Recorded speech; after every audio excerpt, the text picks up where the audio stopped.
Alright, I am back. Thank you all for your patience, and sorry to keep everybody waiting. Let's get back to this, shall we?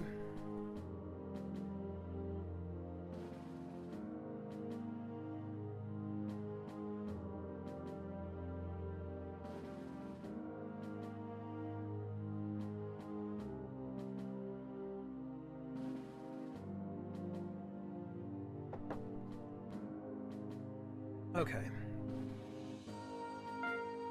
So I think... I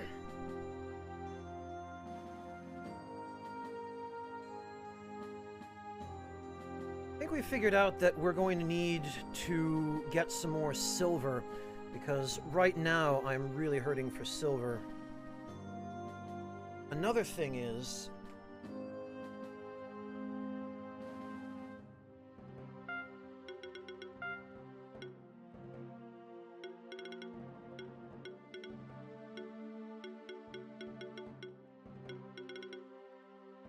I need to check to see if any of the enemies that I just ran into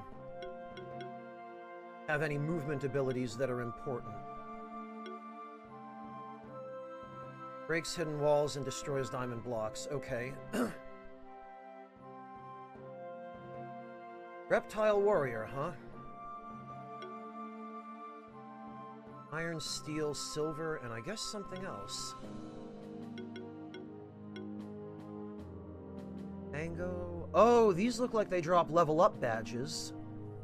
And something else shaped like a pyramid? Okay. Oh, and these drop hide. Probably hide plus 3 or 4. Okay.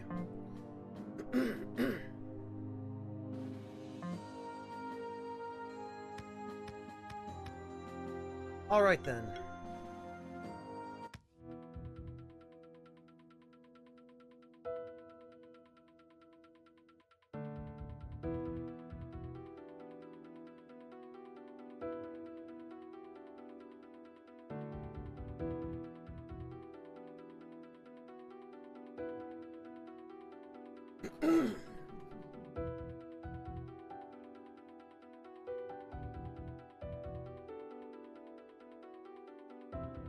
Well. Ah! What have we here? Look at that strange stone monument. It seems important, doesn't it? Yeah, right there in the middle of the room. Lore Master! Thank you so much for the resub, Lore Master. Welcome back. Congrats on 58 months. Yeah. I thought this game has been out since 2018 or so, but somebody told me the other day that it's only been out since late last year.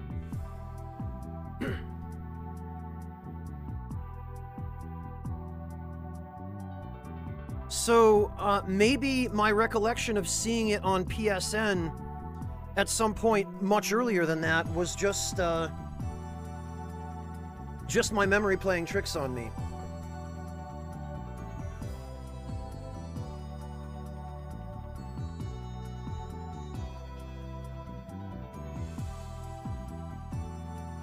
Late December 2020. Okay, so it hasn't been out for very long at all then. Lore Master. Interesting. Okay.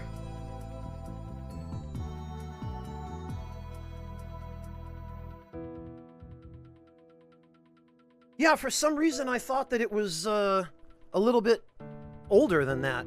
Hey, Azrael!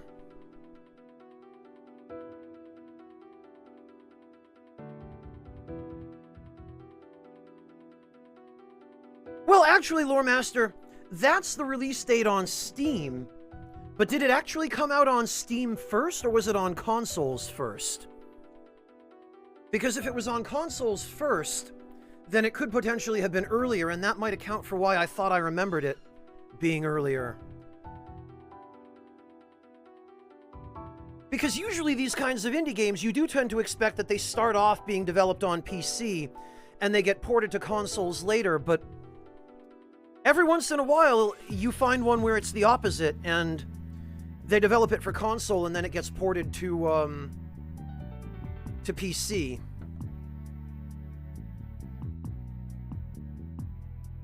August 2019. Is that on consoles?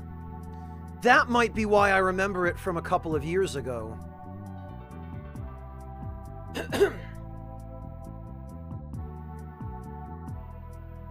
That would explain it.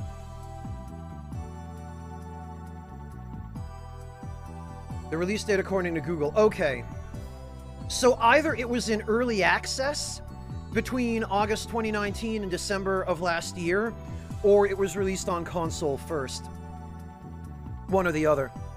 There are symbols drawn all over it. Perhaps they're letters from some ancient language. I'd guess that this is a rune stone we're looking at. That would mean that it contains some magic power. That power was unlocked. It could reveal a new path to us. We need somebody who's more book smart than us to decipher those runes, though. Maybe Will can help us. That guy's a nerd. We'll rope him into it. He should be in the library. Let's ask him for help.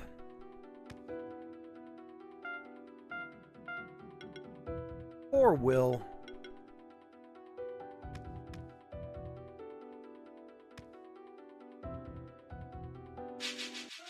Oh, it was early access, Majora. Okay.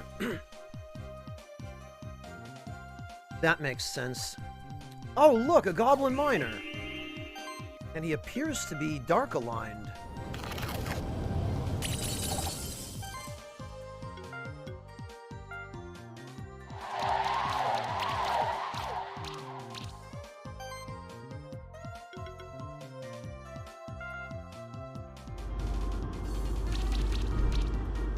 Of course. Nobody gets poisoned from that.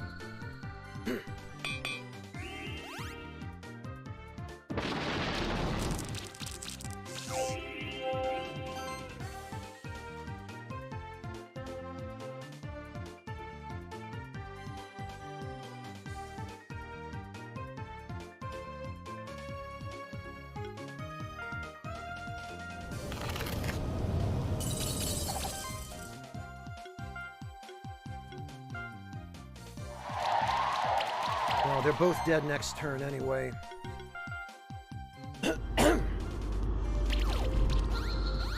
Oh, now they get poisoned. Great. Oh, it was a light goblin miner egg and a crystal shard and steel. Okay.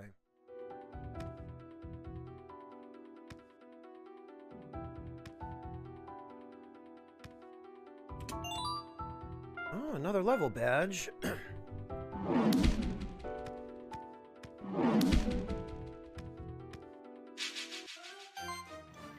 Honestly, Lore Master, it's pretty solid. I've been really enjoying it. More than I thought I would, because, you know, I never go into these things with expectations of one kind or another. Other than that, I don't tend to pick out games that I don't think I'll actually enjoy, or that I don't think there's a chance I'll actually enjoy. So, going into it, the only thing that I was even somewhat certain of was that I wouldn't hate it. But actually, it's turned out to be a lot better than I would have expected.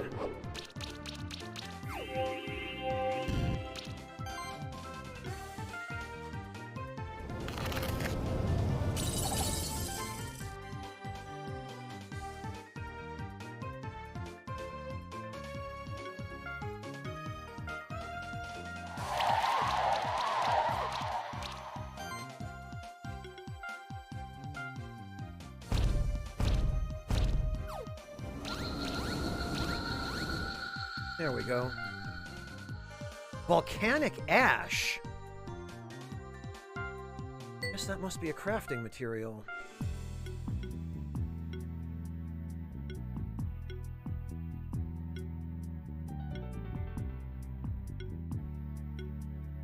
No. Catalysts. Ah, okay. So the volcanic ash must evolve the little dragon creature. Okay, so that's a one-way path, and we're going the wrong way.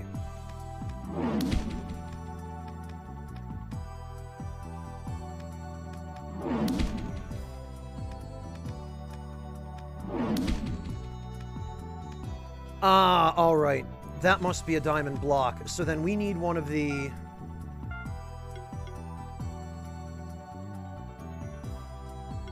Right-shifted goblin miner. Hang on. Which one of them did it say had the ability to break diamond blocks? The goblin miner. The Salahammer.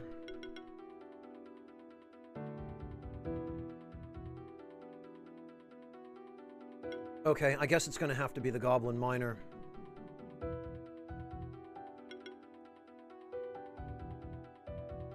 Or maybe the Drakenov evolves into the Salahammer. I'd be surprised if that were the case, but...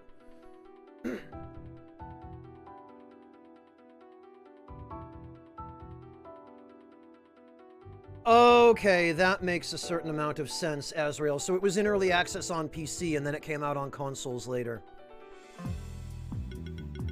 Alright. Well...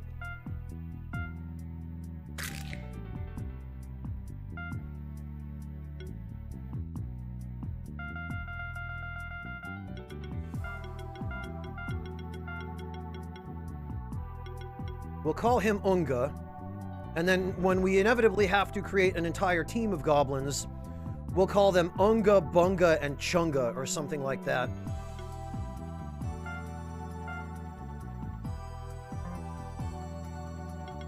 And actually, I'm kind of curious to see what sorts of abilities he's got.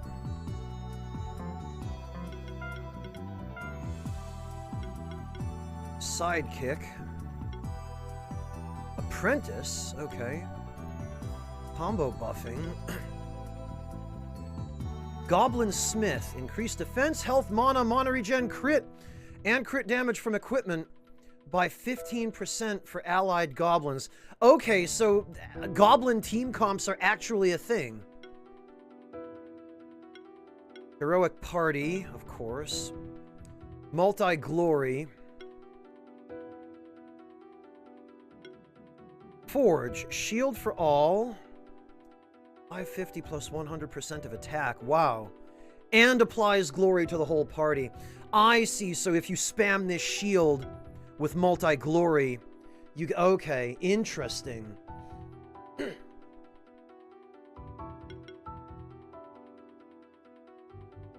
Alright. Goblin and Slime team is the best.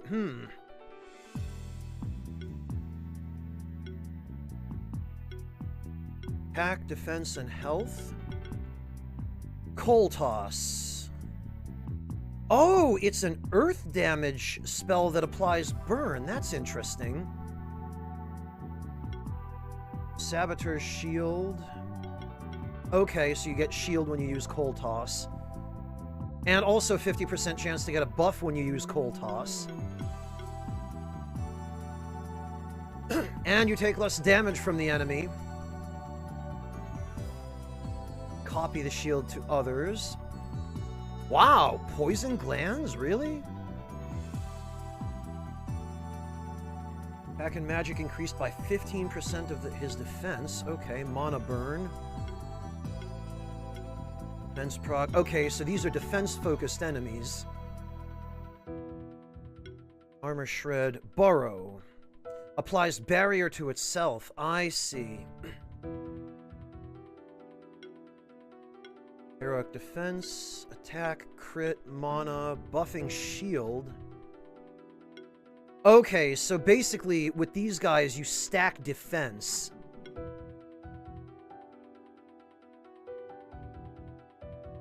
Oh, interesting. And another stack of Mystify. Fascinating. Multi-armor break.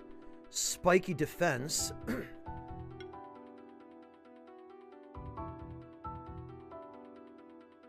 Oh, the synergies are nuts, Azrael. Yeah, the story's pretty simple and pretty straightforward, but not bad.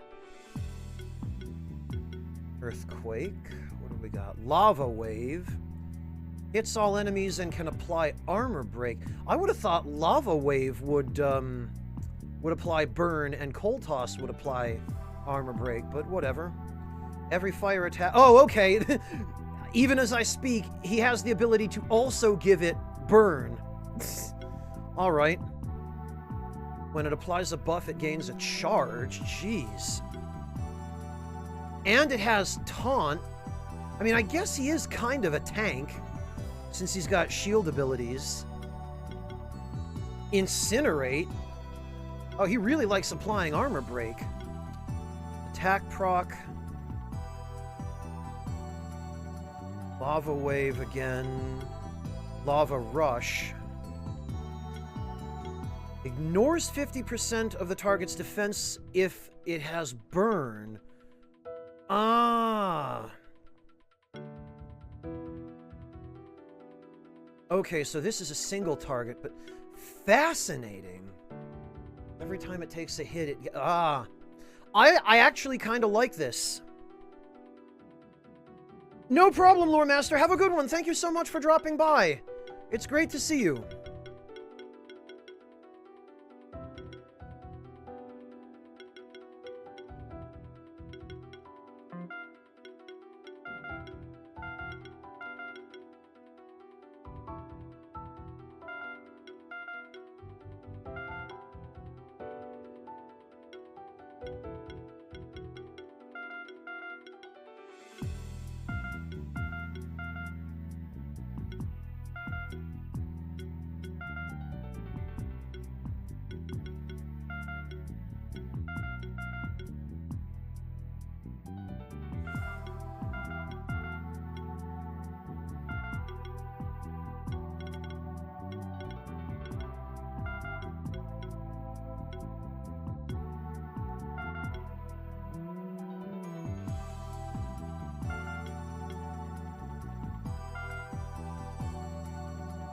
Very interesting indeed.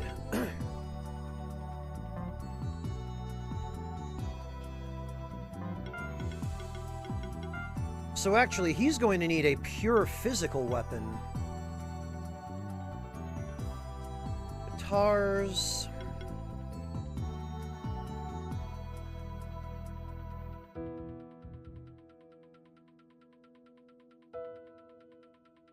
Or claws. I don't know, I think he's doing okay for mana regen. Actually...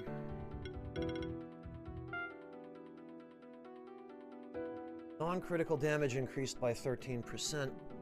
Looking at it now, I think maybe...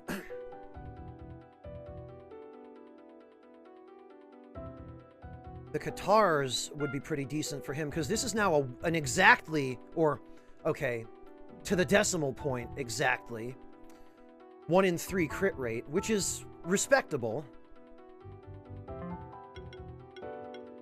Which means that we could then give Unga the heavy mace.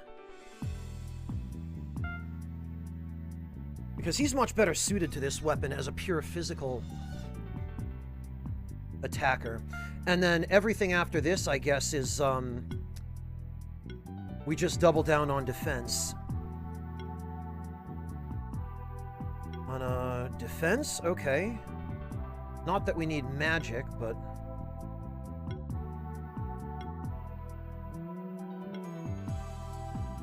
defense and mana. Attack and crit damage.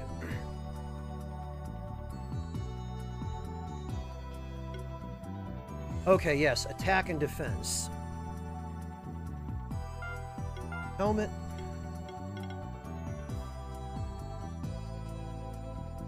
Health and crit chance. Defense and health. Yeah, actually, since he is a tank...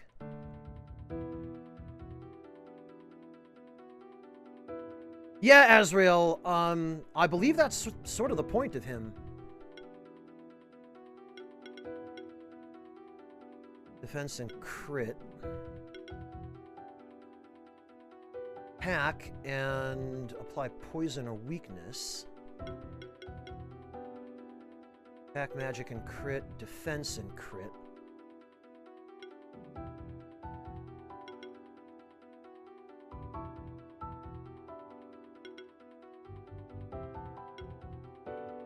Did we not have a belt lying around somewhere?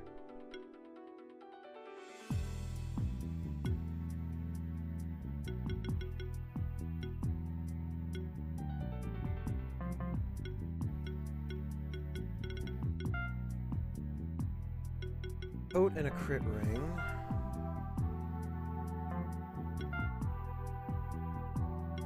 Ah.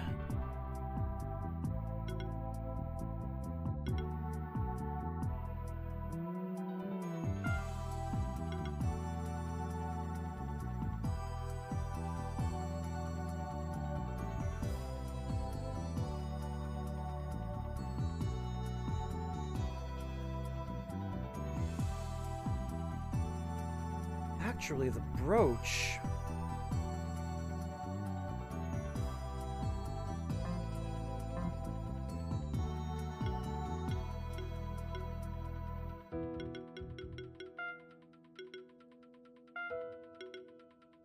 Defense, mana, and crit chance.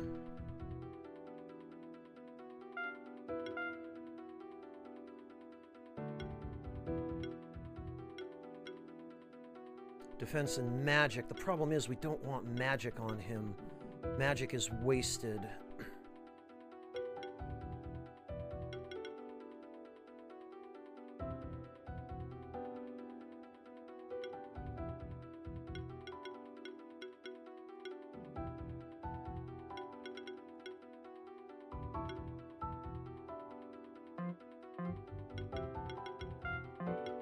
Maybe we just go with a shell, because, yeah.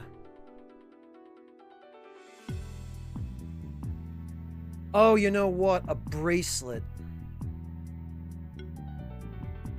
In fact, a bracelet and a shell probably are exactly what this guy is going to need. Although he is as much a damage dealer as he is a tank, so...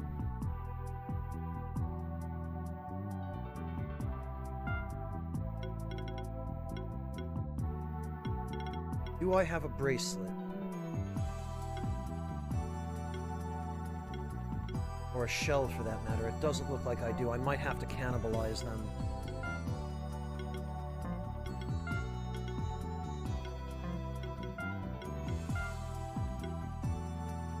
Alright. The bracelet.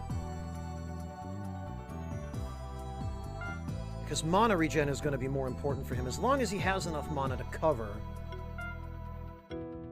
then it should be fine.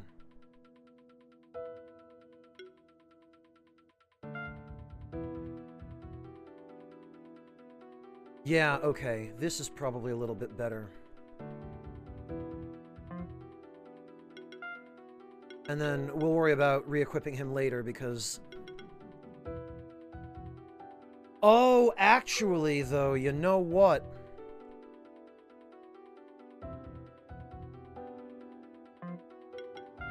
I think the Morning Star would be better for him, because so much of what he does is based on his defense.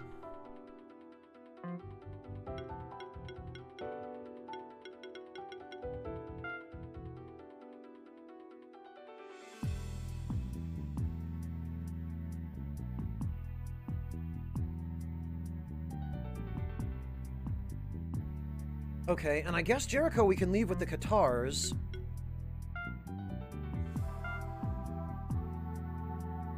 Non-crit damage. That is the opposite of what Cuts needs.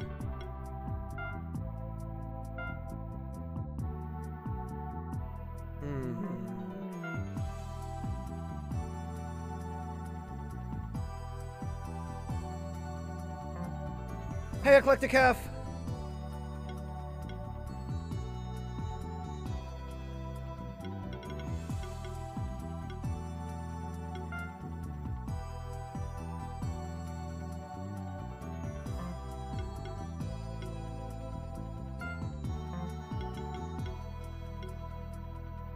Okay, well, maybe we'll save the heavy mace for that salamander enemy once we get one, because... Yes, Harunoaki, it's an Indian weapon.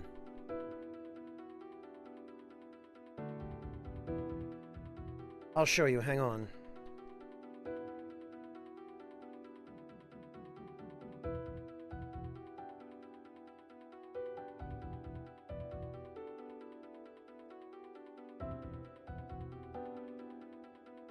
There you go.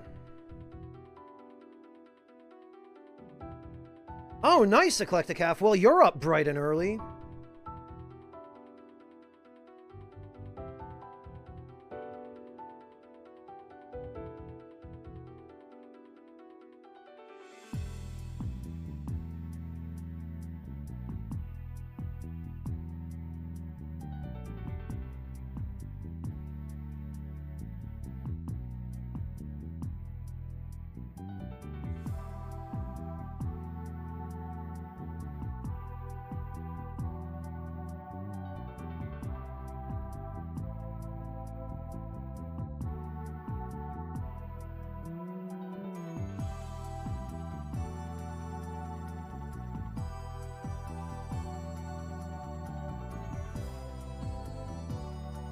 Well, thanks, the Doctor. Maybe we just haven't found one that was appropriate yet, hmm?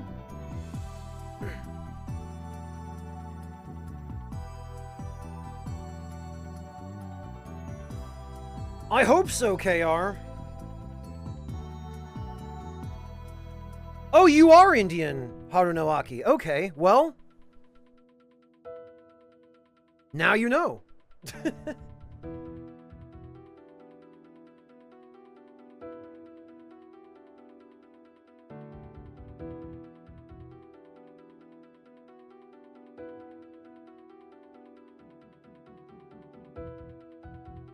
Okay.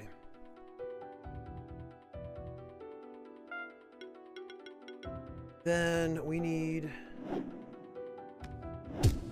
yes, okay, it does get us in here. A gray pearl. Defense, attack, magic, health, mana, crit. Wow! Can only be equipped by unshifted monsters. Ah, because it's in between dark and light.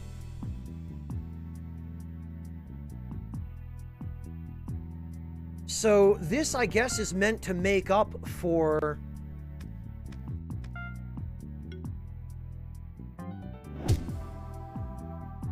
the lack of stat buffs on unshifted monsters.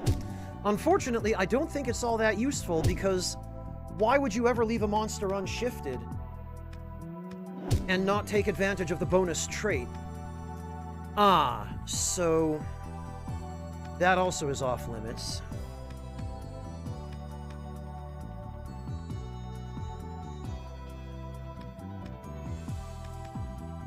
Eclecticaf, you don't mean to tell me that's your first time ever trying Twizzlers, do you? You've surely had Twizzlers before.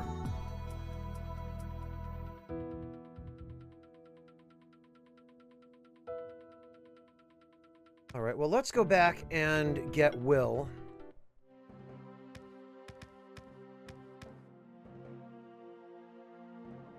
Hey, what are you doing here? Taking a break from adventuring? We have a question for you, Will. Do you know something about runestones? Runestones? Not much, I'm afraid. However, I think I know just the book that can help us. Give me just a second. There, I got it. Oh, okay, Eclecticaf. Gotcha. We have a command for it, Harunoaki. It's Hoji-cha today, but just use !T. However, I should warn you that it's pretty complicated when it comes to the translation of the runes. That's alright, you can come with us. That's the easiest solution. Me, come with you? Actually, where is the runestone? Oh, it's in the magma chamber, but it's right next to the teleporters. Oh, I like that they acknowledge that. Don't worry, nothing can happen to you there. Alright, if you say so. To be honest, it's pretty exciting to get the opportunity to study a real runestone. I'll head over there now. See you at the runestone. If there's a teleportation stone near there, how have more people not found it? Look at him go. It seems this is just what he needed. You know, it just occurred to me, my goblin miner has a headlamp on his helmet, but I bet he can't light up dark areas. What the? Oh, I didn't notice you there. Gosh, this is definitely a real runestone. Wow. Sorry, my mind was drifting away again. I guess he got himself a dark magma pillar. I think I got the gist of the runes already, but there's a pretty important piece missing, right in the center, see? See, the runes on the sides are just an epic poem, a story told in verses about a hero named Siegfried. Ah! Anyway, the runes in the middle are the ones we need to unlock the runestone's spell. It seems somebody specifically removed that part of the runestone so that it couldn't be used. There's no way we can unlock the runestone's power without that missing shard. I have a feeling we should be able to find that missing runestone shard somewhere around here. Let's look. Okay.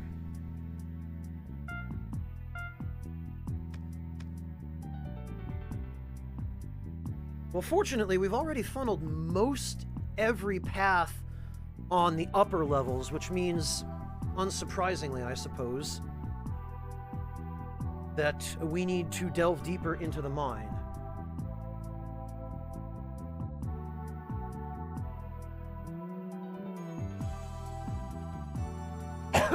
Geez, Eclecticaf, you got yourself a whole selection, didn't you?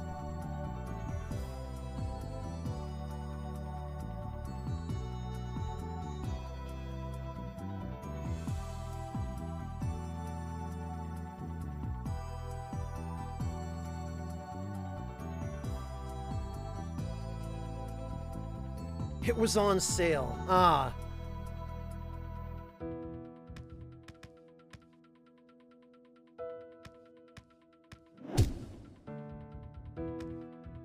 Okay, wait, I think we already checked down here, didn't we? And isn't this... Oh, no, we didn't.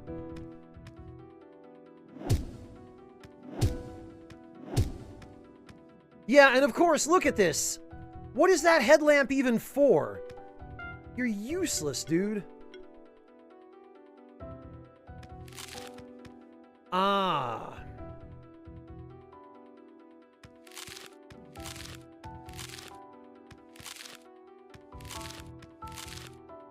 Ah! Whoops.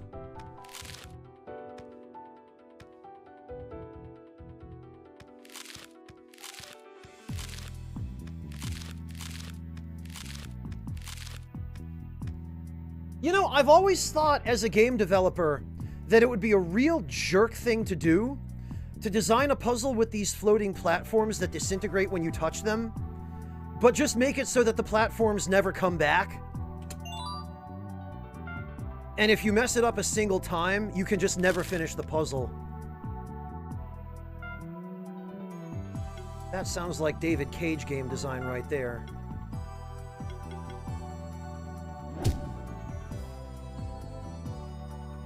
Oh, congrats, Fontez. I hope you enjoyed it. You gonna do the DLC, Fontez? Because there is DLC for that game.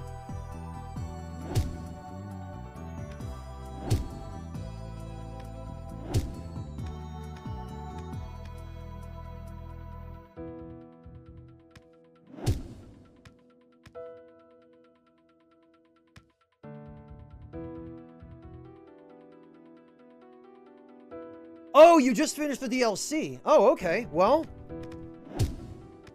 never mind me then. Ah, okay. And yet another blocked path. Boy, not an awful lot of directions we can really go here, are there?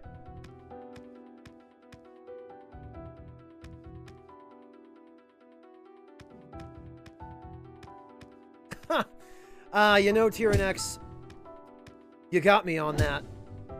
That's fair.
The demo of Crosscode, Fontez? No, but I watched, I think I watched Matt and Liam play it way back in the day.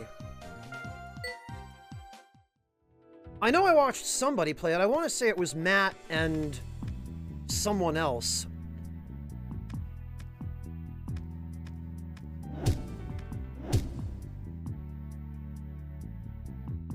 Okay, well, we haven't explored down here, so I'm guessing... Ah! Probably better not fall in there. Oh, okay, and we've got fire slimes. Actually, this might be the enemy group that I work on to get the egg of one of those Salahammers, or whatever they're called.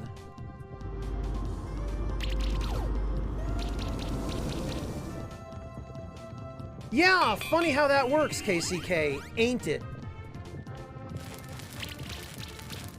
Spark shower? Well, that did next to nothing.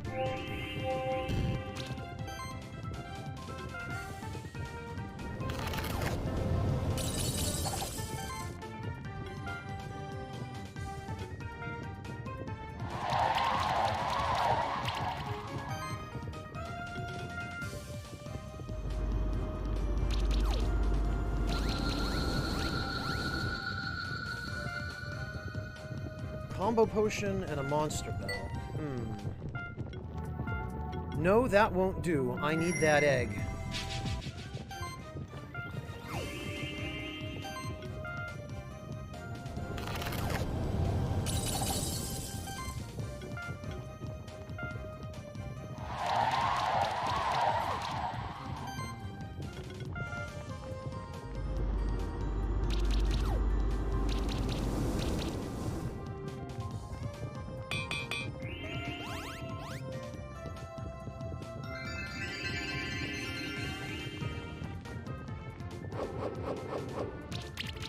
Well, KCK, at the very least, you can get it whenever it's on sale while you're waiting to actually have time to play it.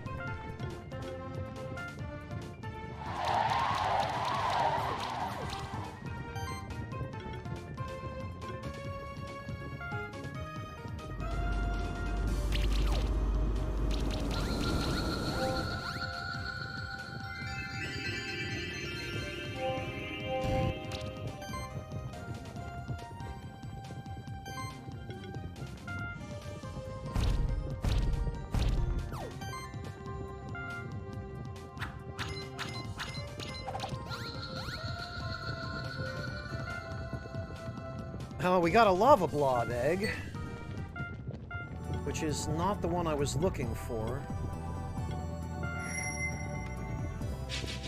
Oh, but now we have an opportunity to get the egg for free because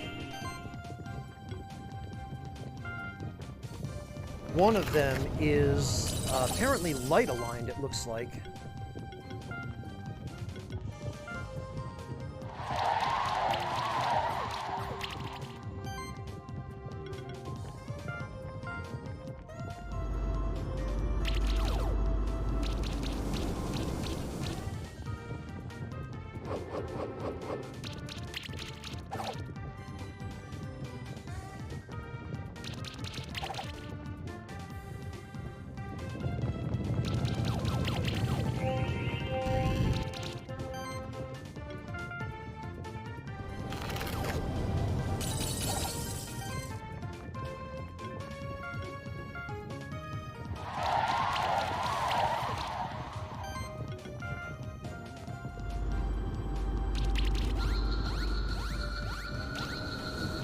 Okay, well, we got it. Okay, so they are a separate monster, and it was light aligned. That was too close. Okay. Oof. Okay, that's not happening.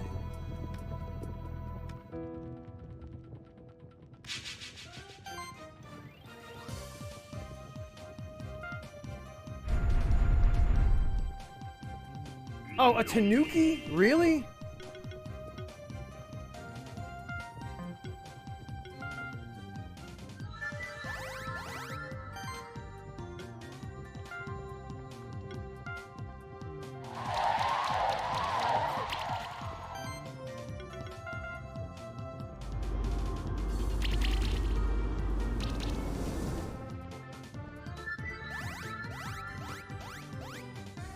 Yeesh. Those guys have some buff potential.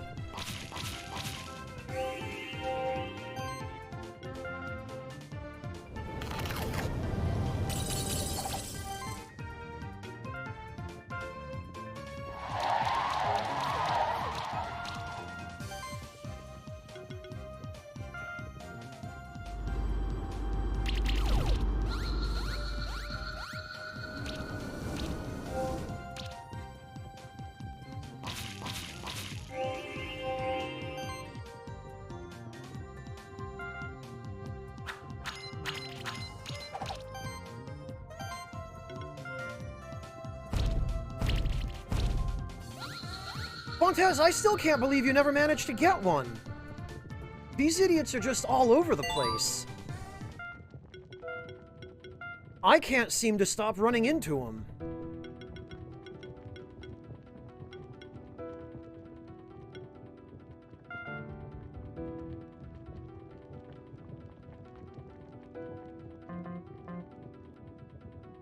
Right, well, this looks like a dead end, so we're going to check this out first.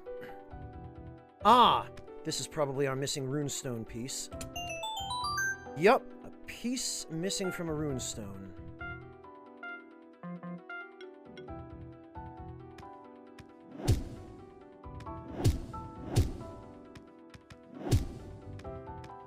But I bet the alchemists were waiting for me to gather that, because it was just sitting right out here in the open. Huh? Silk. Okay, we did need that.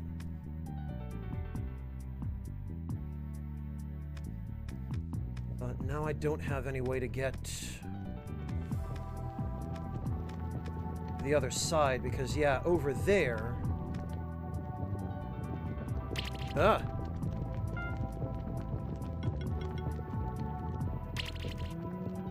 Ah!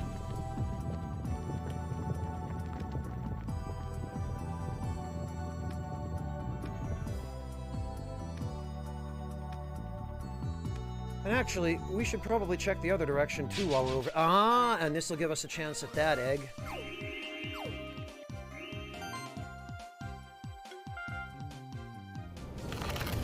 That's crazy, Fontez. I really wish, Fontez, that I could just give you one of the ones I've found. If there was some way to trade eggs to other players online, I'd absolutely just give you one.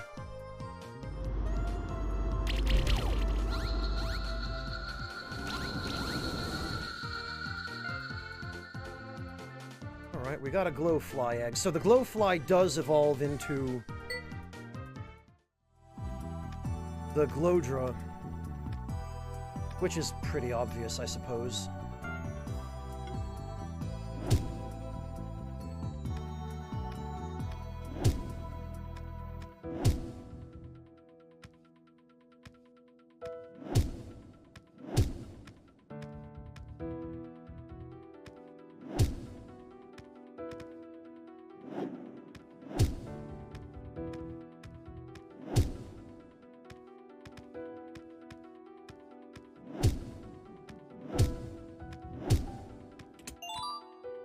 Another mango. All right. Oh, for goodness sake. Really? Oh, hello. Don't mind me. I was just puzzling over these strange statues. Looks just like those blob critters hopping around everywhere in the sanctuary, don't they? But who'd build statues for them? You must have seen those statues in other parts of the sanctuary too, right? Get this. Nobody has any clue what their purpose is. If you ask me, the whole thing seems fishy. I had the time, I'd investigate it. Ask around the sanctuary. There's got to be some smart fellow who studies those blob critters. I bet old Burin, that old blob farmer, can tell us more. We should visit him again sometime and ask him. Yeah, I'll let you and your talking frog follow up on that. Good luck to you. Oh, well, that's awful wimpy talk from someone who was just saying how interested he was. Say that old Burin is a blob farmer? Why would someone farm blobs? Yeah, okay. Well, clearly, this wall is going to open up as soon as we activate these. And I'm guessing that once you unlock all of them, because there are... well, we found 2. I'm guessing there must be a third somewhere. Once you unlock them with the keys, they probably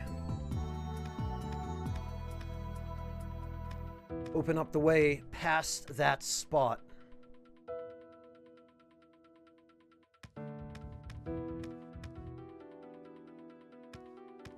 All right, then.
Hmm.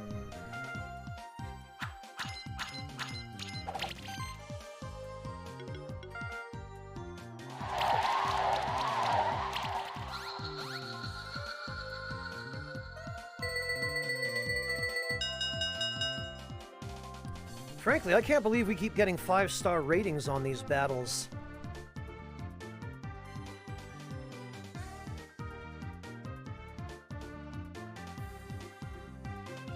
Well, good luck, Azrael. I hope you're at least able to get some rest. Believe me, I understand firsthand what a struggle that can be sometimes. You know what? I should just fight him. They can drop materials I need.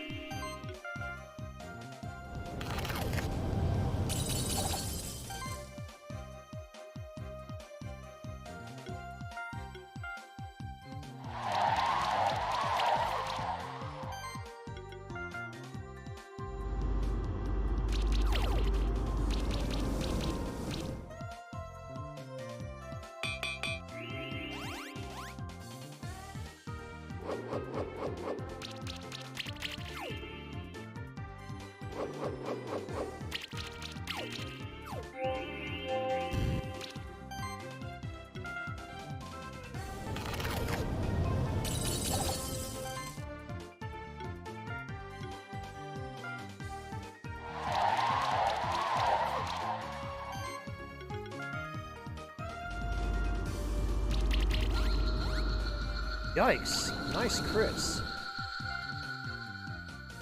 Ah, excellent. Silver and steel. Level up.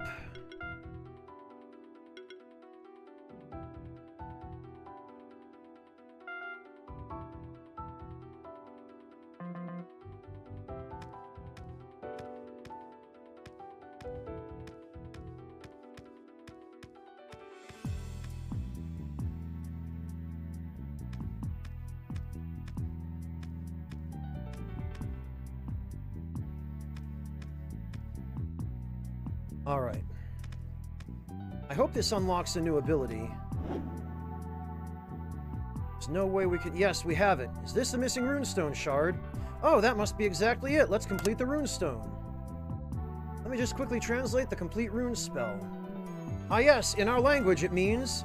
Great Wotan, grant us Siegfried's strength so that we may walk through fire unscathed.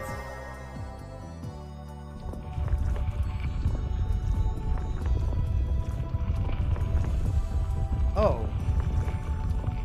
Walk through fire? Or just drain the lava? Ah, based on what we just heard, we can assume something big has happened. That must have been the spell. Seems like the spell works in any language. Interesting, huh? Good job, Will. Thank you for your help. Don't mention it. In fact, I think I'd like to stick around, see what else we can find here. I think that's what my spectral wolf would have wanted me to do. We're still gonna get you back your familiar, Will. It's just a matter of time. I know. Anyway, what I mean to say is I shouldn't stop being a monster keeper. That wouldn't help anyone. See you around. I'm curious to explore this cave. Don't fall in the lava.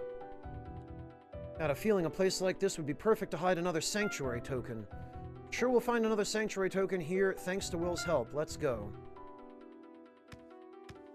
Yeah, and how much would you wager that it's going to be the same tired old plotline of every other game where the villain was just waiting for the hero to unseal the path to ultimate power or to the center of the sanctuary where the MacGuffin that keeps the sanctuary intact is stored.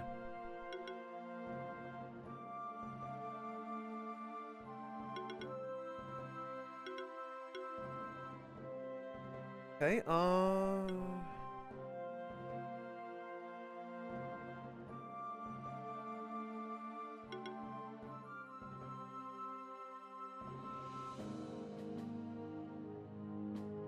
Okay, Harunoaki, take care!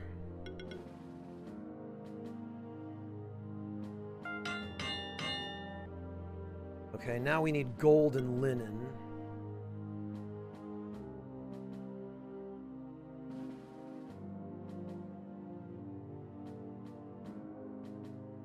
And of course, we need bloody verdant gems.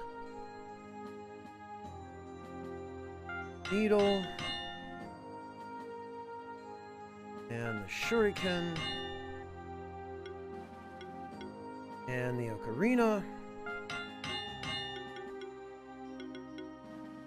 And the fin? Well, that's kind of a waste, actually.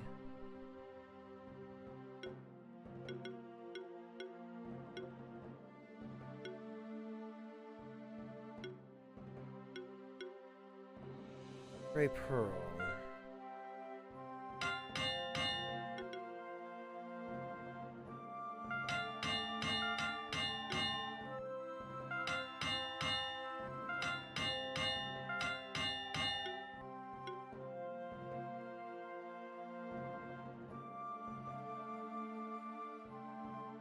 Ah, okay, this is...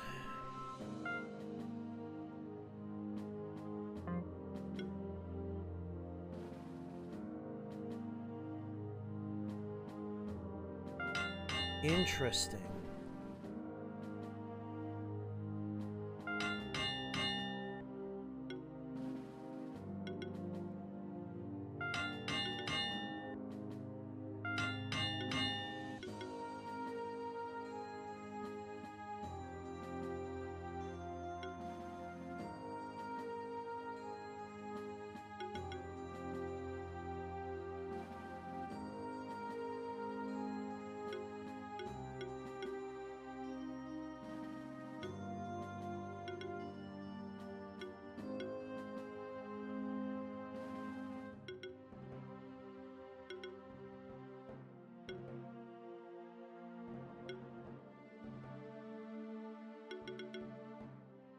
Steel and silk, huh?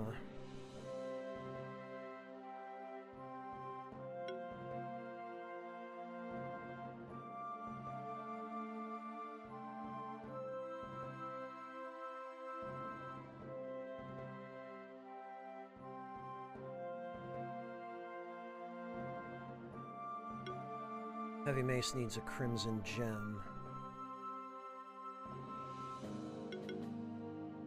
Heavy Mace would be a worthy use of... Well, actually, we can get more steel. Steel's not the issue.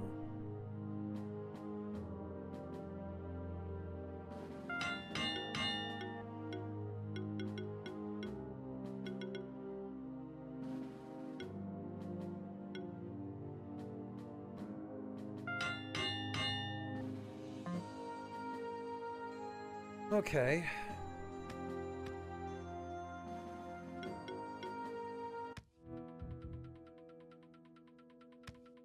Leinster, yes, for a very specific reason. Well, for a number of very specific reasons, but one in particular, I think, more than any other, which is that Elden Ring is a new IP. Elden Ring is not dependent upon prior lore or prior canon, the way Dark Souls 3 was. So, much like with Sekiro, they have the ability to start completely fresh with the story of Elden Ring. Meaning, as long as enough care goes into writing its lore,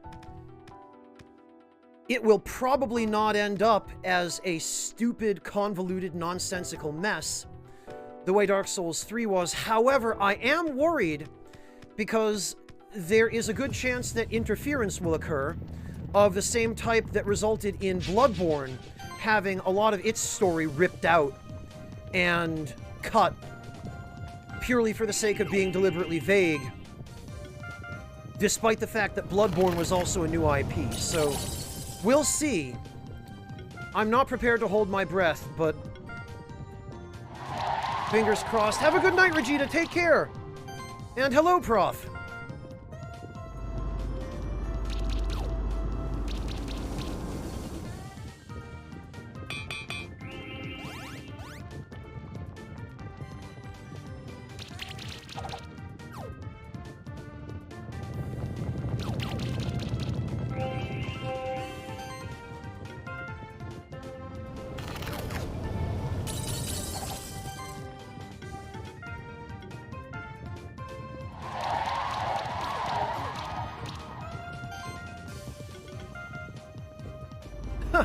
Well enough, thank you, Prof. How about yours? I hope all is well.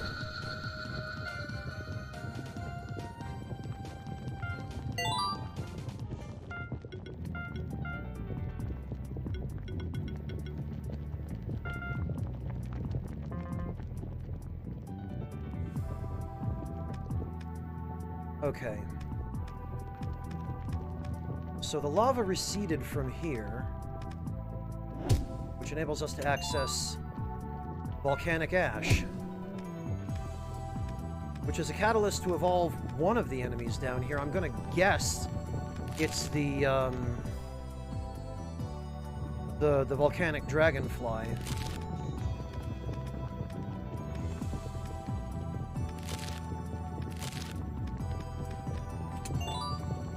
Oh, and a kunai +4.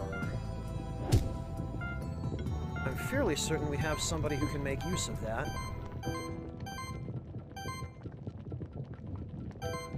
Shuriken.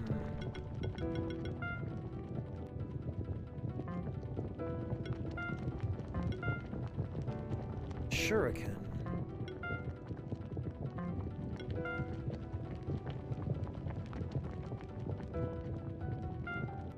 Honestly, he's probably going to want the shuriken as well. Yeah, because...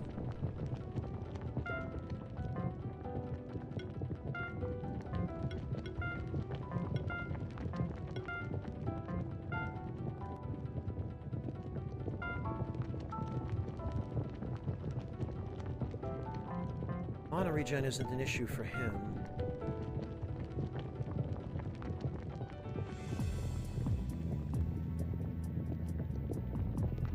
And it probably won't be for him, because he gets a bunch of mana regen assistance stuff. Whereas this guy, I think, might be somewhat better suited to it. Yeah, he's already got a kunai. We can just upgrade this and... yeah, look at that! This guy is going to be quite a competent damage dealer when all is said and done. And with all that health...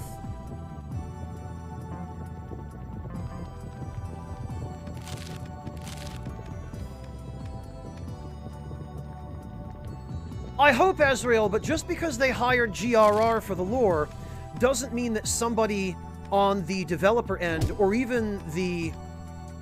oh, I see you. Even the director end, or the shareholder end for that matter, isn't going to step in and insist that something be changed. Ah, alright. Are we finally going to gain the ability to step on those stupid blocks? Hello, Captain Tuna. Welcome.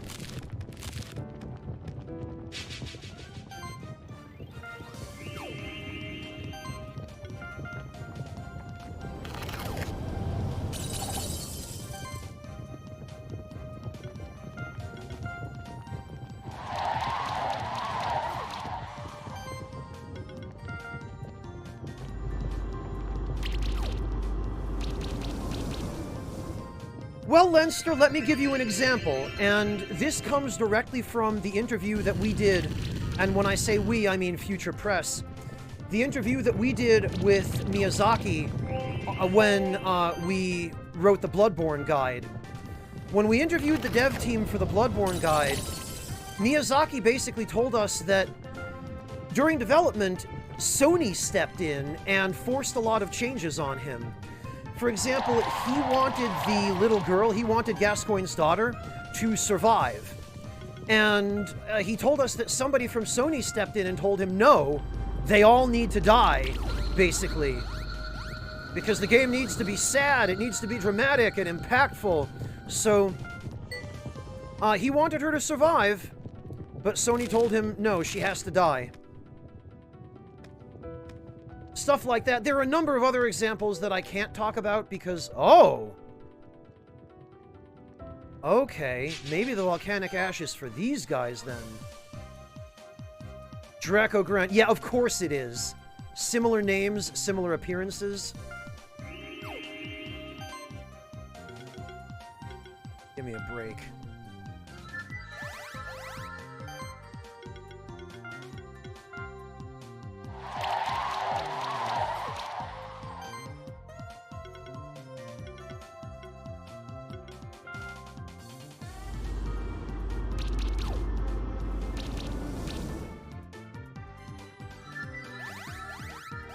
No, Leinster, I think it's just people in positions where they have the ability to interfere, interfering for no good reason to stroke their own egos. or because they somehow think that they have a better artistic sense than the guy who made the series famous and made FromSoft famous in the first place. Which isn't to say that you should never question a director, but it depends who the director is and what their track record is. Again, David Cage, maybe not the best example of let the artist do his thing. Miyazaki, probably a better example.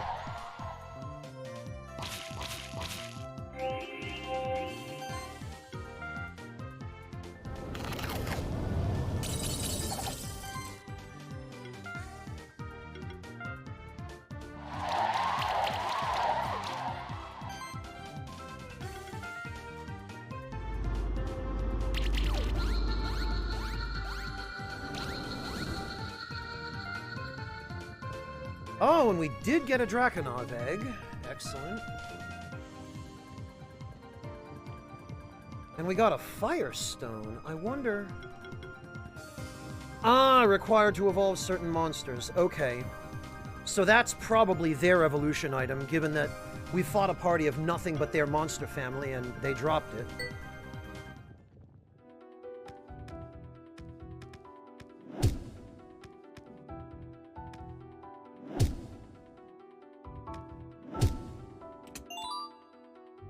Azure Gem.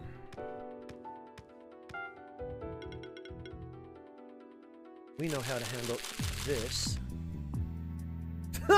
Okay. Guess we didn't even need to.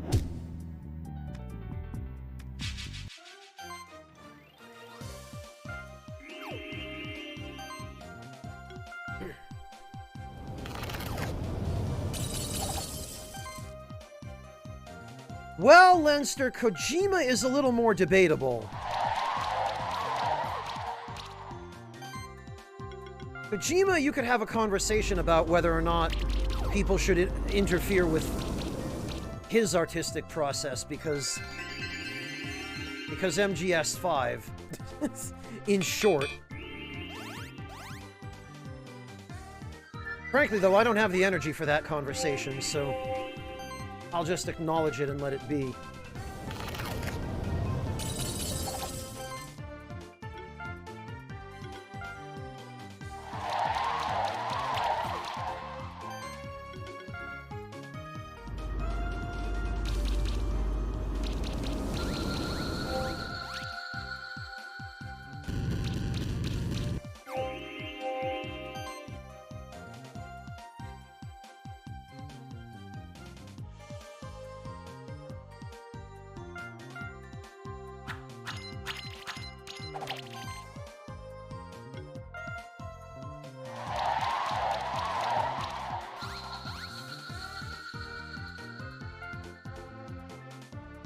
Crimson Gem and another Drakenov egg.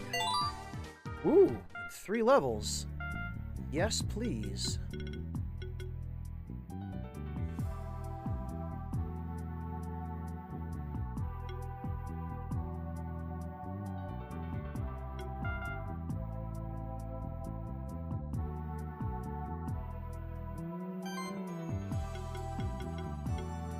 And we need another level of this so that we can learn this. One more. Your attack deals 15% increased damage when used for the first time. Different levels count as the same attack. Okay. And Schnoofy.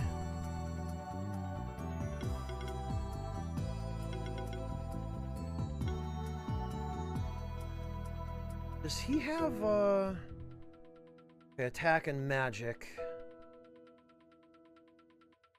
So actually, we'd want to learn this.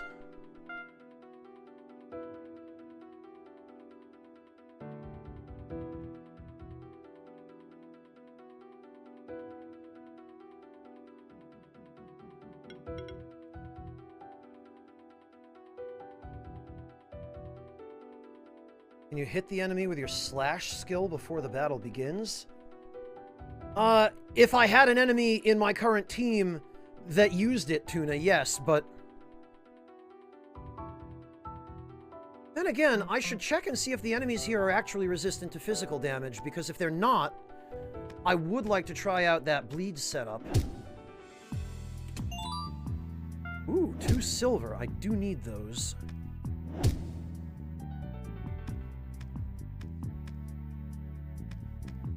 Ah.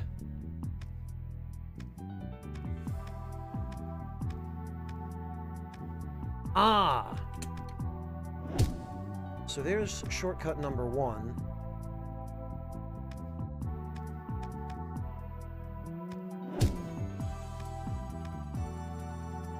And it looks like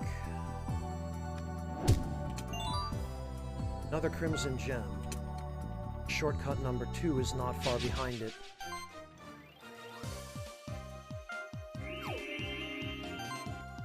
So let's see, actually. Resist fire, and resist fire. Yeah, we might actually be able to try the bleed comp on these guys and see if it works. I've been using my current team because everything down here is weak against water.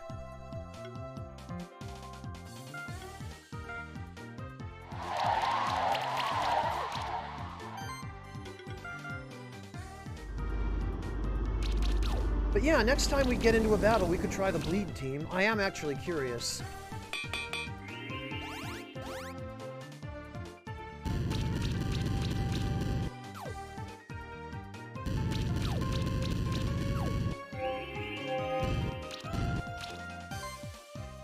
Oh, and they can stack burn, huh?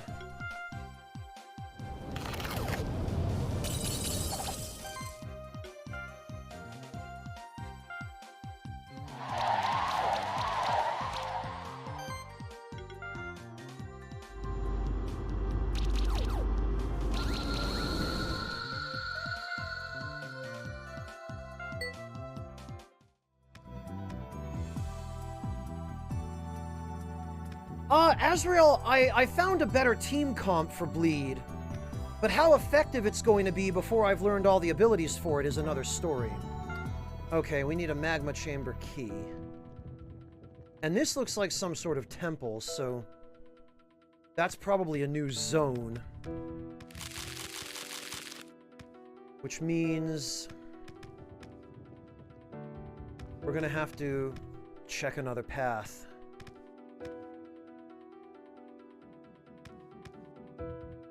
Oh, and we get a light elemental one. Ah, blast it, I forgot, again.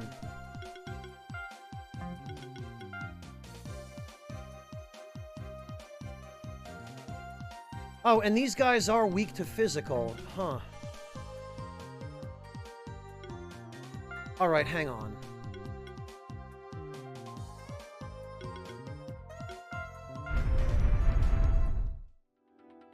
Let's try that again. Choose monsters.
All right.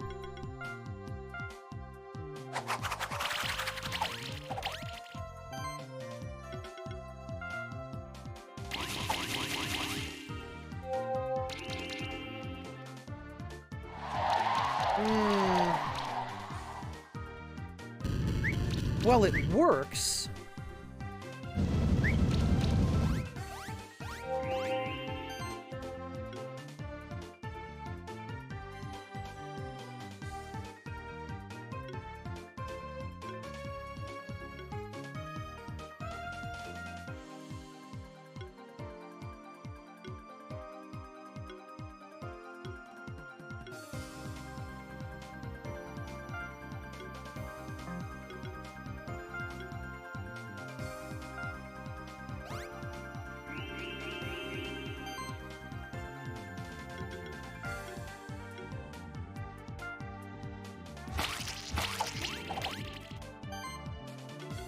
works, but... Oh!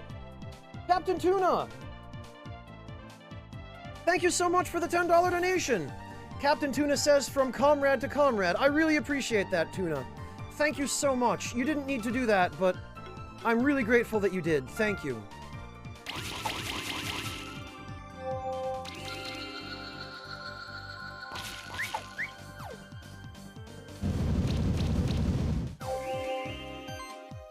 Okay, yeah, this guy is a fantastic tank. It's just... the damage output of this team...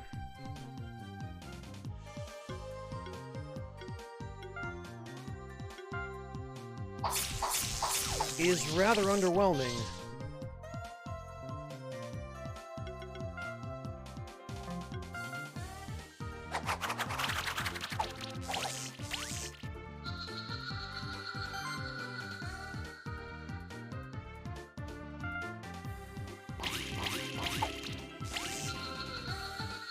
This probably would work better for a boss. Yeah, because we're lucky we got the egg.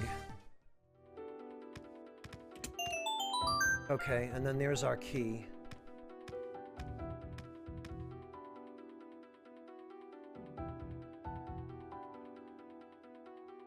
Mole Bear being able to do a ton of bleed, huh?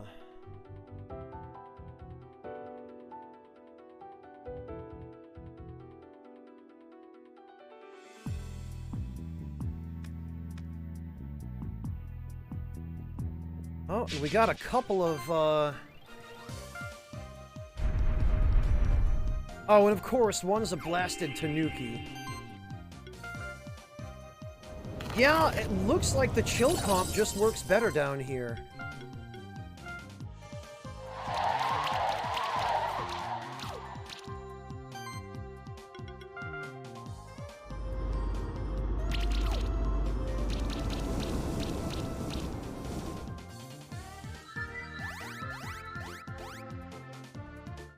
Yeah, chill does damage faster, and...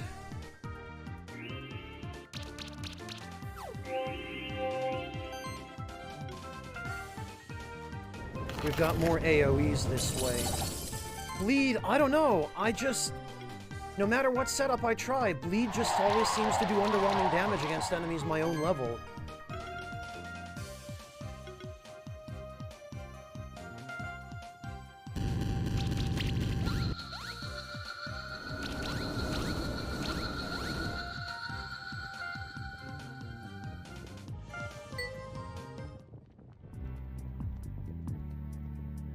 Against weaker enemies, it does fantastic damage, but...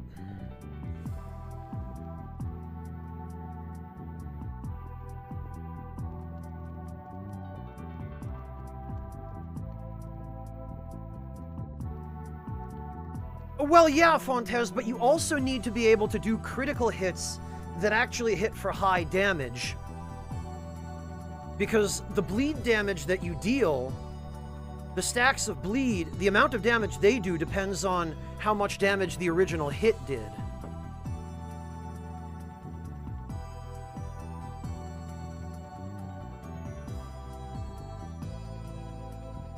So if you're stacking it all on one enemy, then I think bleed is more effective, because there's no limit to how much bleed you can stack on an enemy that way. With the right setup, it looks like, but...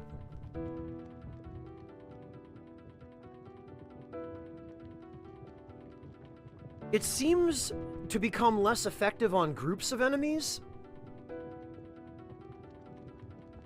And it also seems as though it's not really very effective at all until later in the game. Because you need so many different abilities and you need such a specific team comp in order to be able to take full advantage of it and make it work effectively.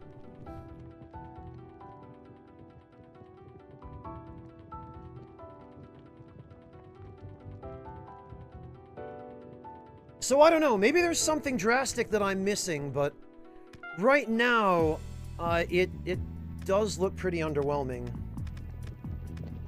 Oh, whoops. Ah!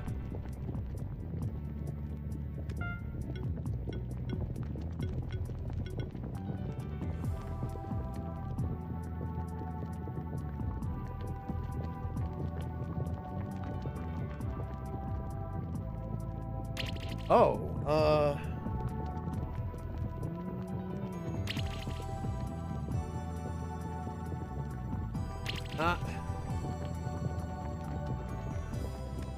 there we go. Ah, a +4 bracer. Excellent. Well, we'll see, Fontes. Right now I have my doubts.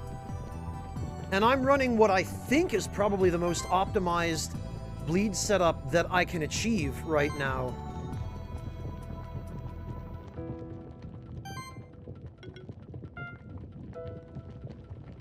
Alright, we'll give him the +4 bracer.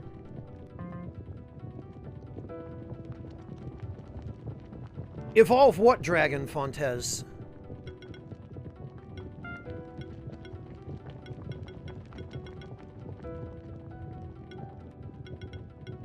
This guy? Oh, improved flying. Huh. Clearly this guy, then. I see. So this is our Charizard, I guess. Alright, duly noted. I would have checked that relatively soon anyway, but...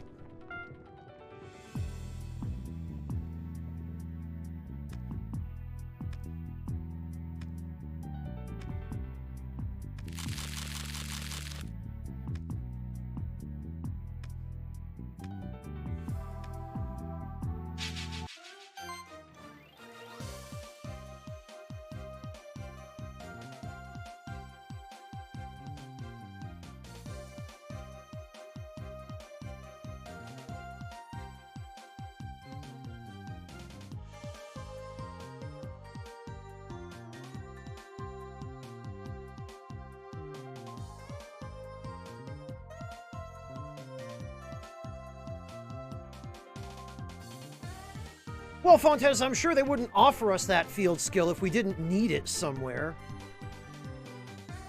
Hello, Gaelic Otaku. Welcome.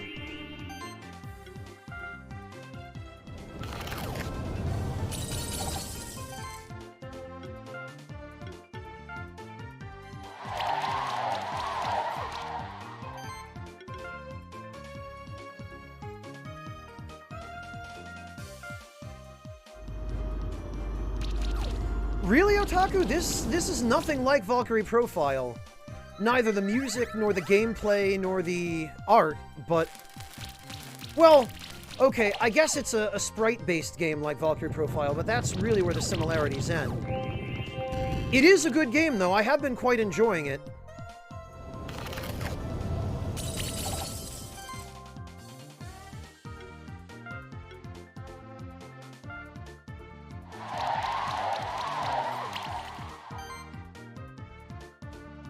No, Tuna, this is the PS5 version. Whoops. I can just show you. Here, so I'm playing this on PS5, although I think technically it's the PS4 version, because, I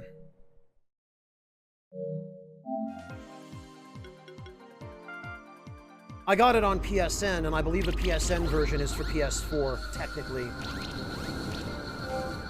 Oh, hey, Kegarin, welcome! No worries, it's fine, Kegarin. I'm happy to see you.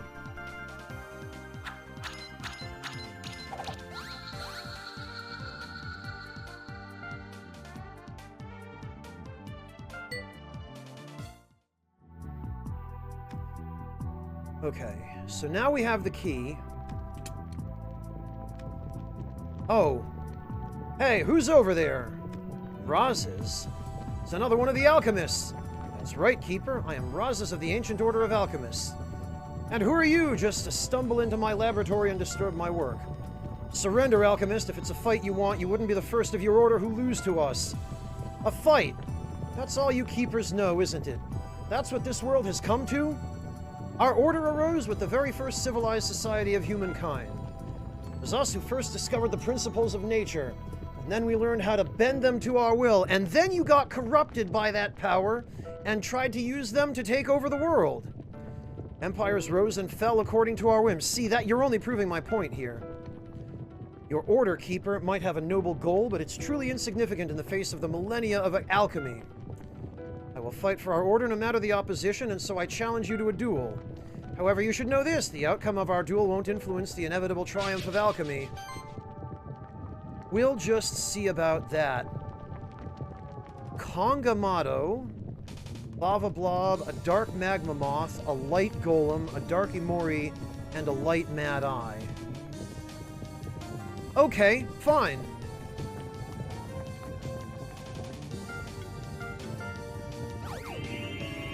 I hope, sir, that you are properly prepared.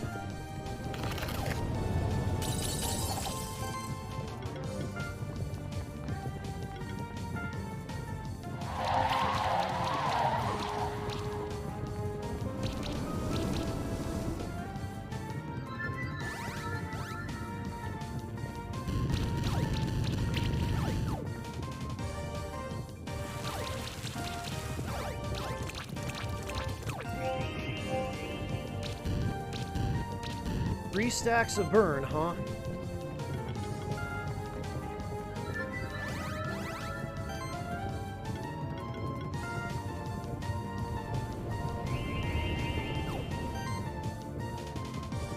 Well, like hell I'm going to sit still for that.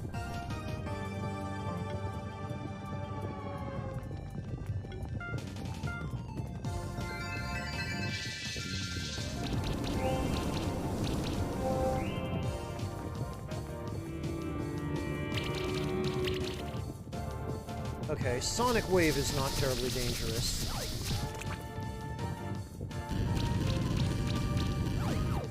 Okay, but that is.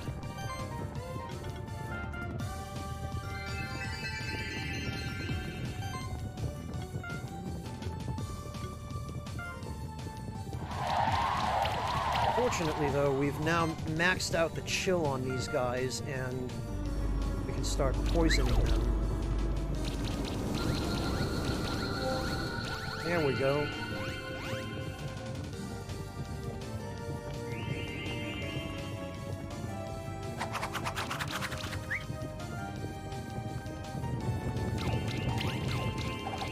Jeez.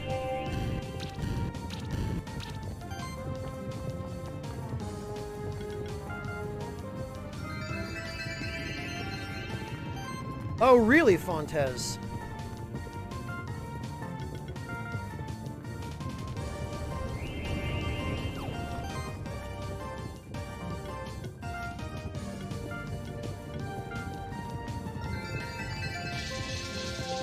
Adalakis, thank you for the resub. Welcome back. Congrats.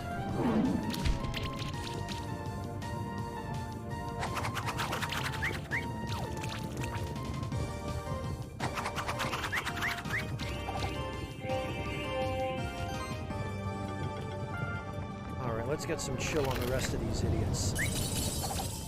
Or not.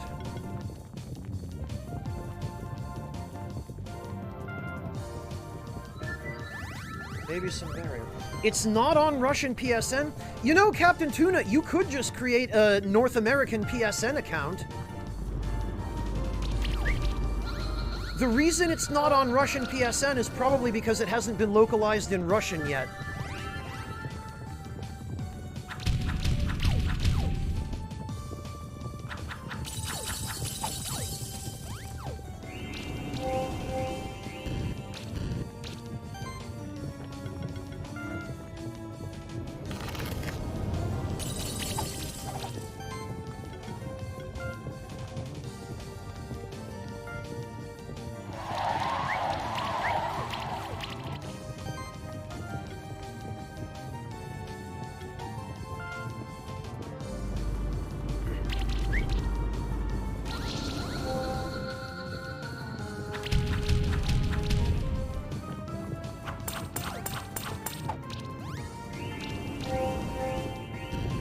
These guys really like stacking burn.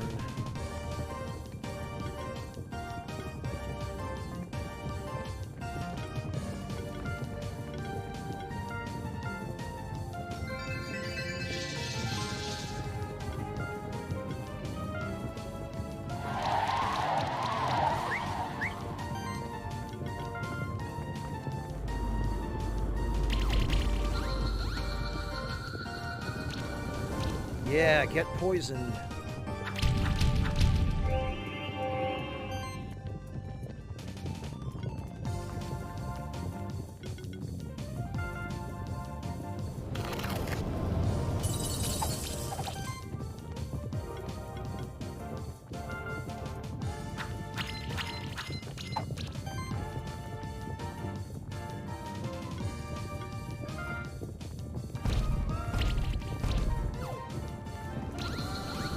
There we are. Oh, a level 2 reward box. Good. You may be strong, but it doesn't matter. You can't stop the progress of the Order of Alchemists. It's impossible. I think we can. We just have to defeat all of you and stop you from taking over the Sanctuary. Why is it always oversimplified like this? Of course that's not how it works. We already know about your leader. His name is Marduk, isn't it? You know nothing. Marduk isn't a normal man. It was him who kept the Order alive for the last couple of centuries. It was him who recruited me, among other young keepers. Some of us chose to follow him simply for the promise of power. I, on the other hand, became enamored with the wonders of alchemy. Fighting against our Order and Marduk means fighting against alchemy and all that it could ever provide for our world. What? A tyrannical rule by a select few? No thanks. Doesn't have to be that way, Razes. Even though the alchemists snuck into the Sanctuary uninvited, they were allowed to stay here. That's because the Sanctuary is a home for all those who don't have a place in the old world, be it monsters or humans. There doesn't have to be a war between Keepers and Alchemists, or between the Sanctuary and the old world. There's enough space for everyone here. As a spectral familiar of the Sanctuary, I promise you that. Maybe you're right. Maybe we can avoid a war. That would mean that you would have to find and stop Marduk, though. I'll tell you what I know if you promise me that I may continue practicing alchemy. Of course, in exchange, I'll promise that I'll cease helping my fellow alchemists who side with Marduk. If you keep that promise, I don't see a reason why you shouldn't be allowed to continue practicing your craft. It's a deal, then. Hey, watch out! It's another alchemist!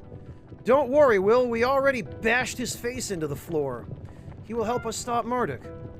Keep alchemy alive in the Sanctuary, yes. I'd like to teach others what I know, too. Oh, interesting. From what I read, alchemy could be a great addition to our Sanctuary. You're the spectral keeper who lost his familiar, aren't you? I apologize for that. It was my elixir that allowed Chimes to take your familiar. As you know, the spectral familiars are each bound to a different bloodline. My elixir allows the one who drinks it to mask their own bloodline, disguising it as another's. I'm afraid the other alchemists still have a couple flasks of my elixir left. The actual theft of monsters is tied to keeper duels. To revert the theft of your familiar, Chimes needs to be defeated in another duel. That's all it takes. That's good to know, so we just need to find him and bash his face in again. Oh, that's weird, Tuna. Well, if you can't find it on Russian PSN, create a North American PSN account. As long as you're okay with playing the games in English. Why is your Order trying to steal spectral familiars? I know that Marduk needs all of the spectral familiars. It's one of the most important parts of his plan. However, Marduk is very secretive. He never lets any of us know more than we need to know. I also can't tell you where Marduk is hiding at the moment. It's been decades since I last spoke to him. Decades? How long have you been doing this? And we just talked you out of it right away? We believe that we need to find the Sanctuary tokens. Can you help us with that? I know there's a Sanctuary token in Magma Chamber. It's in one of the lower rooms. The token is guarded by a fierce protector, a proud warrior monster with a demon's ferocity. I've watched it for some time, so I know it seeks nothing more than a fight against monsters that can defeat it in combat. Ah, one of us has to be the one whose monsters can defeat that guardian. I'll take a quick rest here, but you can go on ahead already. Okay. Whoops! Pfft. Great.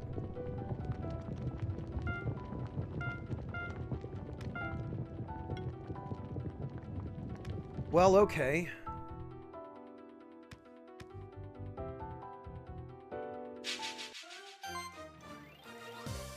You always play in English or Japanese? Then it should be fine, Tuna. This alchemist sells an egg? Well, he certainly isn't selling it right now.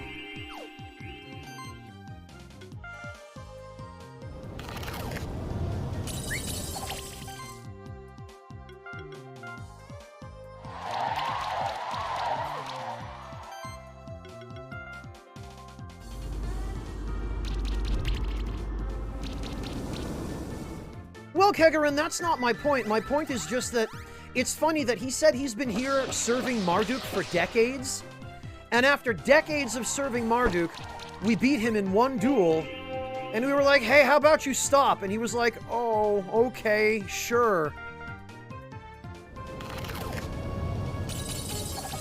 Just a really fickle fellow, is my point.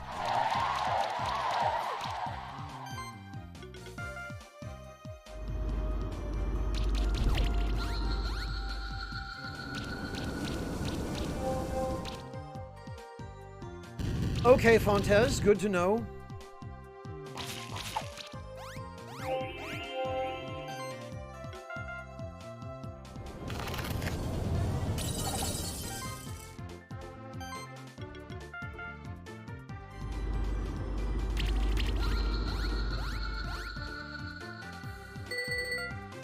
Yeah, guys, but he explicitly said that he did care about Marduk, that he identified with what Marduk wanted. Yeah, he was really in it for the alchemy, is clear, but he did say that he believed in what Marduk sold him.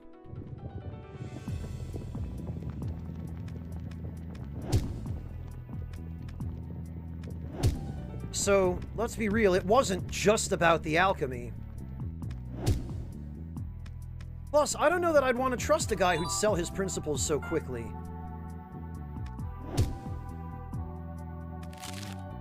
Yes, Fontes, at least he did that much. Oh. Okay. So there's shortcut number 3.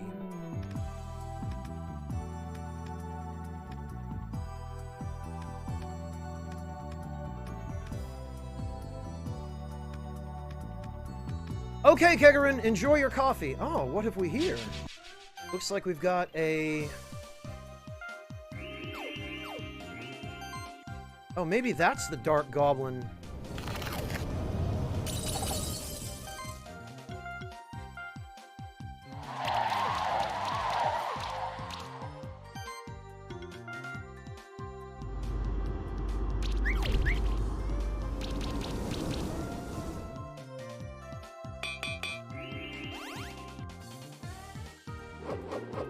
Yeah, Nobleman, that's exactly what I'm saying. If he'd turn to our side so quickly, he'd turn again just as quickly.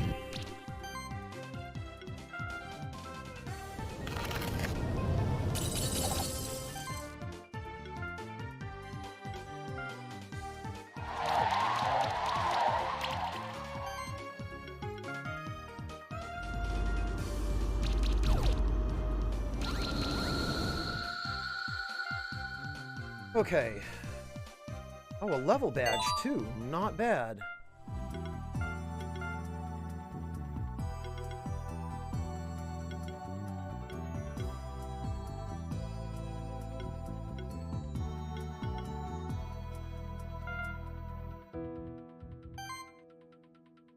And... now we can start working on... elemental attacks.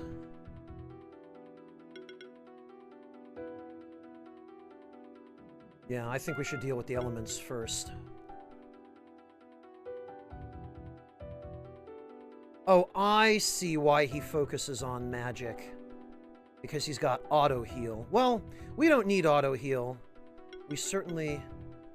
Oh, but he's got 2 procs of it. So 400% of magic. Actually, even with low magic, maybe that's why they give him 2 procs of it.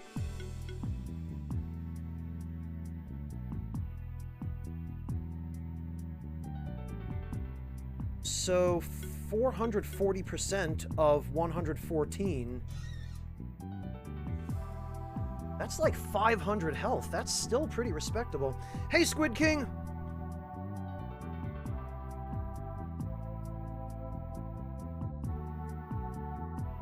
Well, Azrael, that's down to the writing.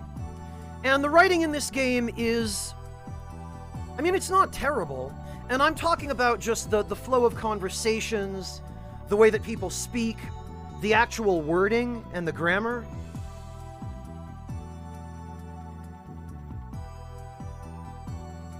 I would say that the writing is of average quality, but very good, Squid King. And welcome back, Kegarin.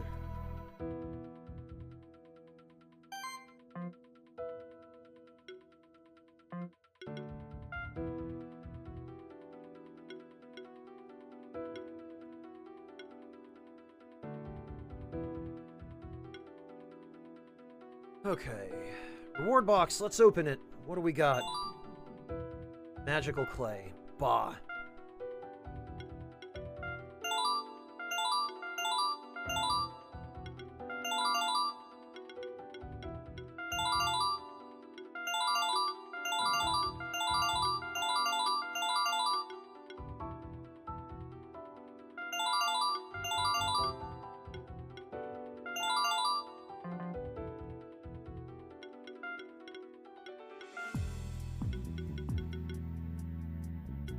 Okay.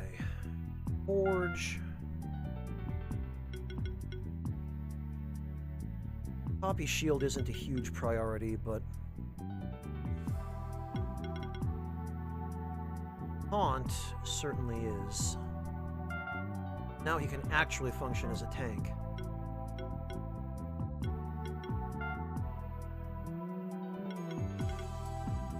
This entire tree we can ignore, I guess, since we're going the physical path with this guy. Sustain and sustain level 3. And then I guess healing wave.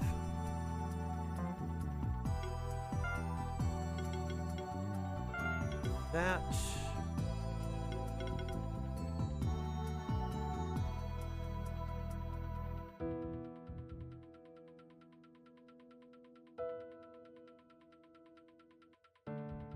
this, I guess.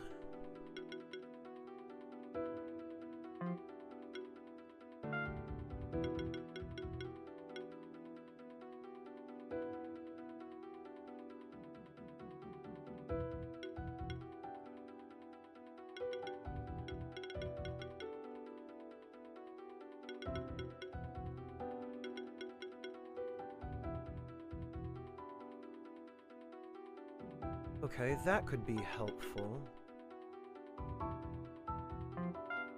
Oh, we've got the... no? Oh.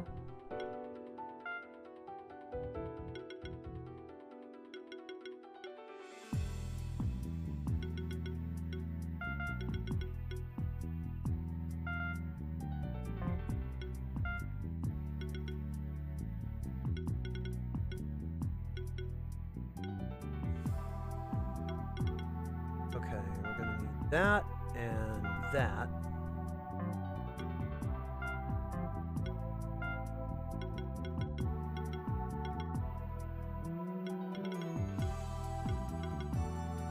Burning heat and fire punch.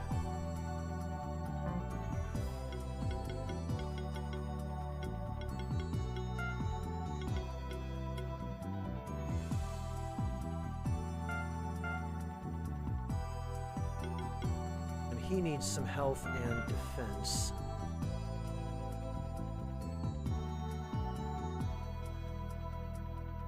Oh, really, Squid King? Okay, well, I haven't gotten to recruit anyone but goblin miners yet from the goblin tribe.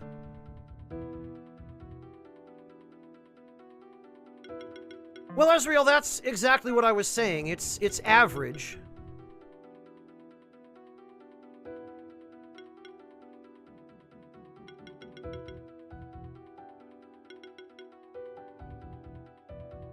Healing shield.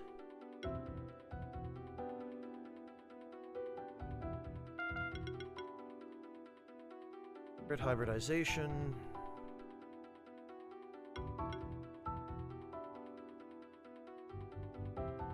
Actually heal mastery.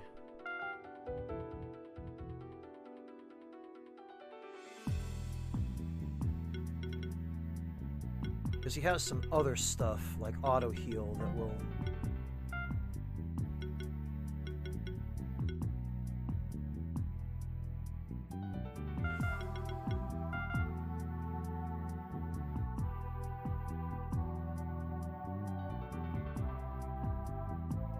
No, it's fine. I'm not disagreeing, Azrael.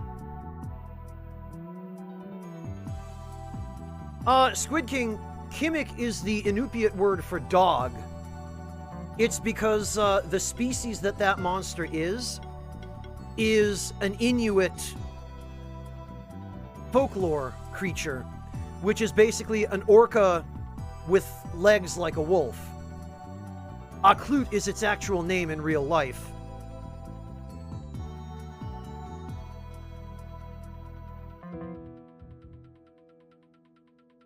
Oh, okay, well, we're not going any further that way.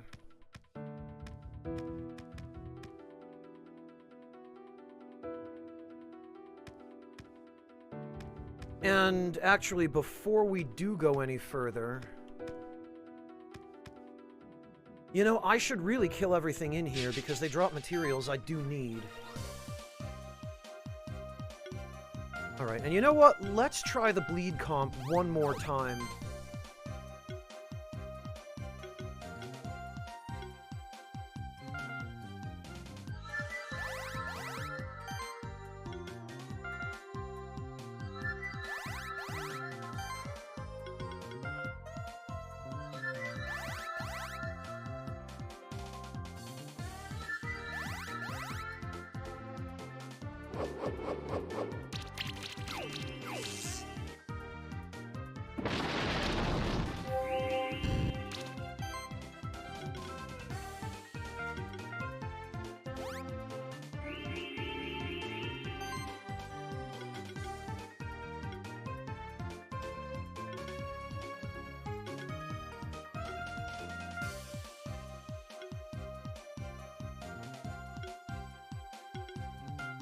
Okay.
Man, yeah, he gets quite a lot of health and shield from getting crits.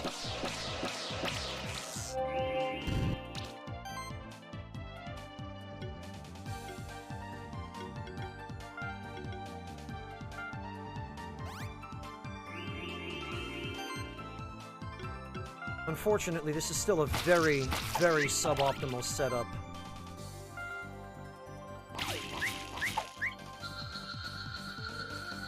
That's going to be a 4-star. No, 3. Wow.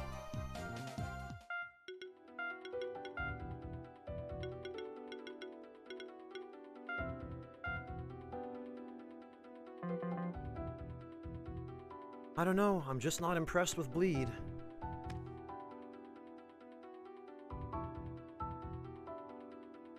Yeah, Kegarin, unfortunately, it does get to be a bit of paperwork in Germany.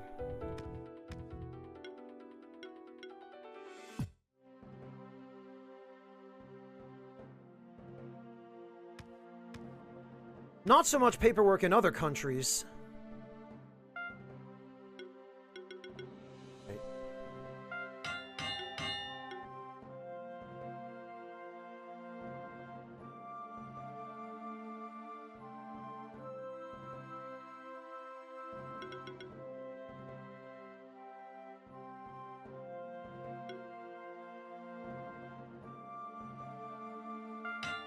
What do we need to upgrade this? Oh, okay. Way too much.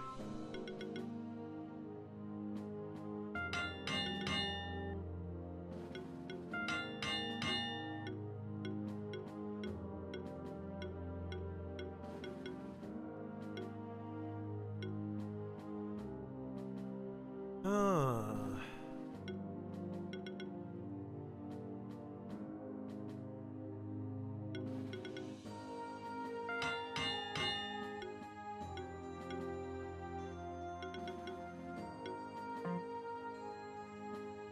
Hello, Space-Time Dragon.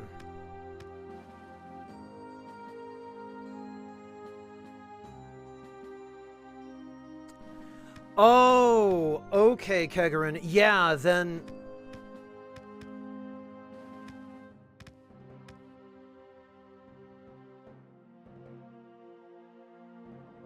Then good luck with the job center. I hope you're able to find something that suits you.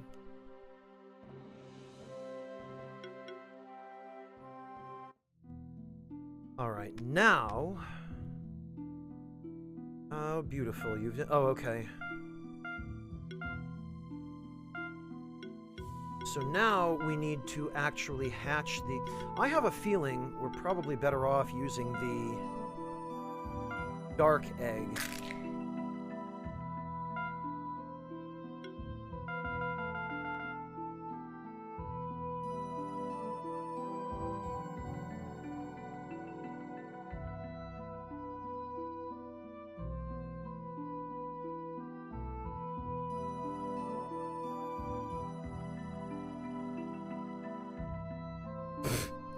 Of course, Squid King. That's the whole point of his species name.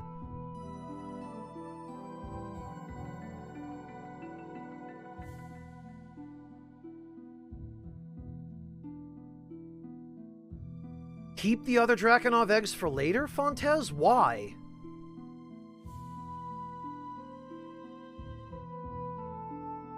Why not donate them?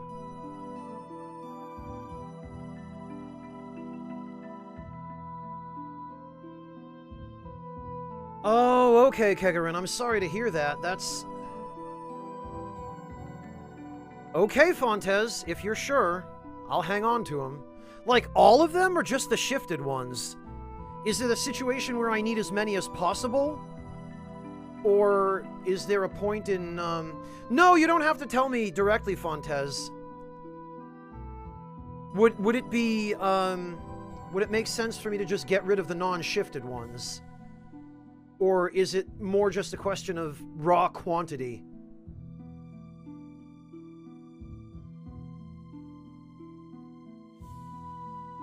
Keep 2 to 3. Okay.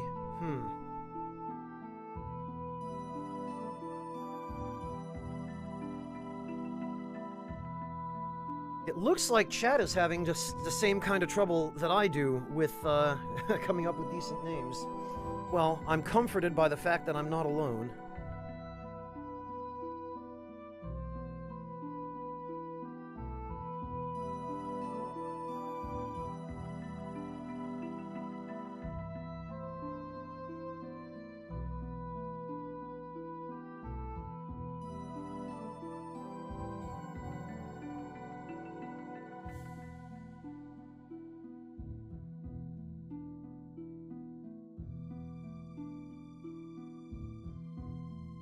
Huh. Oh, that's easy, Zyric. But then you have to live with what you get.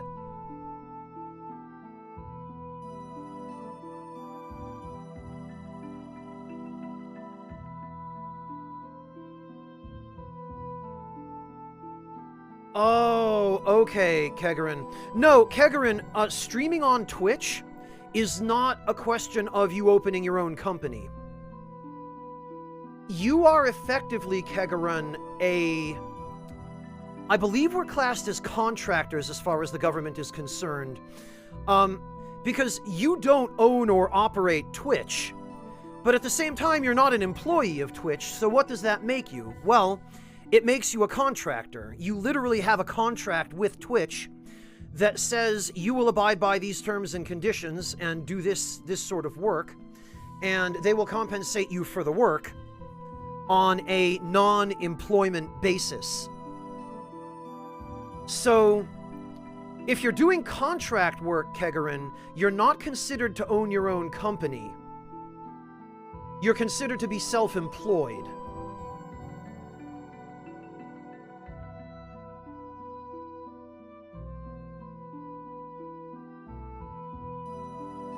Well, Kegarin, he might not necessarily have known the entire situation with Twitch either. I would corroborate that with the official source, but make sure he understands that you're not an employee of Twitch, and you also don't own or operate the company. You streaming on Twitch doesn't constitute you owning and running your own business, because the business is owned and operated ultimately by Amazon. You're just basically using their platform through a contractual agreement.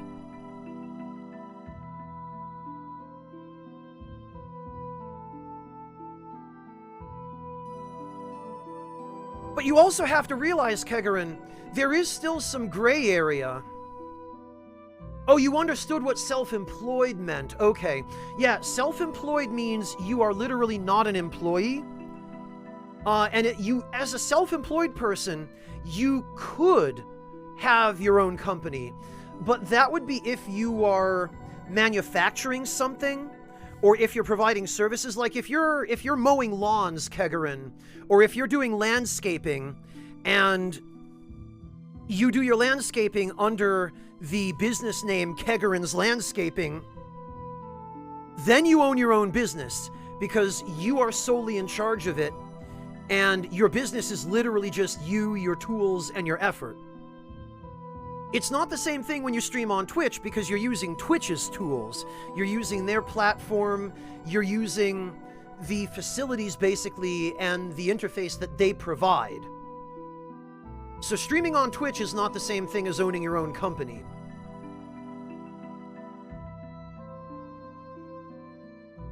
And you don't file it the same way under your taxes or your employment. And there is still some gray area with Twitch, Kegarin. Some countries are getting more on the ball with it, but Germany has been very slow to do so. And the gray area is basically that generally people file as self-employed when they stream on Twitch. Most people I know do. But in some countries, depending on how much you earn, if you earn under a certain amount of money every year, like in America, if you earn under, I think it's $20,000 a year from streaming on Twitch, then there's less that you have to report to the IRS. But that varies from country to country. In Germany, I think it's a slightly different limit, and the paperwork is handled a little bit differently. I don't know, I don't want to get into it now because it's a whole different sidetrack to the stream, but...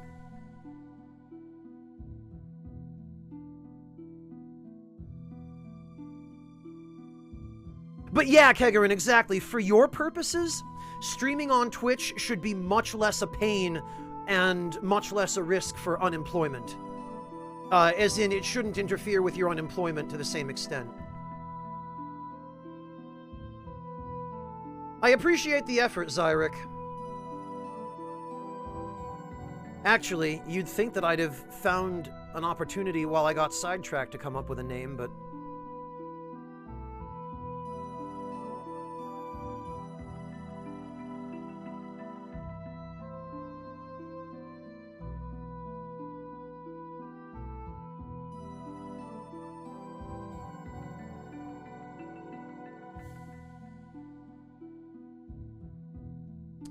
What we could do...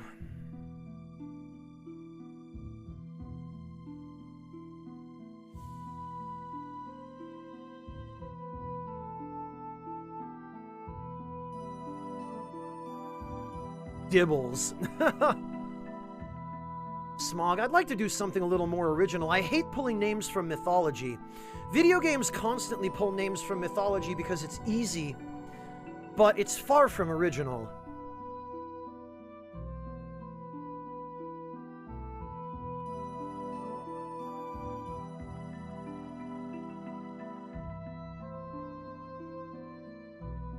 Actually...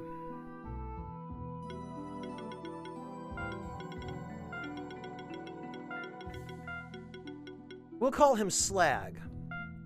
Because slag is a byproduct of smelting, and also of natural volcanic activity, which is essentially, molten, a byproduct that, it turns essentially to an obsidian-like glass, a black glass. So, let's see. First, let's see what skills he has. Okay, he's a hybrid damage type. Seems to be based around crits because he's got the claw moveset, neutral affinity as well, and life overload. Oh, and forge. That's interesting. Okay, and duality, so he's got potential to buff himself in both physical and magical damage.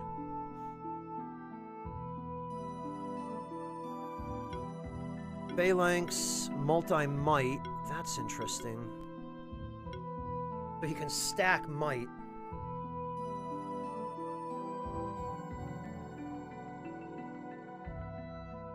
Oh, I haven't seen it, Emperor. The only one I've played in that series is Monster Hunter World. Oh, and multi-sorcery. That's interesting.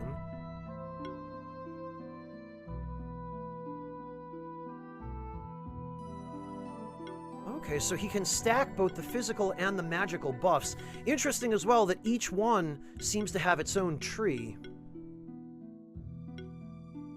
Yeah, 2 crit boosts. Magic, Spectral Wave, Spectral Flame, Mana Focus. Mana Overload, okay.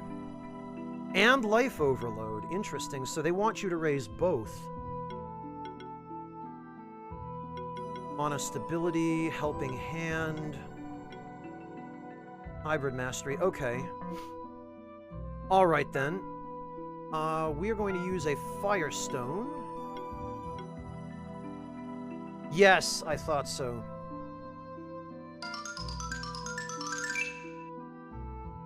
There we go. Dark Shifted Dracogran. Actually, what even is his shift trait?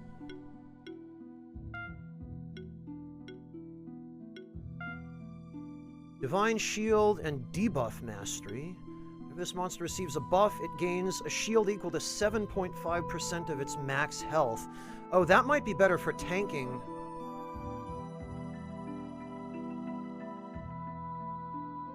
Oddly enough, the Light Shift gives him more defense. Or more attack, rather. But the Dark Shift gives him more defense, and it makes him a more competent debuffer, which I think I might actually prefer.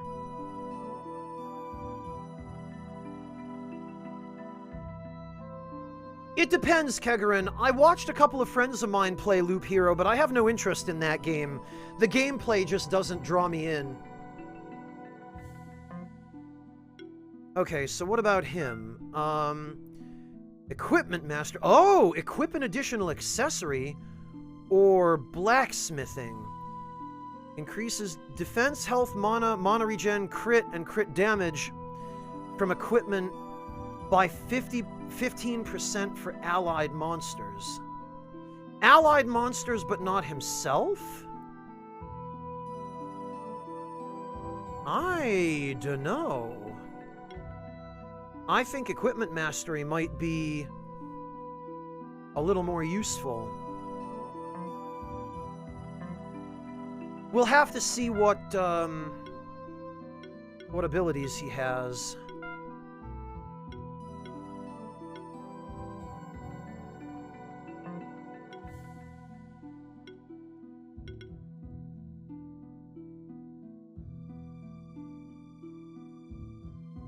Well, Kegarin, people have been wasting their time on all sorts of things lately. Most of my friends have been addicted to Valheim lately, and I just can't get interested in that game. Well, Fontes, it works on the group, but the wording was confusing. It said allied monsters, but allied monsters could imply monsters excluding him.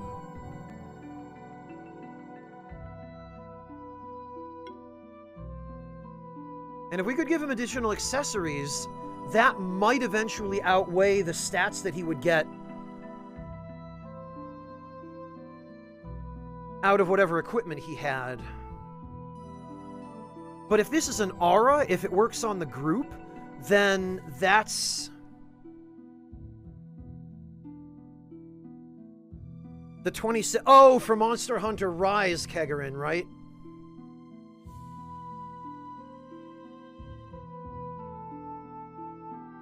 Yeah, that's the thing, Fontes. If it makes the entire team 15% stronger,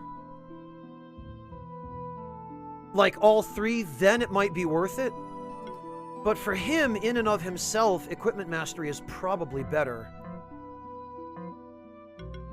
Let's look at his skills first, though. So he...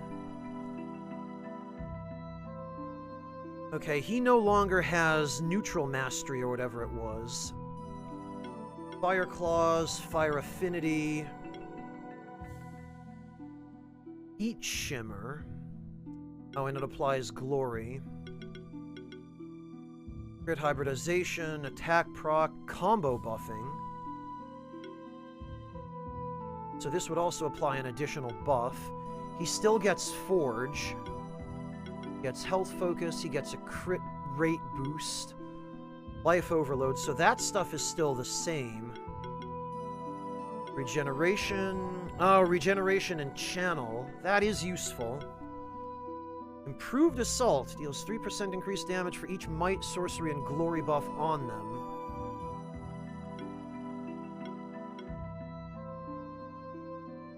But I don't see any way for him to give Might, Sorcery, or Glory.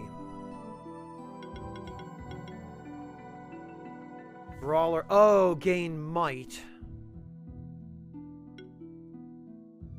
And then he would gain Glory from this. Cleansing Flame. Okay, removes 3 buffs. Interesting.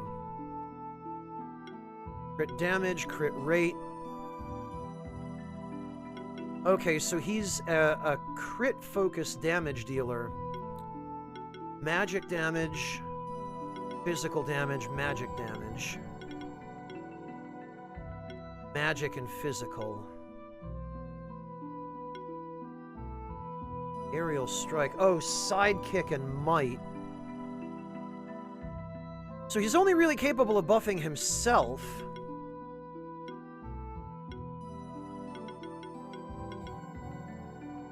Exploiting an enemy's weakness gains sorcery. So basically every time he gains...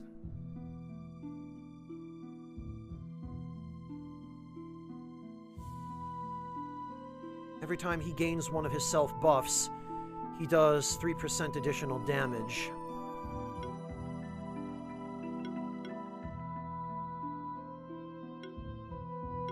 But he'd have to use 3 separate moves.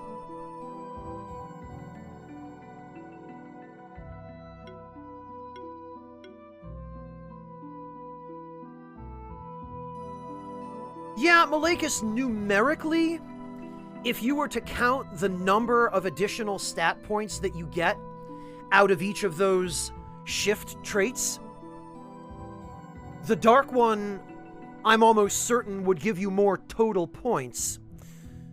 The issue is those points would be spread out across your entire party, so this unit itself would not necessarily be as strong on its own.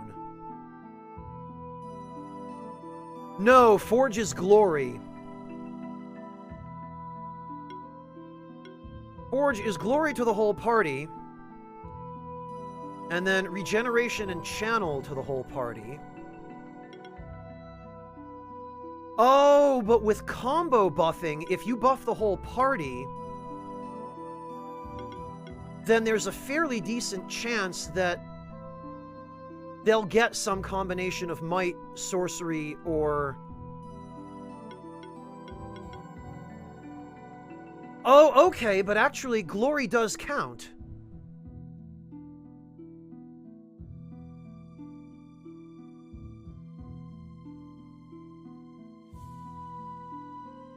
I can see why, Fontes. The only problem is, I don't want to use 2 monsters from the same family, because their resistances and weaknesses are too similar. I would want to vary it a little bit, but interesting nonetheless. Let's,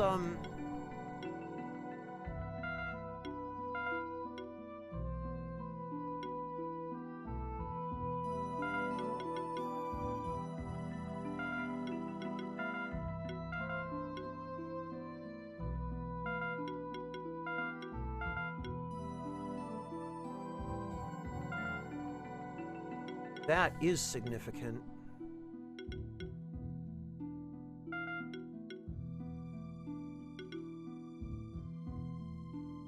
Does seem to have more of a focus on magic damage.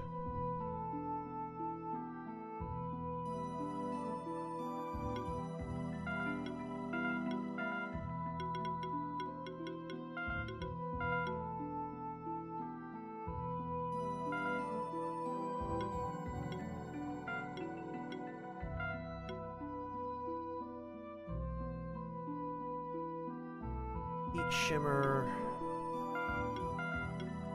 Forge, Life Overload. Yeah, that's super duper attack. Then we'll go for 1 attack, 1 magic.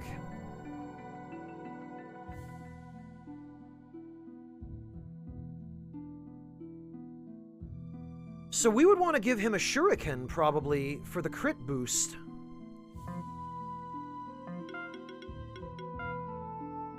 Because he seems to be super focused on crits. Oh, yeah, okay, and what gives normally 11% crit chance gives him 13 because of his passive.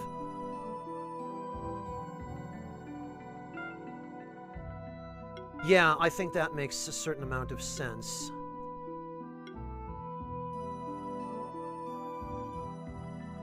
Poison Dart, I think, is better utilized elsewhere. Crit chance. Well, I guess we would want to stack crit chance with him. So the crit ring for sure.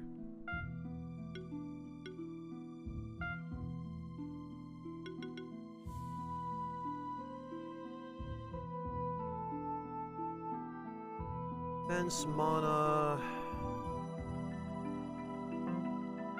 I feel like maybe a feather. Crit chance. Oh, you know what? The coat will give him more health. And the health will give him bonus stats because he's got those 2 stacks of life overload. So actually, the coat. And what could we give him to top that off? Man, I really wish the Grey Pearl were usable on shifted monsters. Hey, Tramer!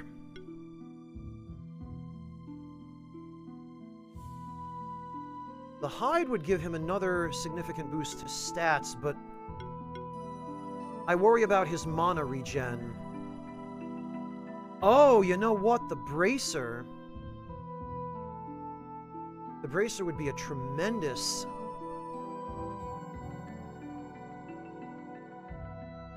boost, but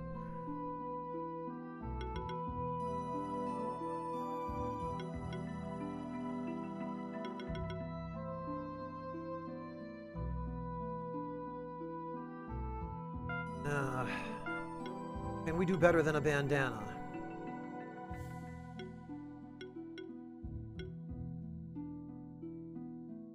There's the gauntlet.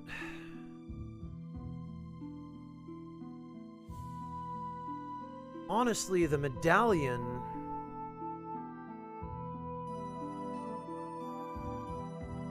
The medallion would help with mana regen, and it would give him some crit damage. But I really like the 66% crit rate, honestly. Oh, you know what, though? The Fang, I think, is going to be where it's at. Because this will give us bonus attack and magic and also the crit rate. Okay, so yeah, actually the coat.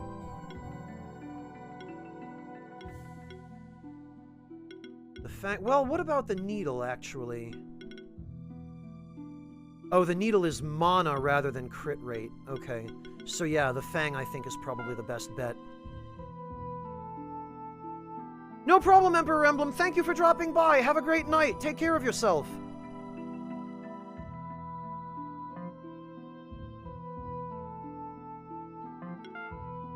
What else did we get? Oh, we got the Salahammer egg. which we probably also should hatch.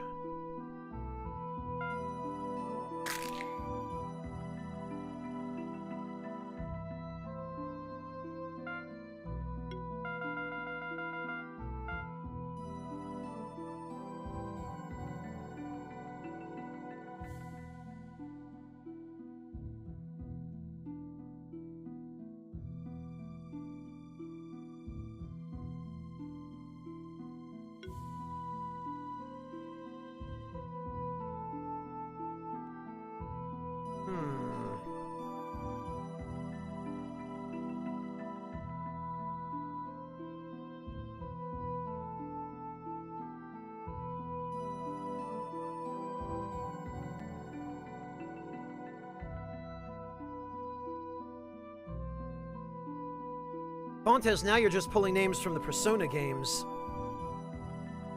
which in turn pulled them from Hindu mythology, let's be real.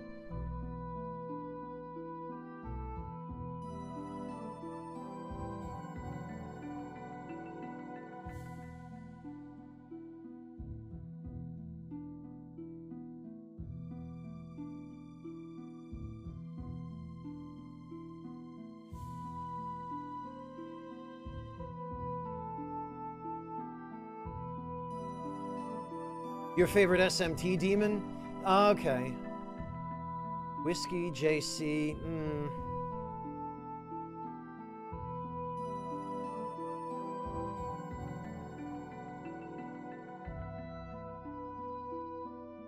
JC Salahammer. Oh, I see where you were going, Space-Time Dragon. I do kind of like the design too, Fontes. It's a little bit different.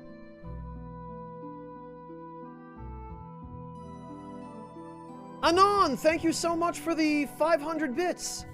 Really appreciate that. You didn't need to do that, but I'm very grateful. Thank you.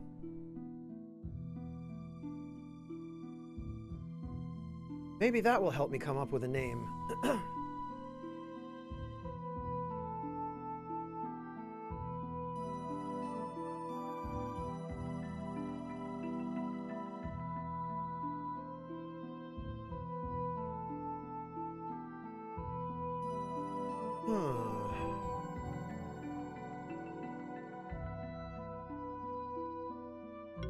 Okay, I think I have it.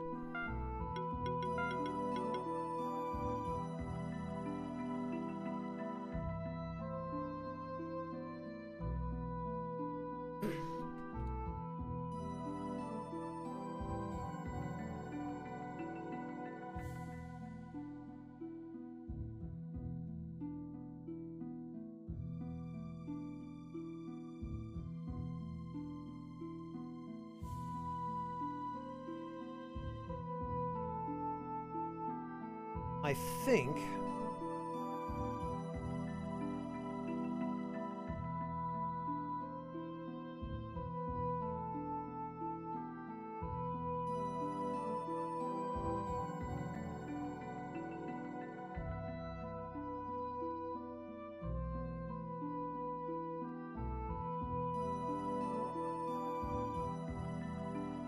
Okay, I have it.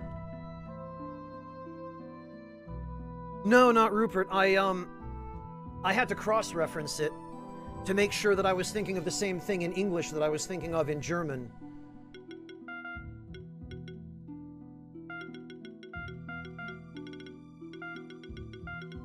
We've got slag and basalt. Two types of, well, slag isn't technically a rock, but...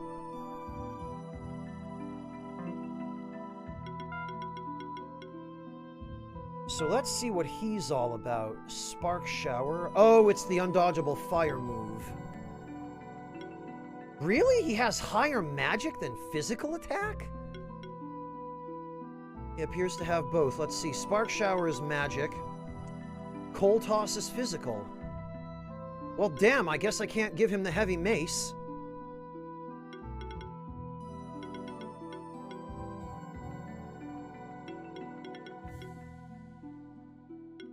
Applies burn.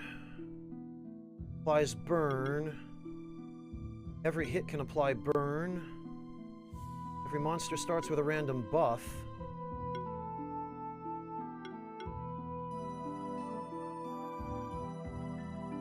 Mana burn. That could be handy. Well, Fontes, it's a weird technicality. Coal toss by rights should be a fire attack. I'm not sure why it's classed as earth. Probably just for balance purposes, I would guess.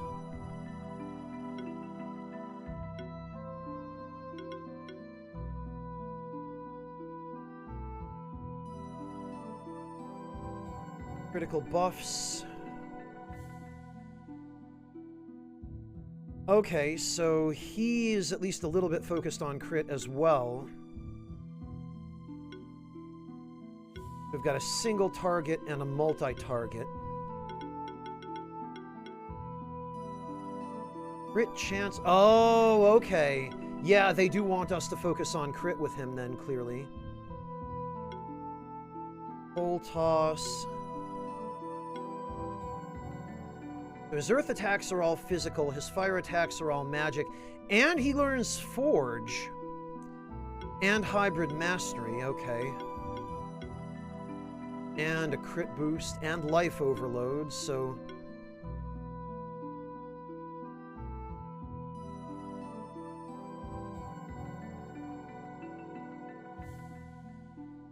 Malekis, coal isn't a rock. It's a concentrated carbon deposit.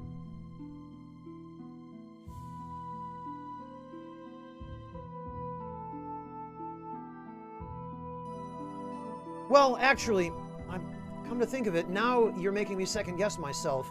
Is coal classed as a rock? I'm not 100... I don't think it's a rock. I think it's a,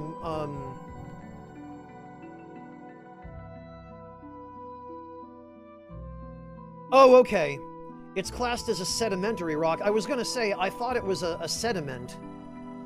But... apparently I was half right. Because it's a rock that's just formed by accumulation of minerals and, like organic particles, but... I guess it's still classed as a rock.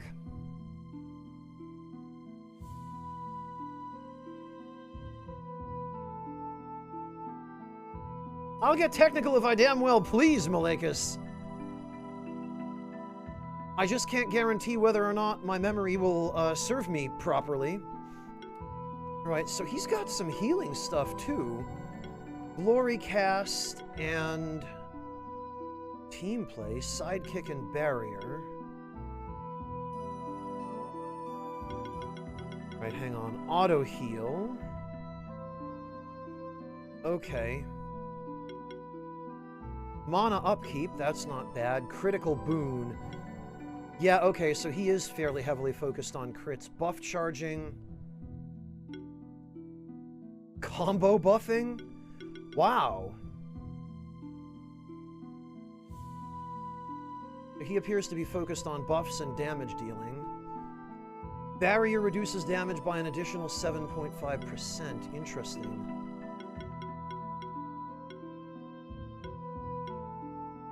Heroic Party and Heroic Defense. Phalanx, thank you so much. Or no, Farthrax. Thank you for the resub. Welcome back. It has been a while, Farthrax. How are you doing? I hope you're safe and well.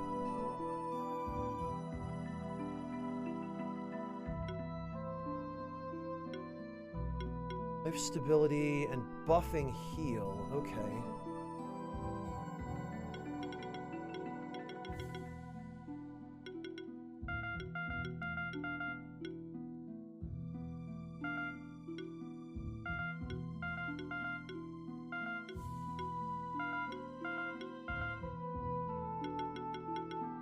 Well...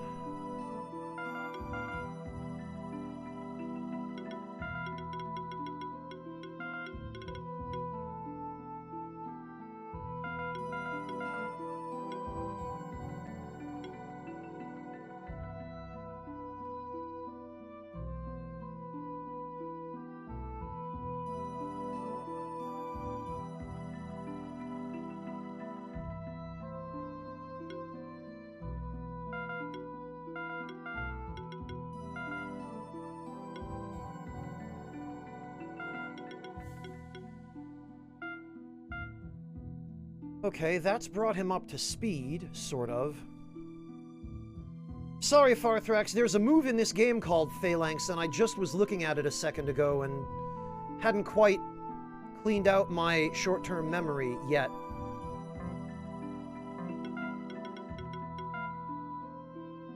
Well, Fontes, this one might not be very complicated, but I do kind of like that it's pretty straightforward. Of course, now I'm going to need to go get another shuriken. It's really unfortunate that there are so many interesting weapons with different focuses, but almost none of them seem useful because there are like 2 or 3 different ones that are just the best for like 90% of the monsters. Unless that changes later in the game. But as it stands, I'm going to have to get another shuriken for this guy because, well, that's the best weapon for him.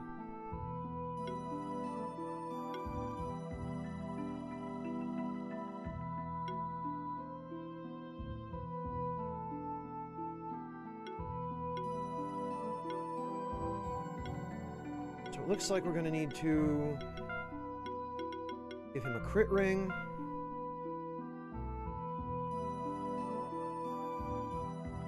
Niche to the point where I haven't run into a single monster that can even make good use of them, Fontes.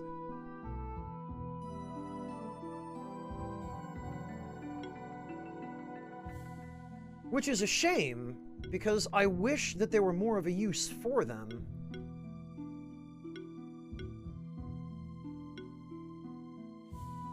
Crit chance? Actually...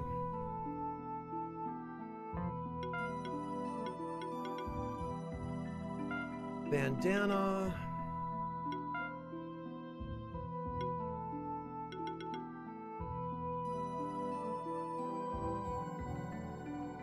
Crit damage.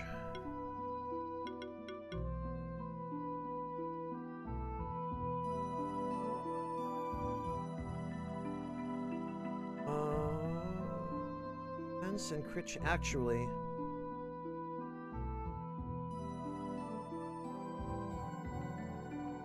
But ideally,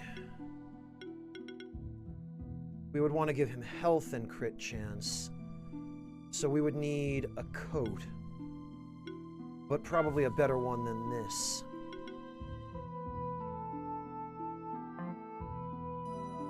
Okay, well that's fine for now.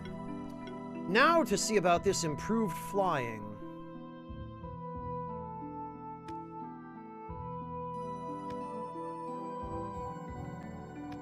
That's not that much better.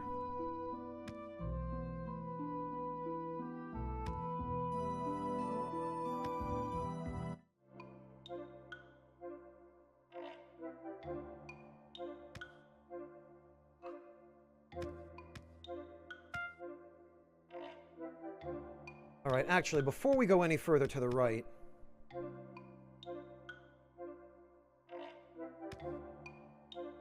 The other one lifts too, Fontes. Just only a tiny bit.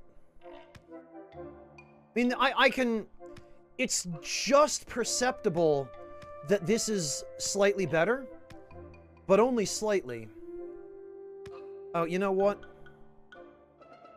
That's a light bat, so we should go get him.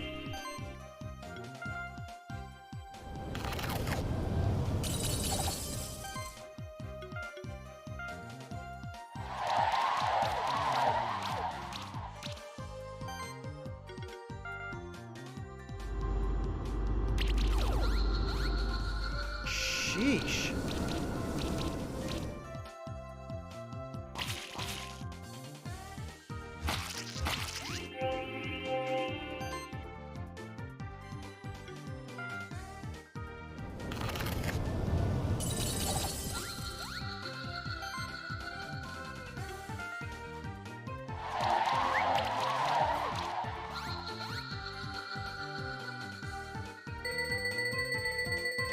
Yeah, Fontes, he is.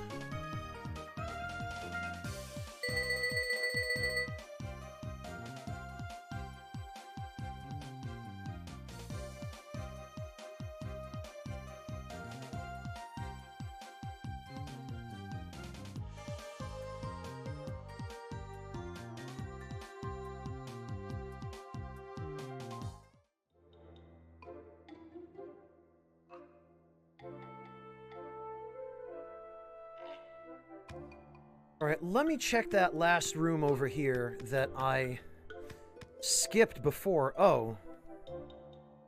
Really, that's all it is, huh? Man.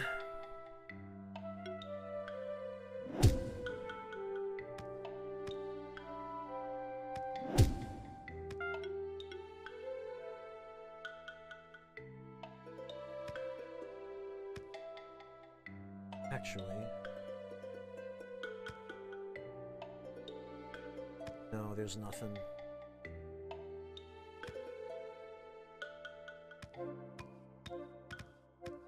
All right, then.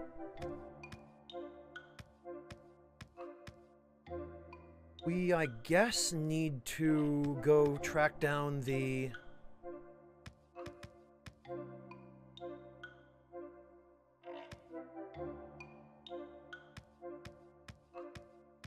Actually, yeah, we need to go fight the Goblin King, I guess.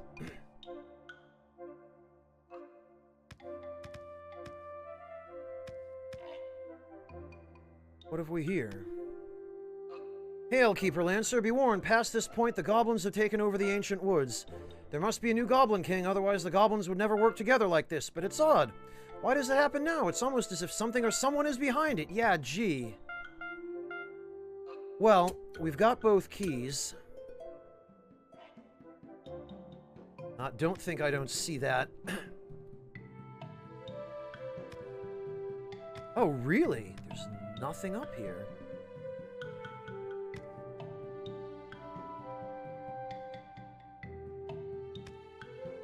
Ah. Okay, well, you know what? Let's get him. Weak against physical, huh? Well, this might actually be a time, then, when...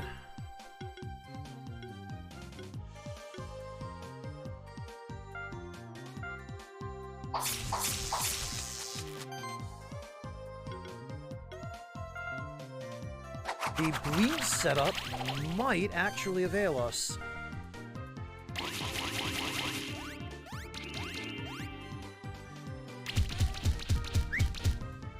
Alright, well, it's not bad.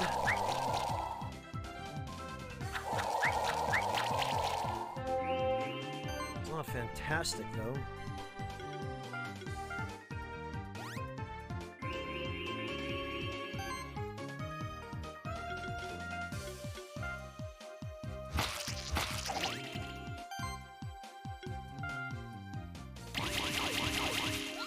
Jesus, though, those shields.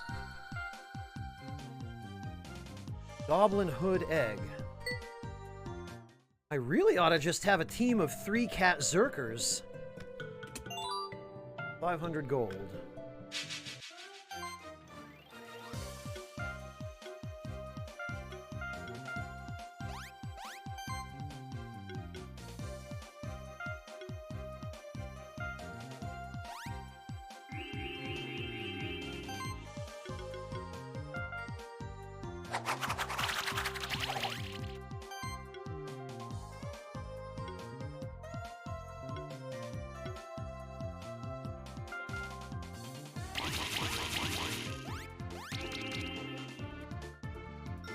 Yeah, that bleed damage, not so impressive. I mean, we can do this in 2 turns at least, but...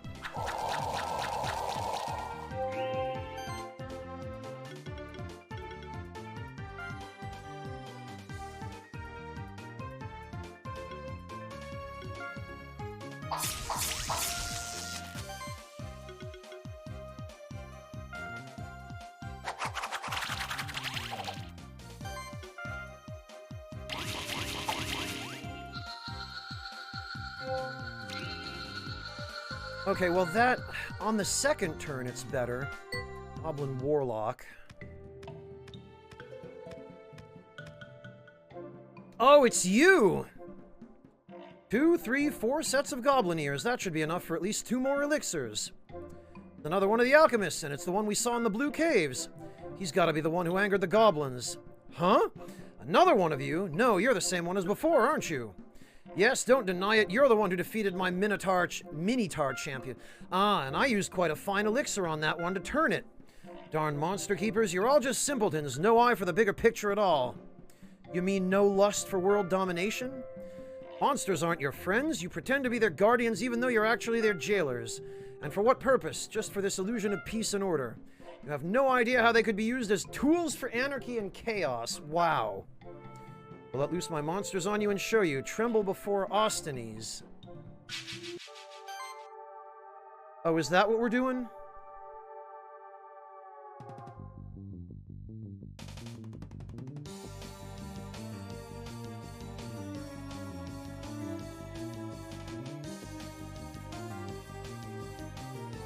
Well, against my better judgment, I'm gonna try the bleed team on these guys.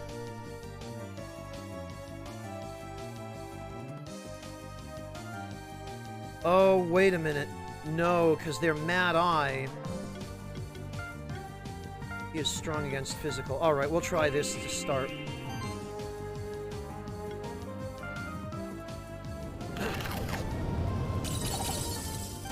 Because these fights always seem to turn into a battle of attrition.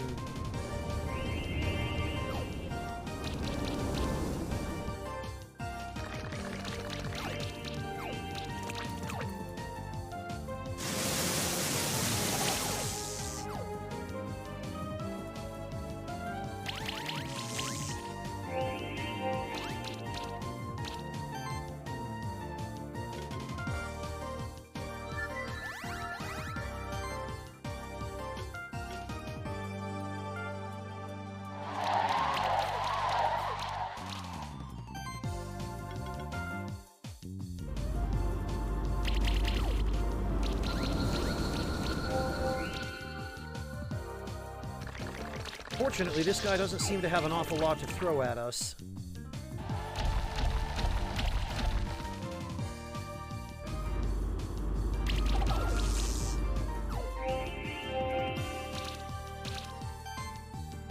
Although...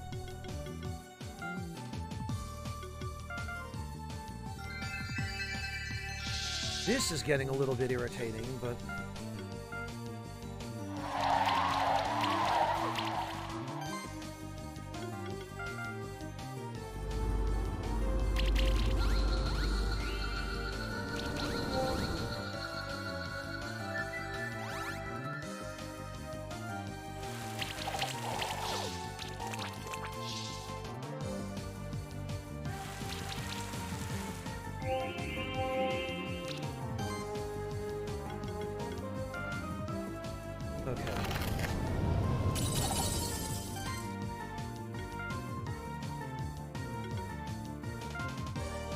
he's weak against this.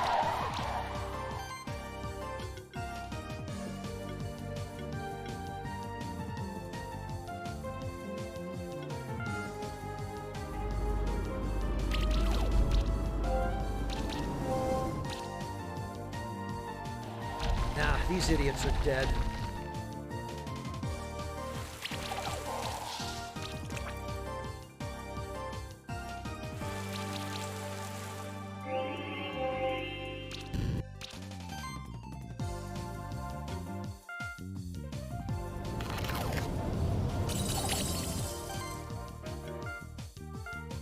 We need more chill on their tank.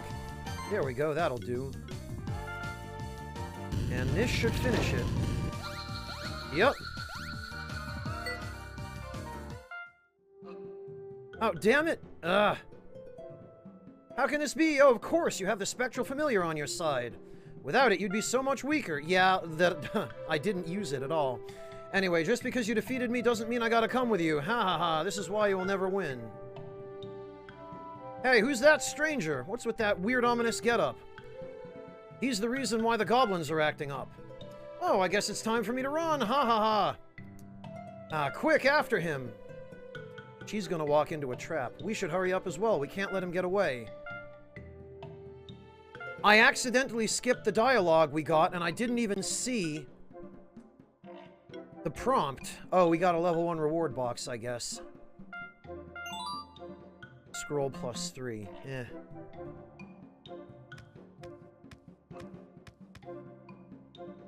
Okay, they're building some sort of tower.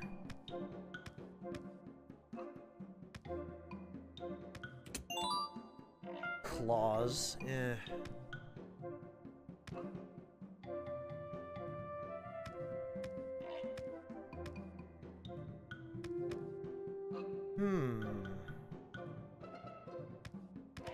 We've got a dark goblin archer.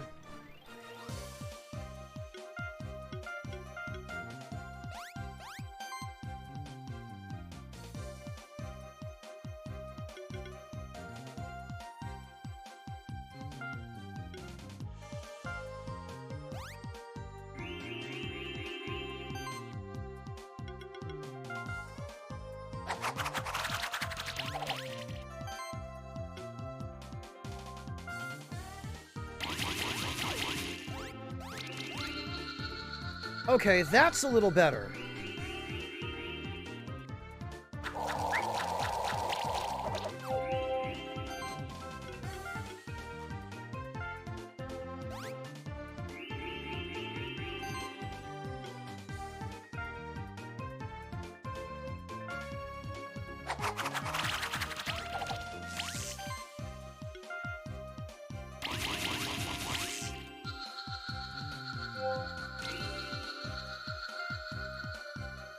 And we got a goblin hood egg. Oh!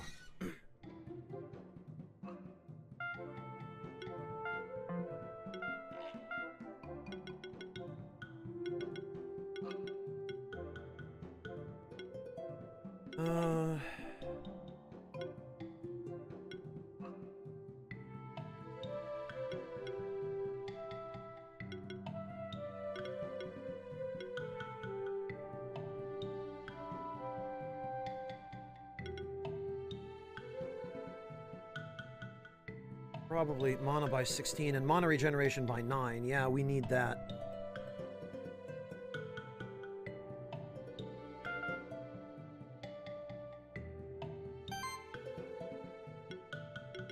Oh, finally, and now we can get Ice Storm. Not going to be the biggest Ice Storm, but...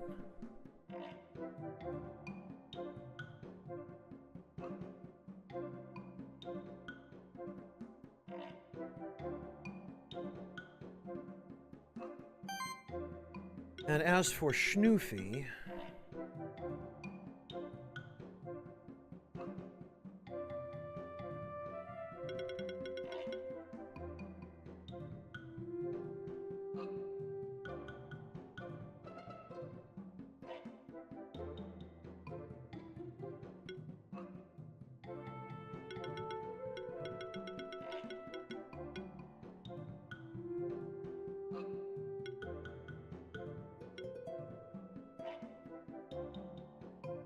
I feel like we should learn both of these.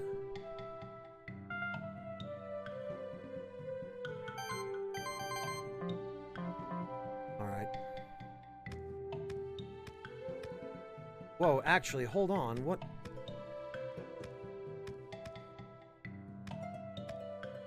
Okay, this is quite a sizable area. So one thing at a time, I'm guessing that this is probably a dead end. There can't possibly be a whole path up here, can there? There sure can.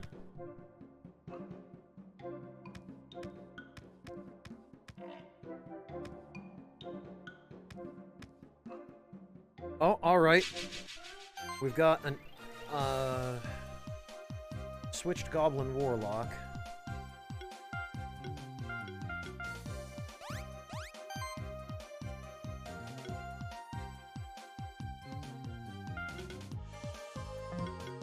Actually, we should use Protect.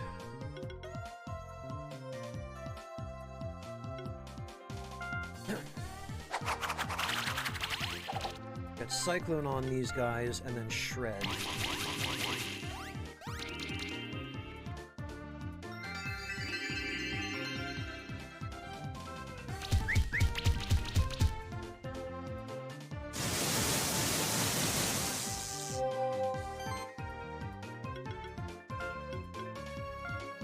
And then protect again, so that he's got them both covered.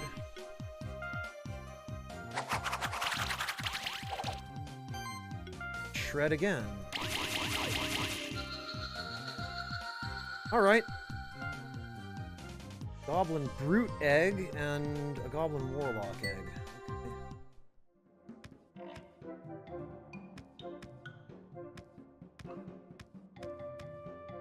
What are they putting stuff in here for already? This place isn't anywhere near finished. Ah, okay, we needed this. Ancient Woods Key. So it's a good thing I came up here first.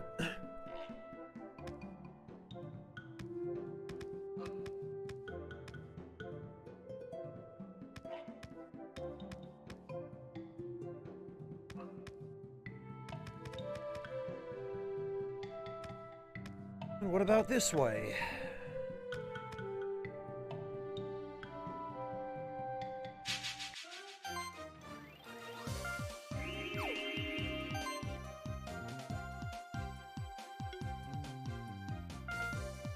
Ah, blasted, I should have...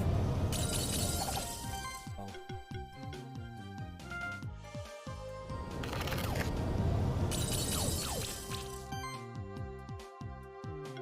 That's a little more like it.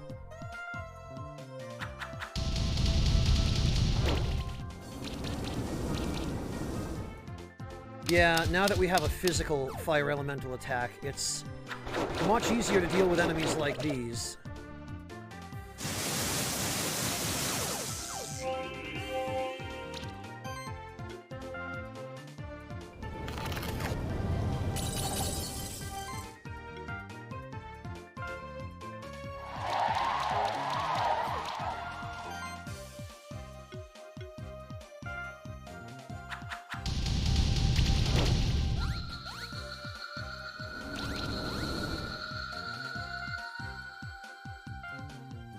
Okay.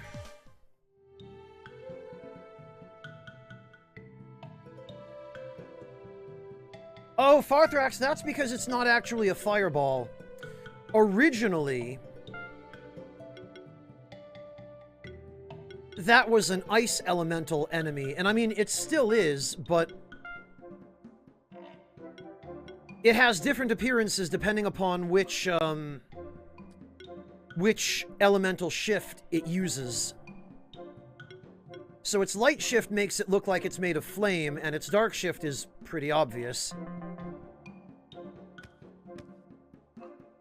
Oh. Gah, what is this nonsense? Release me, you foul beasts. Don't you know who I am? I am Ostenes, one of the Ancient Order of Alchemists. Looks like the goblins have caught him already. Serves him right. What's happening here? Did this guy get caught on his own? Who is he exactly, anyway? He's a member of an old order of alchemists. It seems like they want to cause chaos in our sanctuary for whatever purpose. An alchemist in our sanctuary? I heard stories about them, but I had no idea they were still around. Well, I guess we better put him in chains first, and then we can find out the detail. Yeah! Don't worry about these goblins. They'll listen to a high-ranking monster keeper like me. They will, huh? We'll put this guy in the prison cells of the Stronghold Dungeon. You should come there later. Oh, all right. But first you have to deal with the Goblin King. Goblins don't really listen to reason, despite the fact that you just told me they would. So you'll have to deal with him the old-fashioned way. Would have loved to do this myself, but duty comes first. All right, then. See you later. Goblins, let's put this criminal where he belongs. Oh, and they just say, yes, ma'am, and they do it. All right. Can sense a monster of great power behind this door. That must be the Goblin King. Let's take him on. Oh, all right. Sure. Oh, and he's a champion, because of course he is. All right. Well, in this case, I think maybe our bleed team...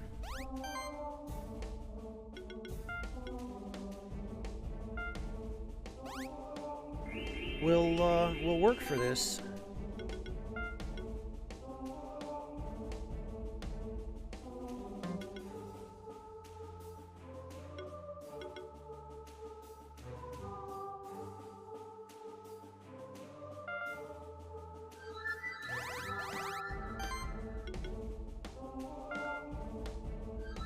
There we go. Let's get our buffs going. guess they're gonna do the same.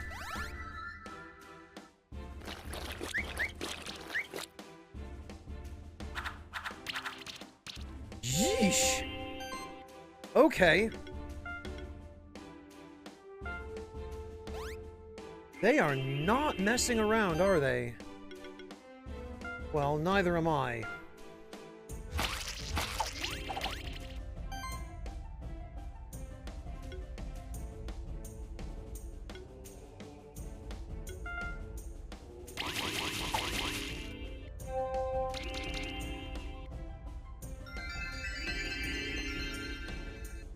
Ah, okay, interesting. They have mass restore, but they can't restore bleed.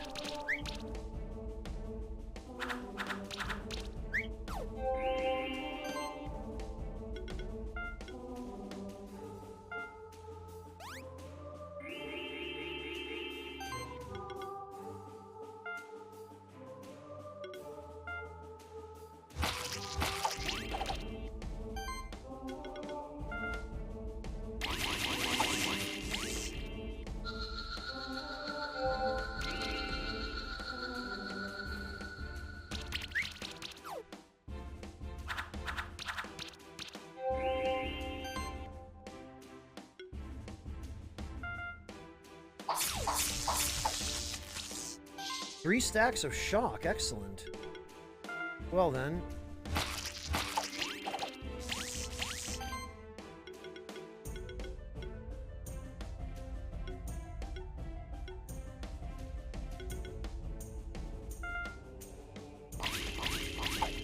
Jesus!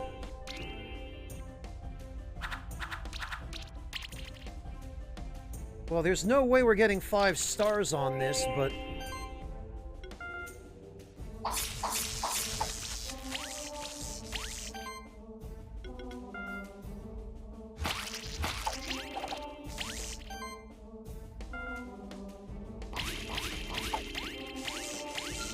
But he certainly doesn't stand a chance.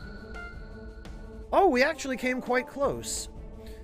We got a crown, defense, health, and mana. That's actually not very impressive, and a level badge. You ascended to Keeper Ranger rank. New items available.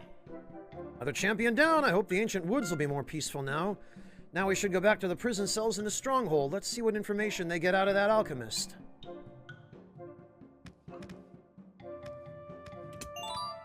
$400 gold and a +3 cape. Actually,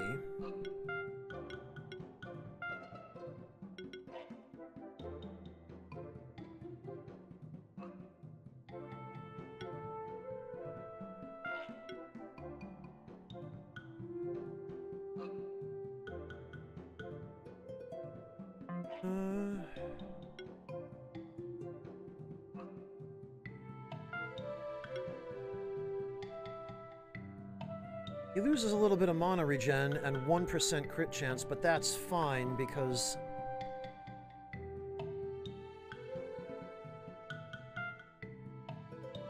if we upgrade that cape once...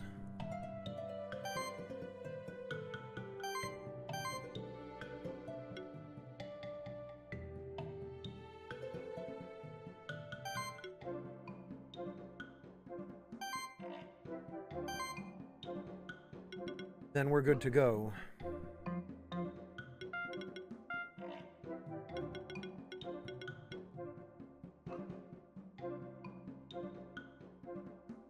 Okay, that we're not going to bother with till we have the ability to learn both levels of it.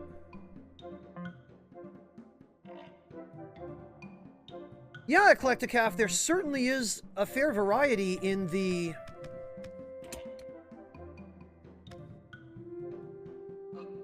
terrain. Oh, okay. I see where we are.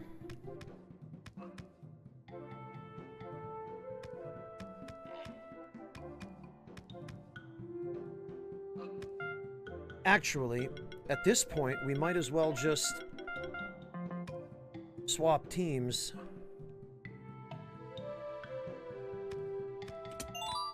Two smoke bombs? Really? Actually, I think, Oh, okay, yes. Ah!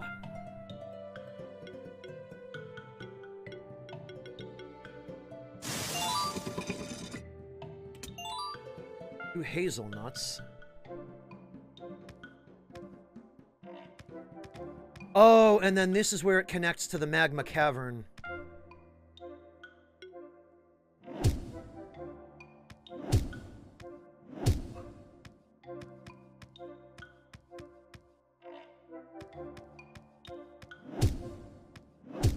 Ah, I see you.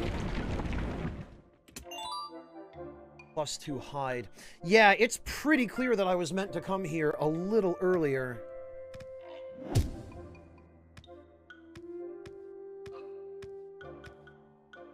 Oh, one of these, huh?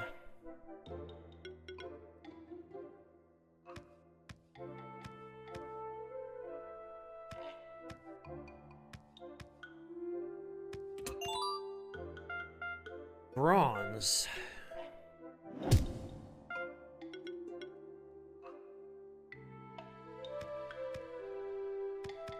Ugh.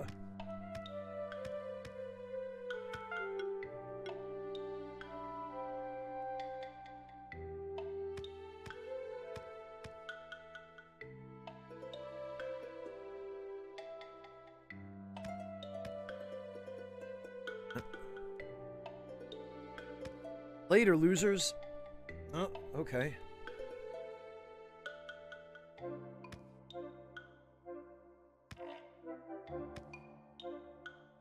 I see. Ooh, a Morning Star +4.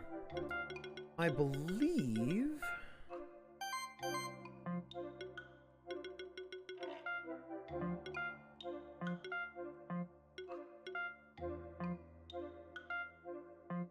I thought somebody on the team was using one.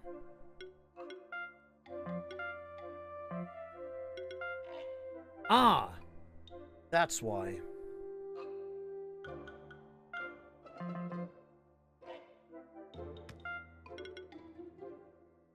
Aha!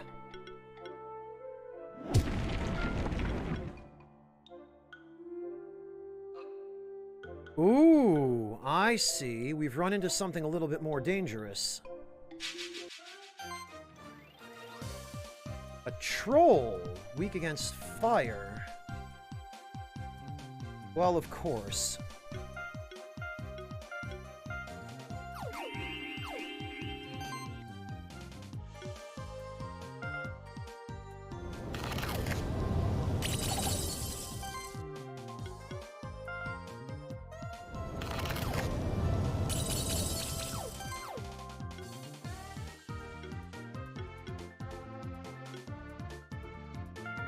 Alright, fine. Oh, these guys are, in true troll fashion, they have insane regeneration.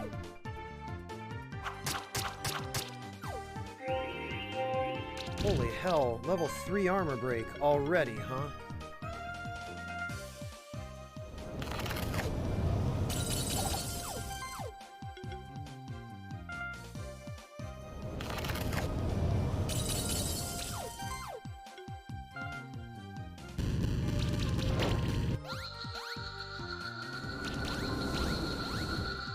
Sheesh. Oh, and we got a dark troll egg.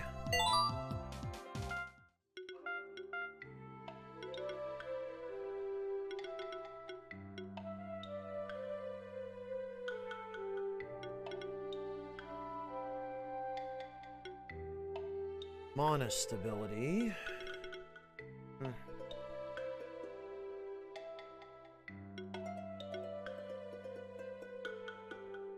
Actually, armor bypass is probably great. I should have gotten that much sooner.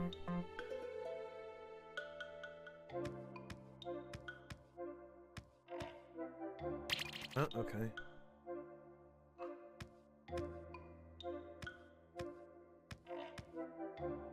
Where the... Oh! Woo!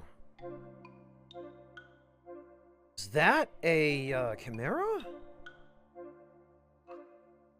Let's see what we have here. Brutus. No strengths and no weaknesses. Very well then. The fight is on.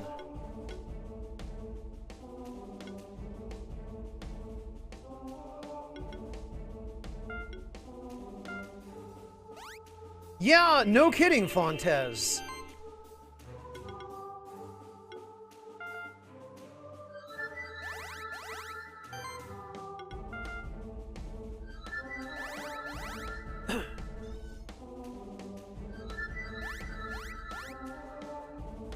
Oh, wow.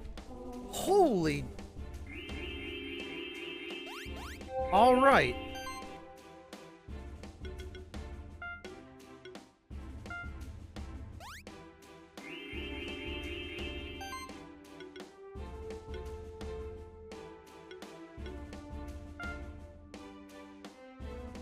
$21,297 HP?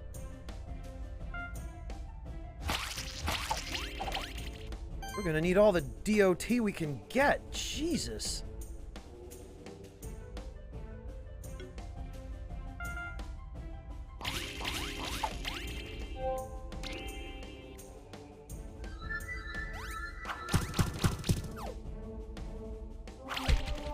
Oof. This guy might actually be a problem.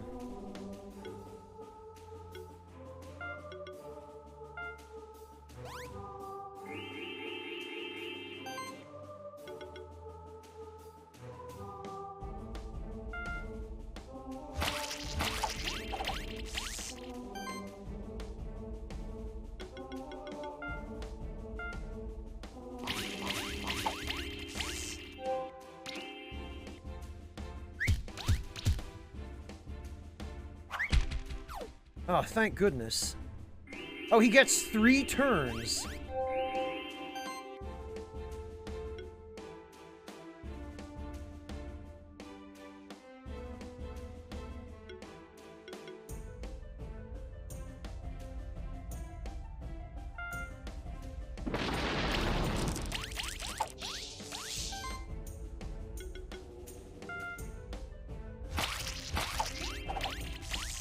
Thank goodness for this HP absorption nonsense.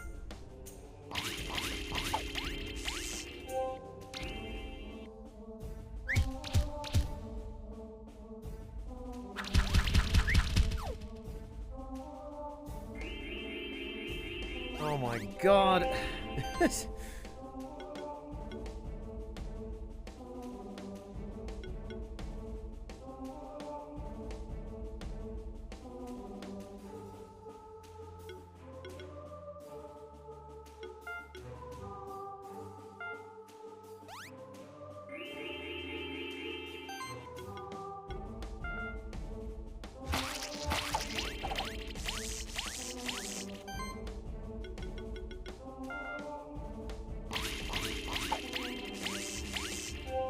I don't think I have the damage output to S rank this guy, or to A rank him anyway. Yeah, I bet he did, Malakus. This is no joke. This is just a straight DPS race, is what this is. And I don't think I've got enough DPS to win it.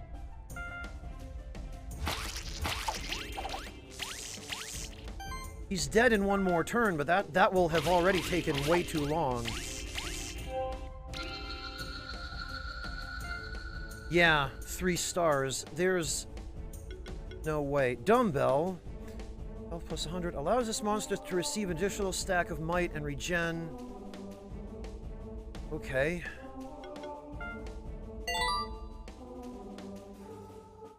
Yeah, I'm afraid that is going to be a while. At least now I know what he's all about, but my god.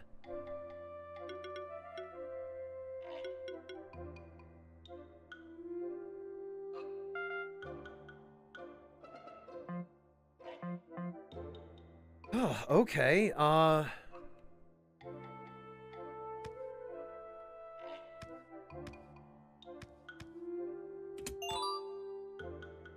craft box.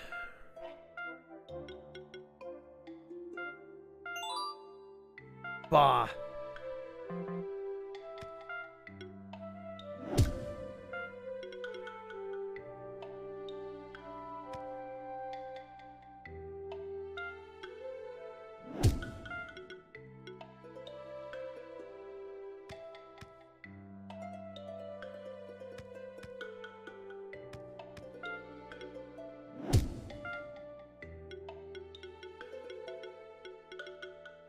Ah, whatever.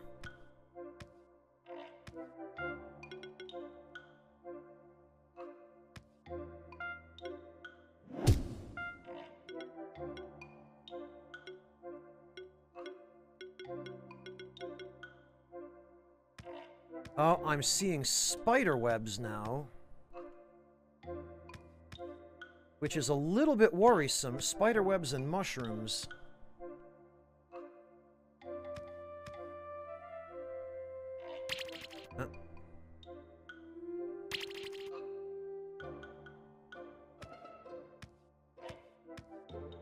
And more trolls.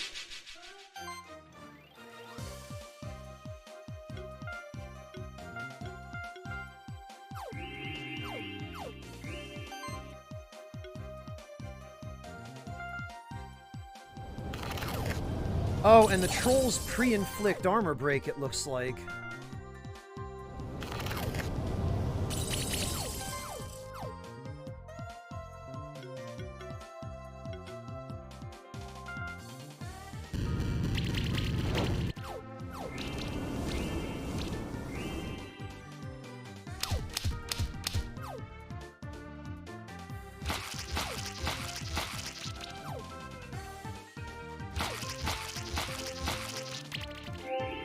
Trolls seem like they might make a good tank for a poison team.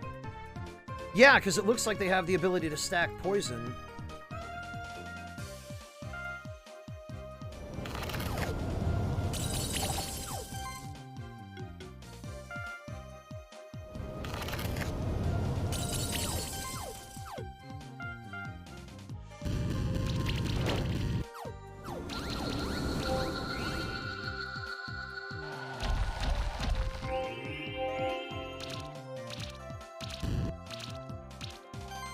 Jesus, that's, what, 4 stacks of poison?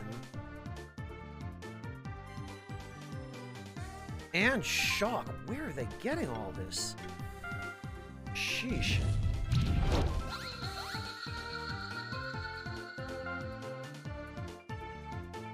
Yet somehow I 5-starred that, which is nonsense. I didn't deserve that ranking.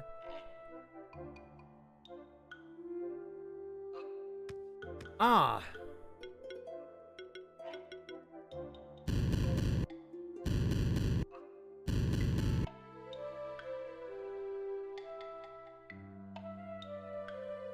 Oh, I see.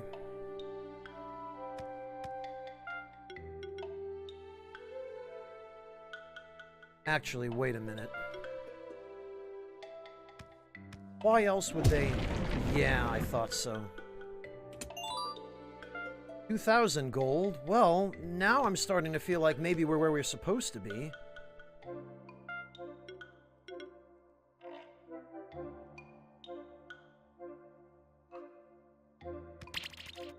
Whoops.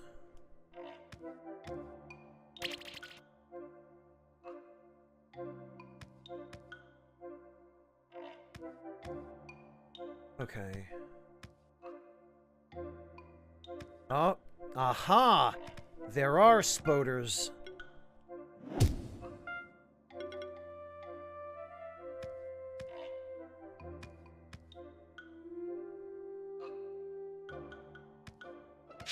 Well, this promises to be interesting. Argiope. Weak against fire yet again. Huh. They appear to be robo-spoders, in fact.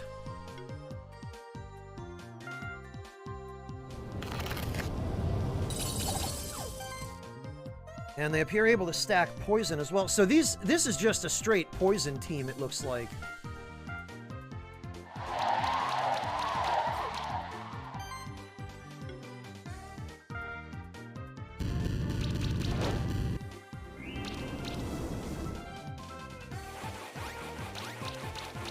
Oh, yikes. 3 stacks of sticky thread. That must...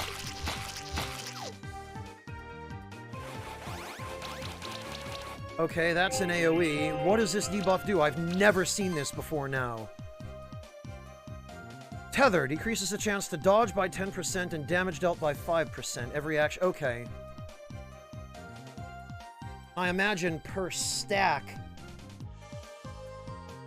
multiple stacks of that are bad news. But that's fine, because we don't rely on straight damage with this comp. We rely on attrition. Okay, and maybe a little bit of straight damage.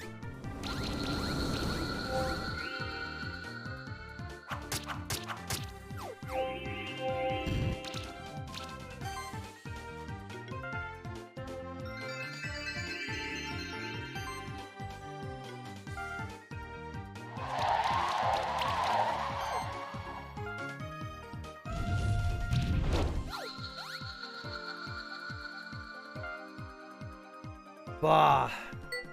4 stars, huh? Well, that's not acceptable. We are not leaving here without the egg of one of those, because...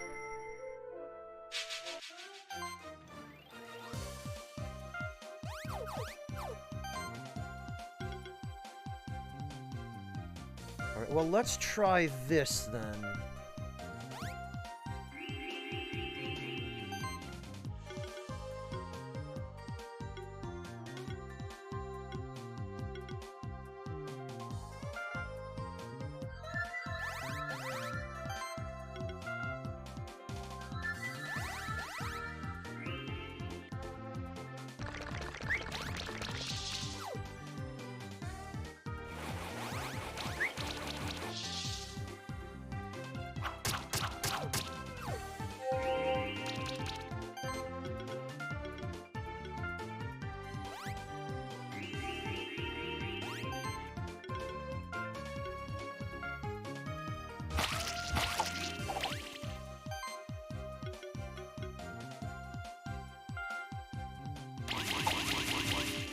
Okay, bleed comps are not effective on these guys.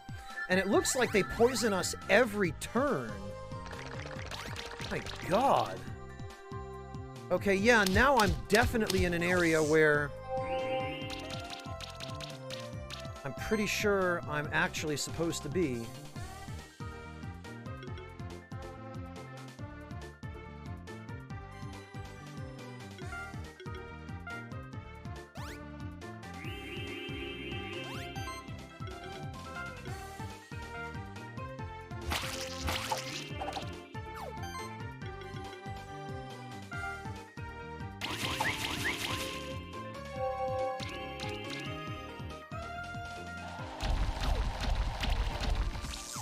But this is clearly not the team for this job.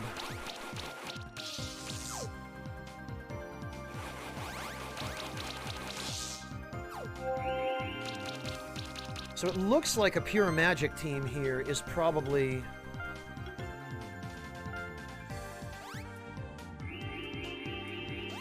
what we need. There is no way we are 5-starring it like this.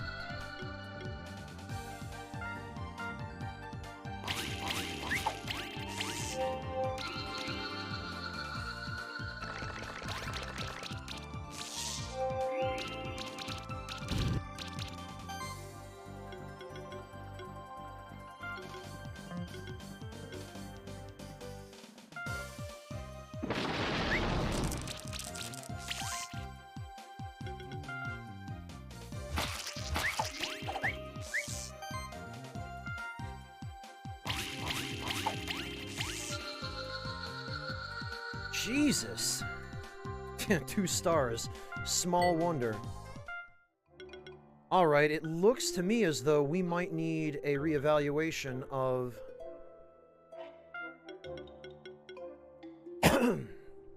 of our team composition here.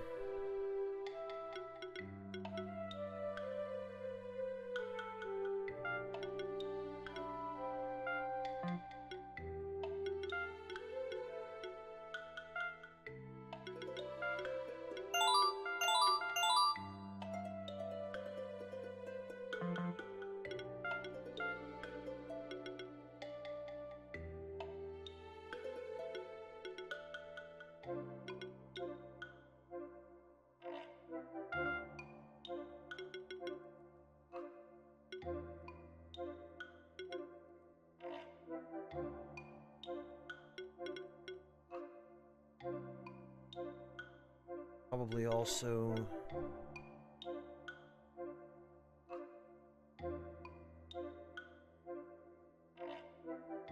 that.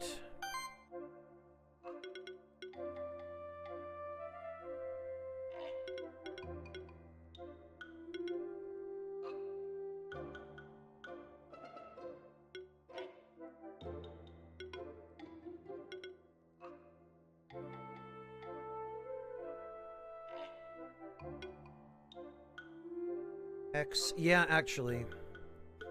Hex is probably a worthy use of this because...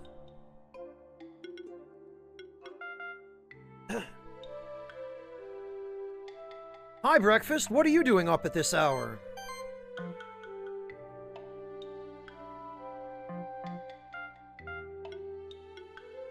Alright, I guess...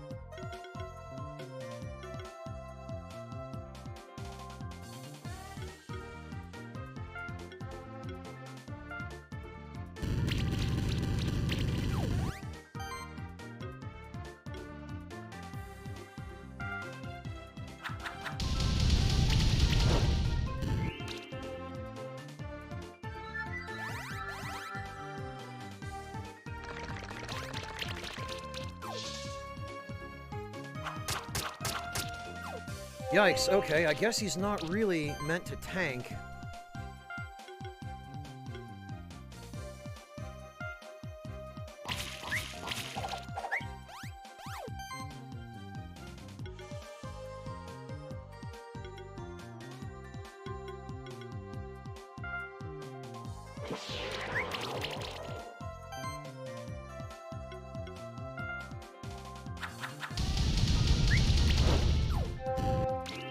Blasted, and all these whiffs.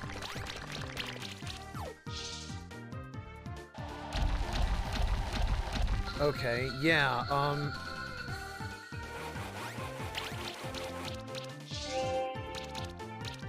Huh.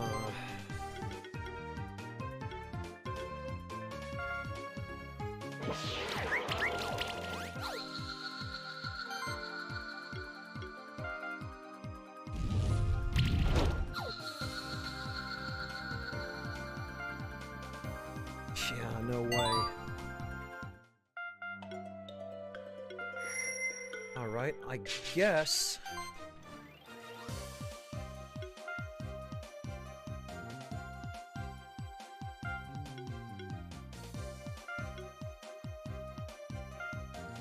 I guess maybe we need a better tank.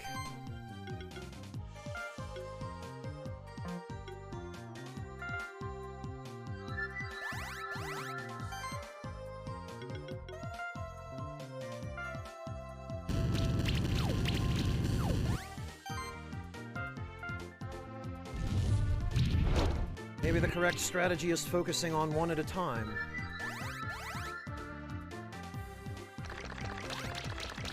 That level 3 Shroud is a huge problem.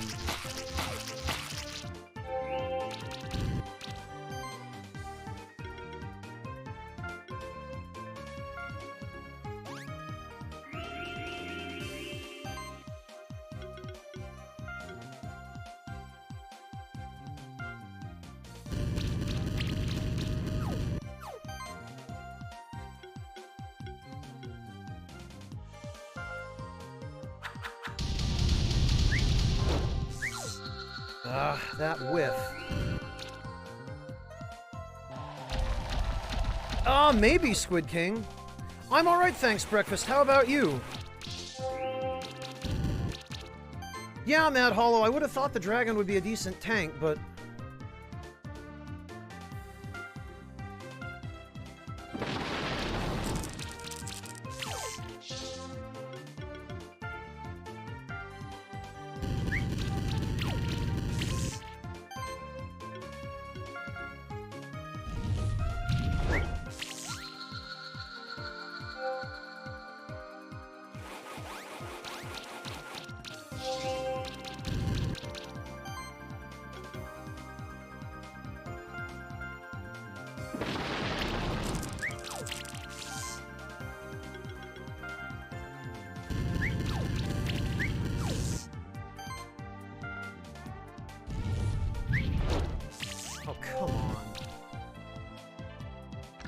That evasion rate is an awful lot more than 20%.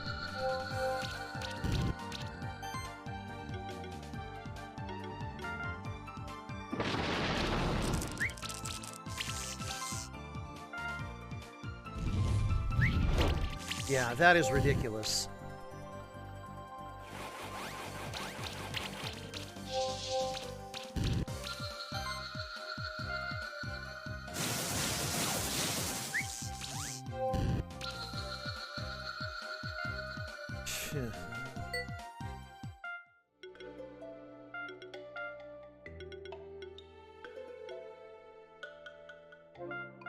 Well, maybe that'll help.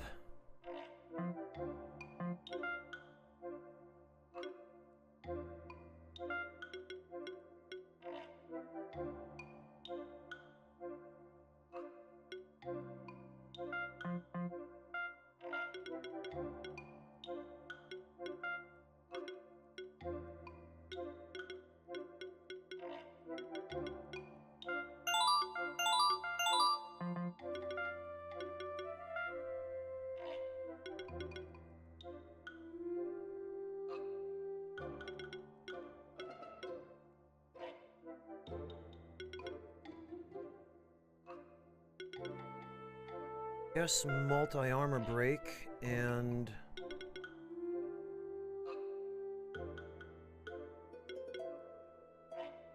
hack.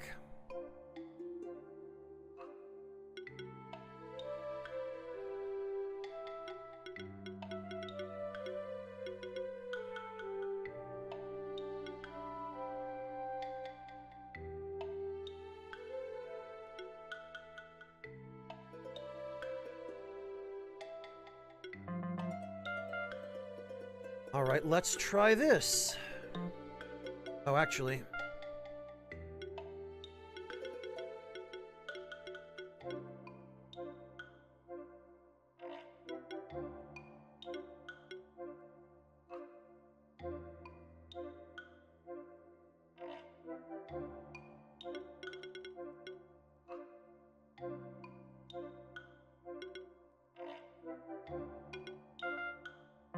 There we go.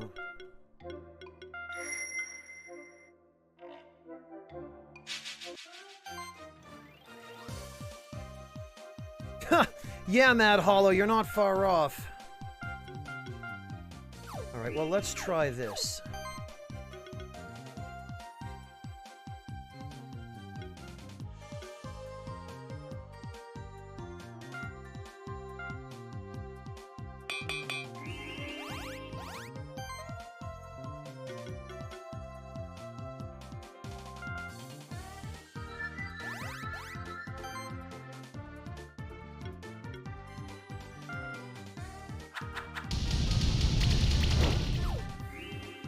Well, that's respectable damage. The only thing is, they go and use level 3 Shroud, and I don't have any good way of dispelling it. So you kind of have to do all your damage to them on the first turn.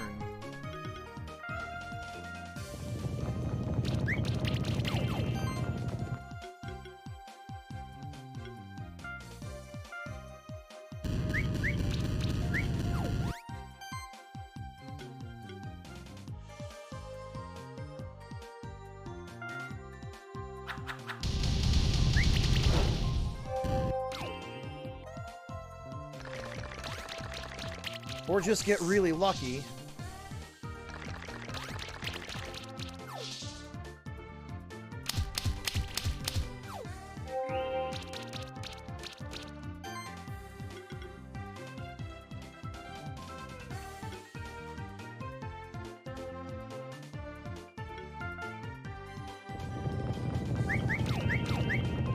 Yeah, that is in no way a 20% evasion rate.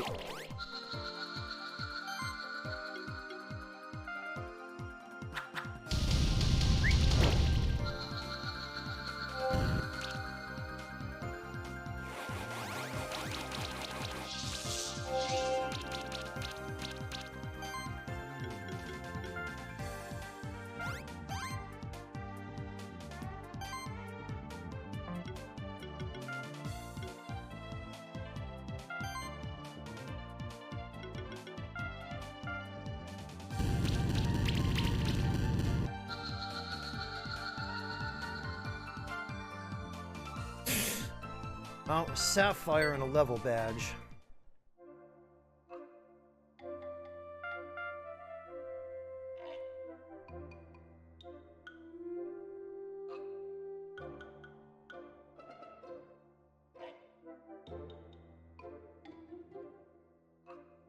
Oh, thanks, breakfast.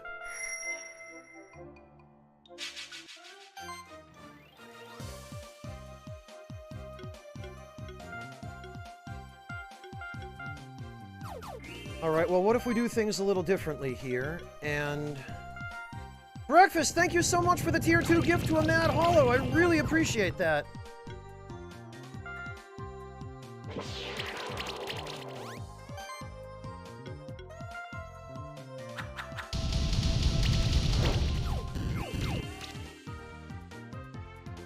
Yeah, maybe this is actually the way to do this, because...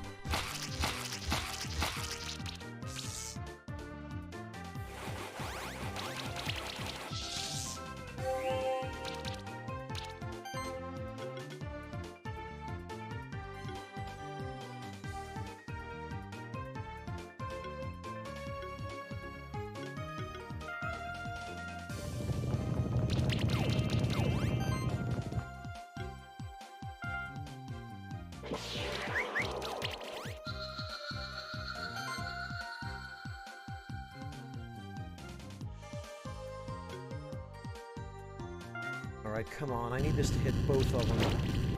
Thank goodness. Maybe now... Oh, come on.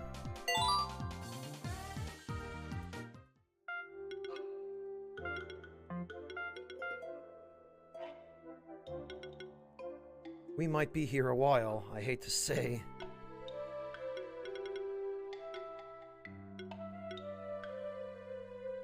Crit rate up.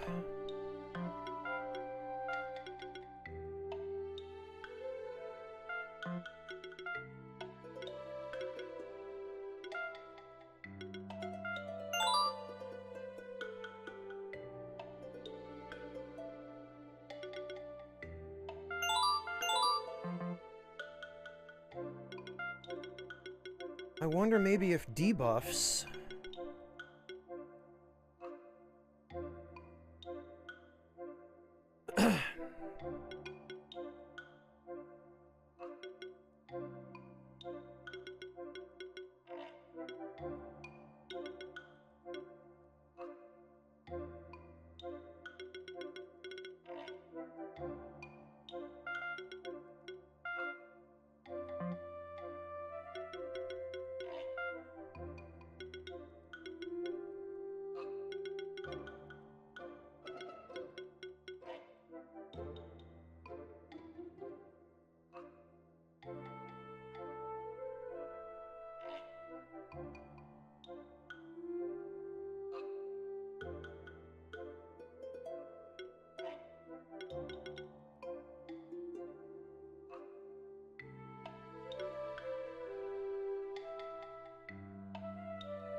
Not an awful lot, really. I guess the mana boost.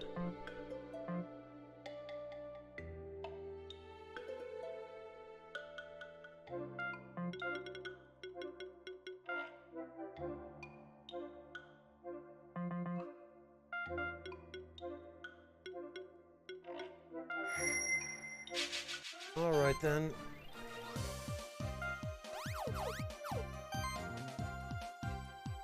Oh, blast it. That's not what I meant to do.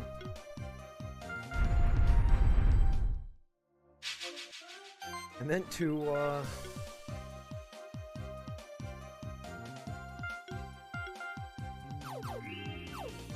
Okay, so we basically have to go all in on everyone right now.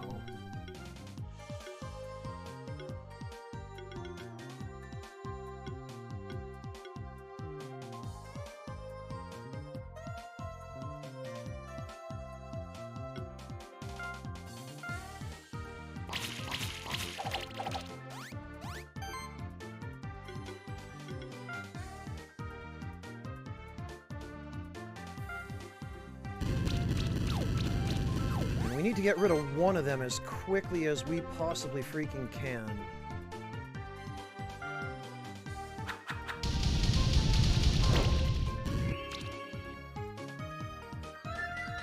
Okay, so he's gonna die at the end of the next turn.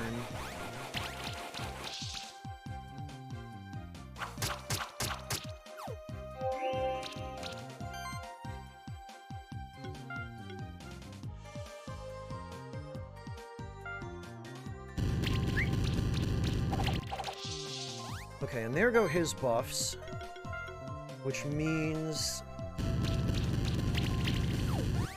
maybe Cleansing Flame is the key.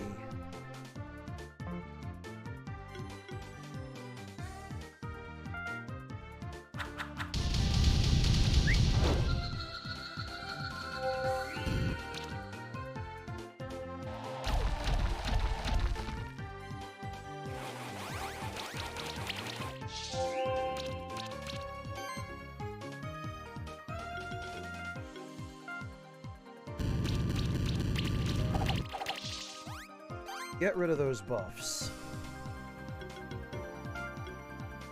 Oh, great, but...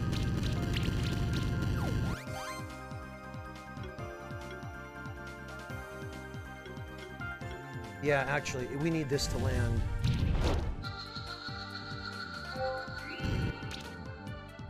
Ah.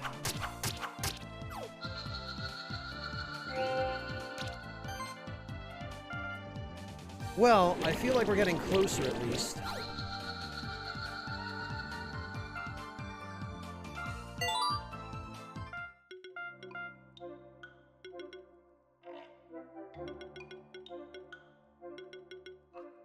Charging shield. Shield self for 60 when receiving a charge attack. Critical buffs. That might actually be really helpful. 50% chance to gain random buff when landing a crit. That's useful as well.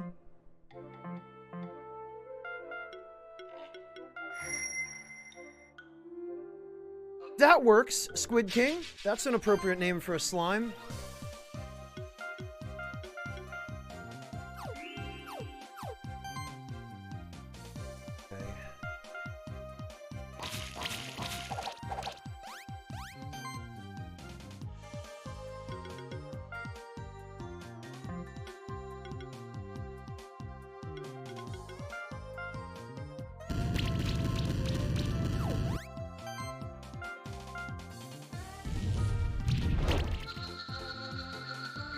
Alright, so we just focus on one at a time.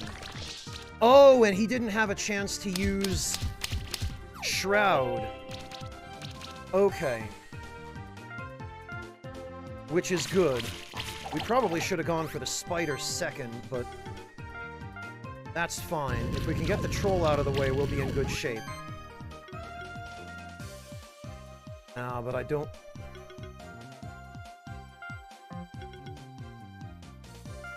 Actually, he's gonna die of poison anyway. Okay, I think this is it. This is how we're gonna have to do this.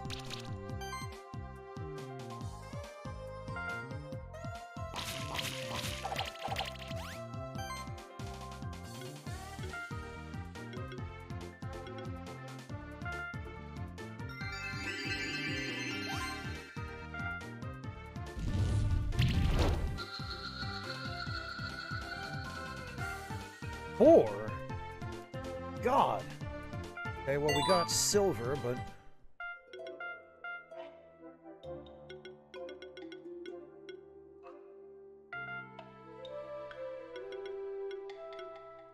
Shielded aura. Shield effects are increased. All monsters receive less damage from multi-target attacks. That's helpful. I mean, all that stuff is helpful, but...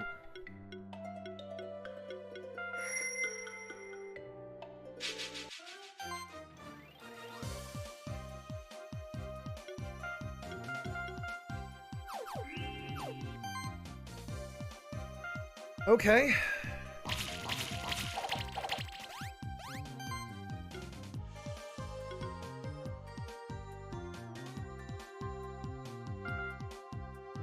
Can we get away with just, yeah, it looks like we can. And then this might help our damage. But the bastard went and used, so now I have to use Cleansing Flame. Actually, we should get rid of him first.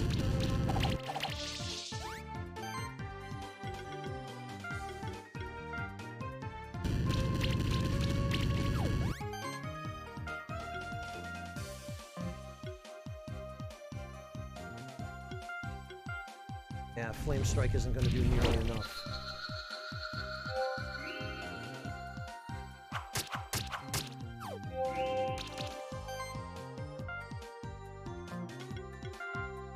And we need to get rid of his buffs as well.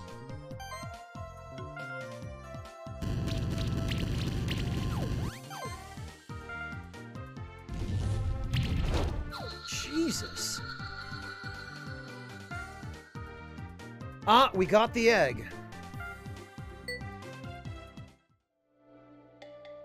But I think I might actually want one more of those, because those are super annoying to fight.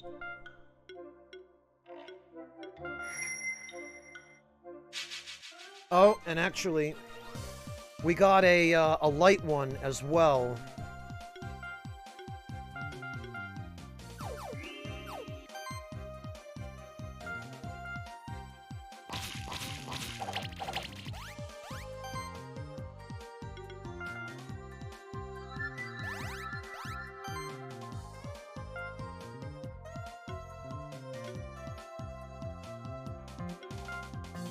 Okay.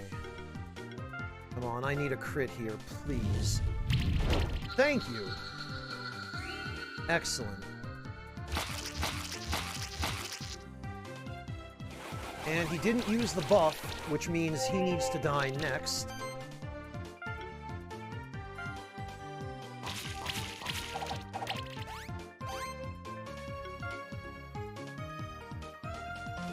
Actually, Fireball will... Okay, Fireball will almost take him out, so with the bonus damage we get from Ignite...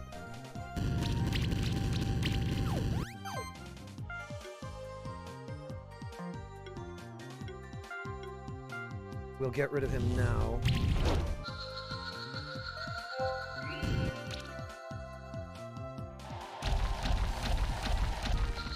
Oh, for God's sake.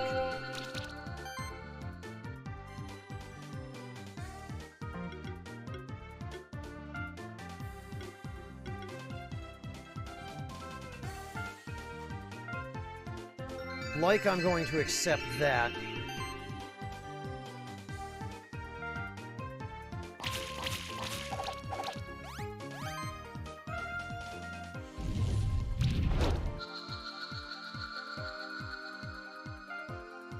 Stars. Ah, oh, God damn it. And we didn't get the egg.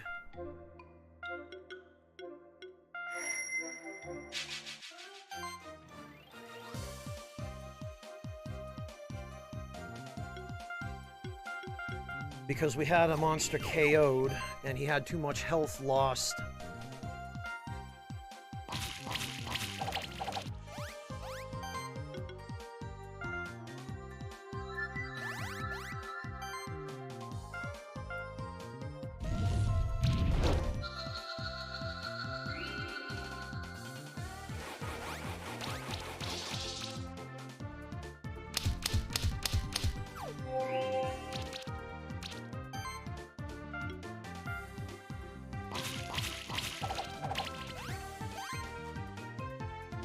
Actually,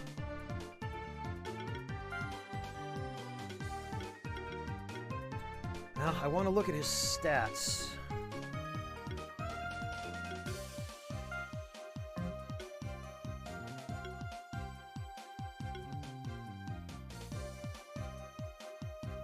I don't remember if this monster has multi-wizardry, and I don't want to waste a turn.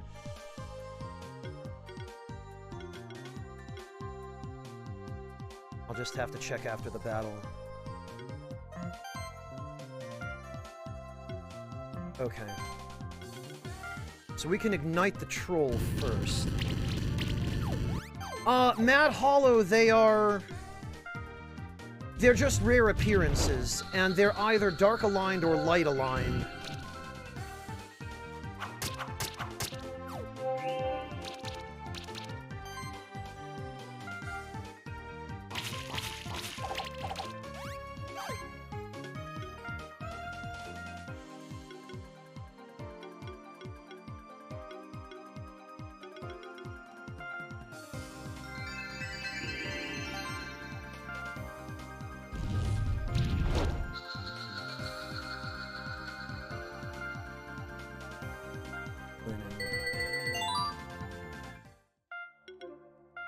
Unfortunately, this is really going to come down to luck. Let me check now. Magic Barrier. Oh, mage monsters start combat with a shield equal to 150% of their... That actually is probably going to be pretty handy.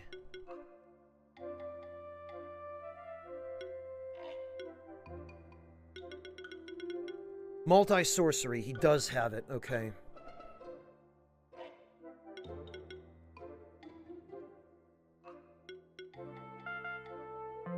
Because these guys are...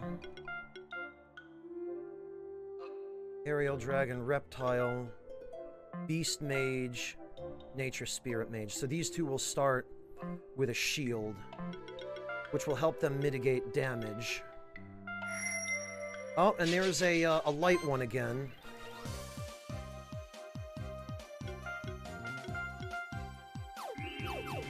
Yes, Mad Hollow, you can.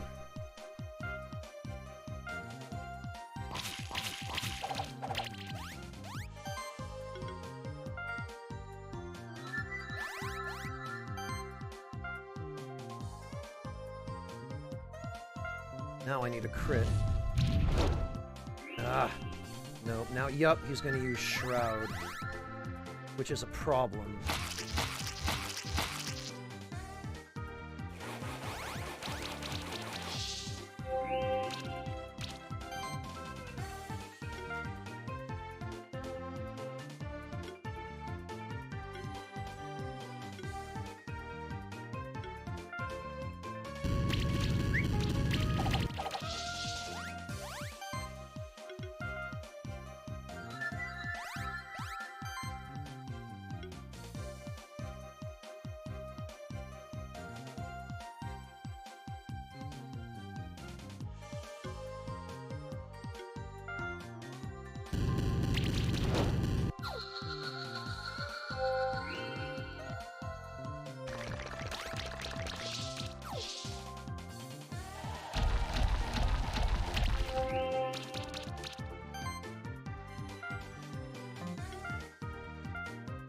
Okay, so now we need to get rid of his buffs. Stack Wizardry again.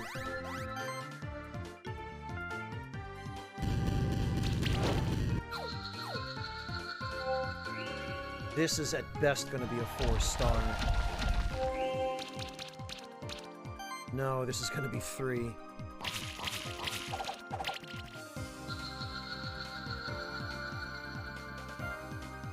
Ugh.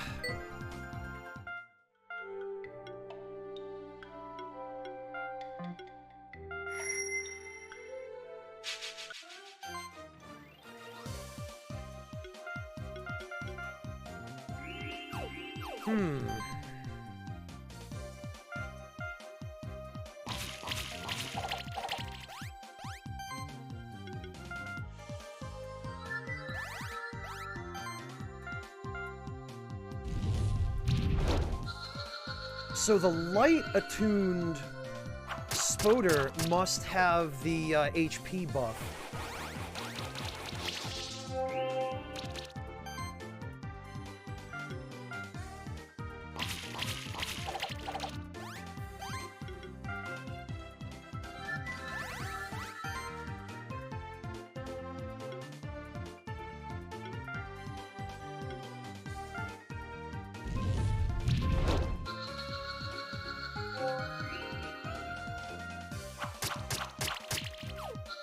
Jesus.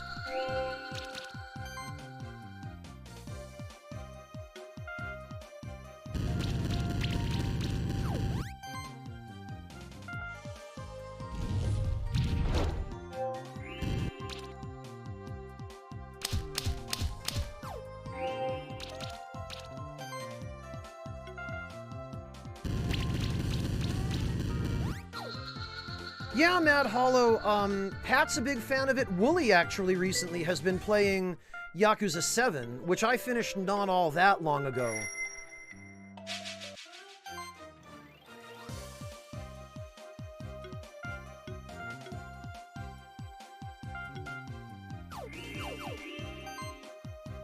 It varies based on the monster, Mad Hollow. You can't always tell by appearances. They have different color palettes, which are not always obvious.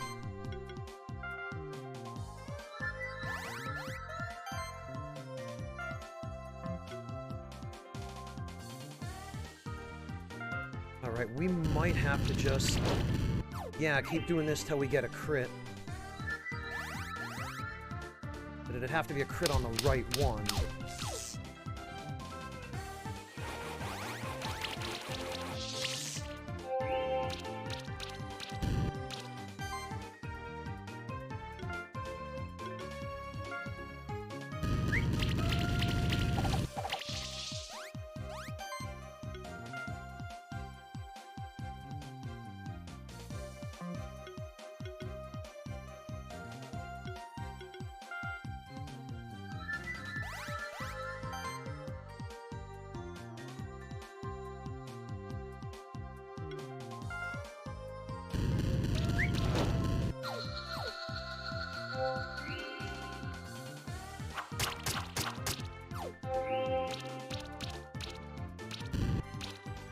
We've taken too much damage now.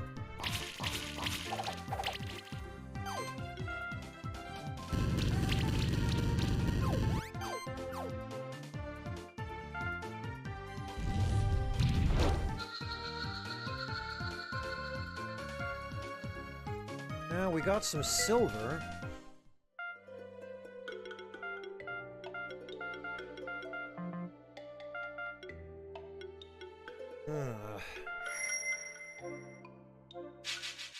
Oh, screw them, Farthrax. These guys are the worst.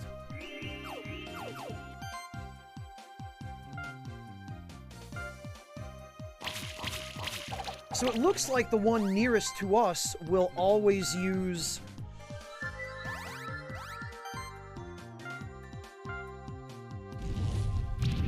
Shroud, unless we kill it. And if we... oh, okay, if we don't kill it, then I guess the other one will.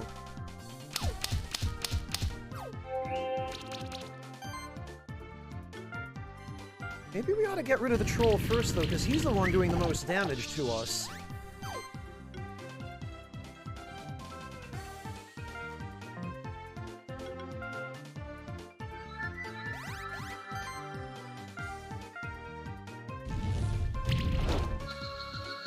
Yeah.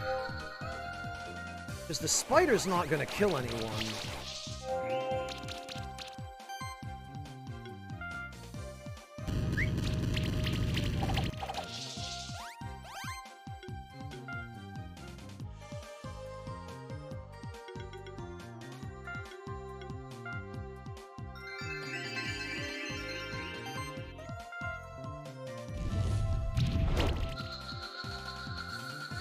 Question is, we did it, 4 stars, but no item.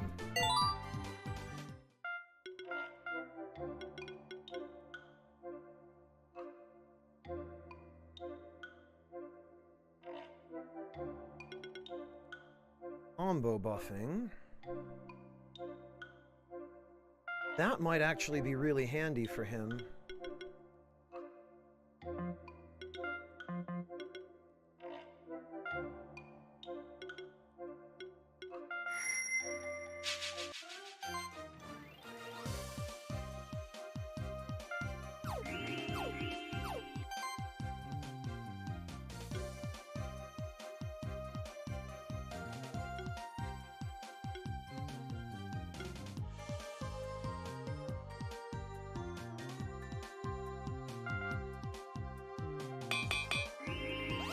Alright, well, maybe...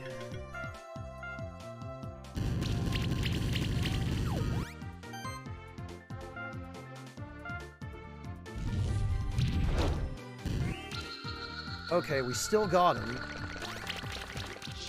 And now we've got the shield.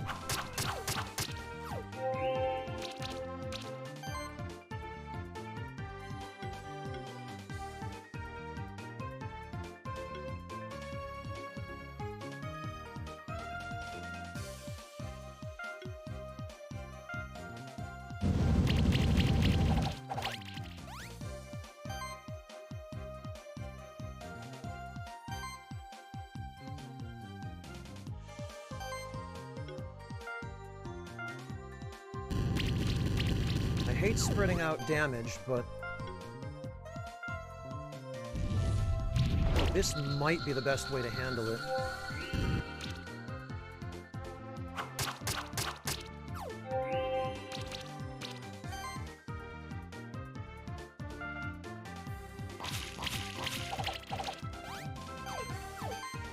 Okay, Schnoofy can finish it now.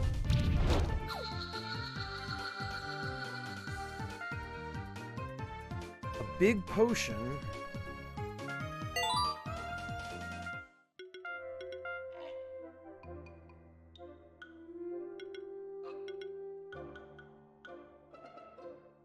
Actually,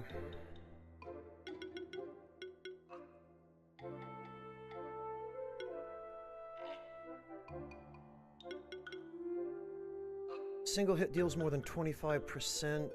Gain 8 charge stacks. Well, this might be exactly what we need here. Not to mention...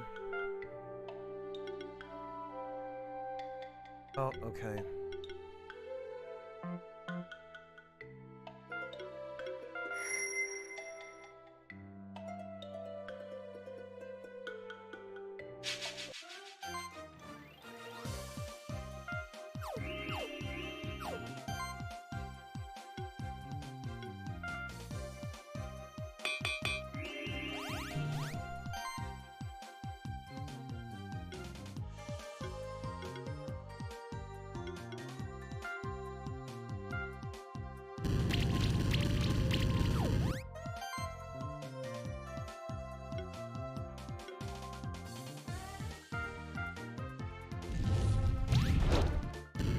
Yeah, okay, 8 charge stacks.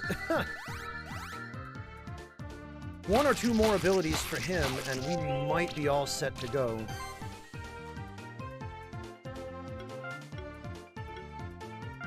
Okay, so we need to get rid of the troll first, because he's their main source of damage.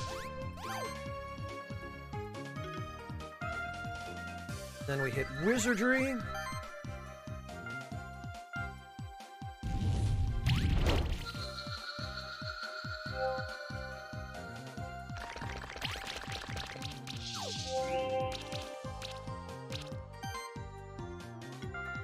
Cleansing flame.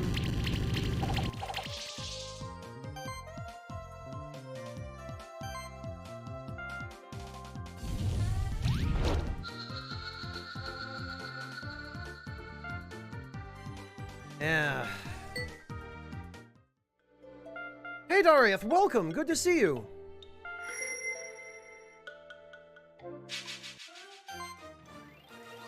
I'm doing all right, thanks. How about yourself?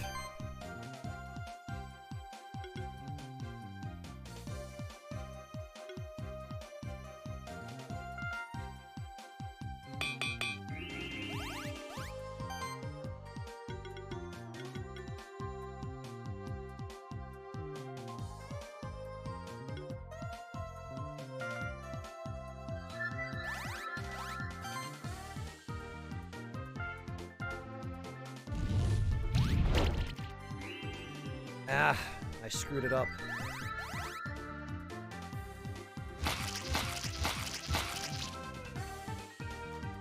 Oh, this same game, Dariath, okay.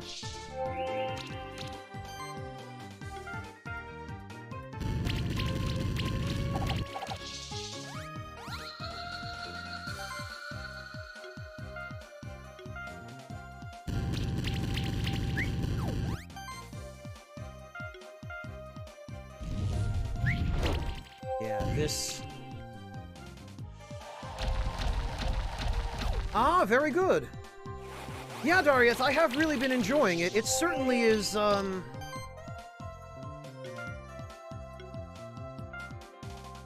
gotten to a point where it certainly is testing me now.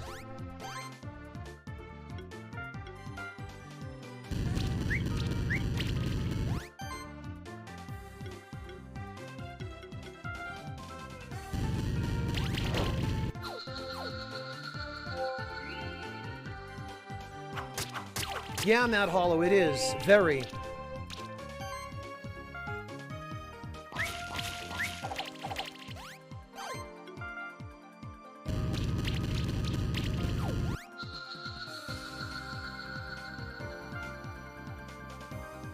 Huh!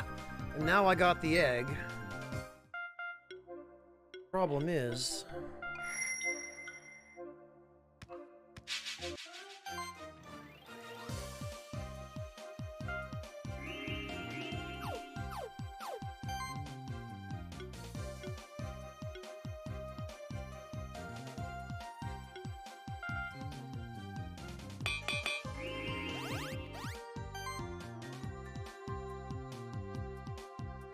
Aha! Nice, Darieth. Excellent.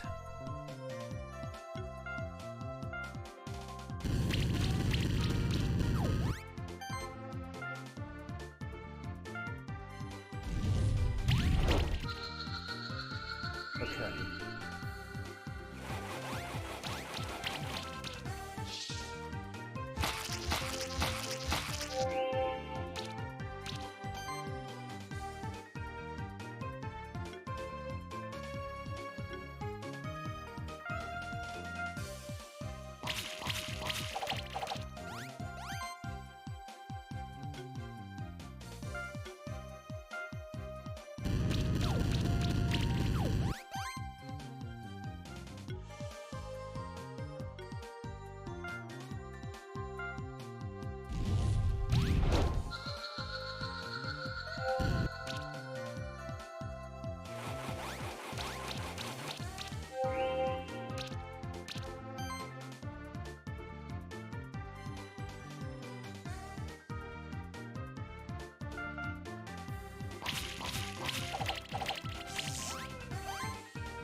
Alright, can we...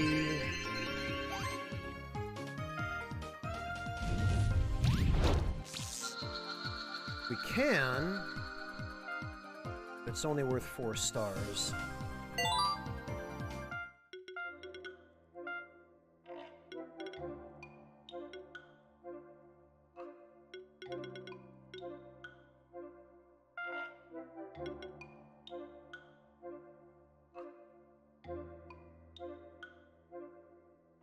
Hybrid Mastery will not be helpful for him, so we can focus on auto-heal and auto-heal, I guess. Although maybe we should work on offensive abilities first, honestly.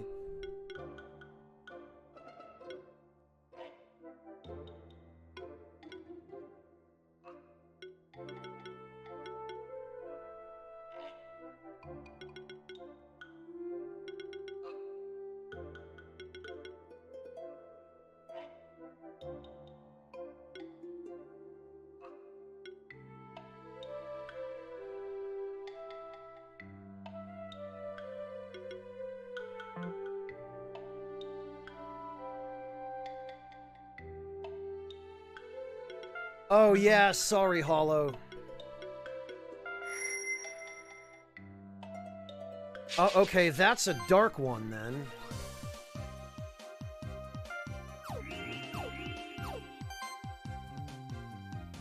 Actually, this might work well, because it looks like it's always going to be the same one.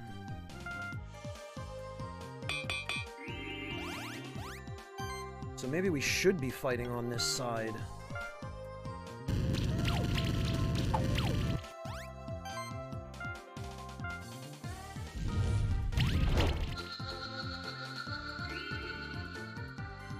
Oh, okay, but... I see what's going on.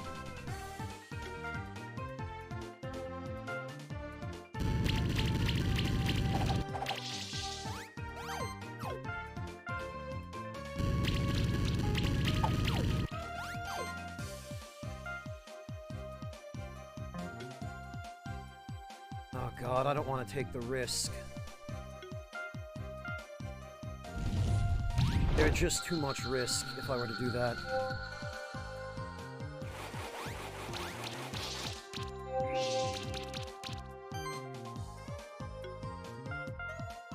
Let's get rid of his buffs. For goodness sake.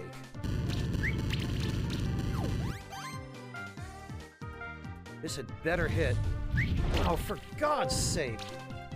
Well, there goes our chance at getting that egg. Yup.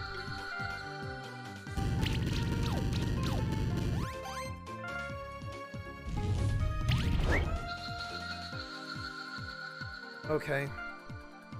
Oh no, we got it! Okay, excellent.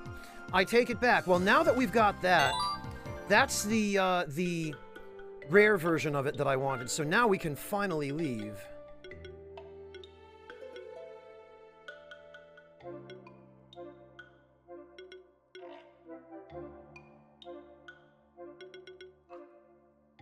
Okay.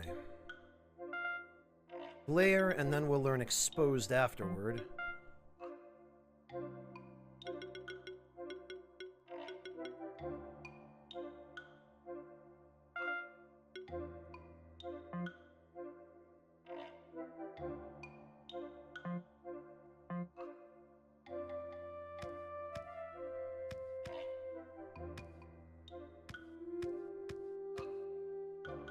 Oh, okay. We've already been that way.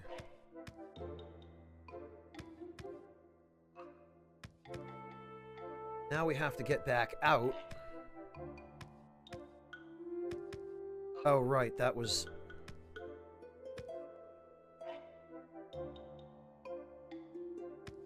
And this guy, that's gonna take some doing.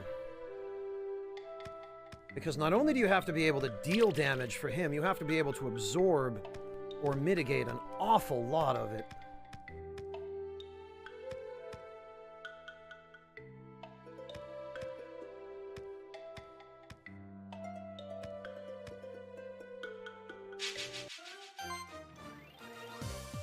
Okay, well, you know what? Oh, pfft. A Tanuki. Malakas, but resetting the fight doesn't give you another chance at getting a light or dark one. If there's no light or dark monster in the fight the first time...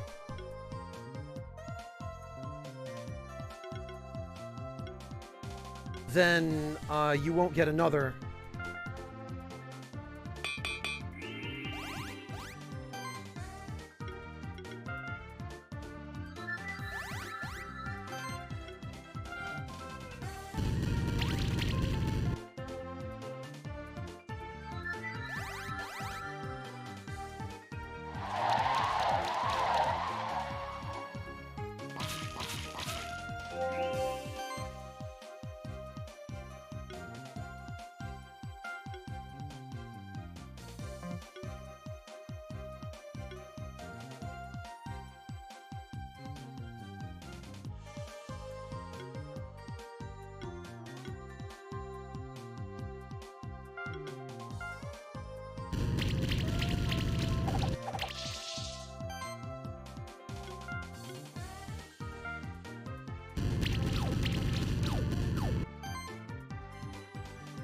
Oh, if you do... Okay, Malakas, I see what you meant. Yes, that makes sense.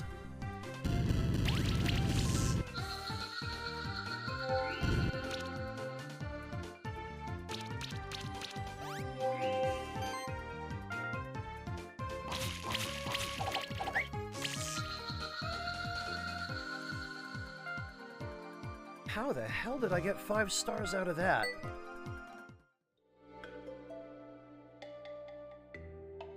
Oh, and we never went this way, huh? Ah.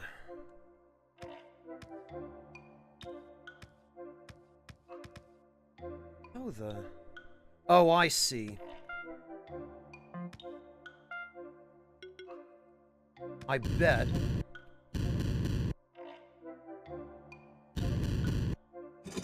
Yup, I thought so.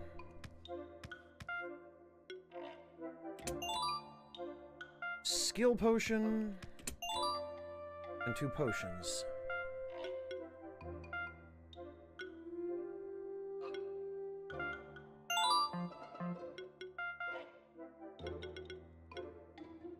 You know what? Forge level 2.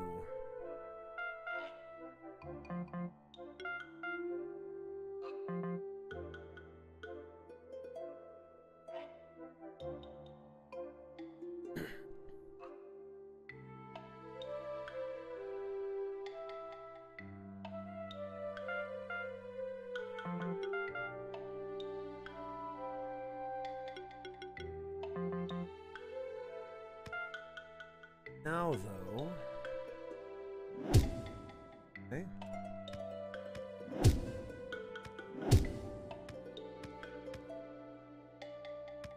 There's something down here, too.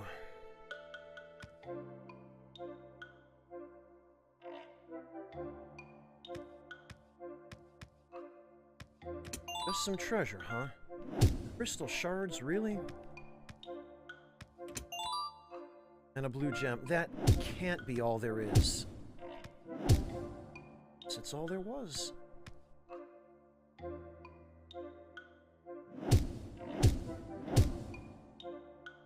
Well, that's a bit disappointing, actually.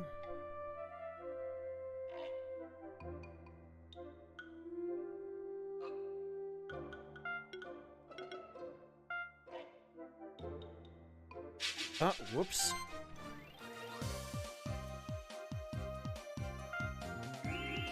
Ah, whatever.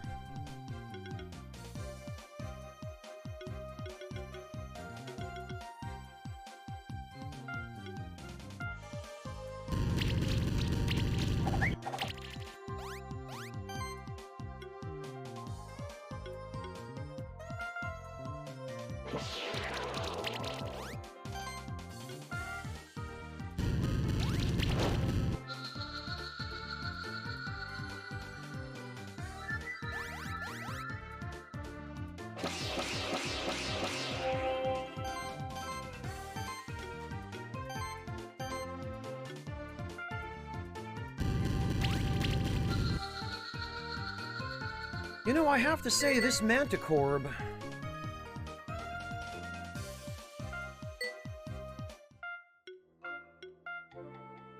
Maybe I just don't have good enough equipment on him, but...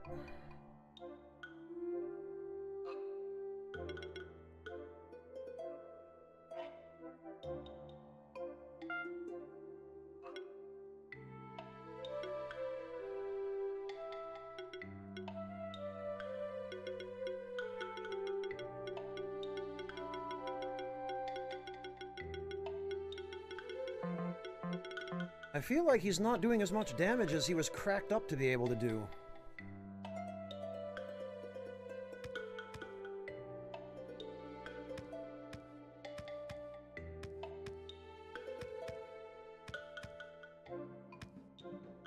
Maybe I just don't have the right abilities for him, but...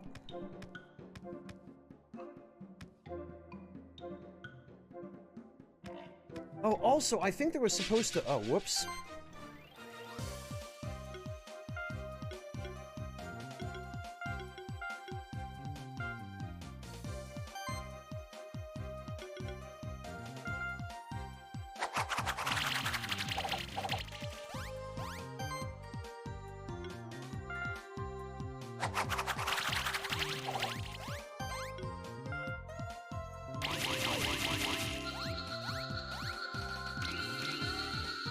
Okay. That's alright. I think there was supposed to be a monster further east in a lake somewhere that... Ah. Yes, okay. Well, I believe I have what I need here.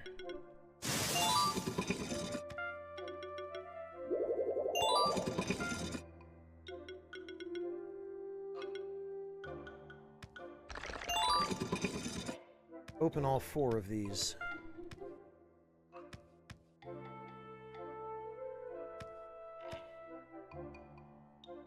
Oh, okay, we can't examine that, but...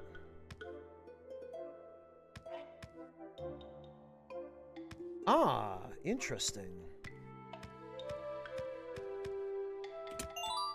Skill potion. 2 craft boxes. Nothing that way. What? Even now, I still can't... Oh, but there's a grappling hook thing. Okay.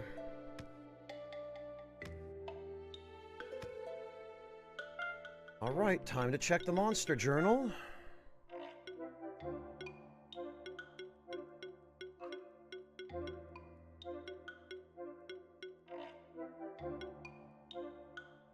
Jewel Blast. Goblin King, huh? Fiery shots.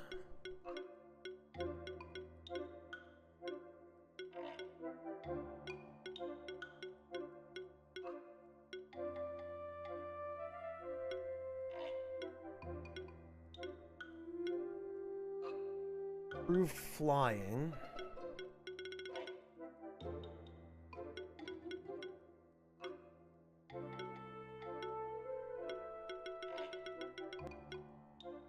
Heavy punch. Summon Big Rock. Ah. So he's what we need in order to get through those stupid doors that... Aha! Grapple. That's where we get this. Pulls the player towards a grappling anchor. Got it.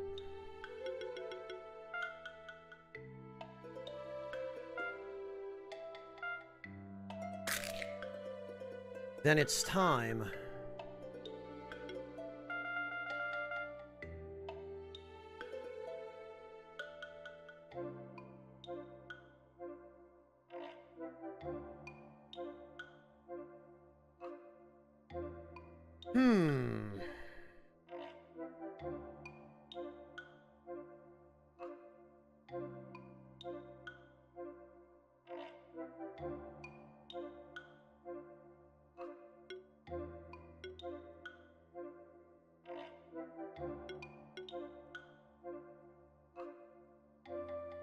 Huh.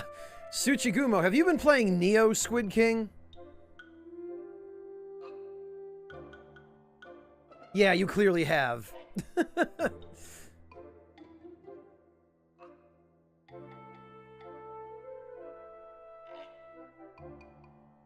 Oh, you know what, Sillas? I do like Clutch.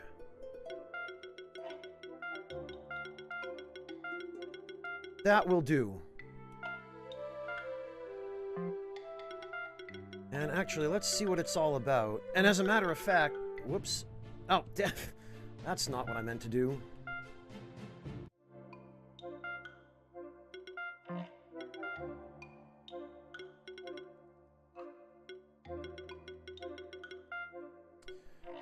What are its traits?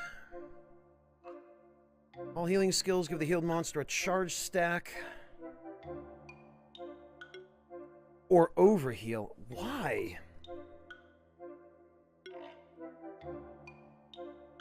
Seems as though, overheal may be best, but what are its skills? Sticky Threads applies 2 stacks of tether.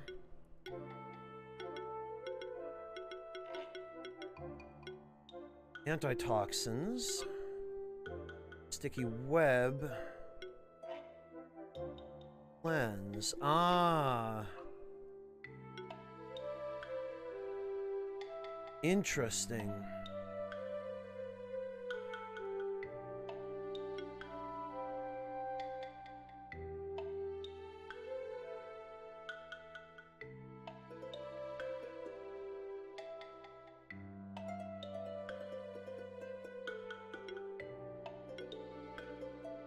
Magic Plus, Defensive Focus. Slime Volley. 20% chance to apply poison on every hit. Okay. Initial Poison. Severe Upkeep. Toxic Feedback. Poison Eater.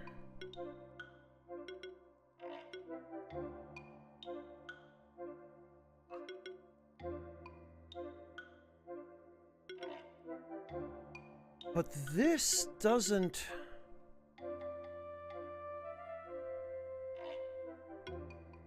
This doesn't seem... This doesn't have the ability to stack poison.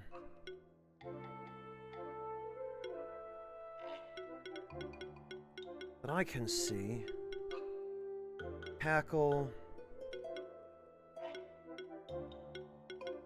Bite. Weakening Crush. Lifesteal. Hello, Big Hat Marcus. Welcome. Shroud. Monosymbiosis. Emergency channel. Okay. Defense proc, channeling balance. Channel buff also increases the damage dealt by 7.5% in... Okay. Combo buffing.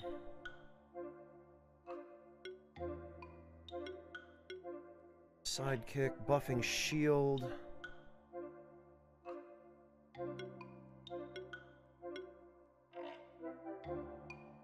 Oh, full utility, okay.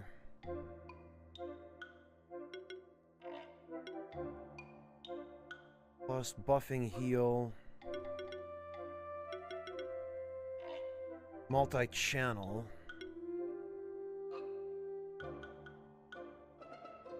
So this monster also requires a monster with the poison stacking ability in order to live up to its full potential.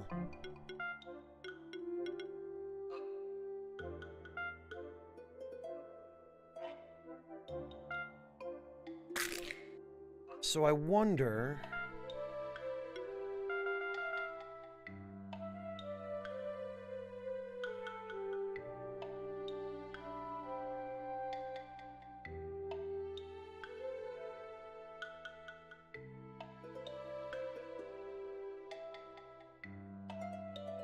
Well...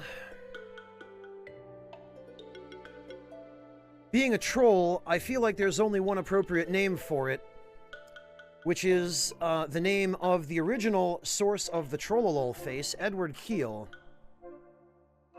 So this, at the very least, will be an easy one.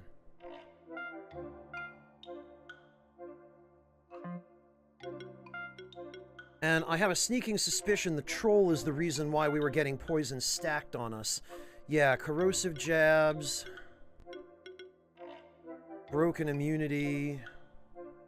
Increases chances to apply debuffs. Toxic Slam.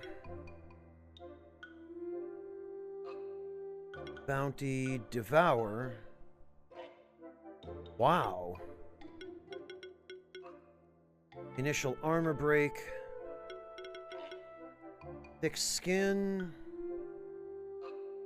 Makes 10% more damage from the element it's weak to. Other damage is reduced by 20%. Okay. Static. Wow. Non-crits deal 20% more damage. So this is a monster you don't want to get crits. Which actually, the Heavy Mace would be perfect for him. Health proc, poison glands. Multi-poison. Okay, he's the one who had it.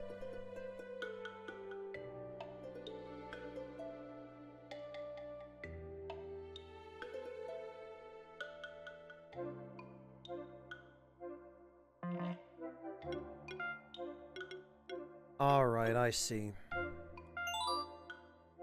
Ezra Gem and Cotton, Blue Gem and Copper. Bah.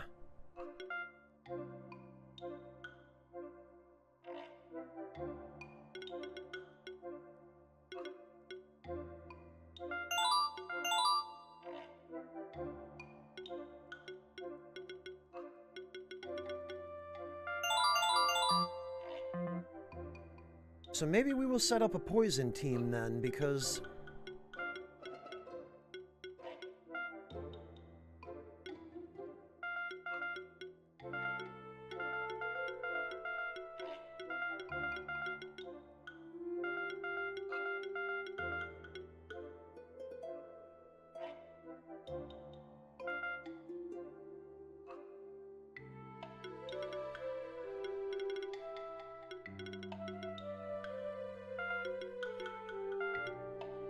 Shroud.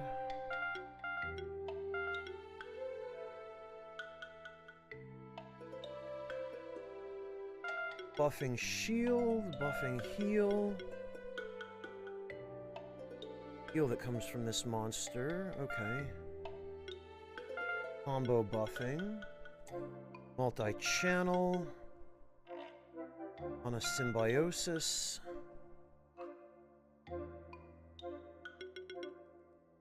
Channeling balance.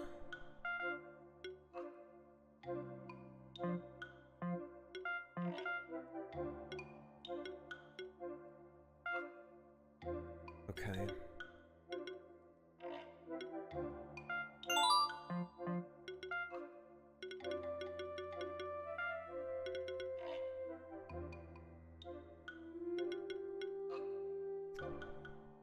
And emergency channel.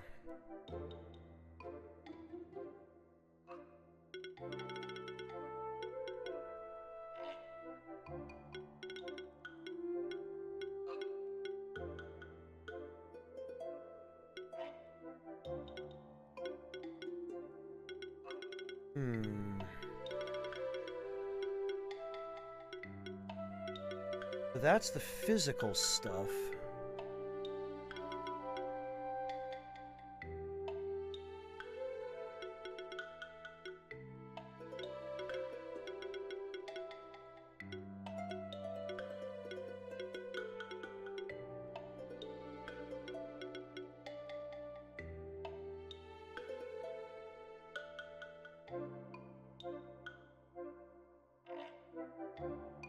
Okay.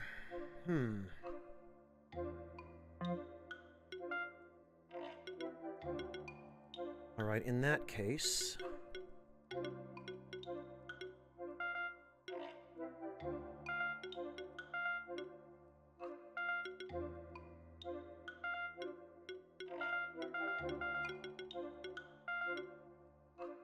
Cave dwellers. Heal all beast and occult monsters in the party 10% of their Wow! No wonder he had such crazy regen.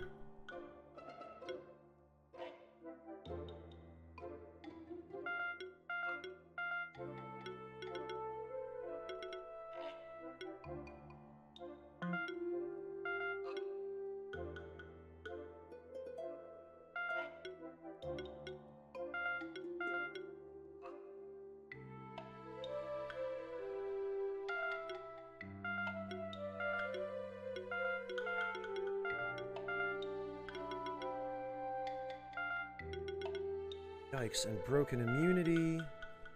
Initial armor break. Holy hell. Alright.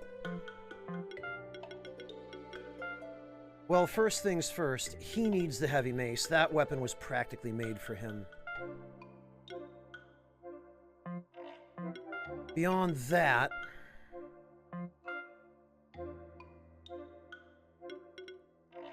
skills that increase his attack.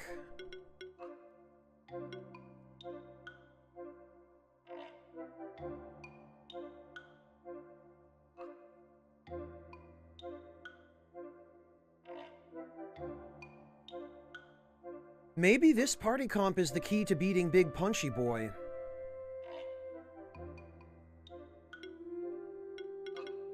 Let's see, attack proc.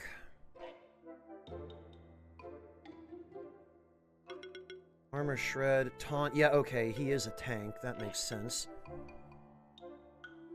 Life wave, so max health if we can.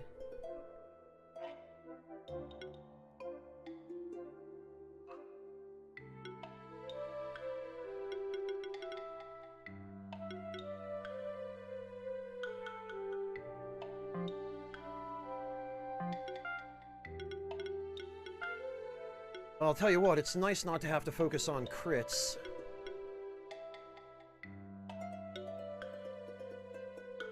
Hack, 4%. Okay, you know, I feel like the poison dart was made for him. So we want to just give him whatever attack boost we can. Attack and health?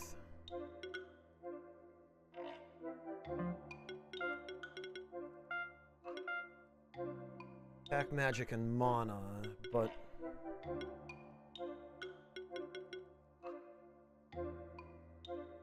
defense and attack. Crit damage is not going to be useful for him.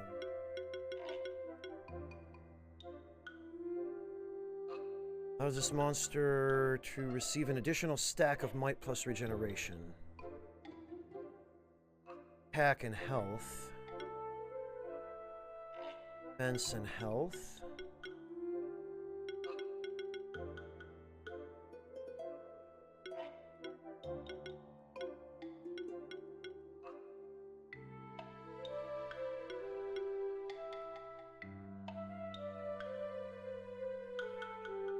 Well, attack and mana.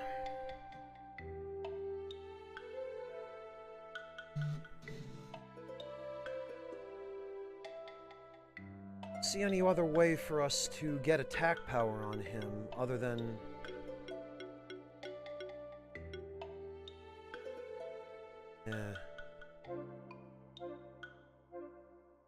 although the 8% dodge chance is not bad, but I feel like the crit damage is wasted on him. And I think we'd be better off with the defense. Yeah, okay.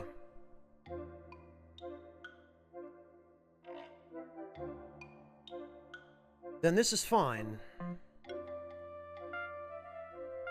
And I think once again we are going to need a shuriken. Attack triggers an additional 26% damage hit.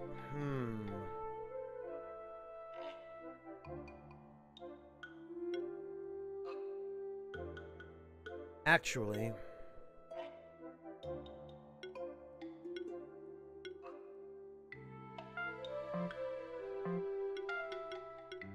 would the extra hit be better for him, I wonder?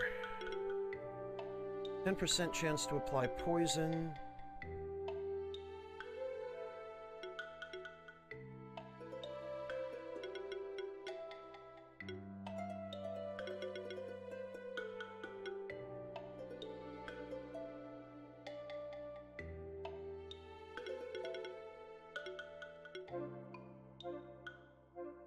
Anything that would benefit from additional hits.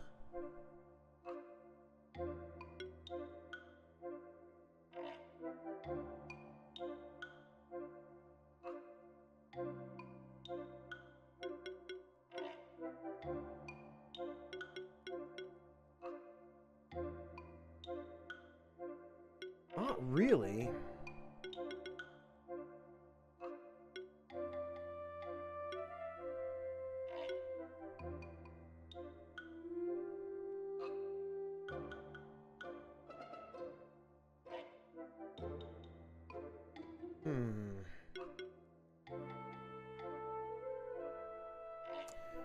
Hybrid mastery.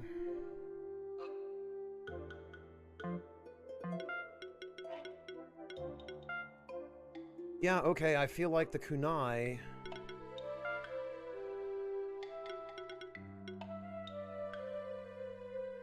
attack and magic.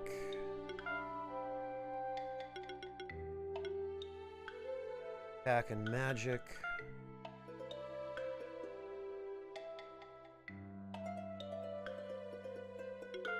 And then a fang if we have an extra one. We don't.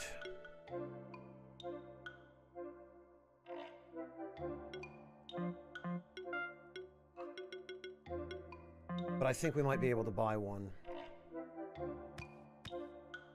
Alright, well, let's see about that grapple point.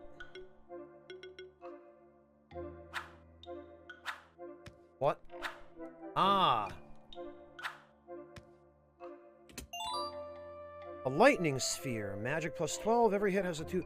Ah! Well, that's fairly specific.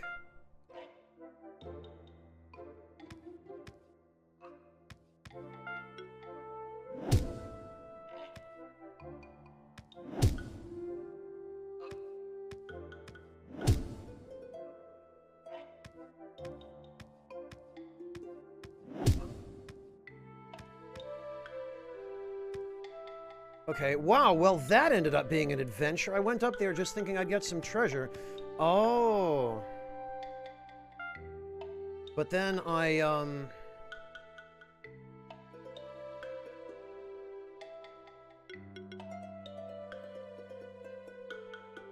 Then I ended up...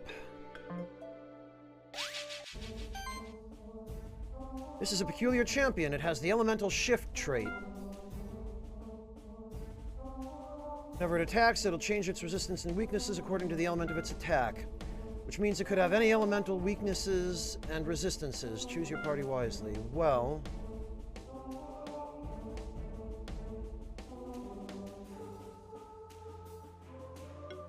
Actually, this might be just the time for a bleed setup.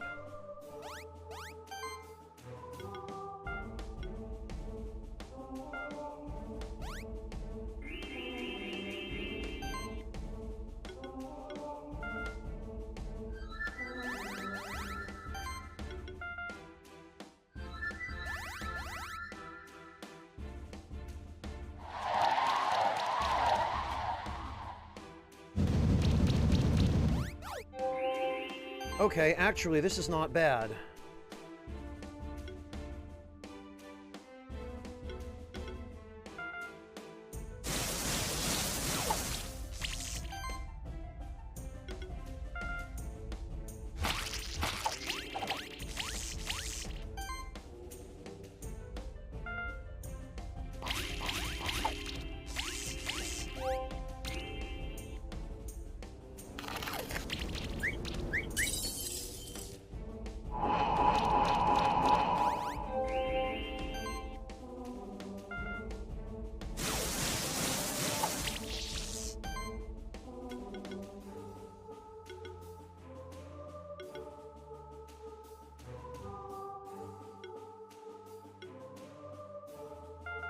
Okay, yes.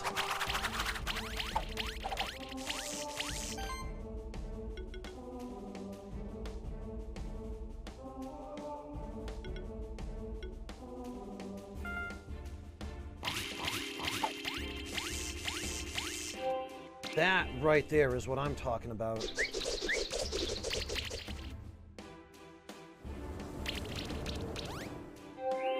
Goodness sake.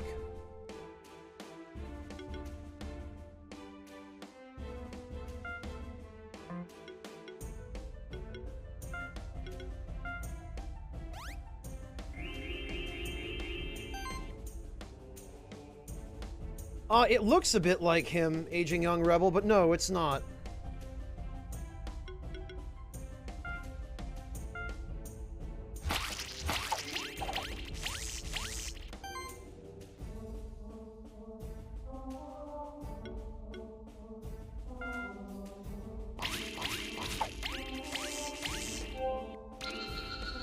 Okay, how'd we do? Oh, come on. Sun Pendant, Defense 5, crit chance plus 2%, shield self for 30 when receiving a buff. That's not really so good.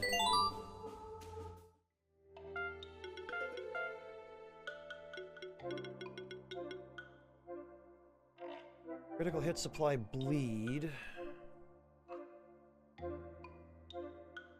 Oh, I see.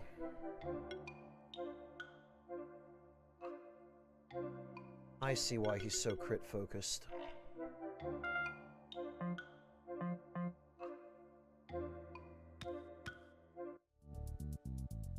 Horizon Beach. Alright, so the monster I need...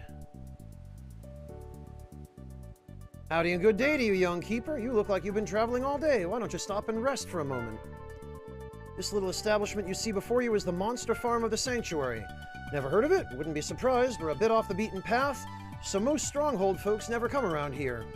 Anyway, if you've got too many monsters and you're losing track of a lot of them, this is just the place to go. That's the whole point of our farm. There's no charge, no matter how long you keep your monsters here. You don't get anything from me either, though. Just to let you know, since some folks seem to mix our farm up with the monster army. Not all keepers think very much of that monster army either, by the way. We're more like a monster daycare. They get enough space to roam around and all, don't you worry. Do they gain experience?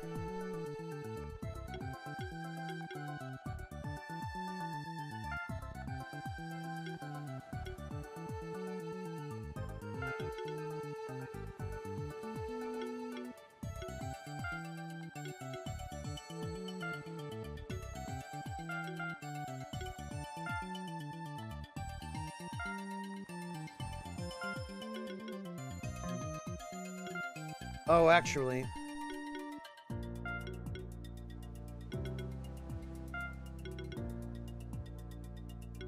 No, it's just storage? Ah.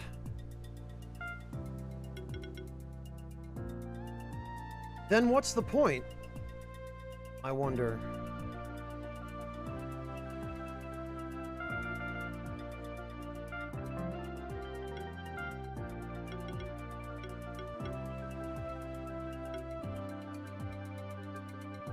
Mad Hollow, the monster army is you get rid of them permanently.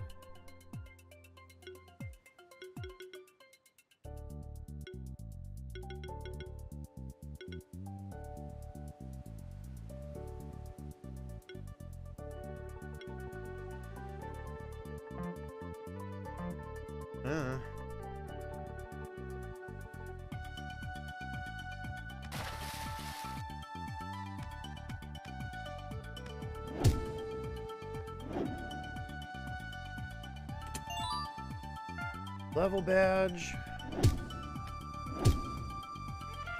Oh, right. We need swimming familiar to get across here. Oh, look. Crabs. Ukin? Or Yukon? I don't know which.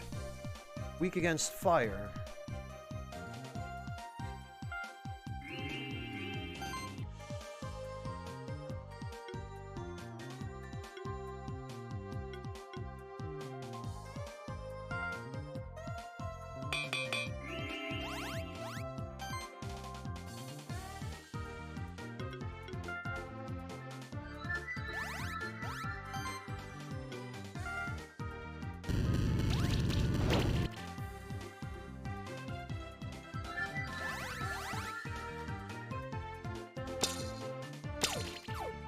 Yikes!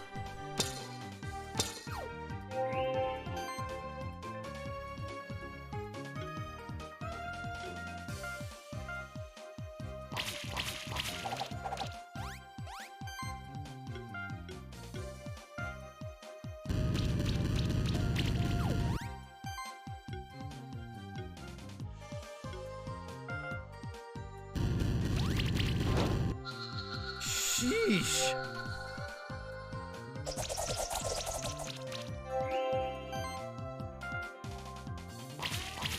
Alright, not bad. Not bad at all. Well, we got that, Yukon egg. Ah, that must be the enemy I'm looking for. Yes, it's a dodo. Perfect.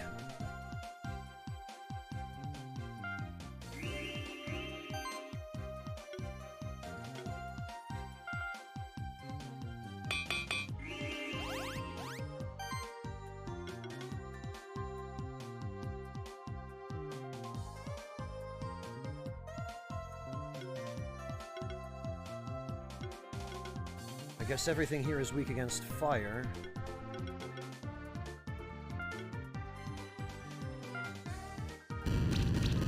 Probably should get rid of that guy first anyway.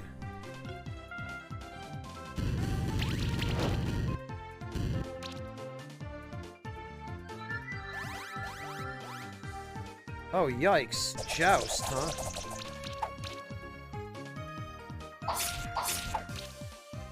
Thank goodness for these crazy shields, though. I tell you what.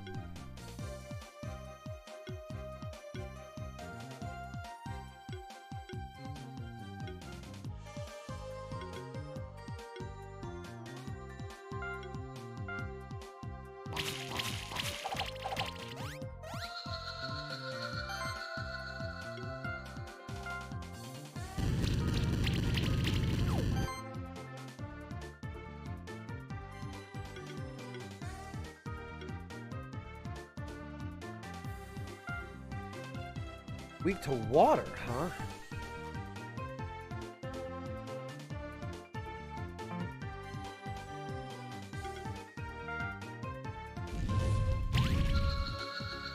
Oh, that's what I'm talking about. I like that. That, on the other hand, not so much. Jesus.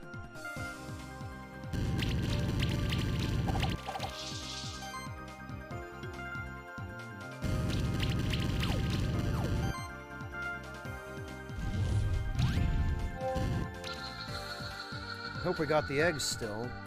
Ah, damn it. Because we took so much damage.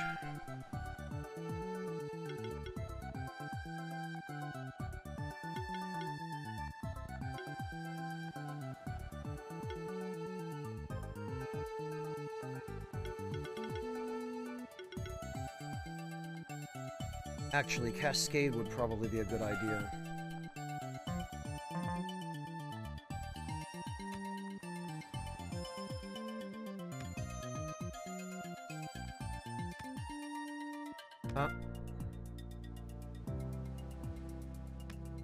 Really? Ah. I see. Rare seashell. Very unique looking seashell. I wonder what that's for. Ooh, a shift stone. That will be helpful.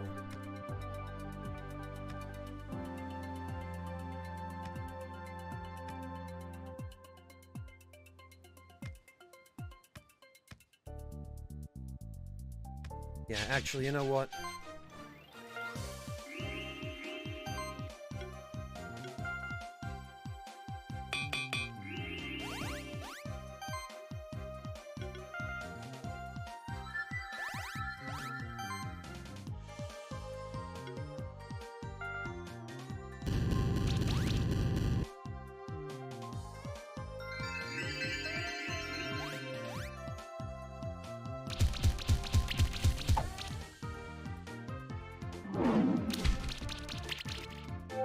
Jeez.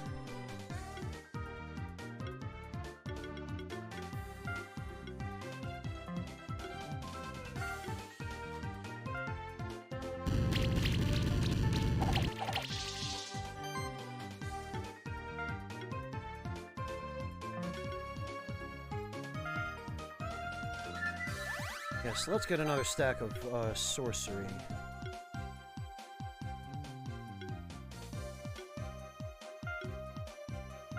Get rid of that Vero.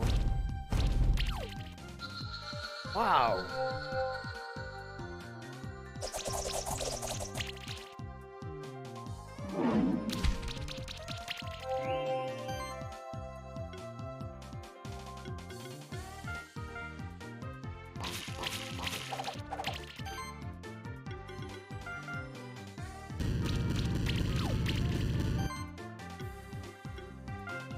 Man, these things have a ton of health.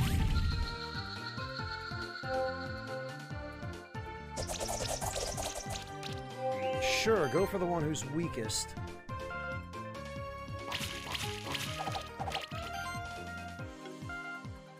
Oh, this is going to be a 2 or 3 star battle.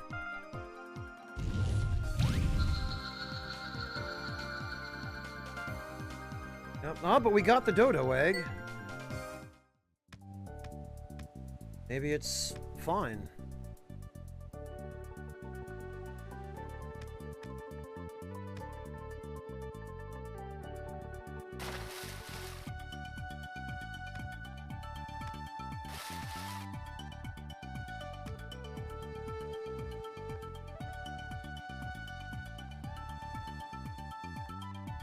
Actually, let's go back to the base first and upgrade some stuff. Because I think we have the materials now where we can...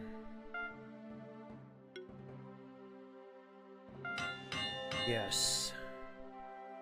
4 of each, jeez.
gold.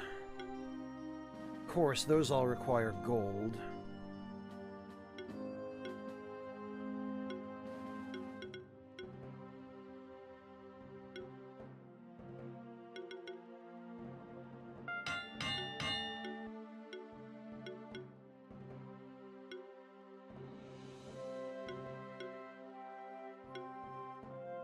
Oh, +5 is the max, huh?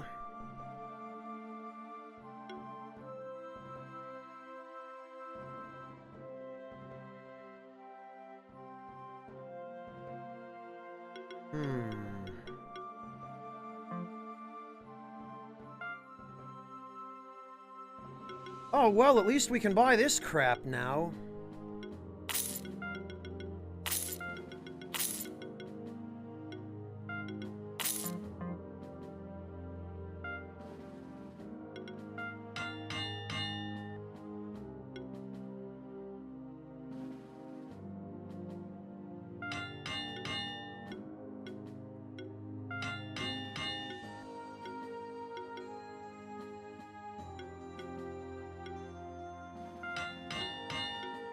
No more farming for verdant gems, at least.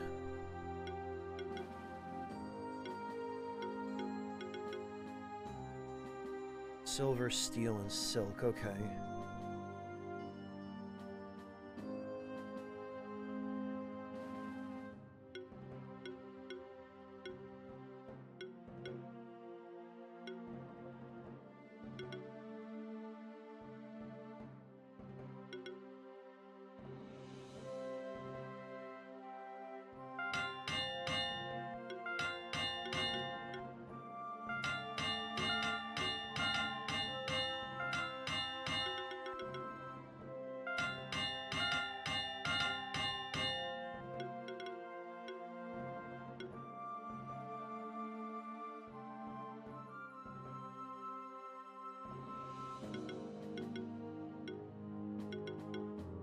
Okay. Attack +35, health +300.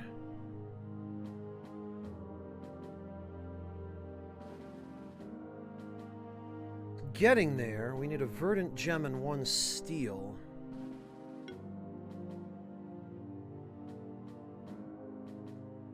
+42 magic. Every hit has a chance to apply shock. Okay.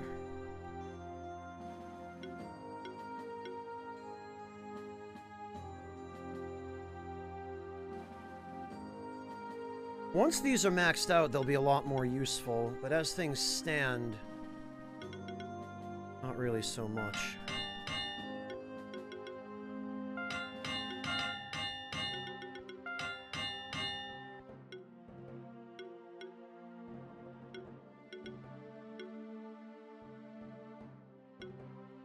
Hey, Tempest! Hello! Good to see you! Welcome back! Thank you so much for the resub!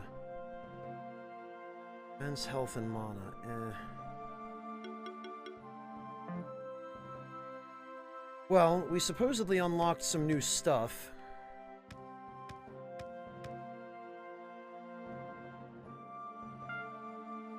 Oh, we can buy mangoes now.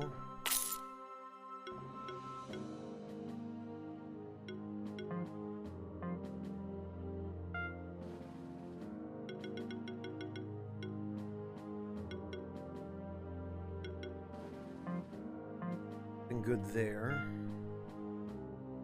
+3 oh, a +4 cape.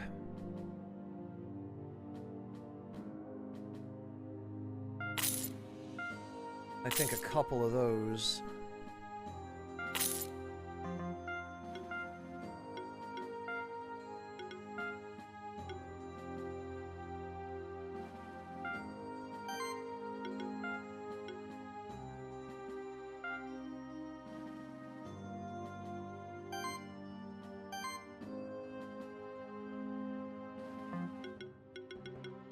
Who else might need one of those?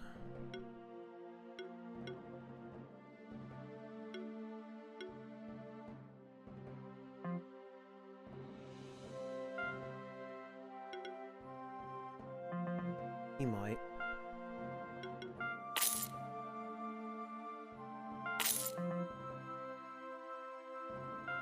I've really been enjoying it, Tempest, and for me to enjoy a game this much is rare. It's really interesting in terms of its mechanics. It's got a lot of customizability, tons of different build... well, lots of different build potential and min-maxing, that kind of thing.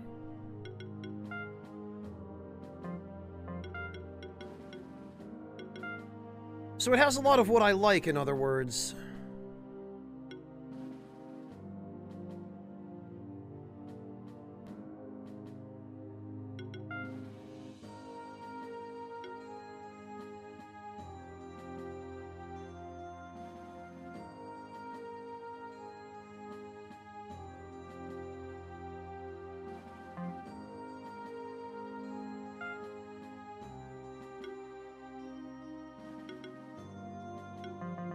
Actually.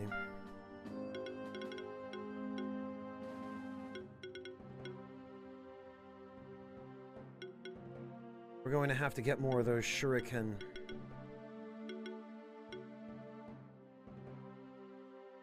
In fact, we're going to need a few more.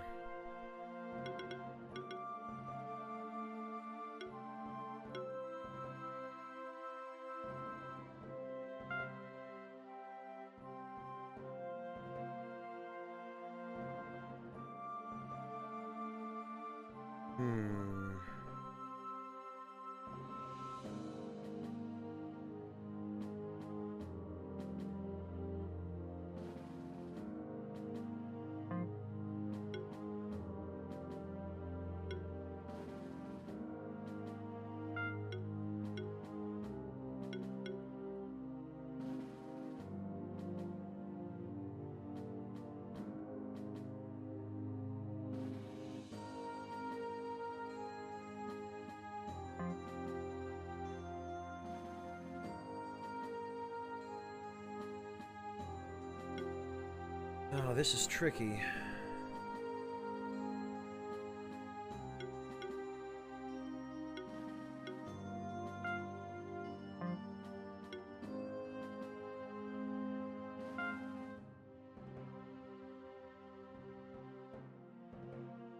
That would be really helpful, but...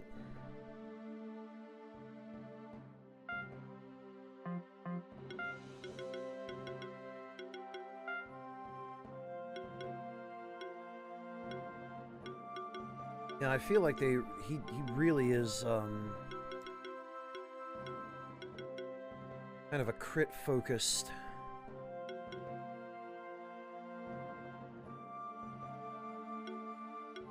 setup. Although, I guess I've only got him set up for,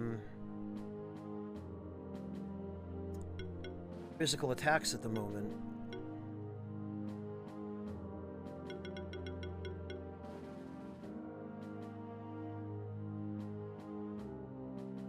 Oh, Tempest! $30! Holy hell, Tempest! Thank you so much! I really appreciate that. Tempest says, haven't been able to drop by much, but treat yourself to something good to eat in the upcoming week. I will definitely do that. Thank you so much, Tempest. Thank you, as always, for supporting the Ragtime Lounge and helping quite literally feed a hungry spy.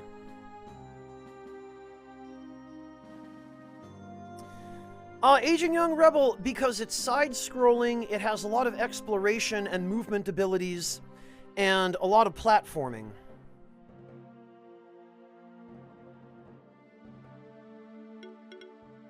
And for what it's worth, it has a very Metroidvania-style map.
Multi-might, huh?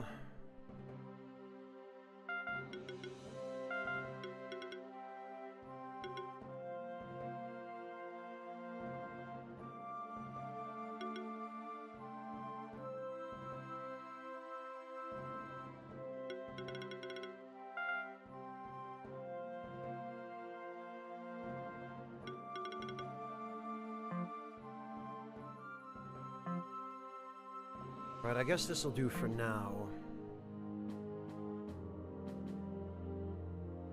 Oh, right, and...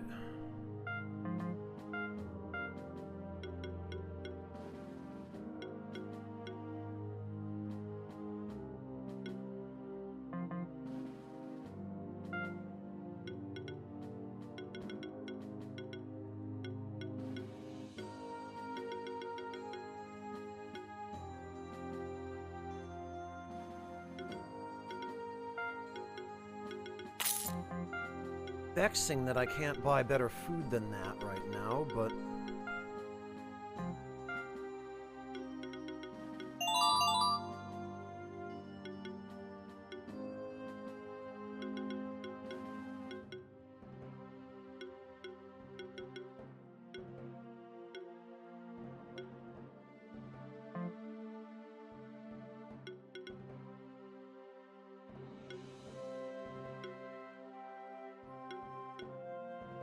Banana, orange, and peanut, huh?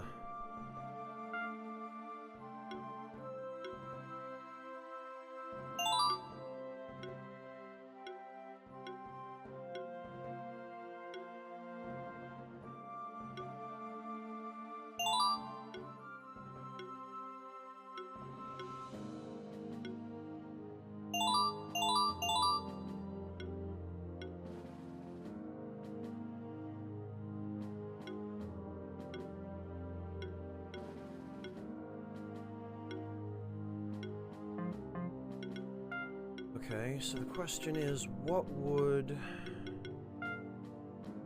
he need? Not crit, certainly. And probably not health.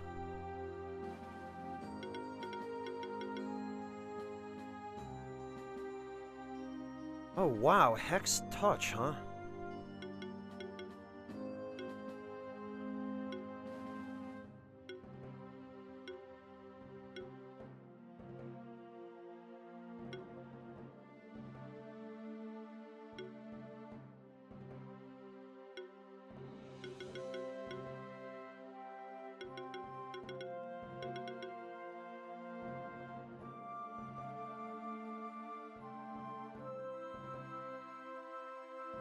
Yes, Aging Young Rebel, each monster has a unique set of skills that's, well, that give you the potential to set them up for different purposes. I don't know if you can continue leveling them up after level 40. I'm not sure if you can learn every skill in every tree. That I do not know yet. But either way, you end up going with very particular builds.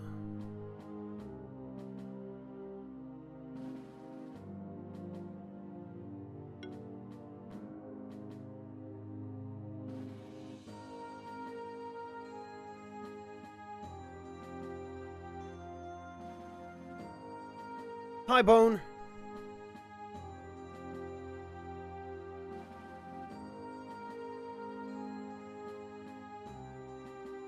Yeah, Bone, we've ended up going longer than I intended again. What time even is it? 10:43 a.m. Well...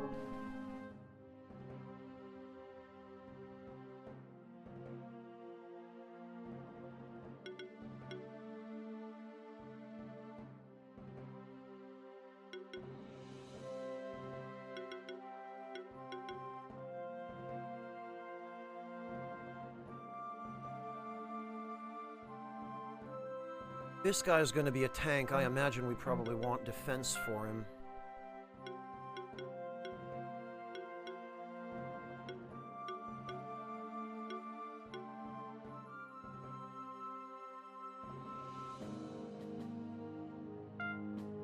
Because he certainly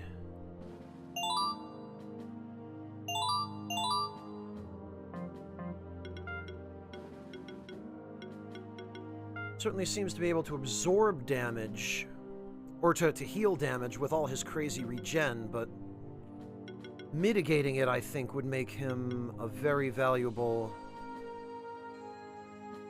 tank, more so than he already is.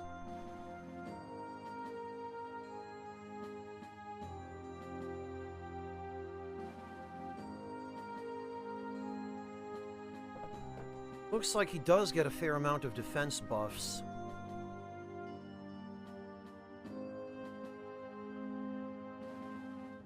Defense and health.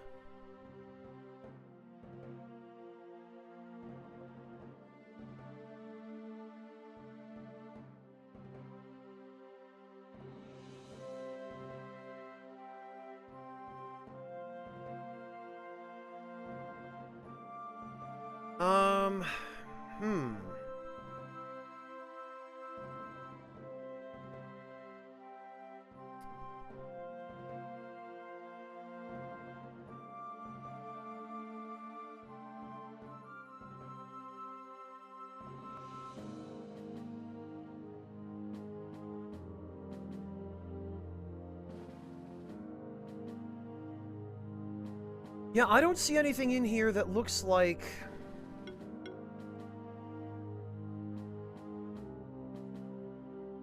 it should be modified by his health.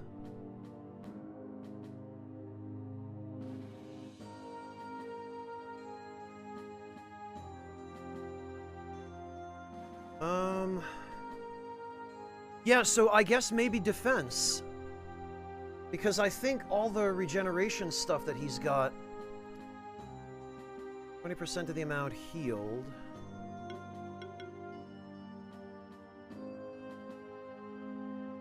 Oh, wait a minute, but 10% of max... Actually... And he does also have another stack of that, I think, doesn't he? Yeah, 10% of his max health.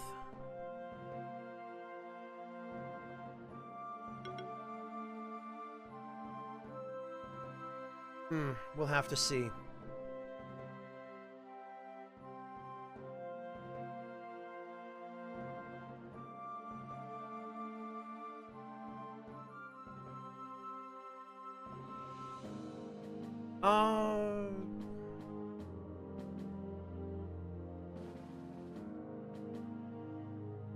All right.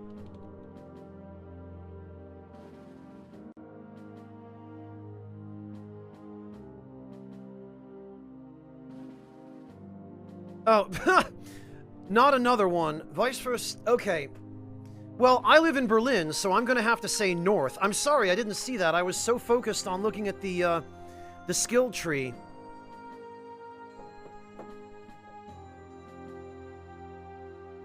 Yeah, that's gonna be a north from me.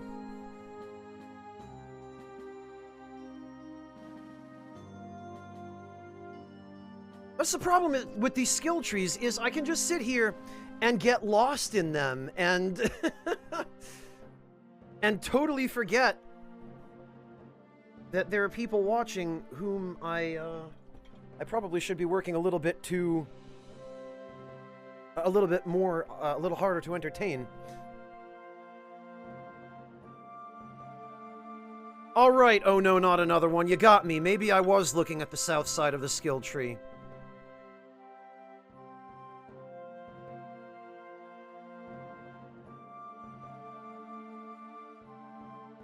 Actually...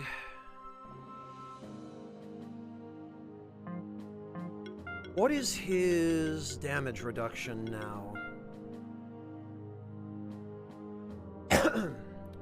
40% damage reduction. Oh, and you know what? We should also check... What exactly is his... Oh, right. Decreased damage taken by 15%. Which would give him more attack. And more health, and more mana.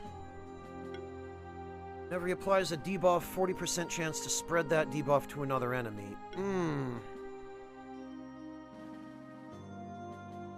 So you could either set him up as a A flat damage tank. Oh, breakfast, I've got stuff already made. I've got a couple of sandwiches and some shepherd's pie. Oh, it's not that I mean to ignore chat, Kegarin. It's just that I get absorbed in trying to figure things out, because I can only focus usually on one thing at a time remotely well. So the real question is, what debuffs does he have that he could spread? Poison, armor break.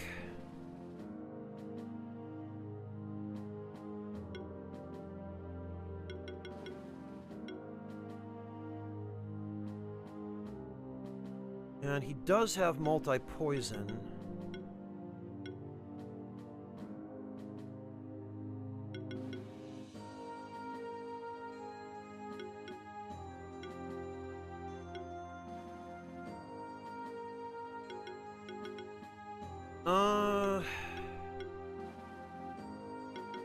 I feel like a lot of that is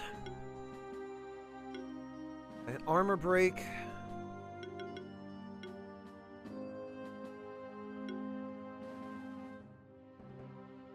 Hex, although that's only a 7.5% chance.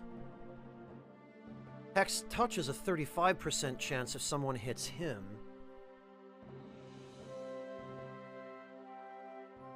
Fair enough, Kegarin.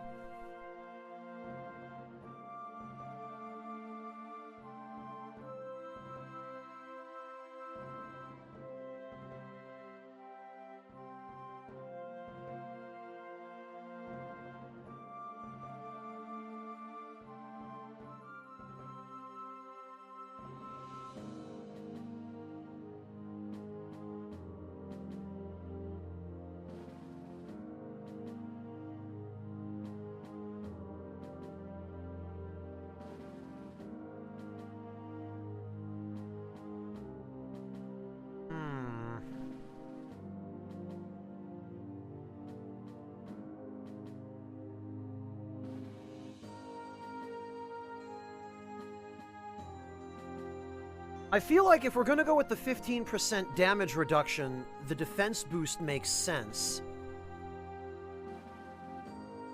But if we're gonna be spreading debuffs around...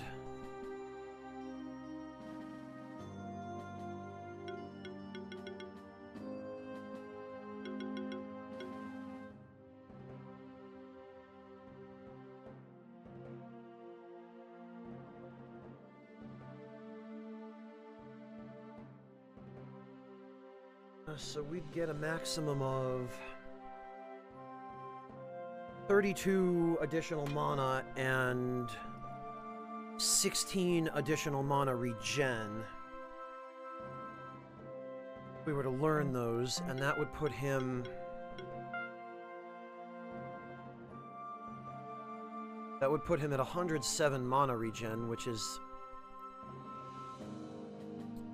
okay.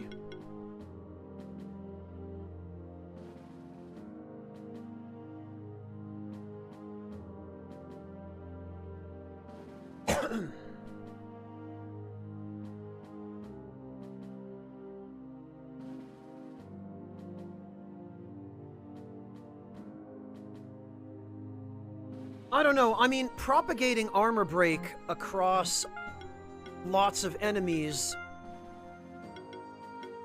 is handy. Reduces defense by 25%. So actually, 3 stacks of armor break.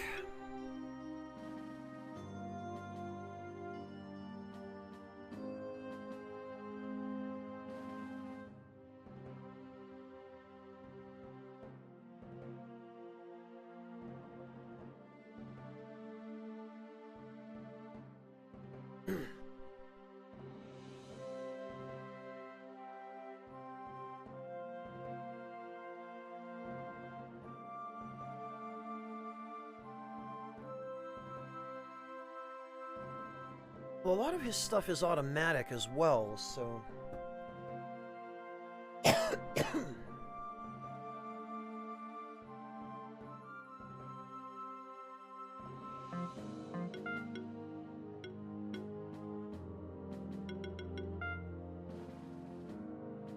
I don't know. I feel like if we're going to have him tank, defense or health is 6-1.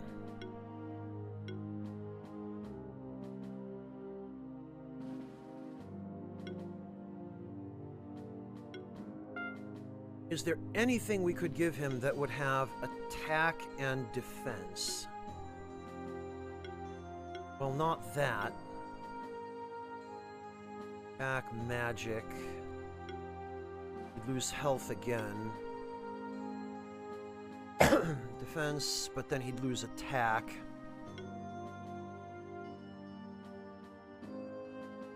Actually, attack and health... Oh, you know what? Attack, health, and regeneration. Another stack of regeneration.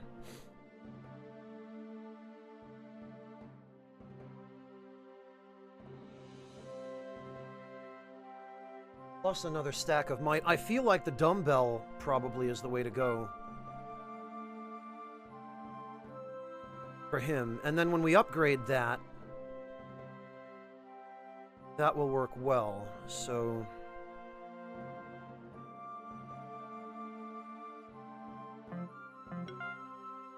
Alright, yeah, I kind of think...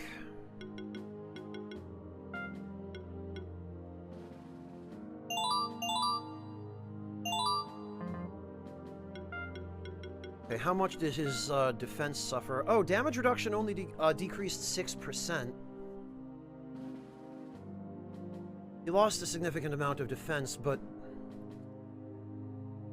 3,500 HP...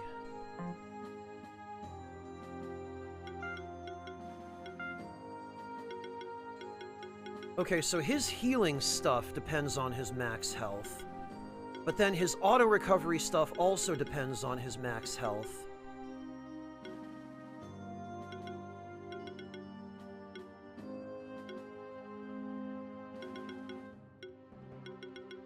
Yeah, okay.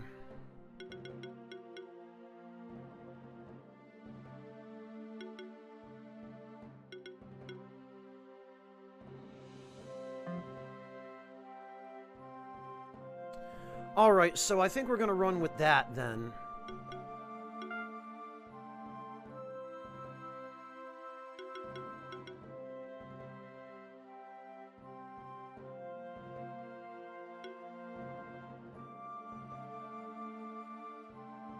So we've got all the poison stuff here. The sticky thread tree I do like, but I don't know if I'm ever gonna be able to... Yeah, and especially cleanse, removing buffs.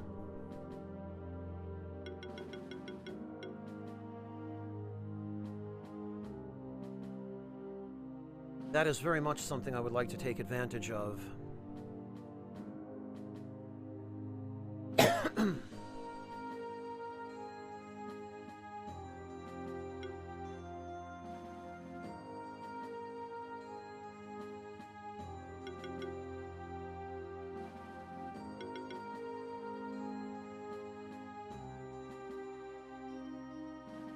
All right.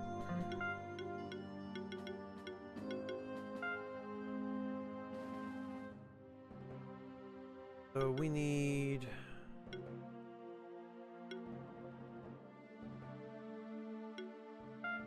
What else did we say?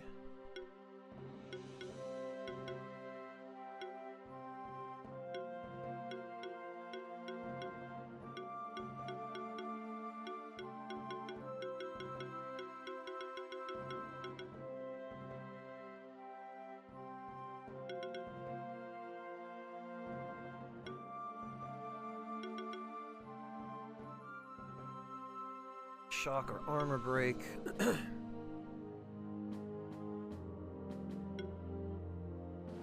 Lightning sphere might be better on a mage.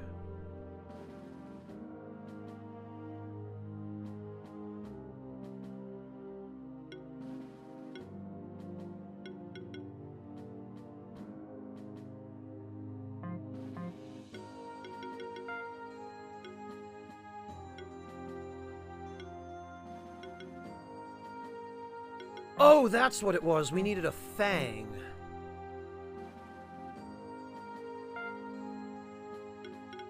have access to that. No.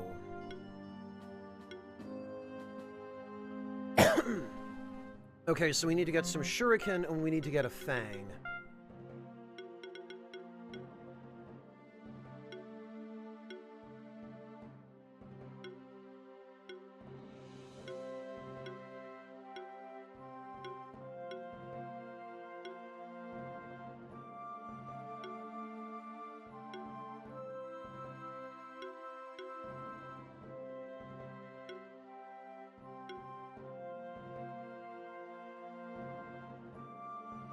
Ah, nice, Bone.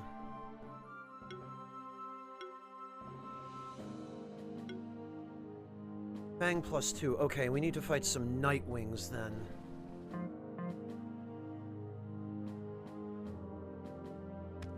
So first things first.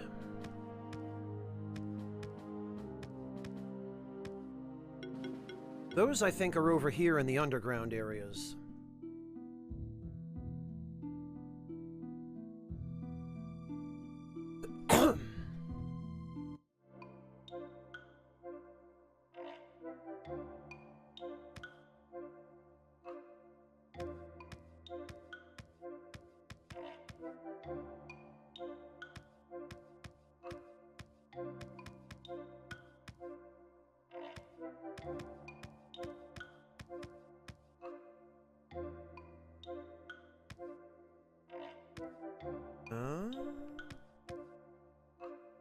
Those are mole bears.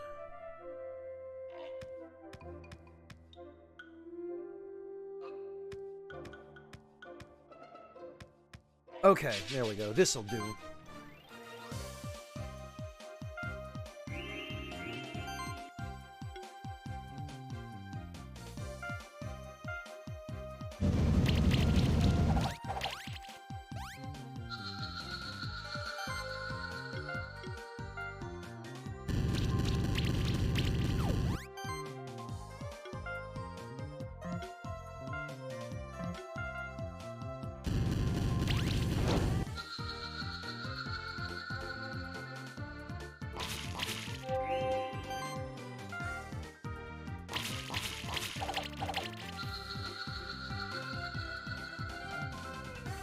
Oh, perfect.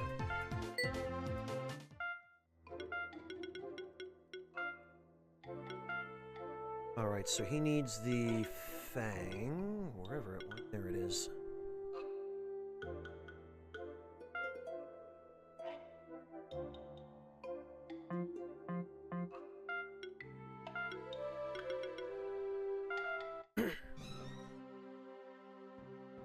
And now we need to see what we have to get to upgrade it.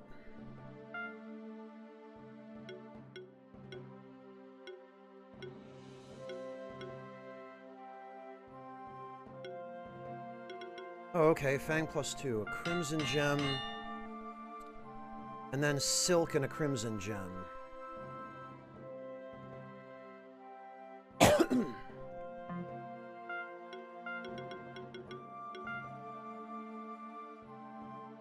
Okay, we also need to upgrade a helmet, a dumbbell, and a poison dart. So we need Silk, Crimson Gems.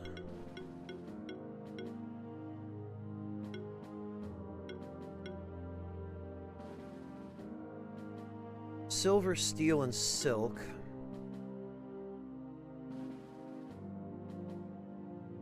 Crimson gems, verdant gems, and steel.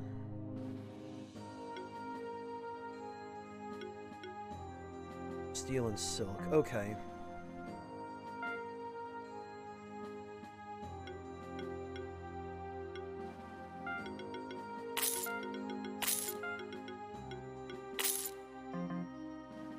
All right.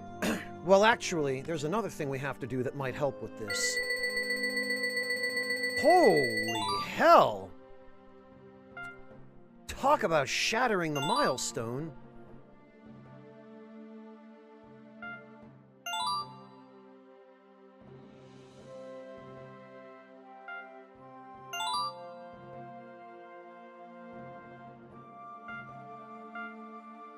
Oh! Oh, okay, so every 10,000 it looks like we just... Okay, it looks like we've,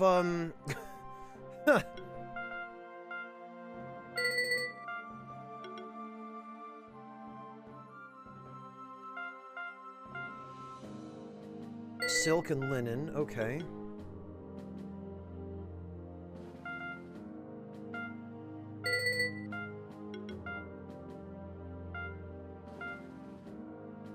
Level badge and a monster bell.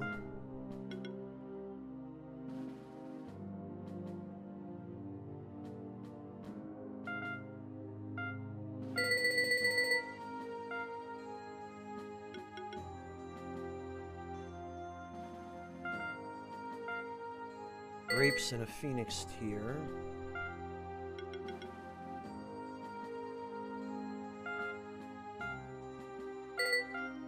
Wool and a small antidote.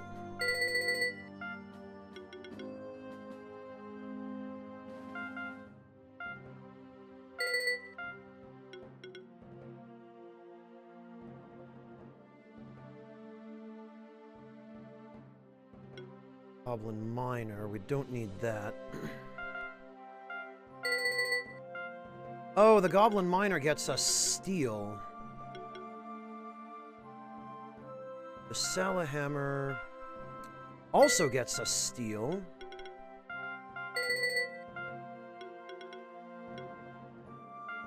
The Lava Blob gets us a carrot and a monster bell. Eh. The Glowfly we should probably hang on to.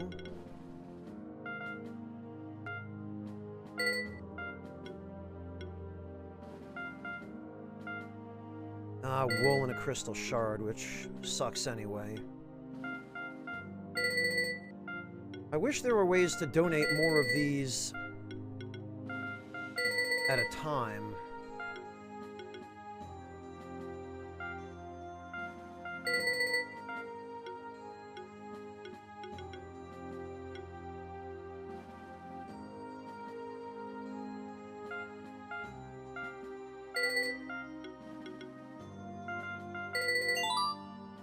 Oh, and we made 120K. Okay, it looks like it's the same forever after this.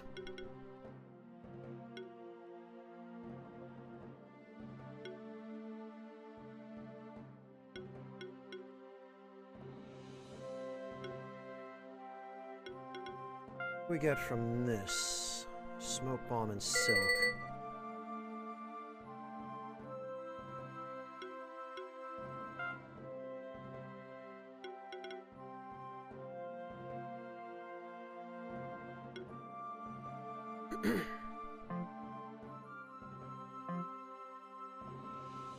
Alright, well that got us some money.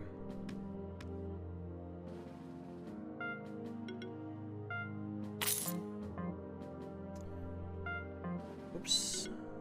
Okay, the Fang we can upgrade.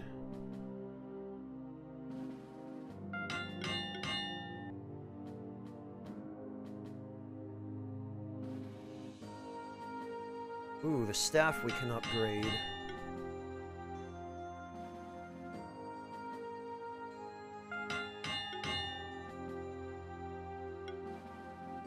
That we need silk. That we could do.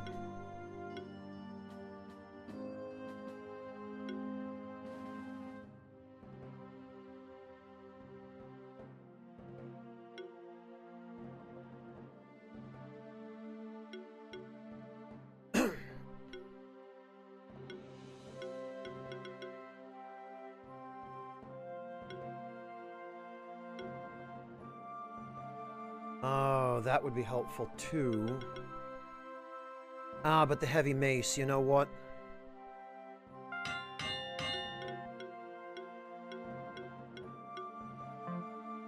That's what we need to do for now. And now we need to go hand, what's her name, the dodo egg.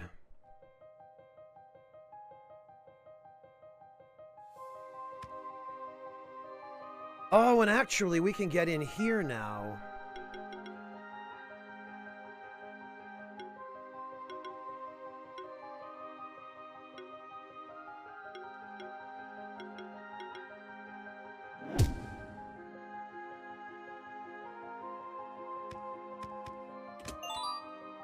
Bronze. Oh, what have we here? What is this? Tar goat? Weak against magic. Well, they've only got physical attacks.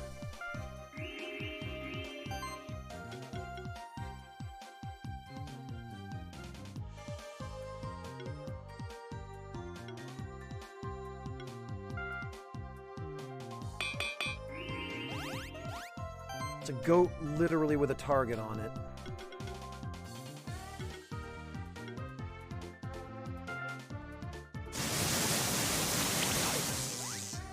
Oh, and they've got some health.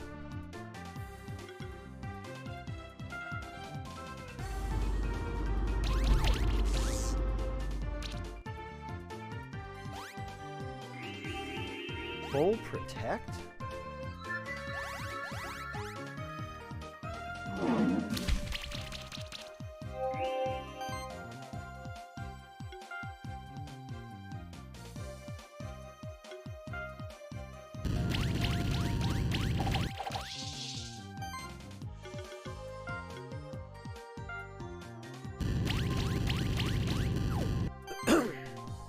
Certainly don't take a lot of damage, do they?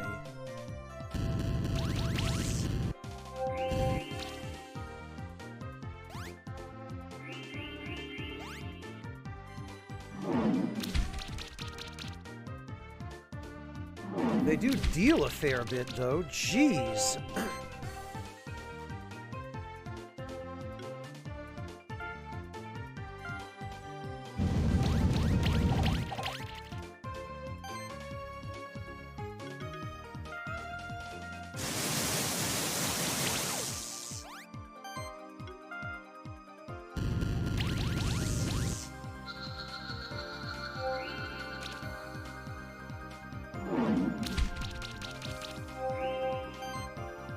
God.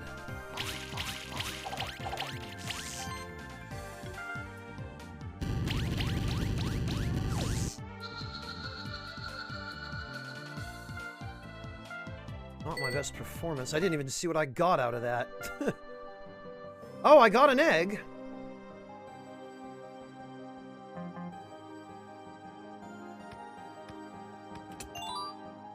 Silver. Ooh, okay.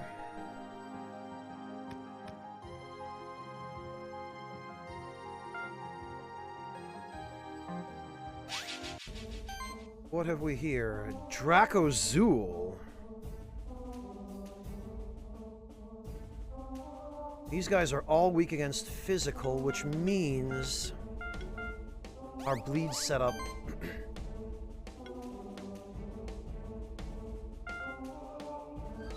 probably going to be important here.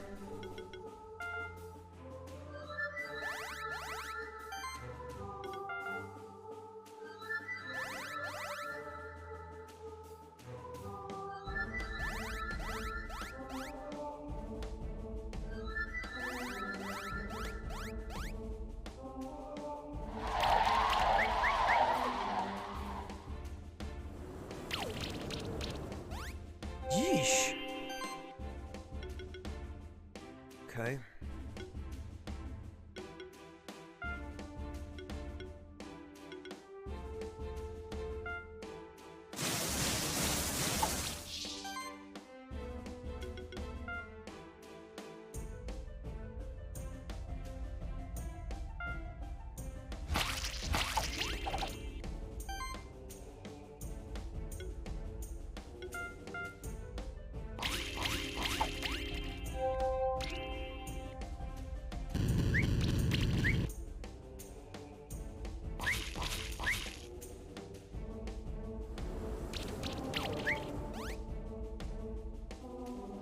Yikes.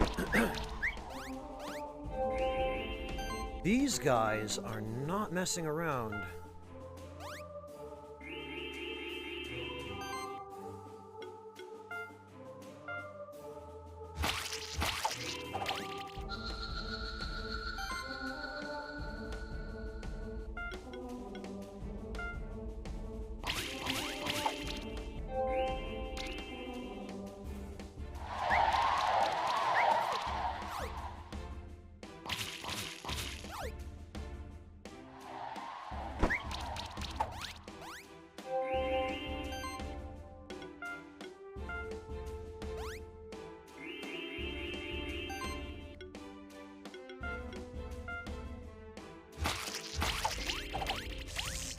Man, I feel like it's going to be a while before I have any hope of getting a 5-star ranking on this guy.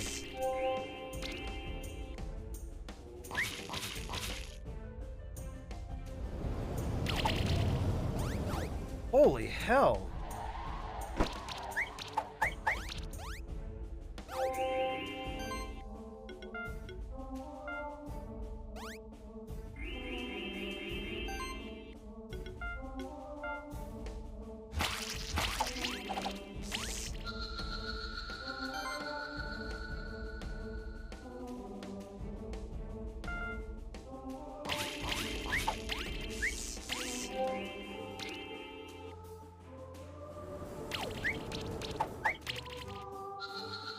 Jeez.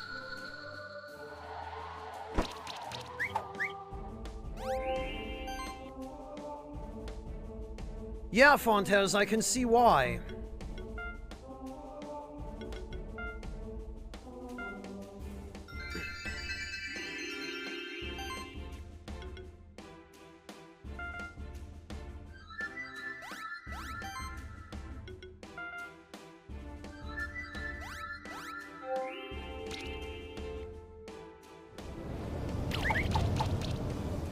Thank goodness for Shroud, I'll tell you what.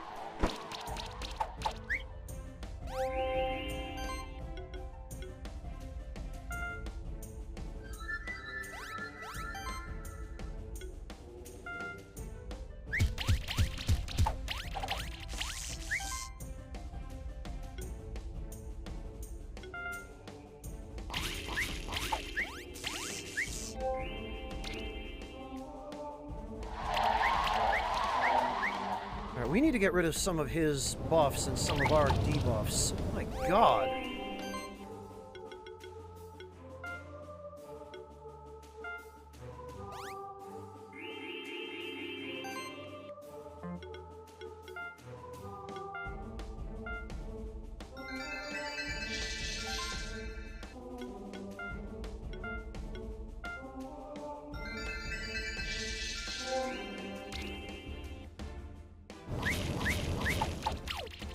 Sheesh. All right.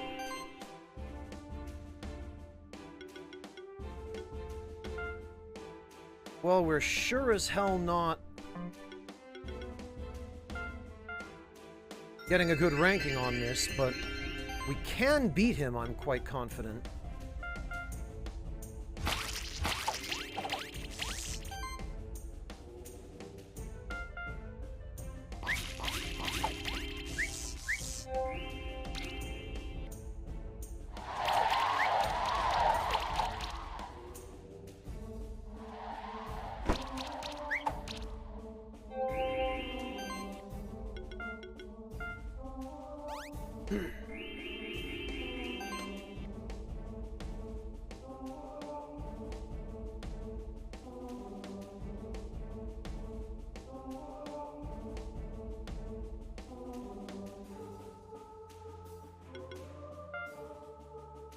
Oh, 22,900 health, of course.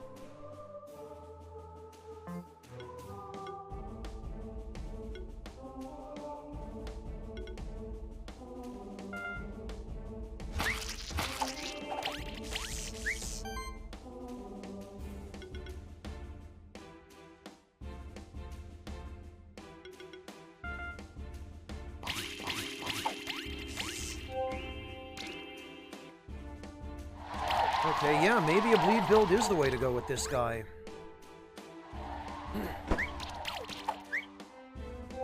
And I see that he has the ability to stack chill.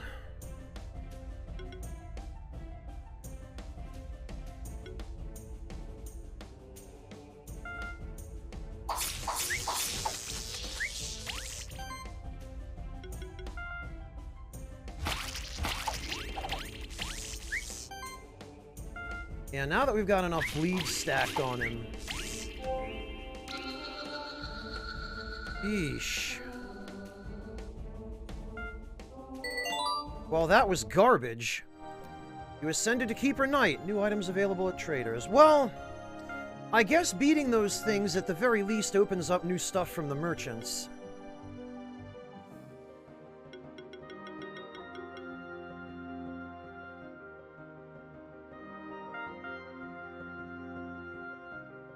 That's level 4 Flame Strike.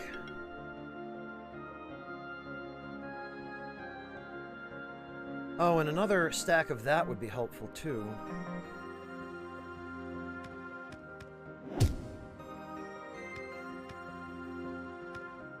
Sheesh.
All right.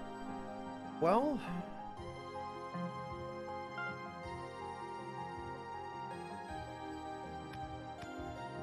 I sure am glad I came to check that out, because that will definitely help getting my hands on items that I would almost certainly otherwise have had to farm for.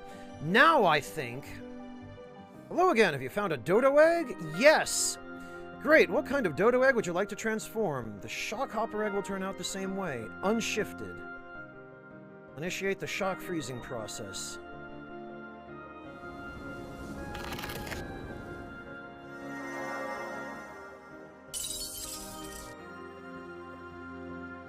Process is finished. We've recreated a shock hopper egg.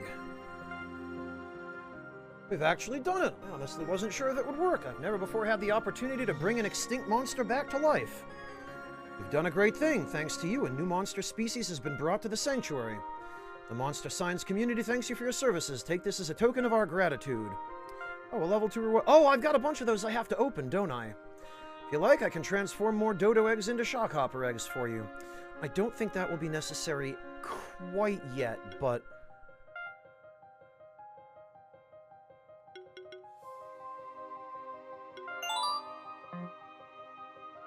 First, Yowie egg, Cestus, Cocoon, Steam Golem egg.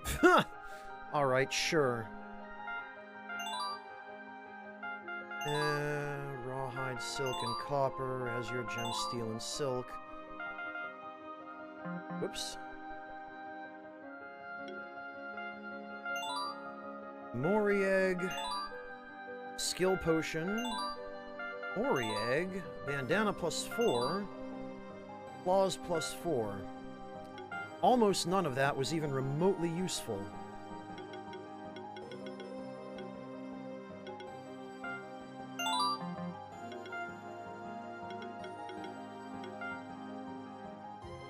Yeah, Orange Reaver, it's a very interesting game.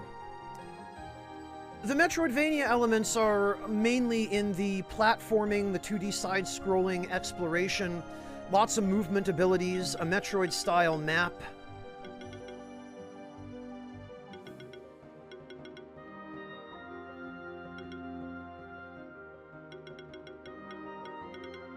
Actually, probably we should start working on the mana stuff.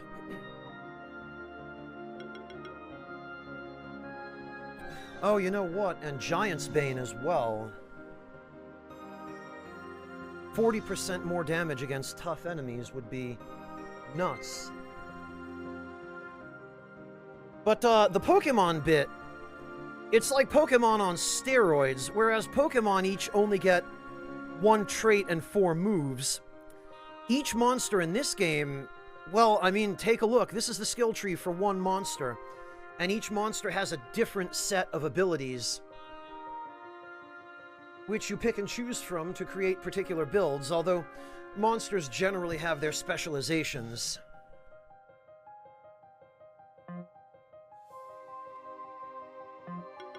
Alright, let's see about that Shockhopper egg.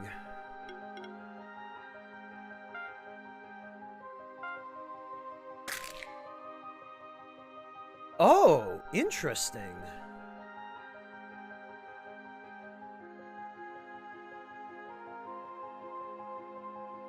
It's like a bird mage. Orange Reaver, the combat is more like Darkest Dungeon, if you've played Darkest Dungeon.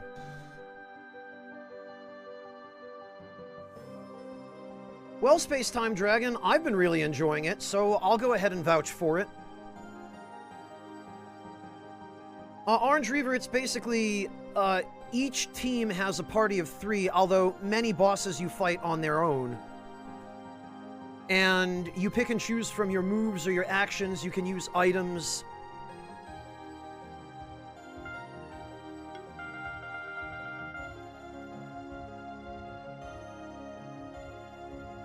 Oh, well, if you've already played Darkest Dungeon, then you have a very good idea of what the battle system will be like. It's a lot like that. And if you stick around a little bit, you'll see it.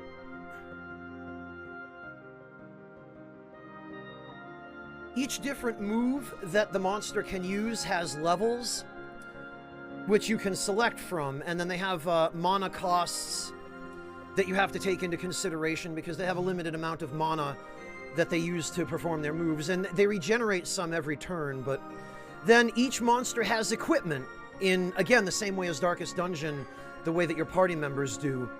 And each piece of equipment has different stat bonuses or effects that it gives you. No, Carrie, fortunately, the negative trait system in Darkest Dungeon does not exist in this game.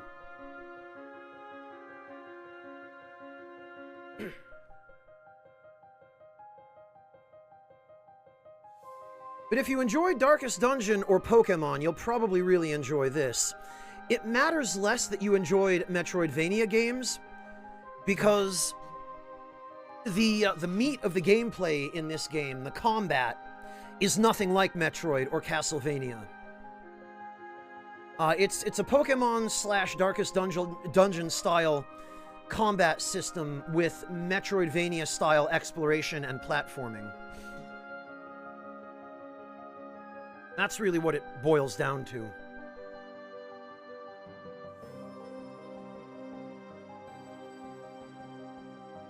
Well, Carrie, you'll be happy to know that the game is only $20 on PSN.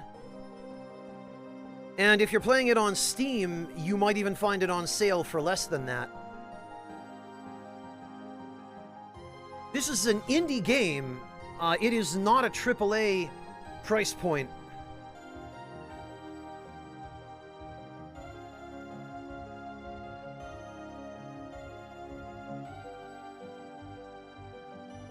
And yes, it is indeed on Switch. It's on, I think, every platform. It's on Sony, Microsoft, and Nintendo consoles, as well as Steam. So you can play it pretty much wherever you are.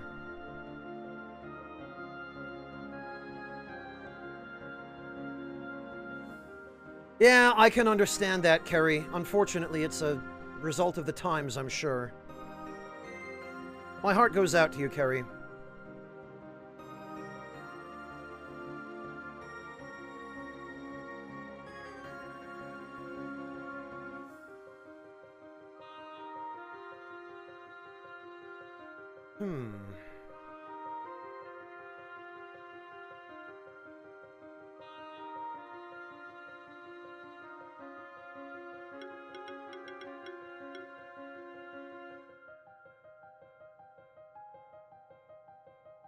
Ah!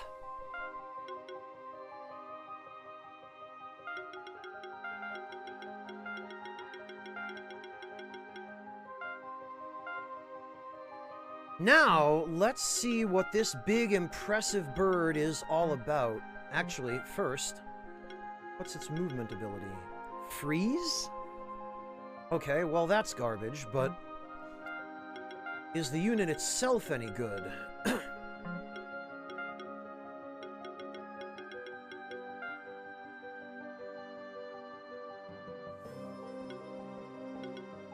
Sonic Wave. Hits all enemies. Every hit has a 15% chance to apply weakness. Okay, well, he's clearly a pure mage. Magic proc, magic boost, Sonic Assault. Oh, that's a single target version of it and applies weakness. Mana stability, auto heal. Mage monsters in the party ignore... Oh, interesting. This actually might be a really good synergy for the, Yup, mana overload. Multi-chill.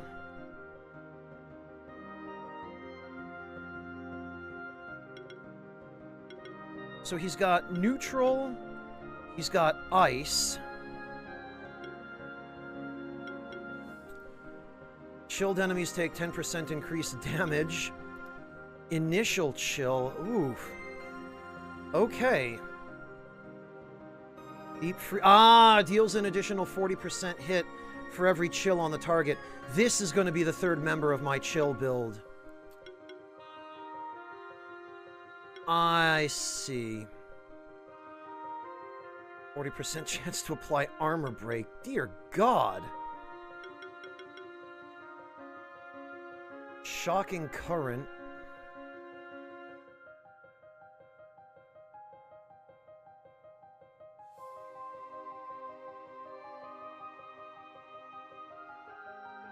Orange Reaver, well, consider yourself very fortunate to have a job during the pandemic.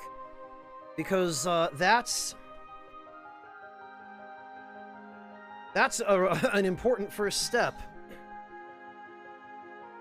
Although, as I understand it, you should be getting your Biden bucks pretty soon, too, so... I mean, it's not much. It's not what other countries have been doing, certainly, where, some of us have been getting monthly checks, but it's something.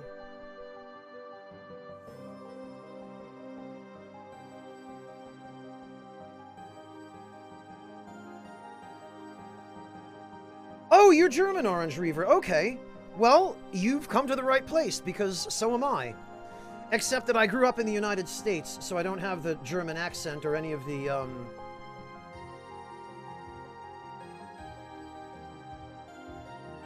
any of the hallmarks of having actually grown up here, but I live in Berlin.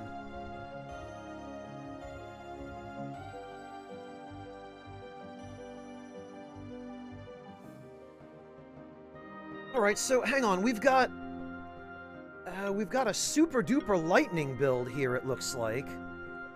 Energized. Wow.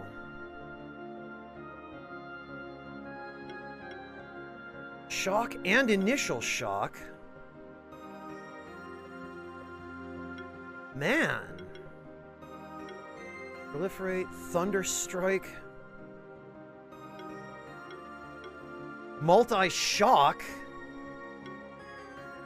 Toxic reaction. God. Oh, okay, Orange Reaver. I don't recognize your username. But I suppose you've just explained why. And, wow, this guy has healing abilities, too. The ability to remove the... Okay, this is perfect, actually.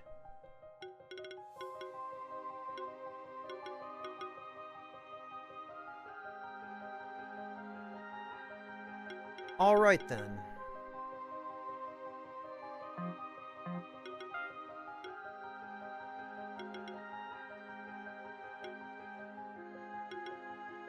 Well, we are certainly going to use a shift stone on him.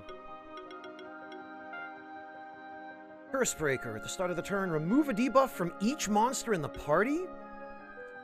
When it applies a debuff, 40% chance to spread that debuff to another end. Yeah, you know what? As cool as it is having Cursebreaker, Cursebreaker is redundant for him because he already gets such good debuffing abilities. Plus, the Dark Shift gives him more magic and more mana. So that's a no-brainer. Oh, you were Anish Revert. Okay. In that case, I do know who you are. Alright, gotcha.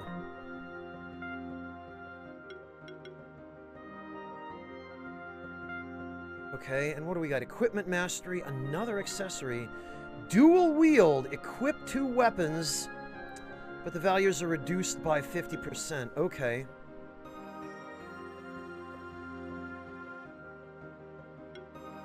So we could make him either a paladin or a dark knight, basically. Weapon values are reduced by 50%.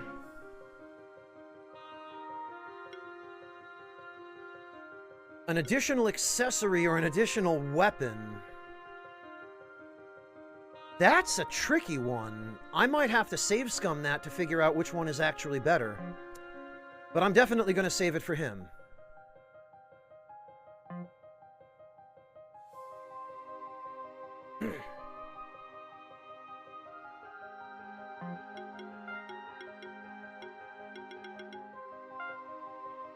Alright, so...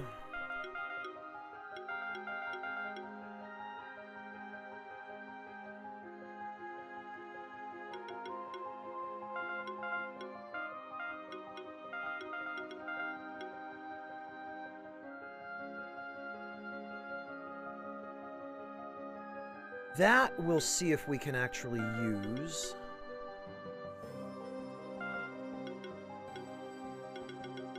Okay, these auto restore. When attacking, also remove a debuff. Wow.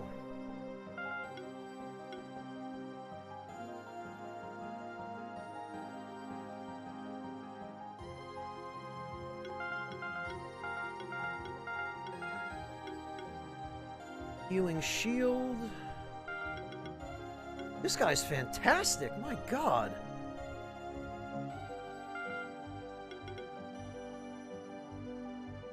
Overcast.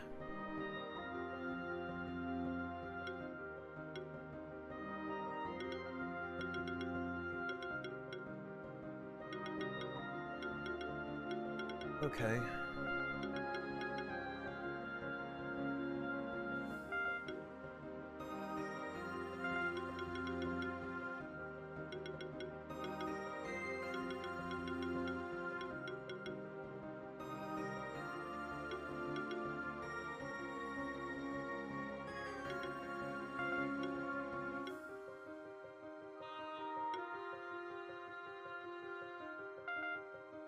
I really hope you can level this guy up past level 40.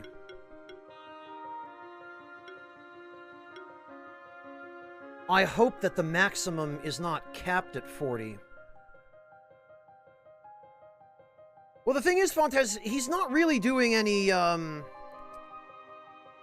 he's not really doing any significant amount of damage. He is, however, buffing quite a lot. Yeah, maybe as a paladin he'd be a better tank. Because...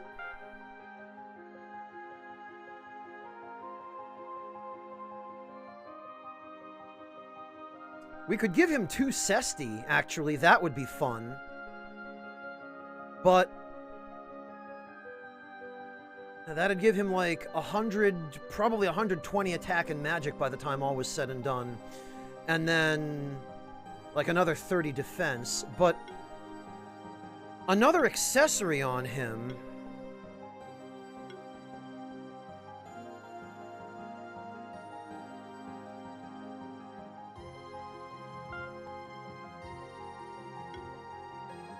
We could give him... I mean, a needle would be good.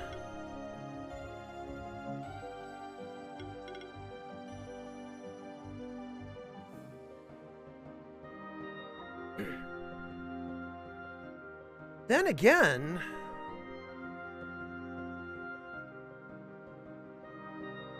there is always the possibility that we could give him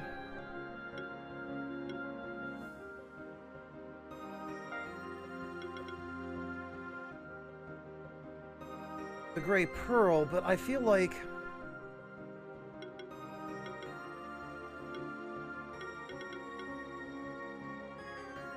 now, the Lightning Sphere would probably be better for,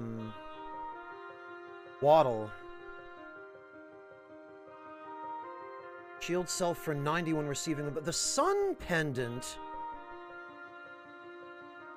Might not be a bad candidate for another accessory. I don't know, I just feel like...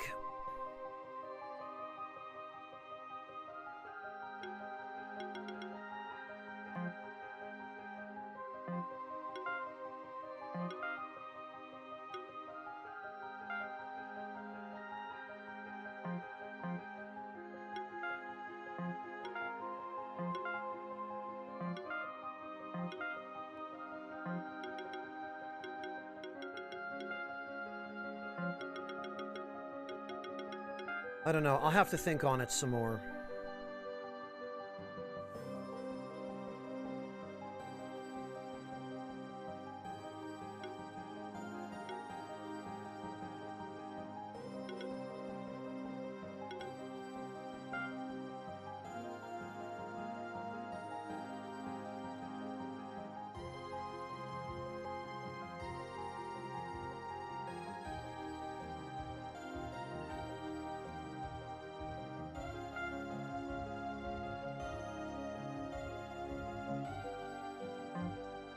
Yeah, that'll be a tough one.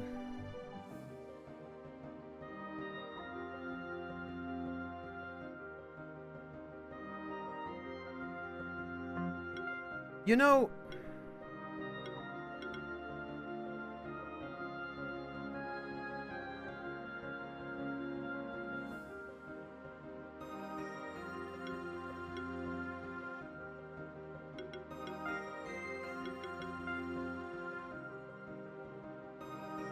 I do kind of feel like equipment mastery will make him much more survivable.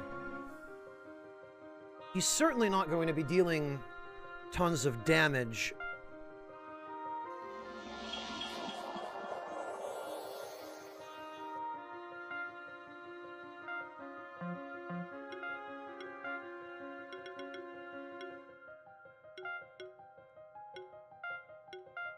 So, what could we do for him that...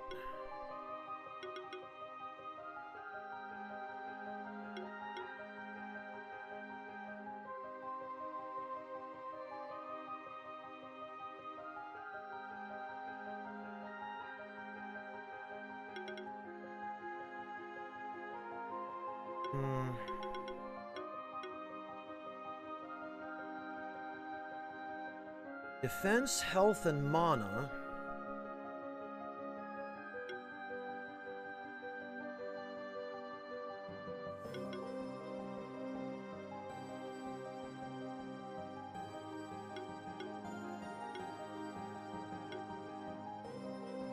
Defense, mana, and crit chance. Mana regeneration.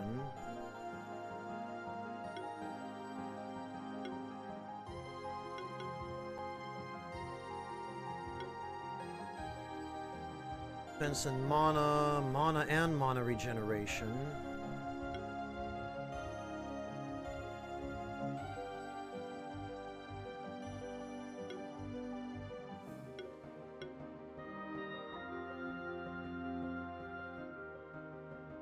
Defense and crit chance.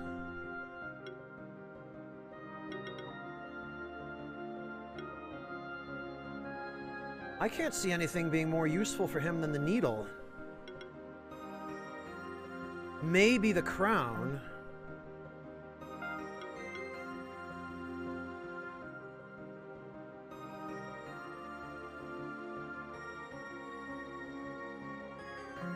Hey, Echo Drop! Does he have anything that's modified by his,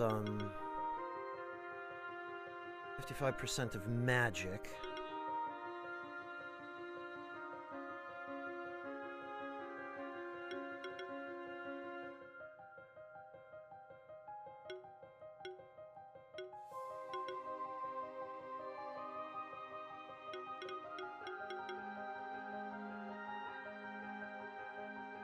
Okay, that's hybrid mastery. Defense from equipment. Defense from equipment again.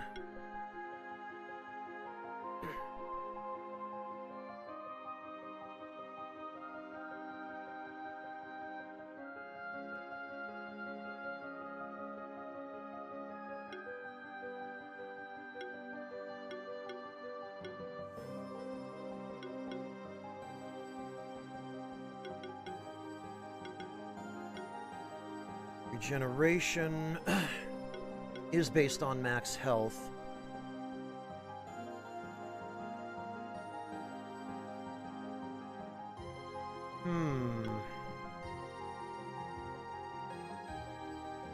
Fire affinity. Really? Fire affinity?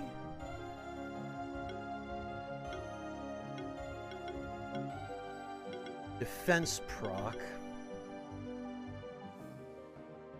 And cleanse. So actually...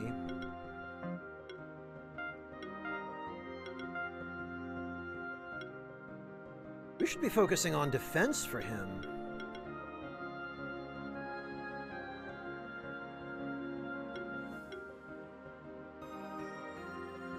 Defense, health, and mana. Yeah.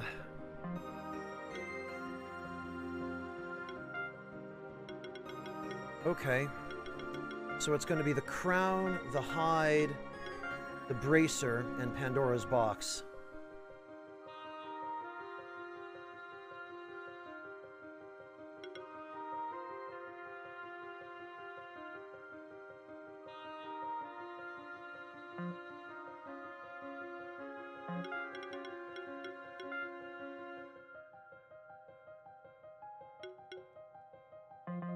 All right.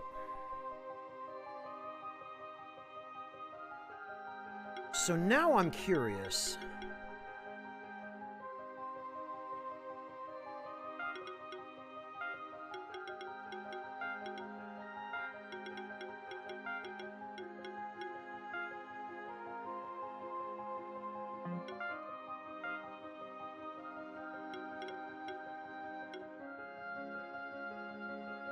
Ah, poison, burn, and congeal damage is increased by 15%. Frostbite as well.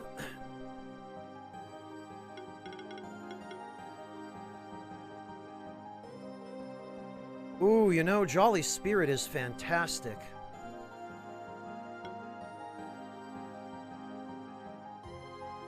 Buff action applies one additional random buff. Yeah, combo buffing is great too. Lots of stuff for him to learn.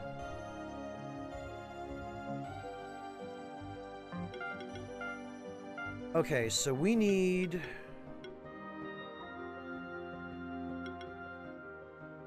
a plus 55 in mana generation.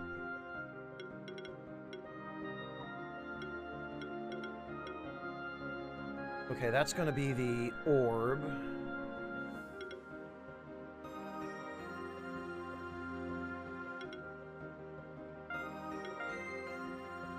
And he is going to need every possible source of magic. So that's going to be a wizard hat.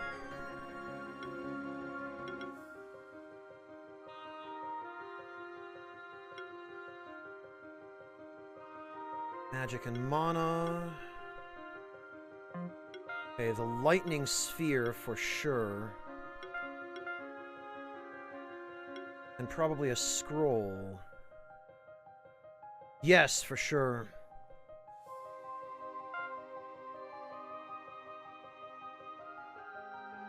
All right, well, that's easy enough.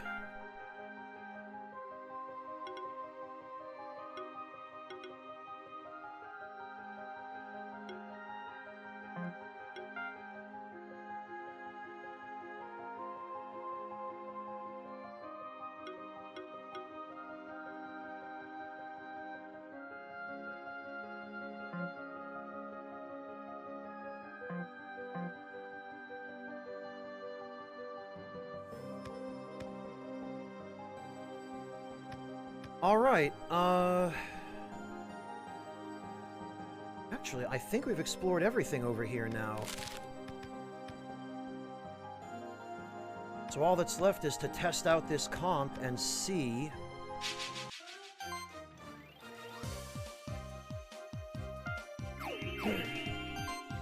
Oh, 2 initial chill, huh?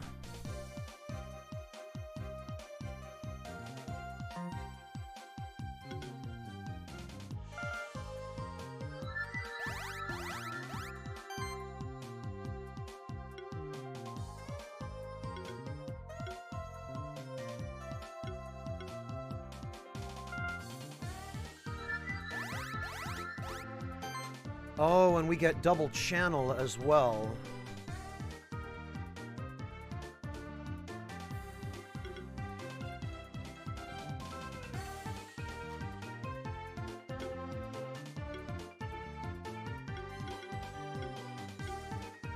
It'd be really nice if we could give him an AoE, though.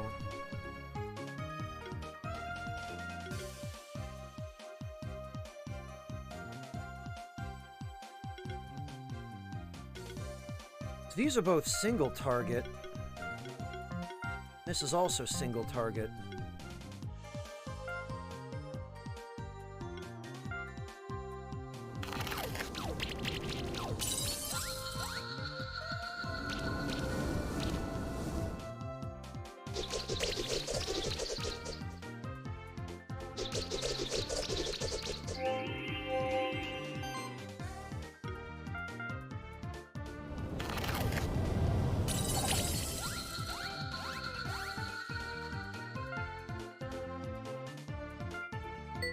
Okay, yeah, this promises to be an interesting comp. I just need to level up some more.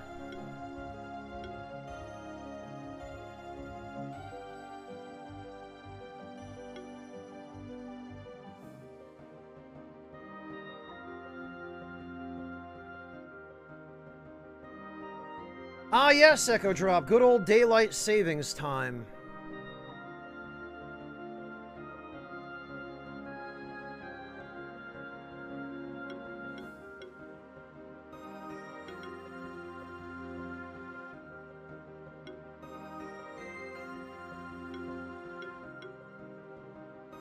Actually, let's finish checking out the...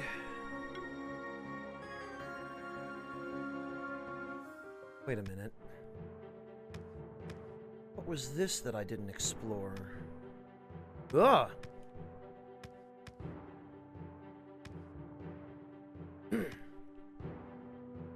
Oh, we need Big Rock, and in order to do that, we're gonna have a hell of a tough battle in...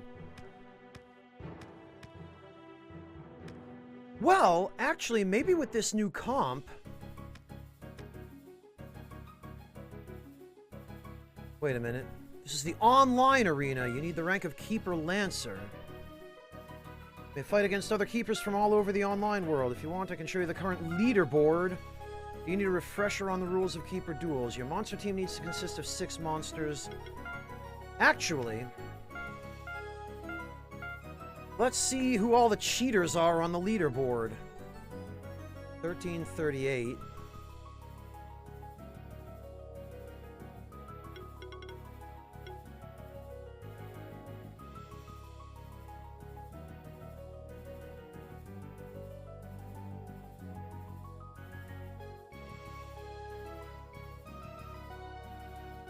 Huh.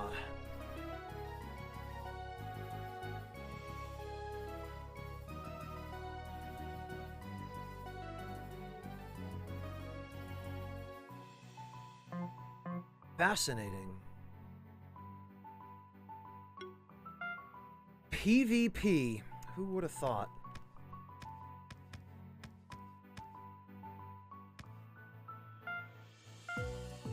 Actually, we did just rank up, so we should check and see what new stuff is available at the shops.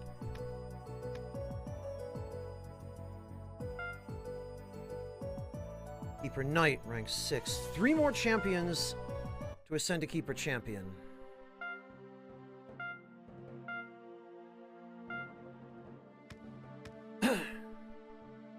Oh, and we should go visit the protagonist's parents.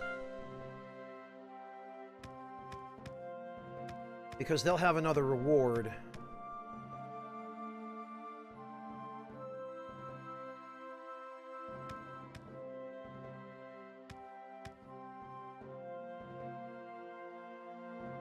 You're already a Keeper Knight. Seems like you have no problem dealing with those champion monsters. Still be careful. Here, take this. Board box level 2. Oh, of course, we get another Qilin egg.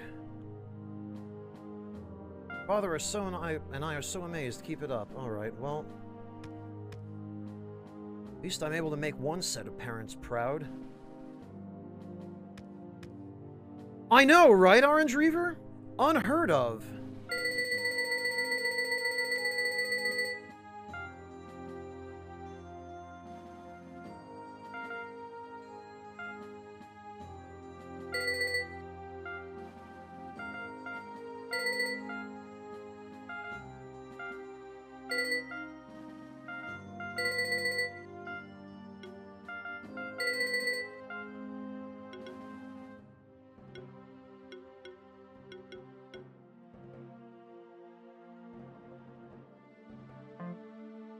I guess that's about as good as we're going to do so far. Now let's see.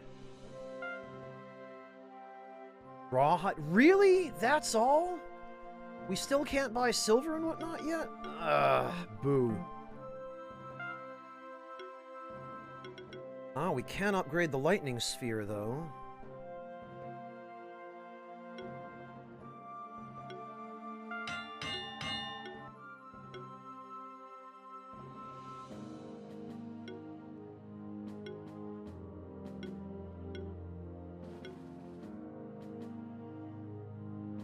Okay, and we will upgrade the wizard's hat. Oh, you know what? Actually, we should probably upgrade the scroll first and then the wizard's hat. Because magic and mana regeneration...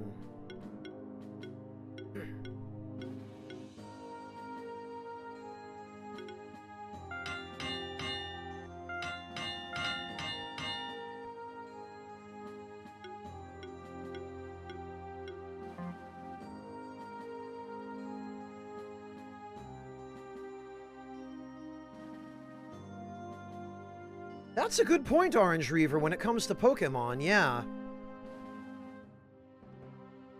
It's almost always a mother, but you never see a father for the protagonist.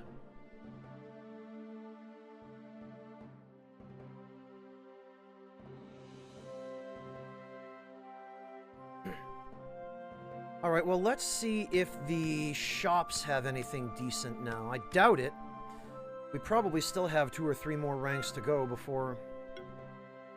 Ah. Strawberries are now purchasable.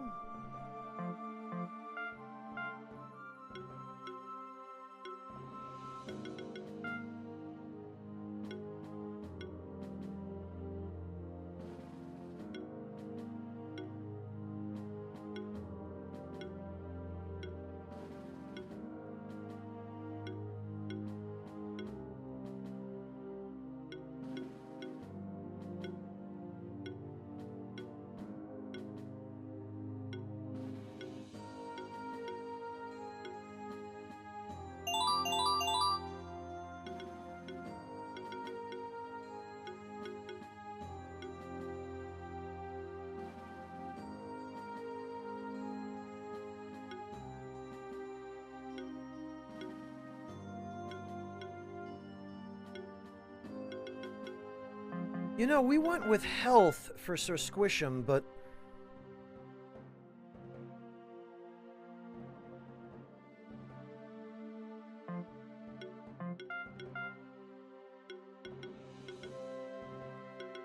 does have some stuff that is...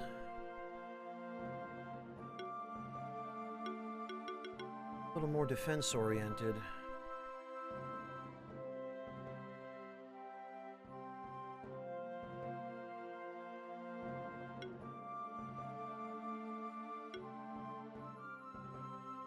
Crit chance.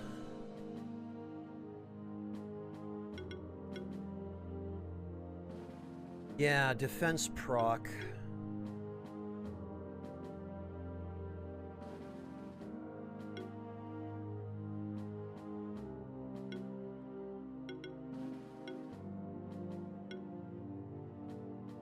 Okay, yeah, defense proc and the shield are based on defense.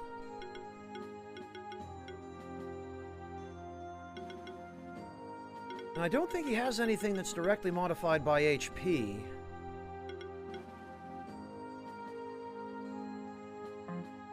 So actually...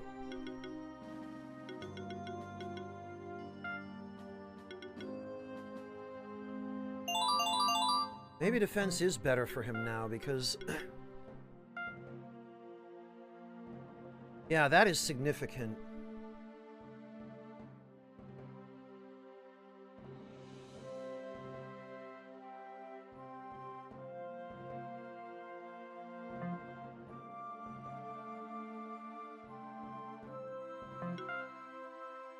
Okay, and now I need to see who else needs food, because... Okay, Waddle needs food.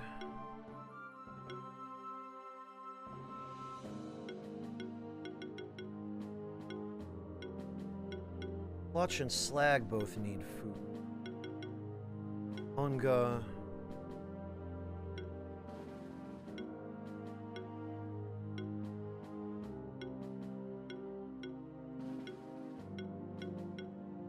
Basalt. Okay, so he is...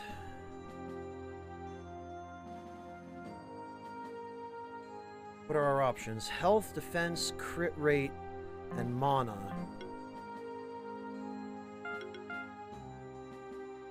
Well, or crit damage, rather. Crit damage is not going to do us too much. So I guess it's mana for him.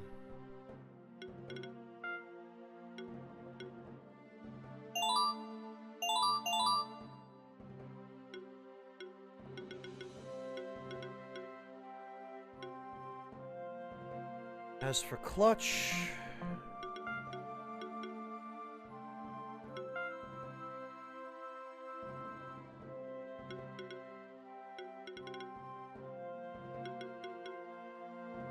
I don't think he ended up with anything that actually modifies...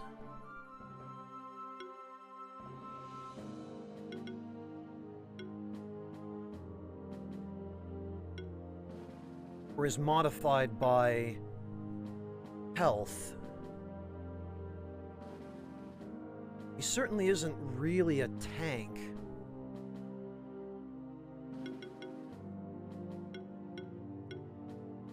Actually, defense proc suggests to me that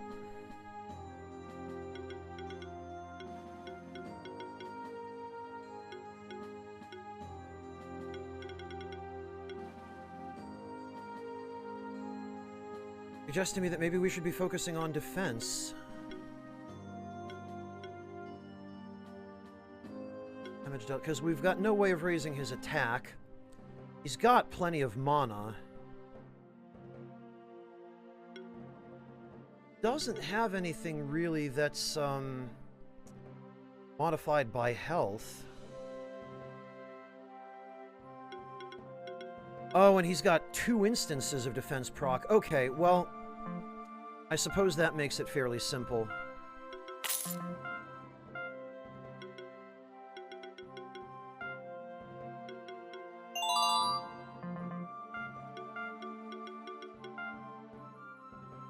He does strike me as a monster that's intended to be a little more hardy.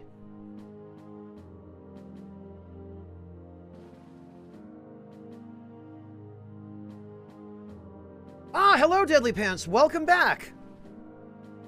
Long time no see. It was a whole 12 hours ago.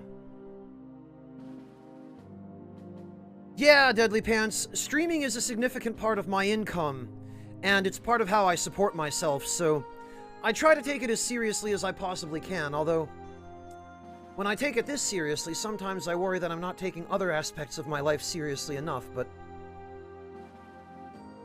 we all have to find the balance that's right for us, and sometimes that means no balance at all. Alright, so Slag... Health focus, okay. Crit chance... I feel like maybe oh yeah, God, okay. That's easy, that's gonna be a crit damage boost.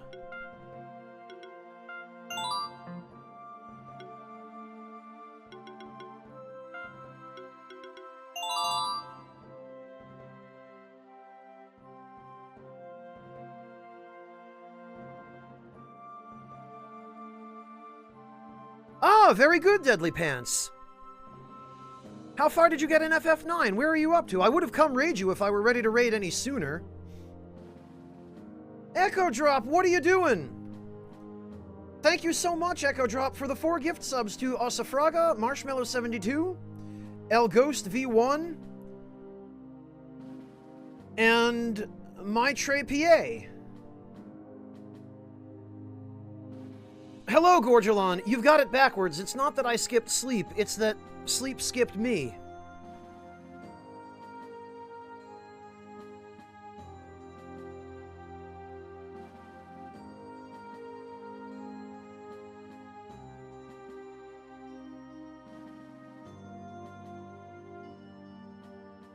Nearly to the end of Disc 2.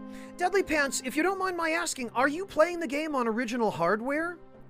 Are you emulating it on your PC, or are you actually playing it on a console and capturing it from the console?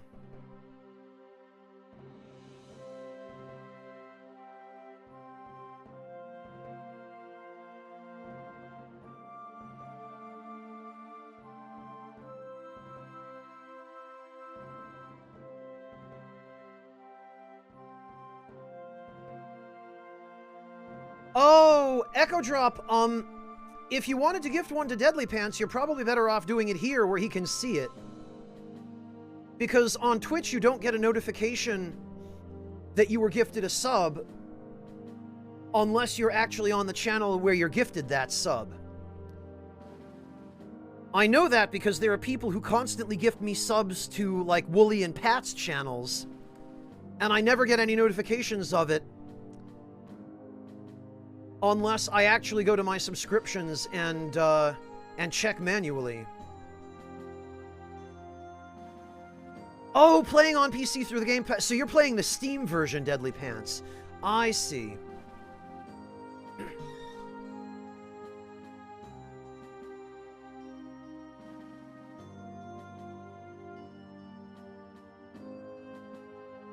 And actually, Echo Drop, I was going to gift him one as well, so...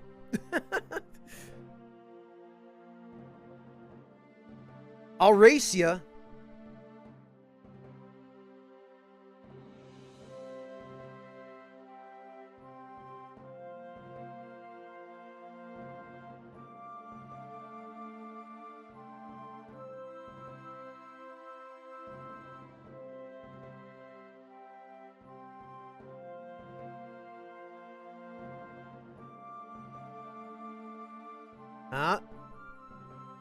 Looks like I win. Then again, I guess I had an unfair advantage because of latency on the stream. Oh, you were going to give subs in his channel. I see, Echo Drop. I misunderstood. I gotcha. Well, I was still going to gift him one anyway, so... Well, I really appreciate that, Echo Drop. Thank you for thinking of me, and thank you for thinking of Deadly Pants.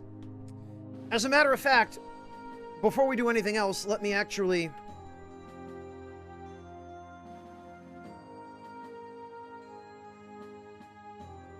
give the man a shout-out. We raided him yesterday when he was playing Final Fantasy IX, and... well, you all just heard him. He's at the end of Disc 2 on his first playthrough of FF9, so head on over, leave him a follow, and check him out. He seems pretty cool.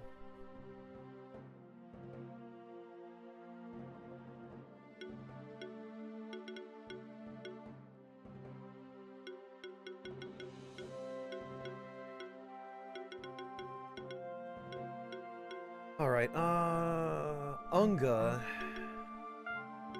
Oh, actually...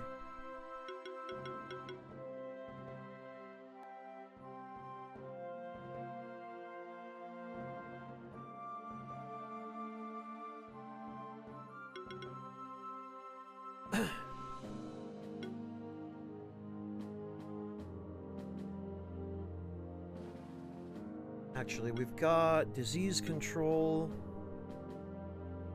and dominance would be a good pair for that.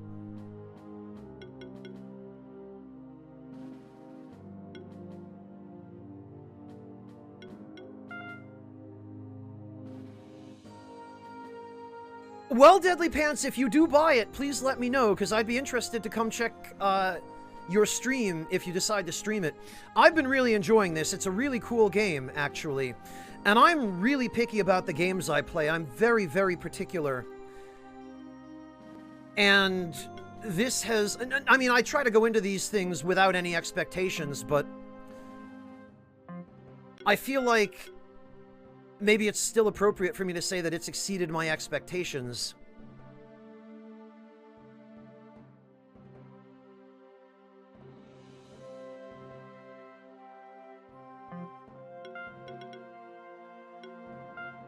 All right, now, Onga, what is more important for him, health or defense? Oh, looks like maybe defense.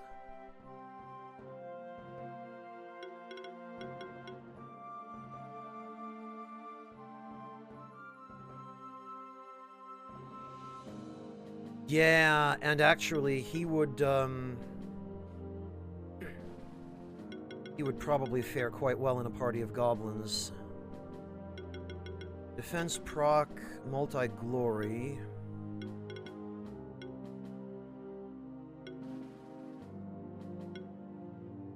Defense overload? Yeah, okay, so he's gonna be just straight defense.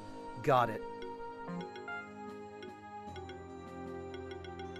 So he needs 3 of these. Well, if you enjoy any of the games that influenced it, Deadly Pants, I'm sure you'll enjoy this one.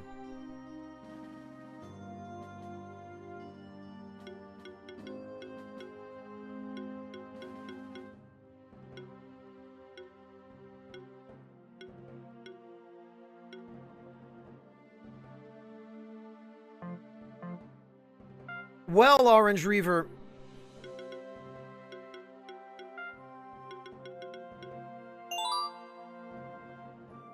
buckle up, because Monster Hunter Rise is coming out soon.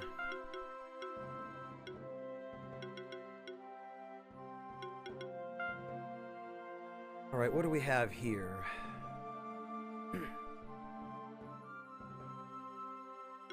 This looks like it's probably just going to be straight damage. Indol, Firestorm...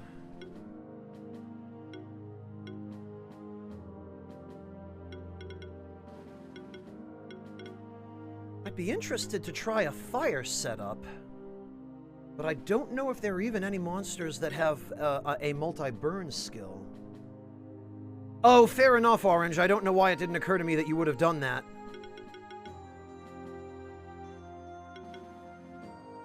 Hack and magic. Question is, does he have hybrid... Oh, what's this? Crit chance focus. Okay, so actually, maybe... Yeah, he's got a bunch of crit chance boosts, so... It looks like he's gonna be a... he's gonna be a crit damage. Yet another crit damage.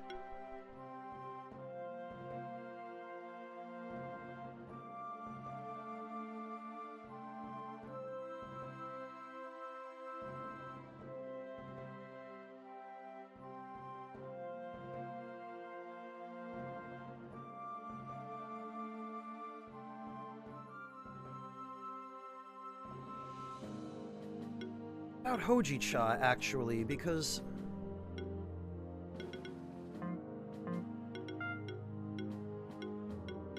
I mean, not that we're likely to be using him anytime soon, but... Oh, he looks like probably health. Oh, no, there's a crit boost.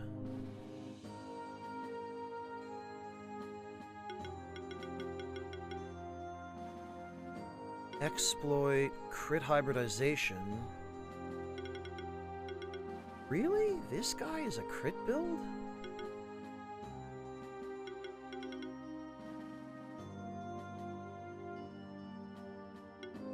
Buff catalyst, critical exploit. Okay. Yeah, he seems to have a bunch of critical damage boosts, so I guess...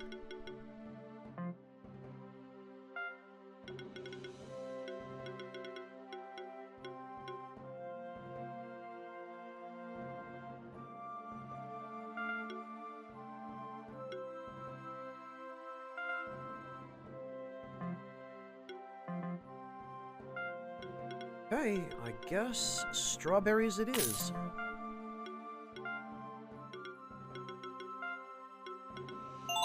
Not what I would have guessed for him. He seems more support-oriented.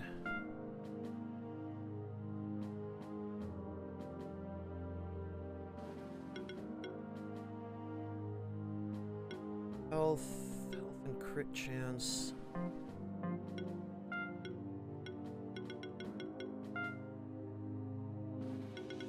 What does he have that's modified by health? Mana regen. Oh, actually, maybe not. He's got some support stuff, but...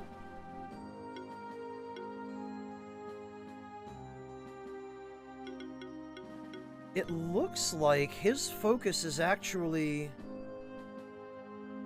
okay, he's got Life Overload, which is modified by health. And he has another stack of Life Overload, which is modified by health.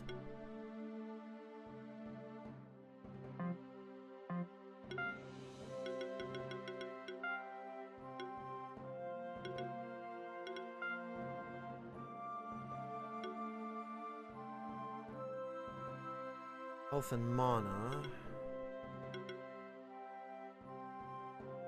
Well, plus 160 health isn't really all that significant for him. Oh, you know what? Attack, magic, and health. That'll be a bracer.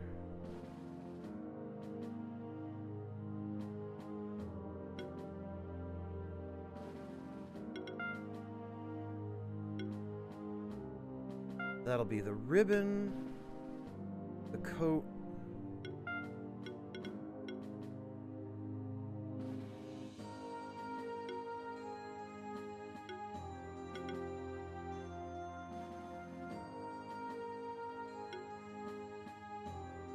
defense, crit chance, shield,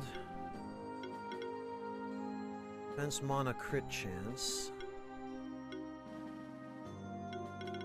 Mana regen, defense and mana. If I could get health and crit on something.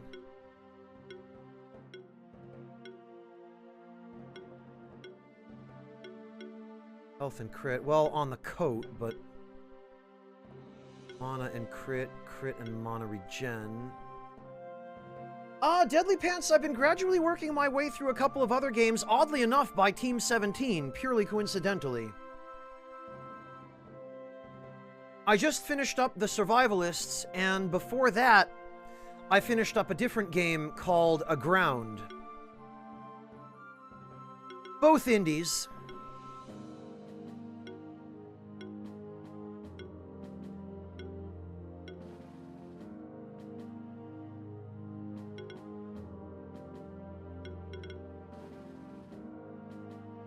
And I feel like...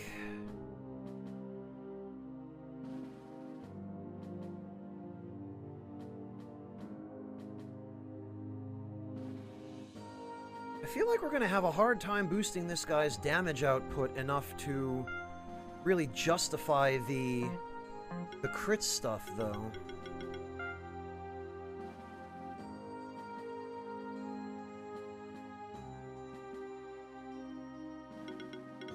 Because...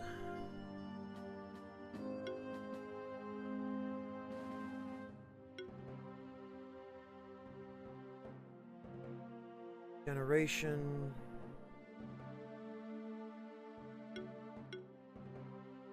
life overload...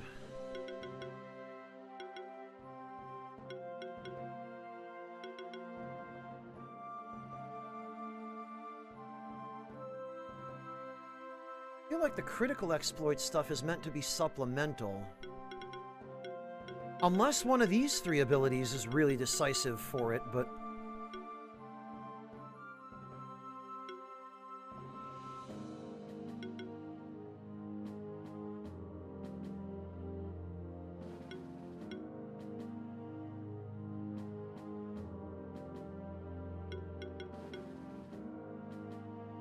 oh, and he's also got recover. Yeah, I don't feel like this is really a meaningfully crit-oriented build. We'll give him the bracer, because I think he's going to do better with just raw damage.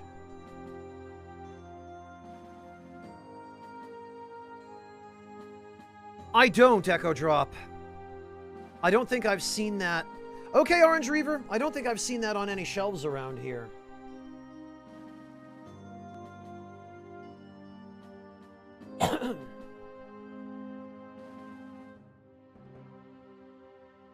Hello, bad guy. Welcome.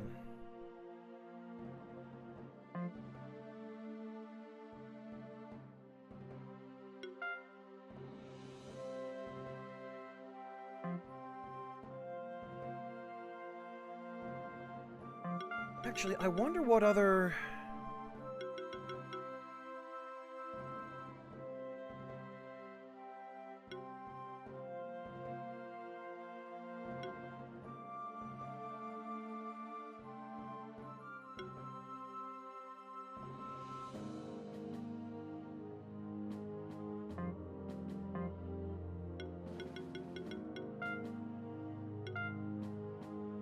What other stuff?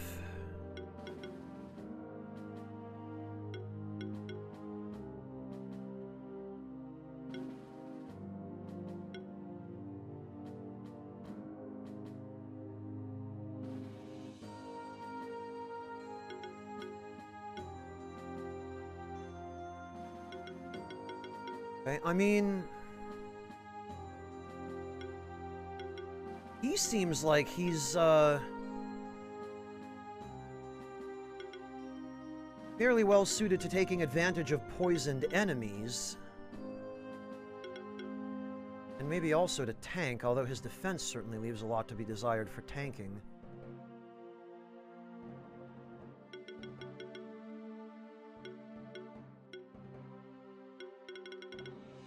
But heal and healing wave...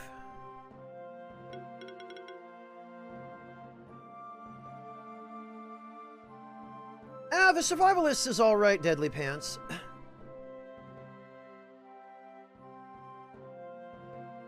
Oh, okay, Echo Drop. I'll take a look. It'll be difficult to order it from there, being in Germany, but...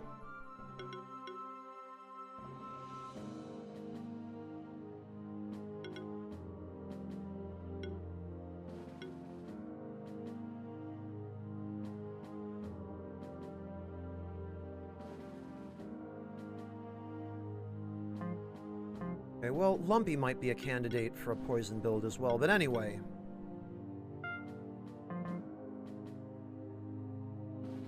What items are available? A mass potion and a mass antidote.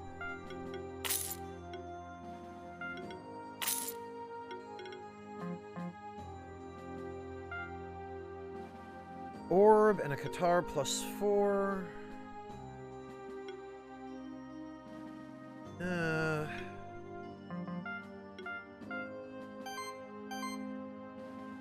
Orb +3, huh?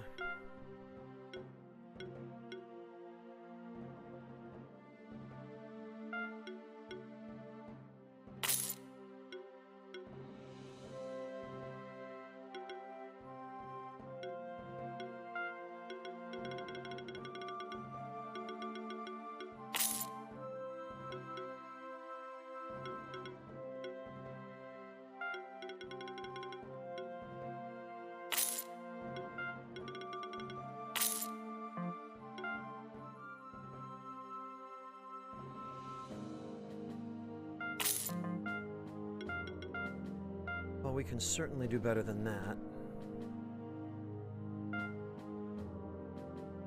God, almost 200 mana regen. Alright, so now we need to go get some shuriken.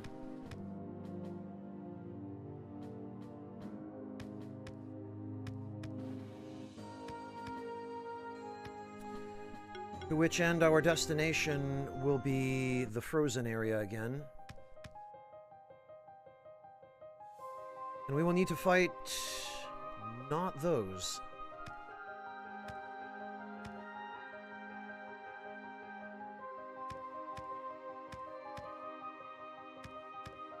Nor those.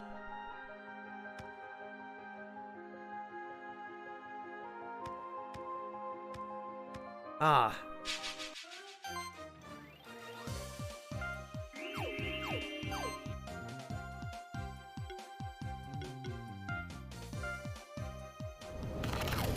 How the hell are all the enemies around here weak against ice? That's ridiculous.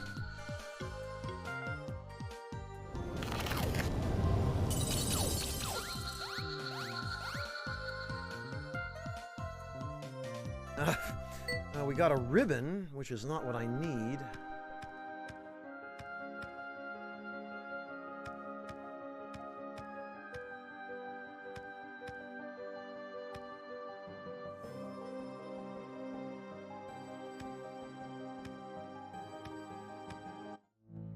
Oh, right, okay, this is the Sun Palace. This is not where I need to be.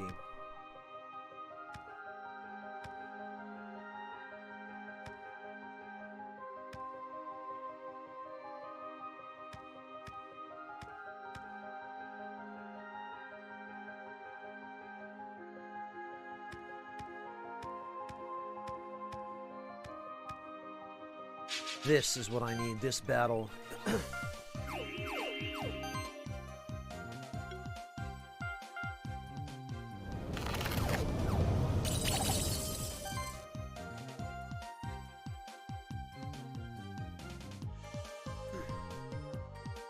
Yeah, I don't get it. How these enemies are weak against ice.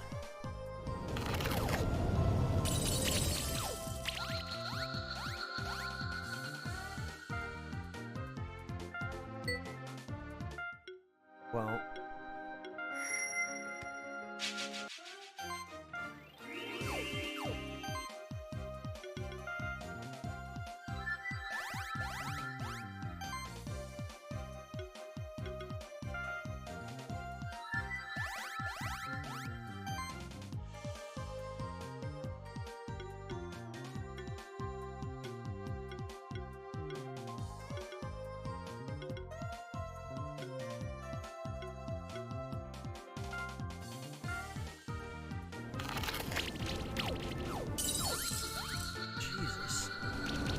then again, we are drastically higher in level than they are.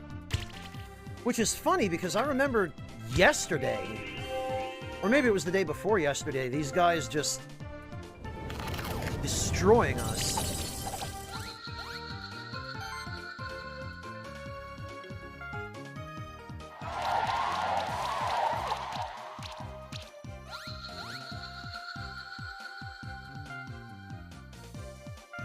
No, that is not remotely what I wanted. Whoops.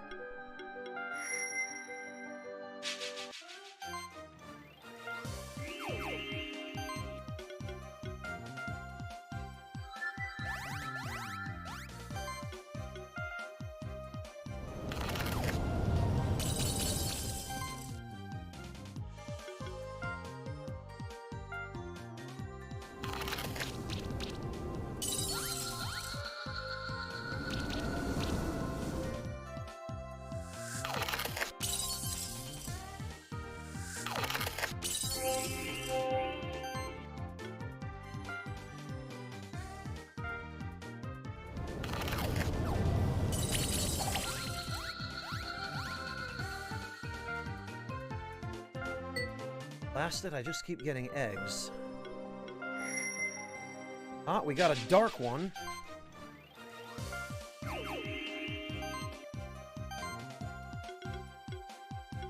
So actually...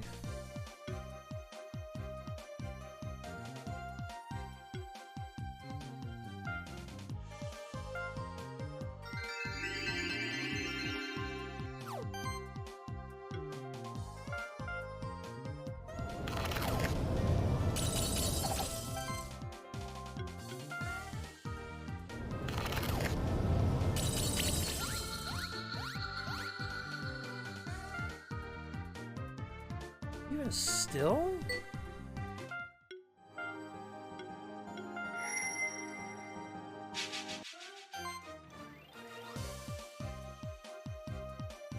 All right. Let's stand this on its head.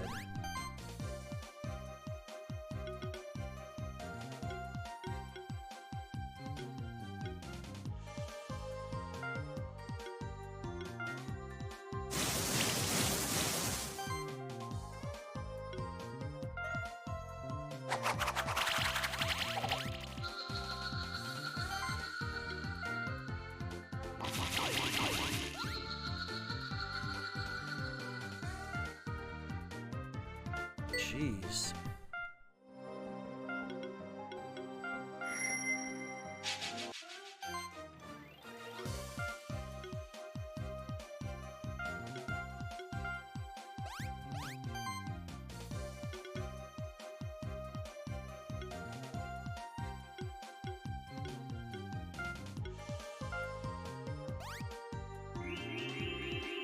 Yeah, Deadly Pants, they did a great job with the art here.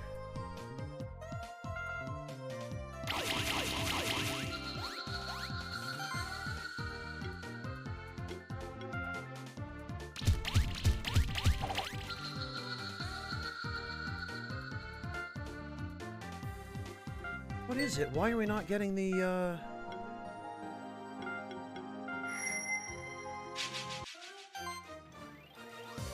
big kill on these guys, I wonder?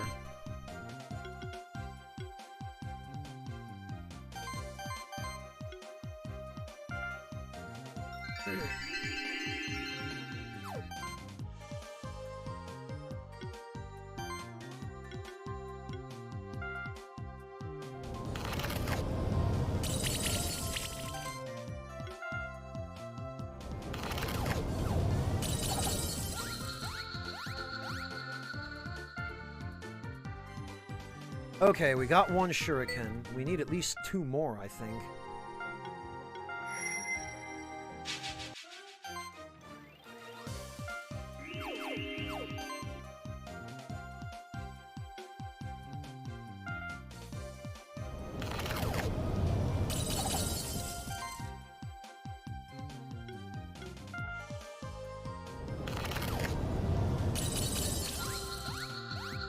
Well, this ought to do it, yeah? No. Jeez.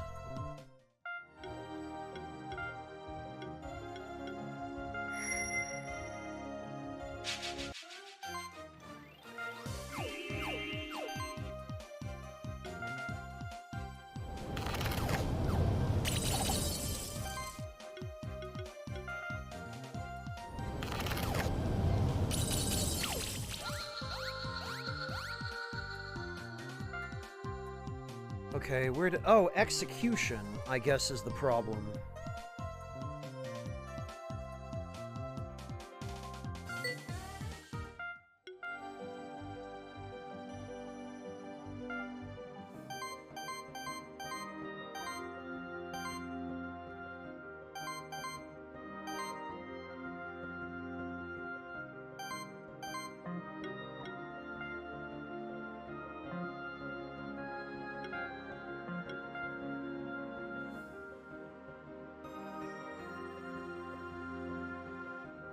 He's probably better off with a shuriken.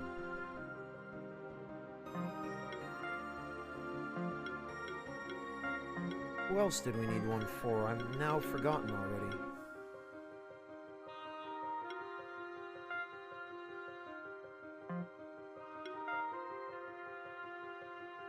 Oh, for him.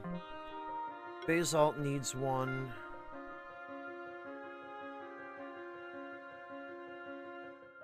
Jericho will eventually need one.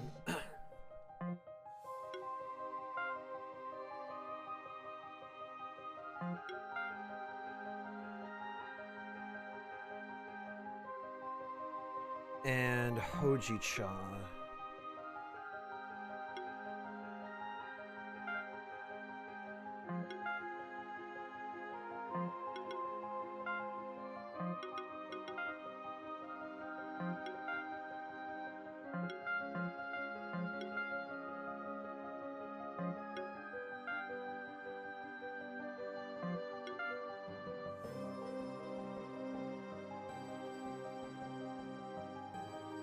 Jericho, Basalt, and Hojicha.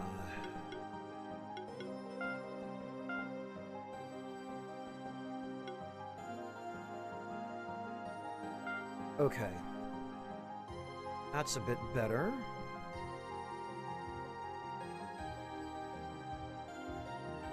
Yeah, right, Echo Drop. Nothing happens at 24 other than that I collapse and don't stream for 3 days.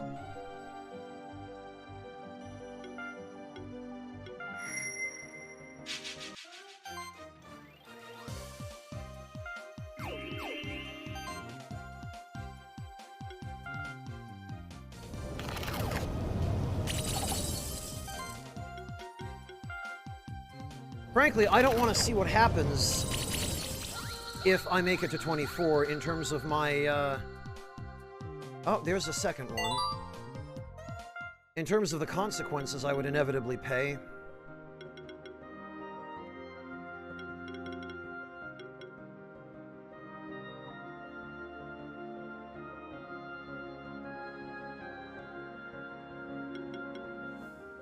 Multi-regeneration.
Critical hit supply bleed stacks equal to 20% of the damage. Which is weird because with Slash, it seems redundant.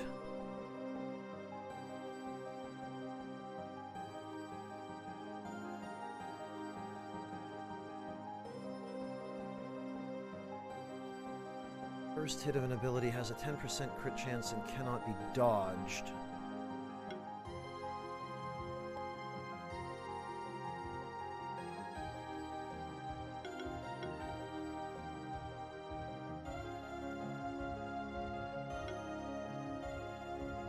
Dual stacks of first impact.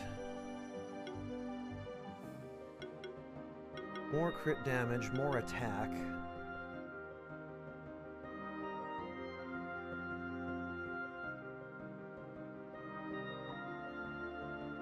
No, Echo Drop, and I would turn you down even if you did. Believe me, I am not suicidal or self-destructive. I do care for my own health and well-being. A 12 or 13 or 14-hour stream is one thing. A 24-hour stream is quite another.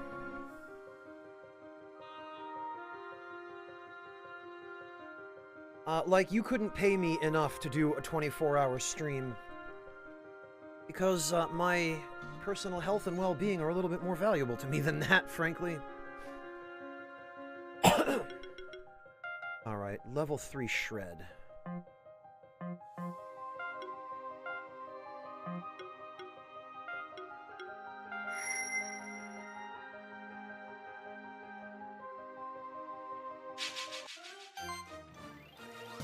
Relatively soon, Kegarin, relatively soon. Why, Kegarin? Are you in a hurry to sort things out?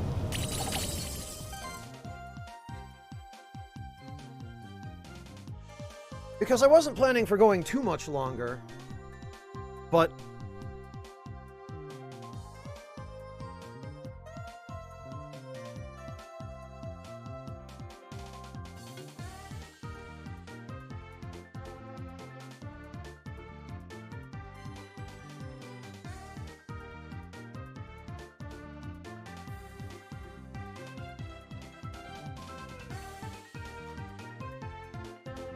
Oh, just to sleep for... Okay, Kegarin. Well, I appreciate your concern.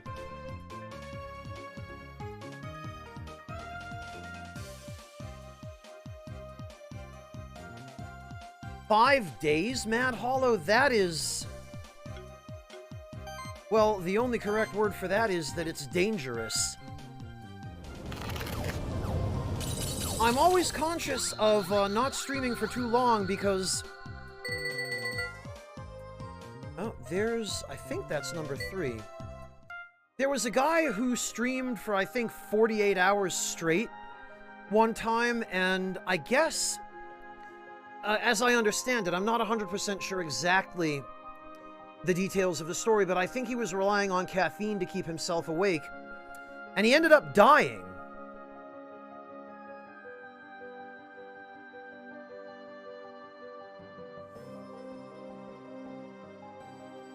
Indirectly, Echo Drop? I'm not sure I want to know. I won't ask.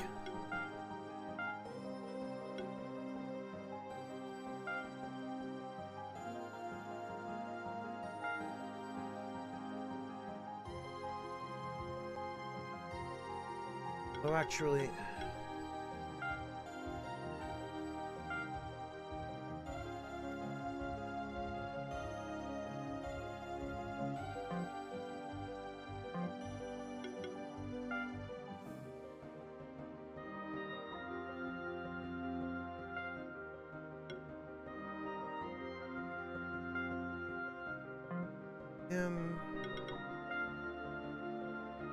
He already has the... Okay. So I think we're good to go.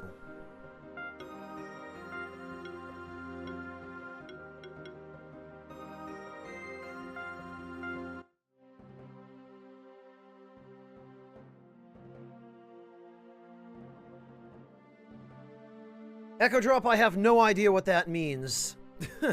Sorry.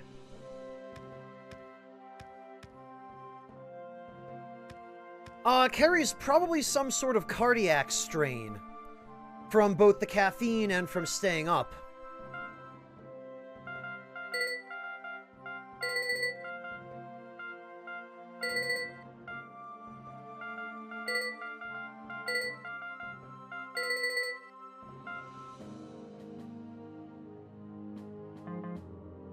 Alright, actually, let's check the journal.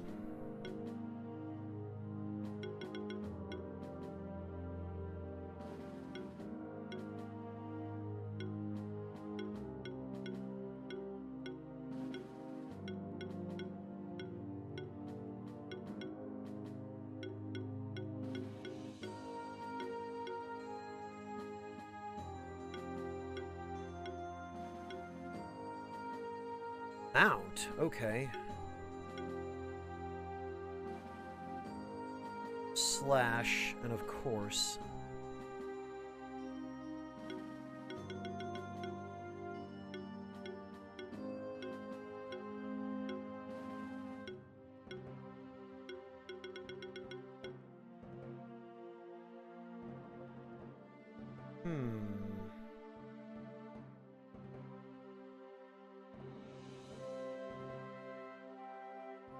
Oh, it's a penguin. Interesting.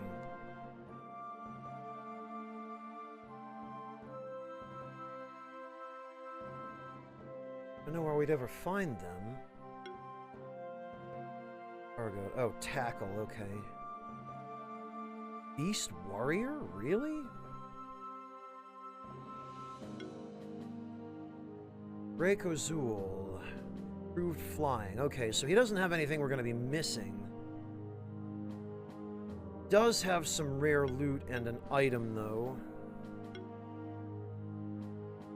Cult Beast. Huh.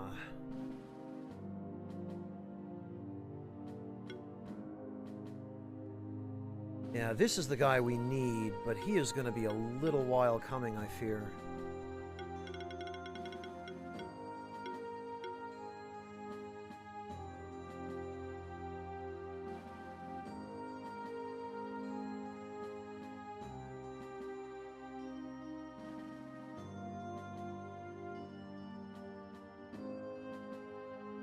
Oh, Matt Hollow, I've had that happen to me just normally eating a bag of chips at lunch. Oh, it was an internet cafe, Psychonaut. Okay, thank you for clarifying that. Oh, gotcha, Echo Drop. Okay.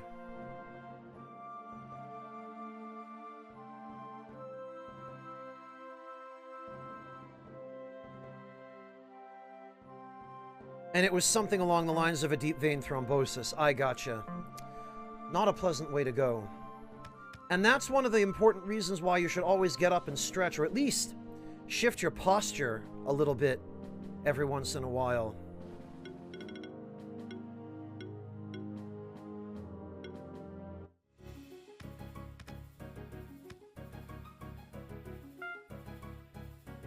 Okay, so let's see if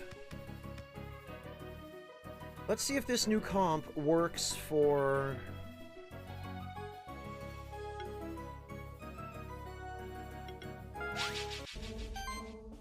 the Goblin King, because...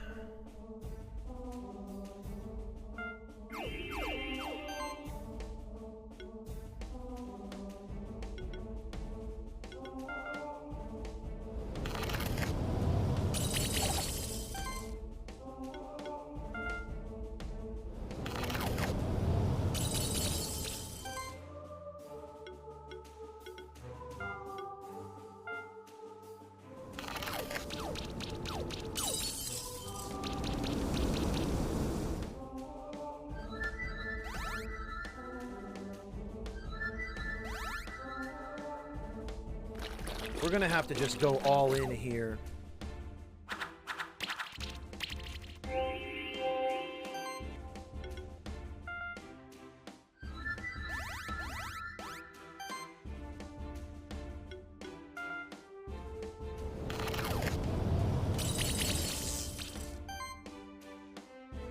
Oh, we can get multiple stacks of chill, huh?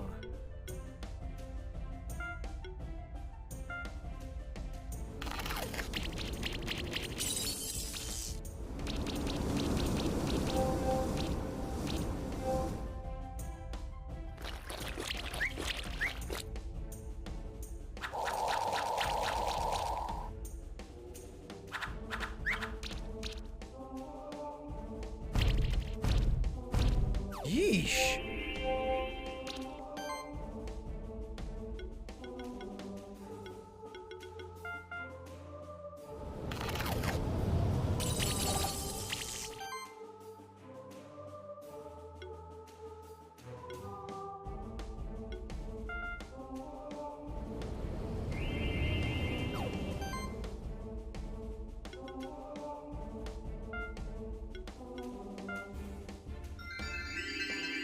Oh man, that is a good move.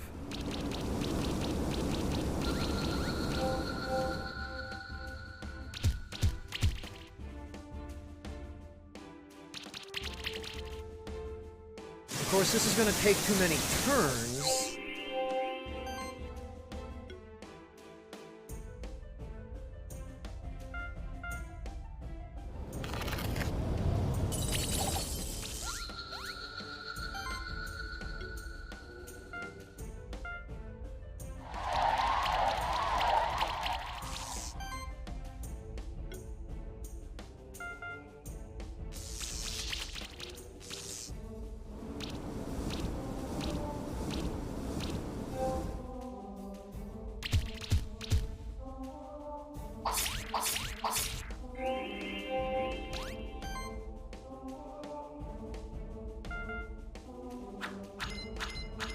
So we might have to assemble a team specifically to deal with this.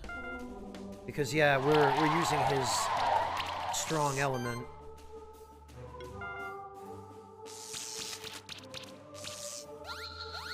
Yeah, me either, Carrie. Execution was crap, but if we'd gotten that...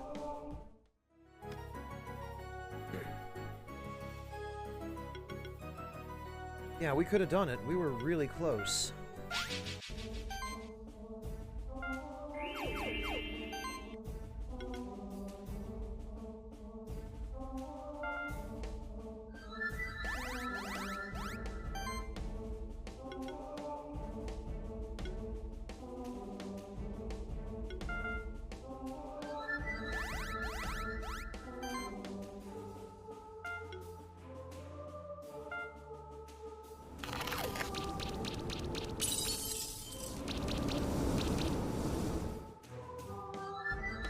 Hopefully that'll work for execution.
Alright.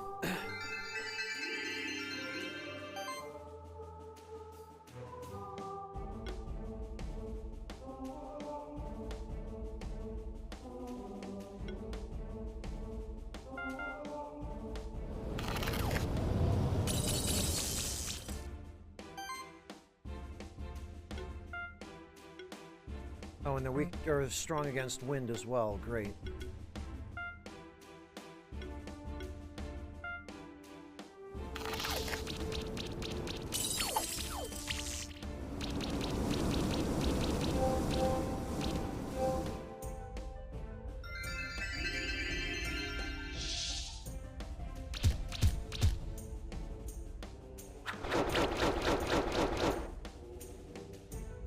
Okay, yeah, I just need more damage. These always end up turning into DPS races.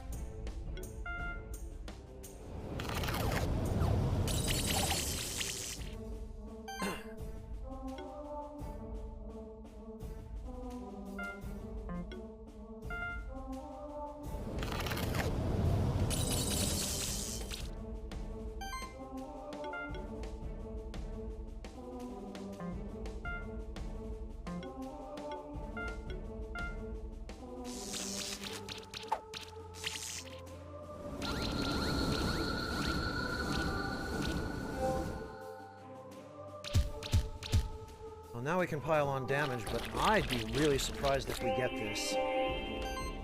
Mad Hollow, that's just lag. That's latency.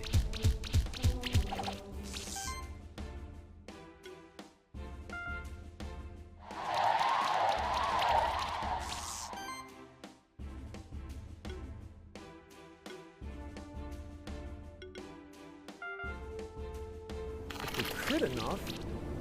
Ooh, okay.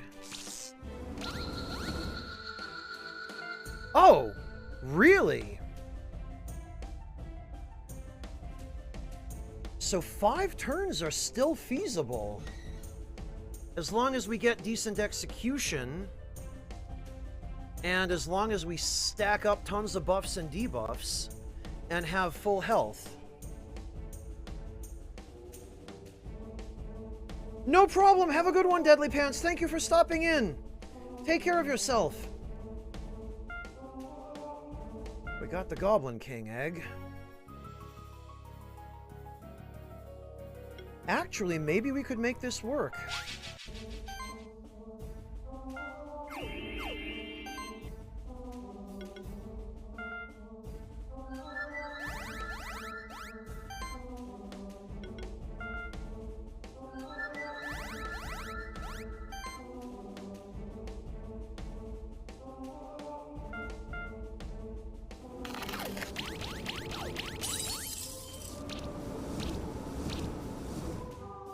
Oh, yeah, maybe we can. Holy hell.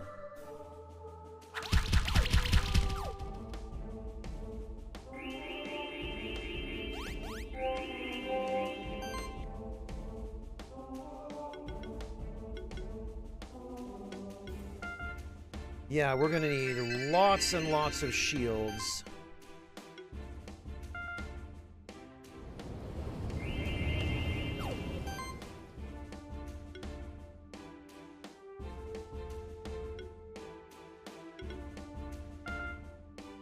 And some damage on... Okay, wow.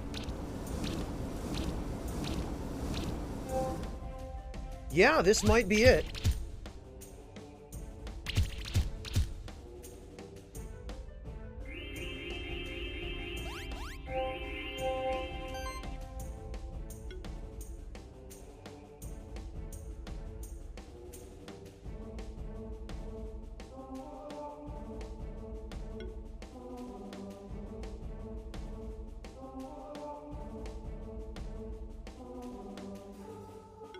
Yeah, okay, Life Wave.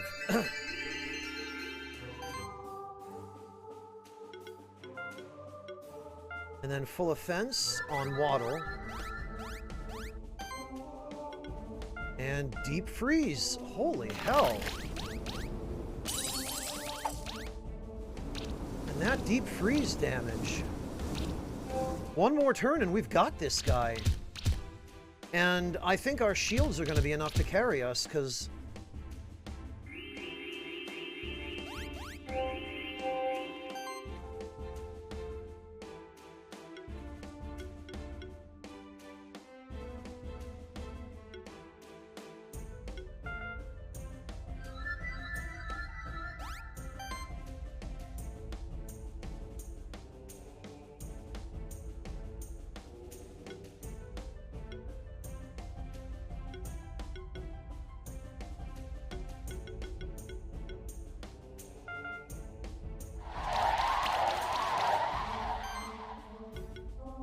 Yeah, he's dead. We've got him. I guess so, Mad Hollow. I guess Waddle was the missing piece of the puzzle. Yup, now we've got him. Brutus Egg and a hide +5. Bloody hell.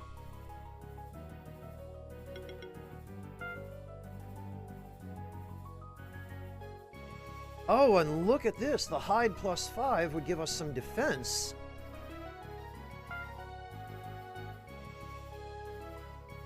Which will help him last even longer. That's fantastic.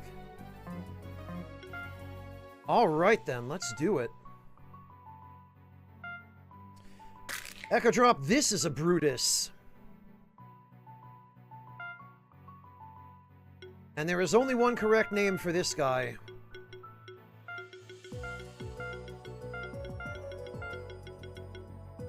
This guy is a Chungus. At least that one was easy. Alright, let's see. Power Focus. Shield self for... okay. Increases the damage of the next attack by 40%. Might. Oh, power. Okay. Crit, combo buffing, multi-might, forceful might. Might also makes all attacks ignore 10% of the enemy's damage reduction. Life stability, okay. Improved assault. Yeah, you know what? This whole freaking tree...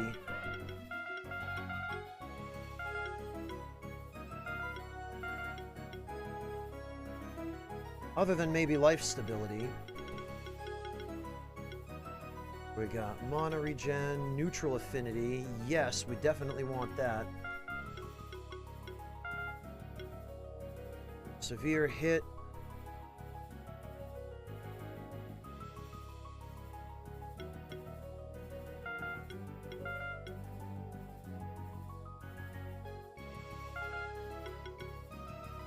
Improved mana regen. Sure Strike. Critical Essence.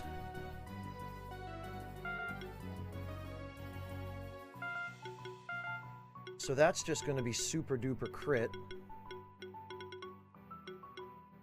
About all this. First Impact. Venge. That's a good one. On a generator.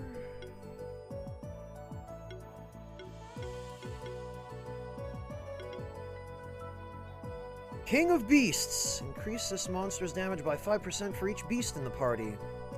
All debuffs are 15% less effective on beasts in your party.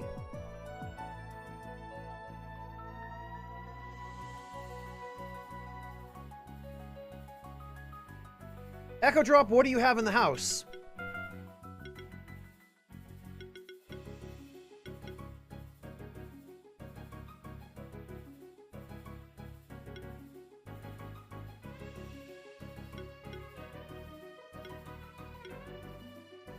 Monster would gain sorcery, it gains might instead. Interesting.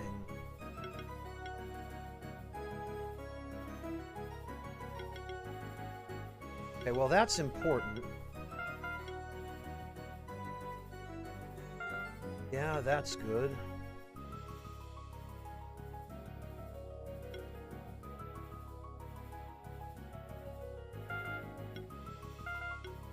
Brawn over brains, in fact, is crucial.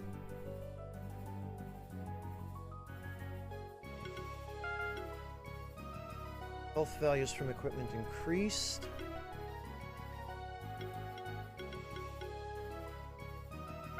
That.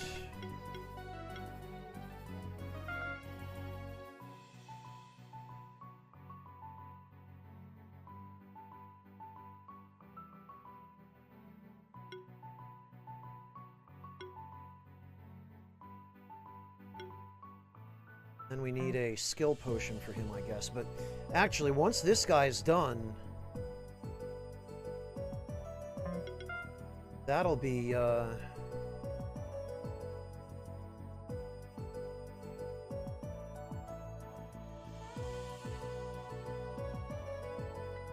pork, beef, chicken, and well, what do you not have, I guess, would be the question, Echo Drop.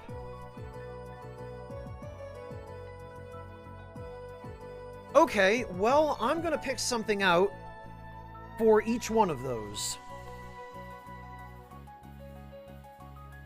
What sort of pork do you have, Echo Drop? Is it like a pork loin or pork chops? Also, actually, I should ask that for each of those. What cuts specifically do you have?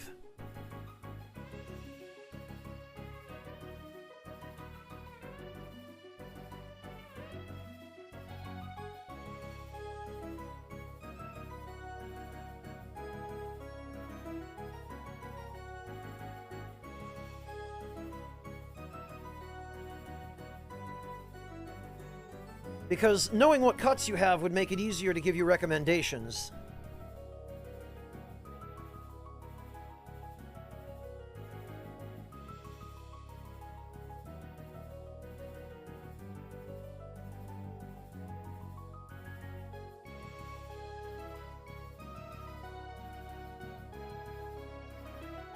Once you can give me an idea of that... Oh, yeah, Kegarin, I totally appreciate that. I know Monster Hunter is going to be your first priority. Loin, chops, and shoulder, beef belly, chuck, and... Holy hell, Echo Drop! Do you live in a butcher shop? Alright, so... First of all, Echo Drop...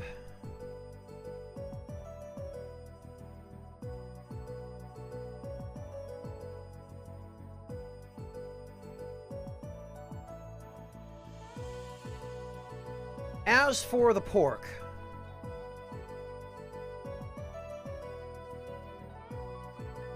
I recommend you try this. This is a very good recipe for the pork. Beef belly, chuck, and New York loin steak. All right.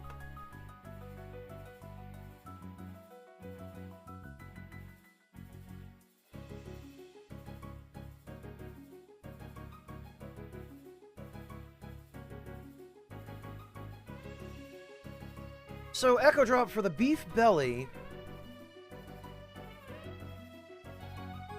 I'm going to give you a recipe for pot roast.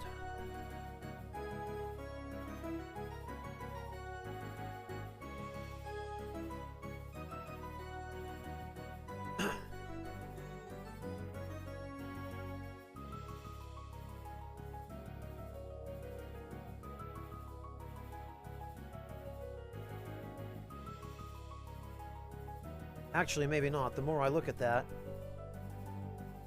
looks a little bit sketchy. So what we're gonna do... Do you have a slow cooker, Echo Drop?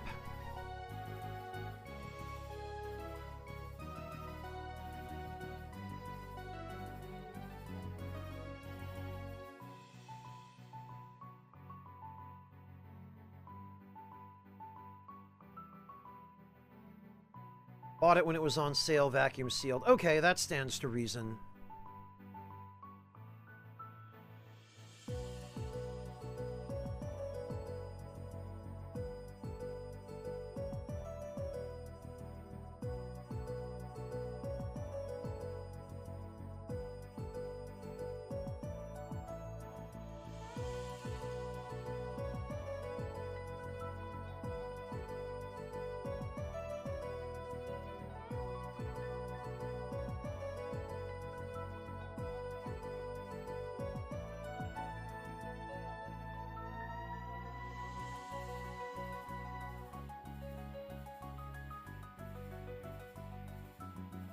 No, you have a pressure cooker, okay.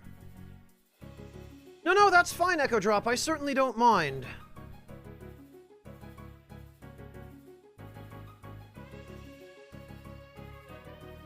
What we're gonna do then is...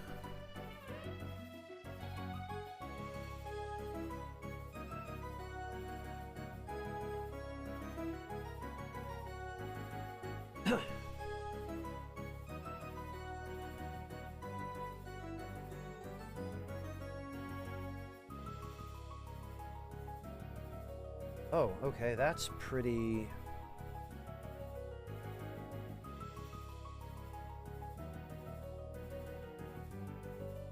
Okay, so Echo Drop for the beef. Try that. Oh, wait, no, that's the slow cooker one. I'm sorry, that's not the one I meant to link you.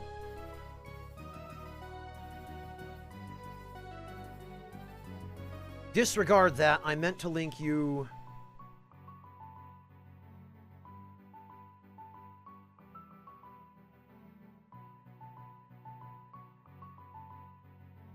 this.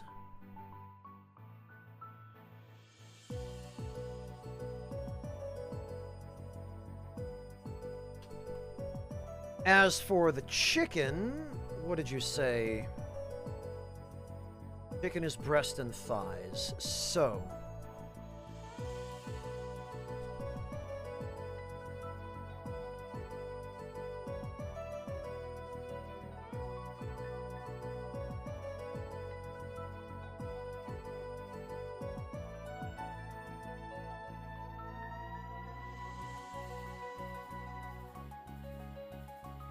As for the chicken, since you can do this, now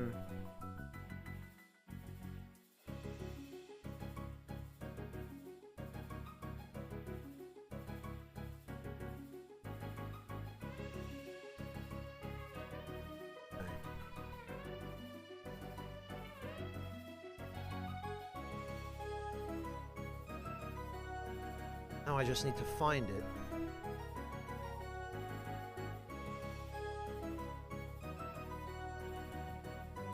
I can never remember the name of that channel.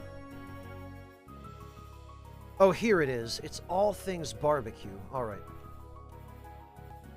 So, Echo Drop for the chicken.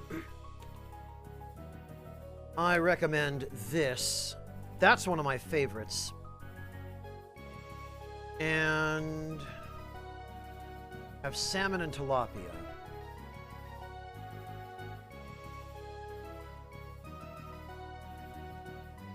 Well, let me help you get rid of the tilapia.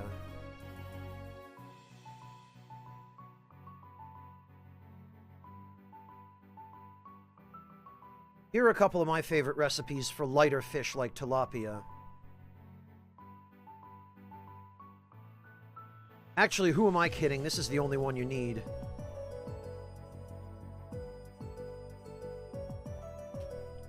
There you go. That ought to hold you over for a little while, Echo Drop.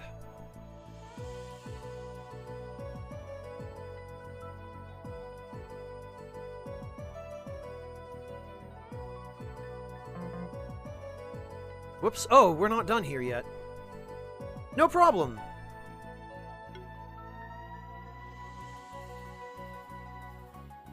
Raduga. Hey, Miku, welcome back. Alright, well, actually...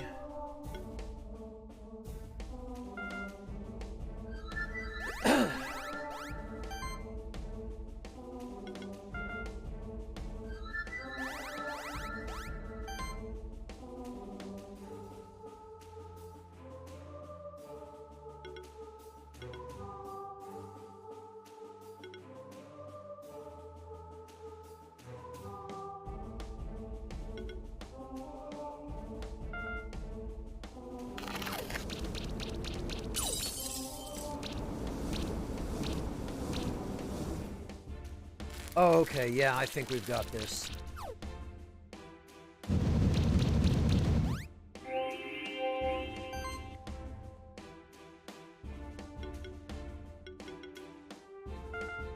So let's get Life Wave going. Full offense on Waddle. My God! Yeah, alright. Jeez.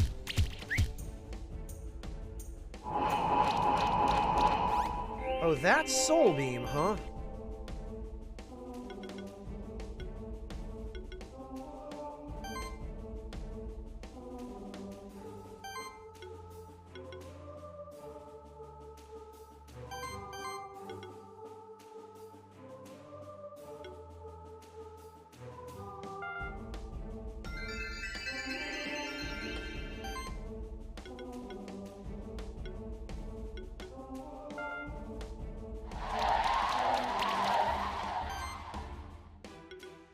Well,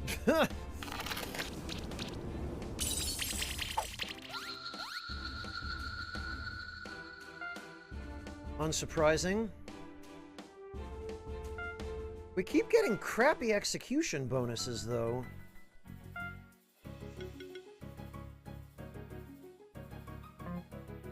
Alright, are we ready to take on the Dracozool?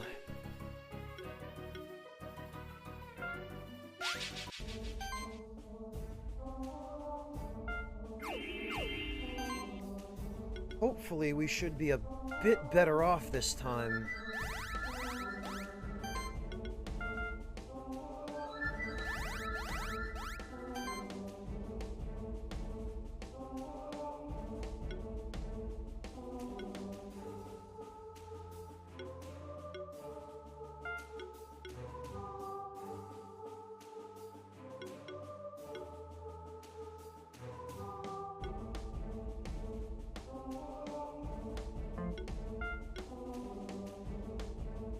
He's weak against physical, huh?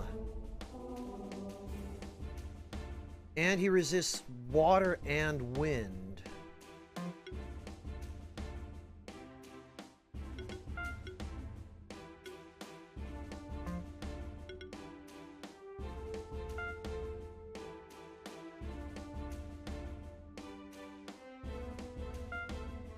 Alright, well, let's get rid of those minions first.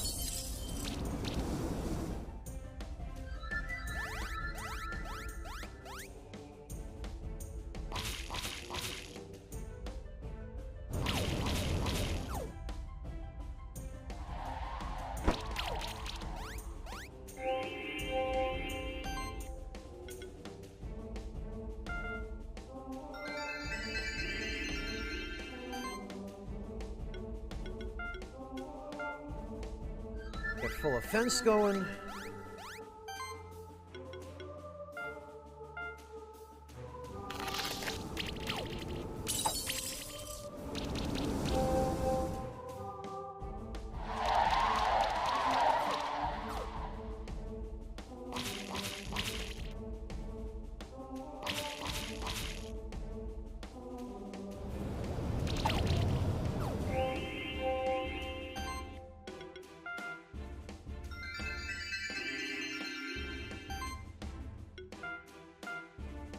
This idiot.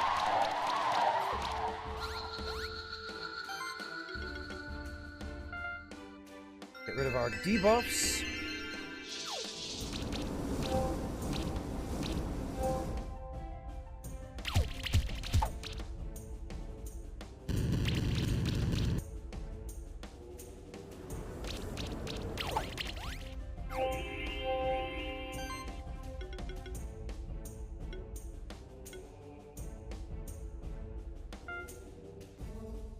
%, chance to dodge, huh? Alright then, Life Wave.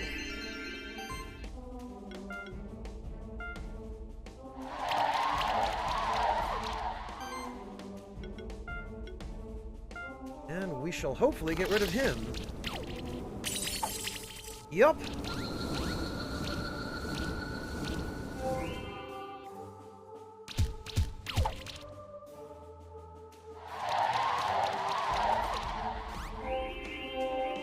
looks like all he can do is chill.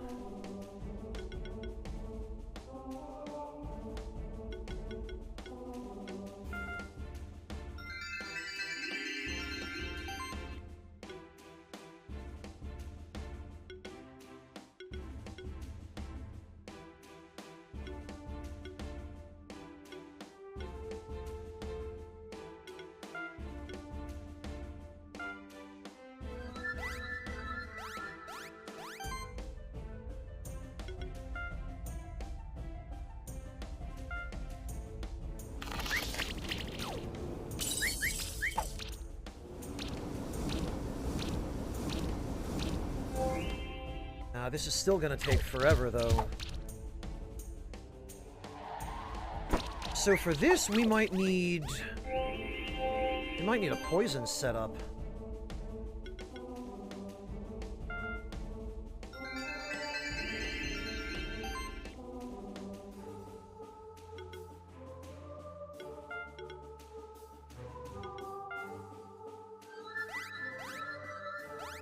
Or we could potentially wait it out, depending.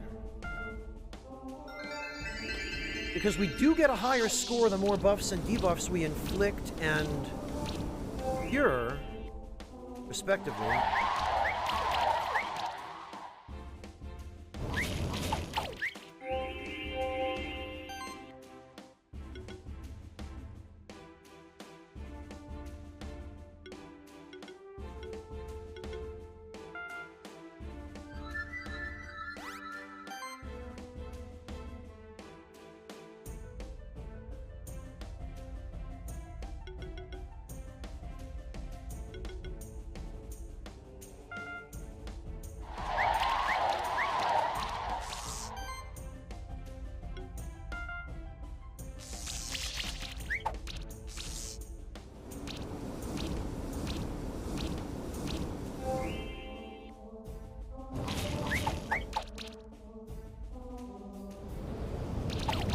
Doesn't look like I have the ability to stack shock yet. I don't think I've learned that, but...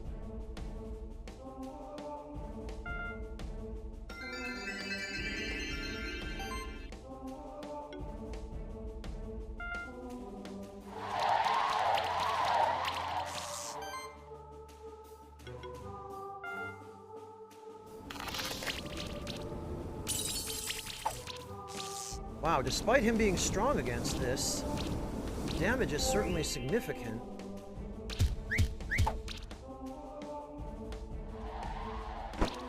And hopefully we can get a higher score for removing debuffs.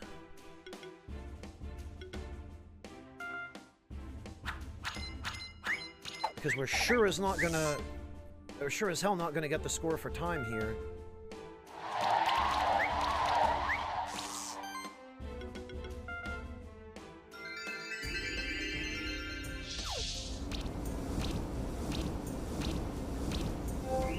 I would be amazed if we get it for any of the other factors.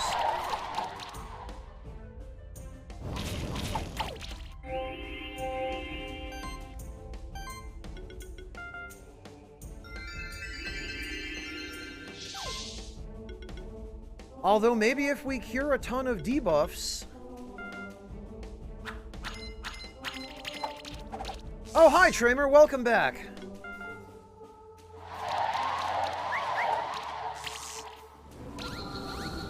We did it. Okay, 10 turns is clearly too much. Buffs and debuffs. Execution was better. I'm fairly sure we can do this. Health, mana, and crit damage.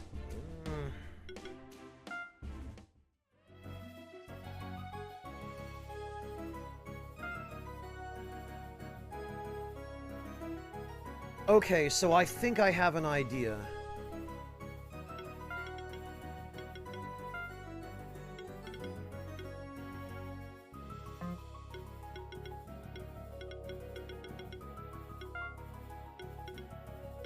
Okay, he's got multi-poison.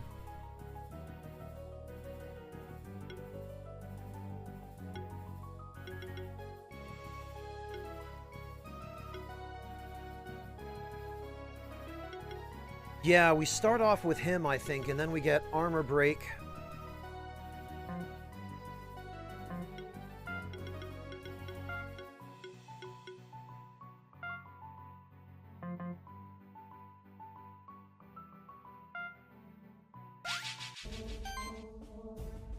So we're going to start off with Mittens, Gelato, and Heal.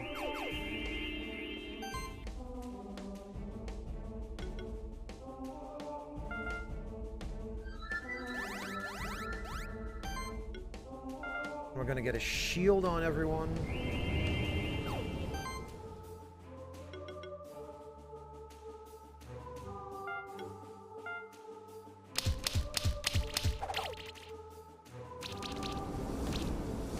We want to get stacks of poison here.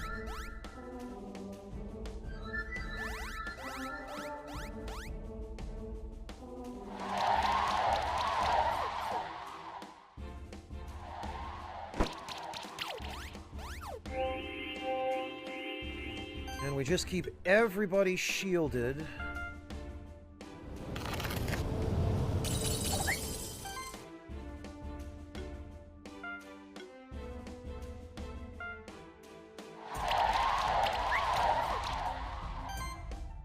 Keep building up that,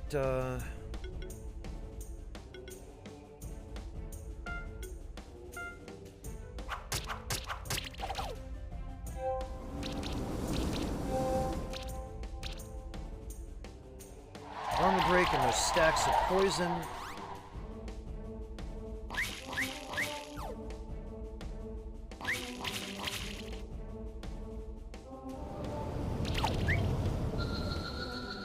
Alright, well that's not helpful.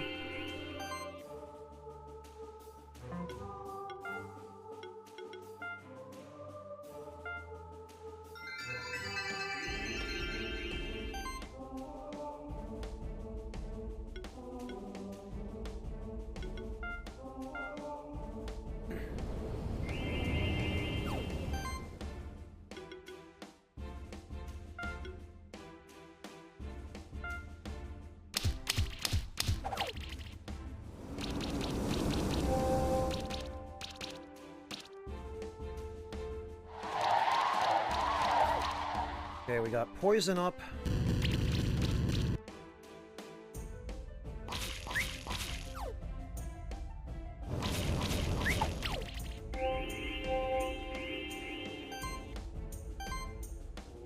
Now we switch in Waddle.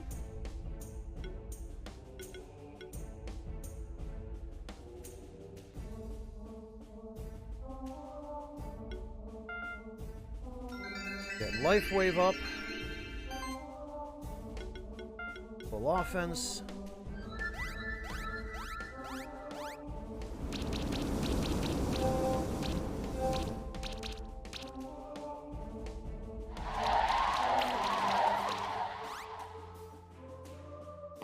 Jeez, that shield.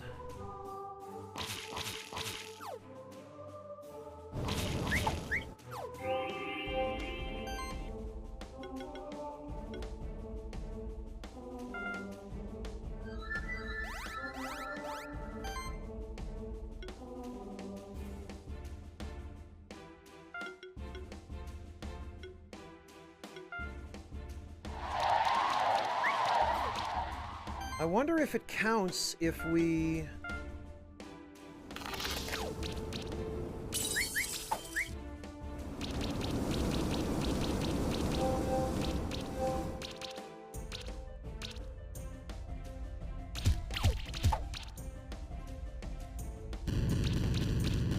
I wonder if it counts if we kill the big guy with the others still alive.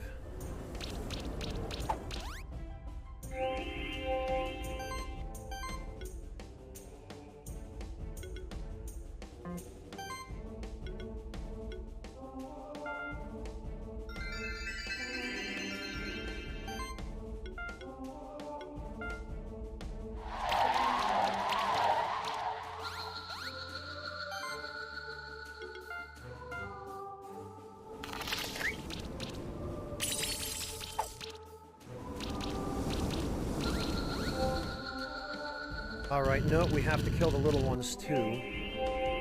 But that now should not be an issue.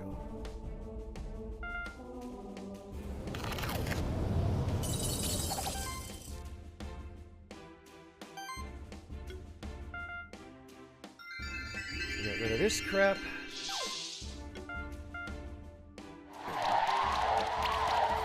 The turn count should be at least a little lower this time. Yes, we did it! Just barely. 3 points over. 7 turns. Wow. Ice Stone, huh? Oh, I see. Because it evolves... I gotcha. It evolves the dragon into it evolves this guy right here into a different dragon. I see why. I see why the eggs were necessary.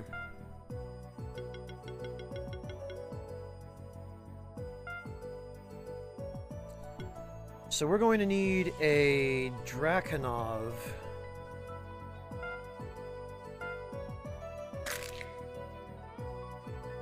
That we're going to have to evolve twice, I guess.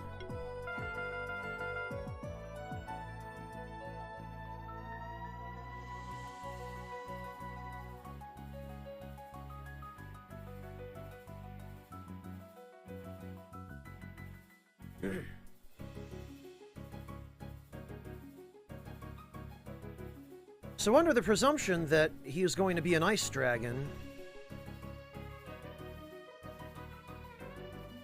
Name him Egg. Nice, Kegarin.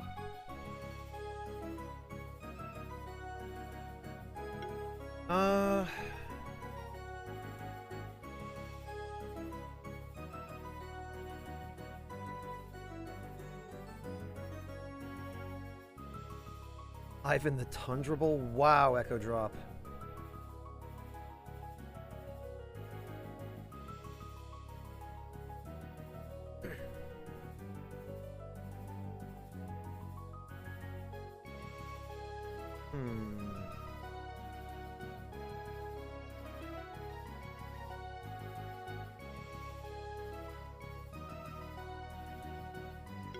Oh, actually, it occurs to me...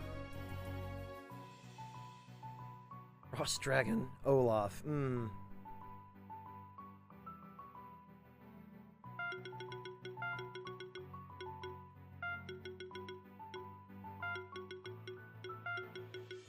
We will call him Kelvin.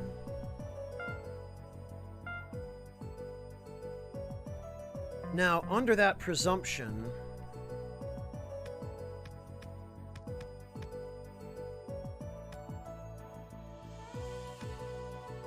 we need to go to the tree.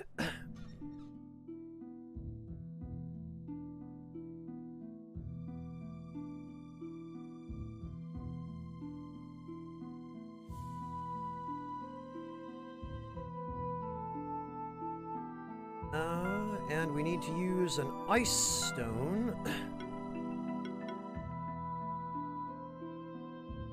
Raykozul.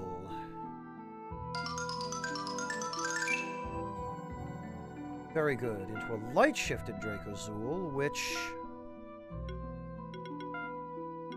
let's see what he's got. Equipment Mastery. Increases all of those stats from equipment by 15% for allied monsters, for blacksmithing, or allows him to equip an additional accessory.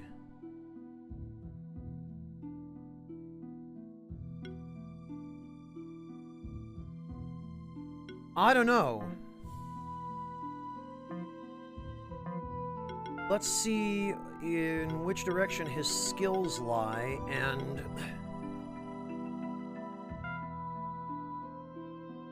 so he's a hybrid attack type, physical and magic. Applies Chill, Cascade, Gale. Okay, he's got a wind attack. That's magic. Crit chance increases the chance to dodge attacks By 20% of the value, wow. Whenever a monster in the party exploits an enemy's weakness with an attack, 75% chance it gains a buff, wow. Applying a buff, also apply a shield. Dragon Mastery. Actions by dragons. Apply a debuff to the enemy based on element. Interesting. Sidekick and might.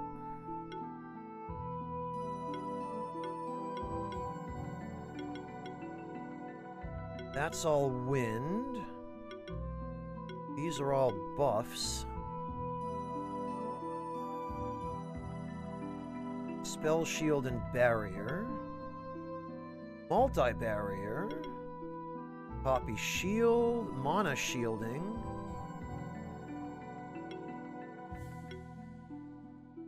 Interesting. Agility. Agility and sidekick.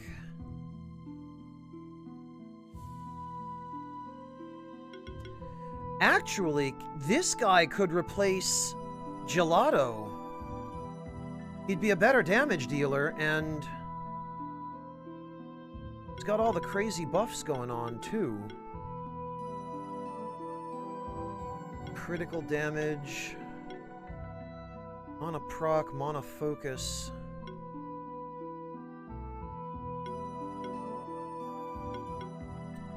It's all enemies.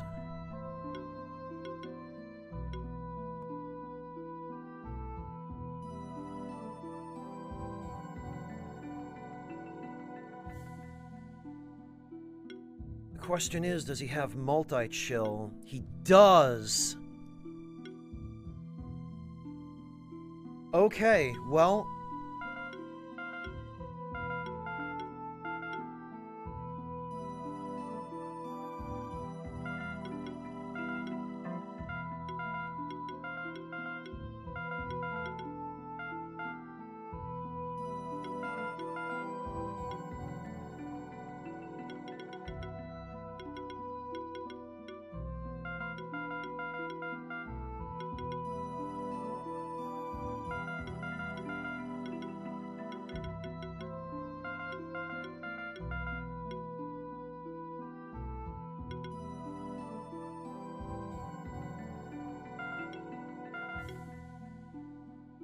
Multi-sidekick. Barricade. Not so useful, but these...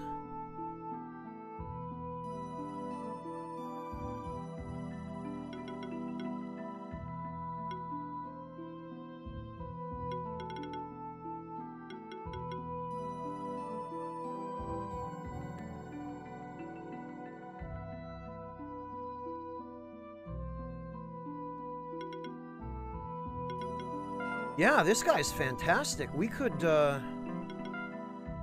even potentially...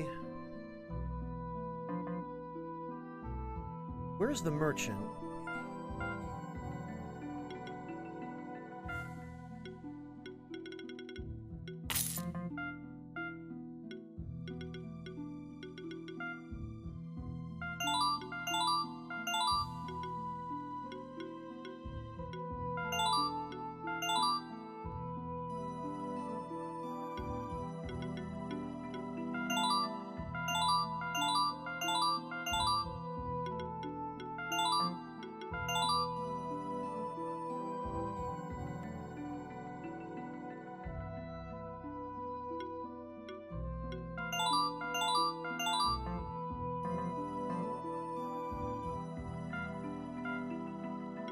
Well, you know what?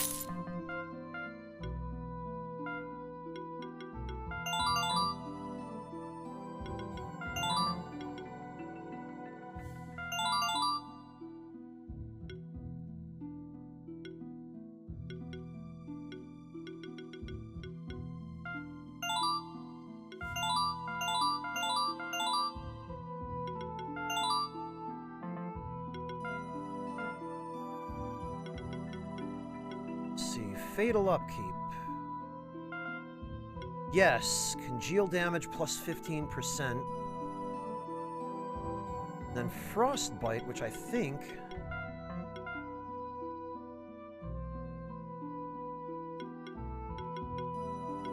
Critical Freeze, Multi-Chill...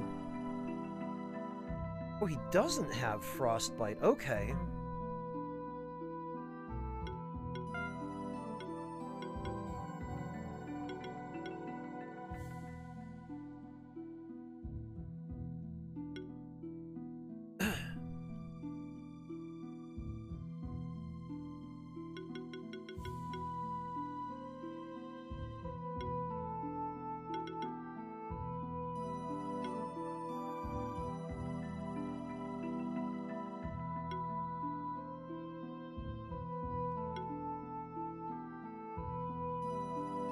We should probably go with the crit chance.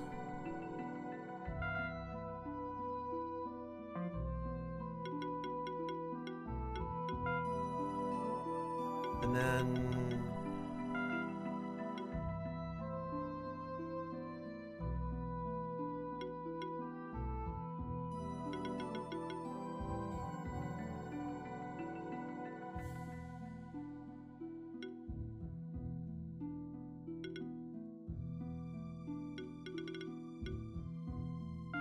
this, but actually...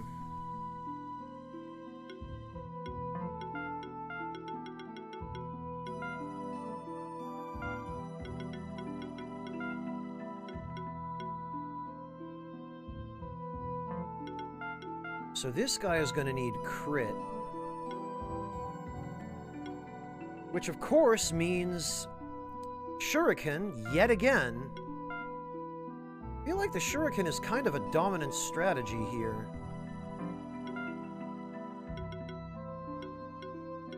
Cape.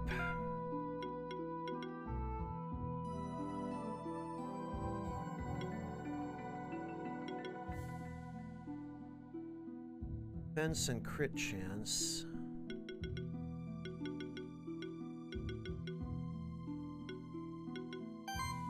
Whoops. Crit chance and mana regen. Defense, mana, and crit chance.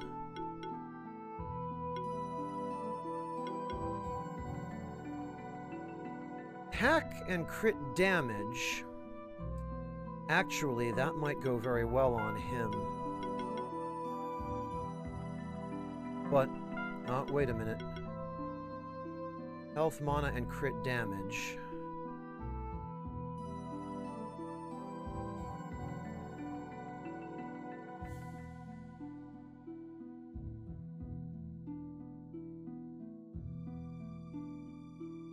Hello, the one named Q. Kegarin, it's just because the Shuriken is such a dominant strategy. Mana and crit chance. What are these other stats coming from?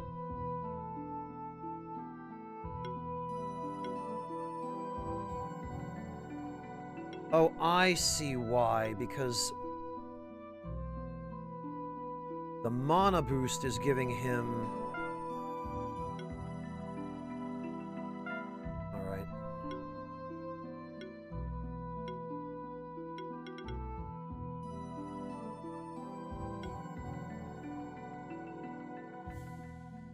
Mana and crit damage.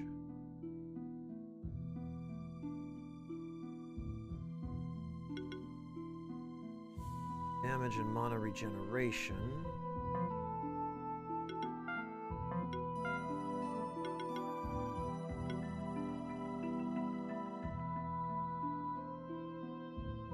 Attack, magic, and health.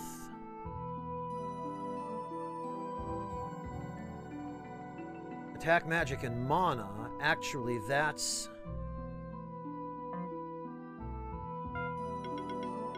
The needle is going to be pretty essential for him. And then...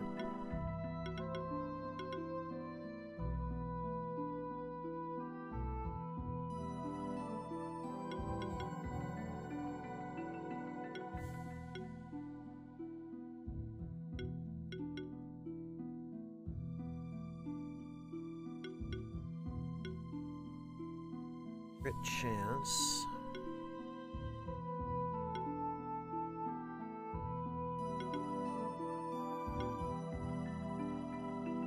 Mana ring. Plus 12. You know what? Defense and mana. Okay, so the bandana, the brooch, the cape, and a needle. Hey, Koya! Presumably on his feet, Q, but the equipment in this game doesn't seem to follow that particular set of rules.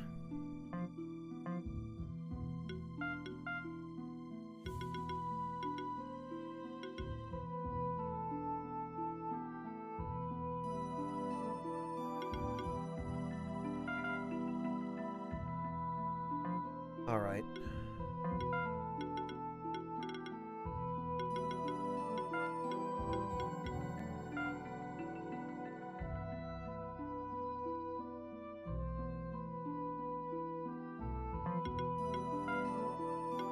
And what was the other option? Oh, blacksmithing.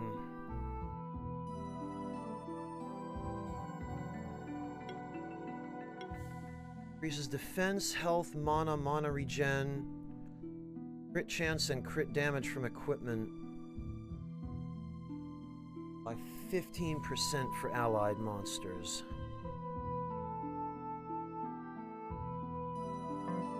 Well, 15%. Let's see. What would that look like?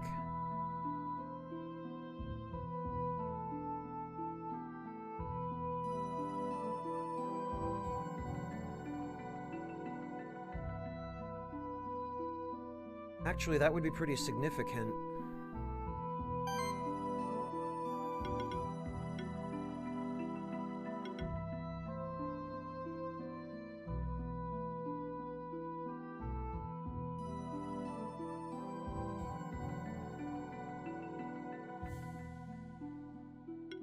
Okay, yeah, maybe we go with the cape and the needle. And maybe we switch him to dark.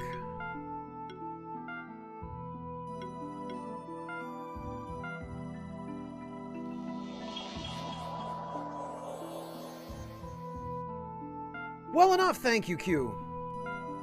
How about yourself? How are you doing?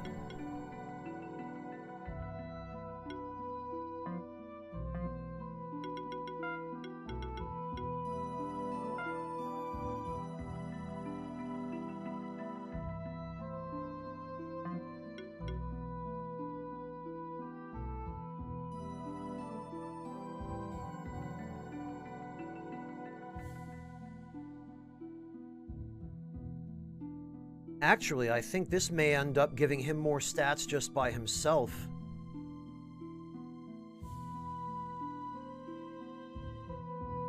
Ah, hello, Argonian Bookworm. Welcome, you're Khajiit Scholar. Gotcha.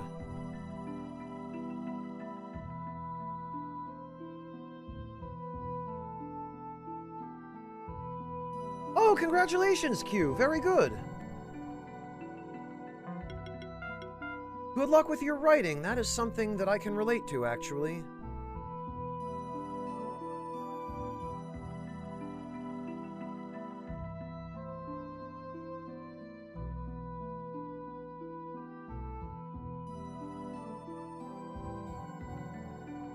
So he makes the whole party stronger, really.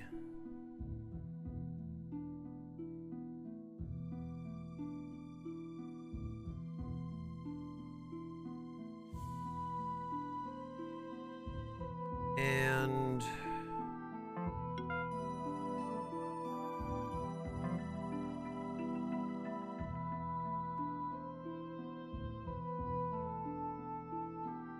oh no, Argonian Bookworm, I'm sorry to hear that. Well, congrats on getting the vaccine, but I hope the side effects aren't too bad. Argonian Bookworm, I should forewarn you of this. So I will not be streaming for much longer because I do eventually have to go attempt to sleep.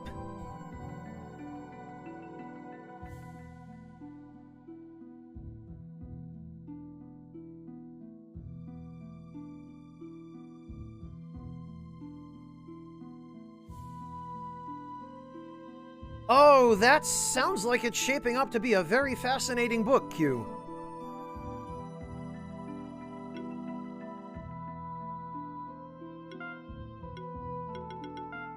Right, what exactly does this increase again? Defense, health, mana regeneration, crit chance, and crit damage. So it doesn't actually affect attack.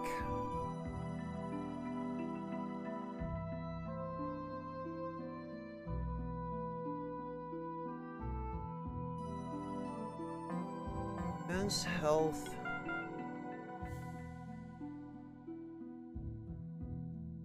Health, okay, well...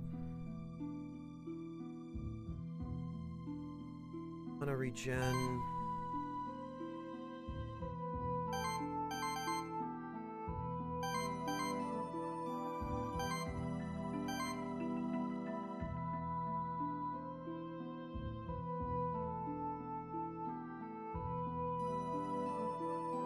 I mean, it'll be handy.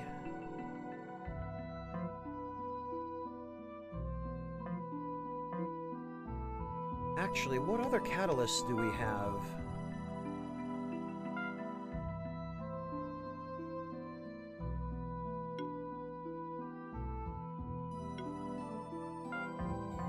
None that I think we can use anyway. No, Echo Drop, don't go giving people funky ideas.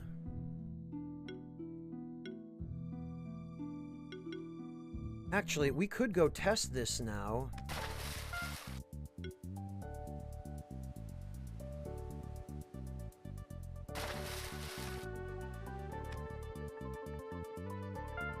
Oh, right, we need...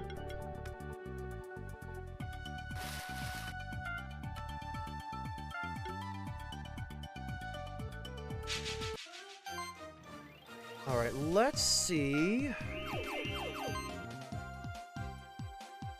You almost don't have to, Echo Drop.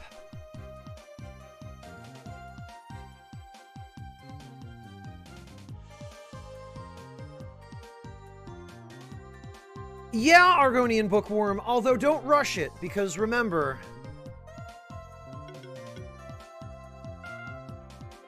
The shot will take time to take effect, and it won't necessarily be 100% effective.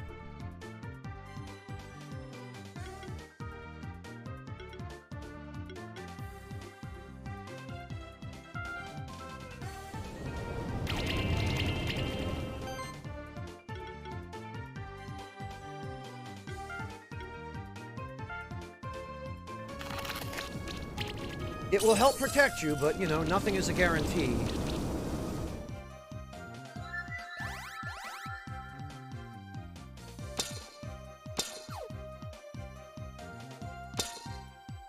Jeez.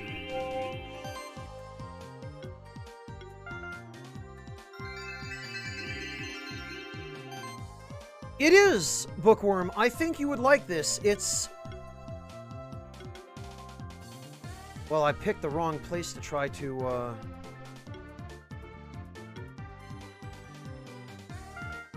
try to fight enemies with this group, but...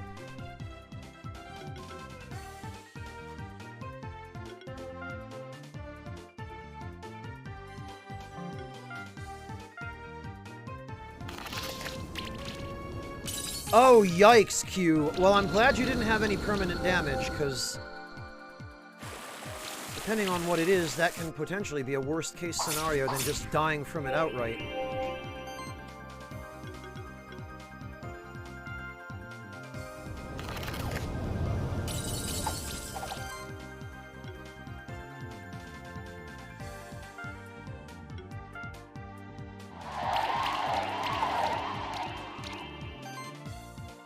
Okay, we can still stack chill up to 5.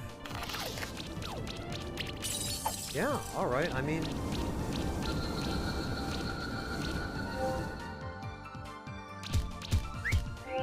I think this is still going to be a fantastic comp.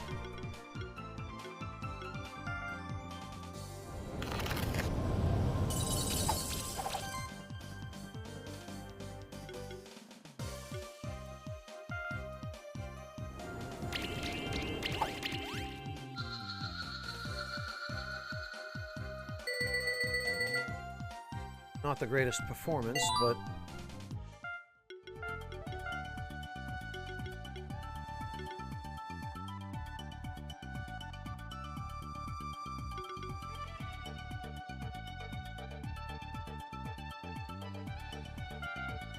yeah, the dodge would be pretty big there.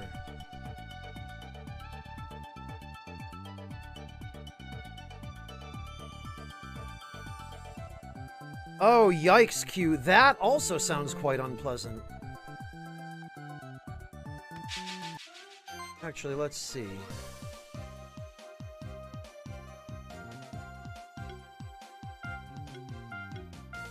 It could be that our bleed comp is better here.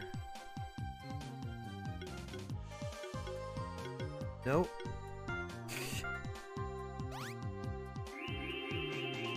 Well, they don't care about wind anyway.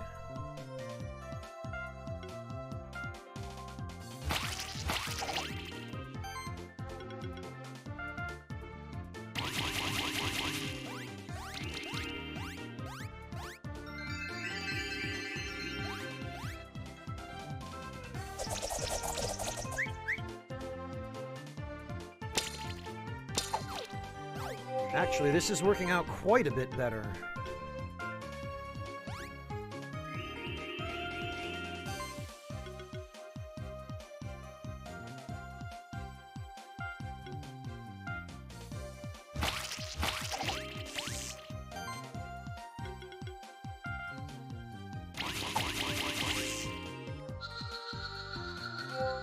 Man, Cuts just fills up his shield so quickly with Shred.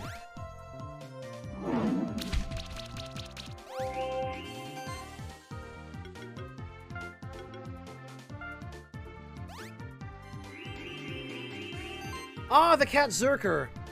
Argonia, yeah, let me show you. Give me a sec, because...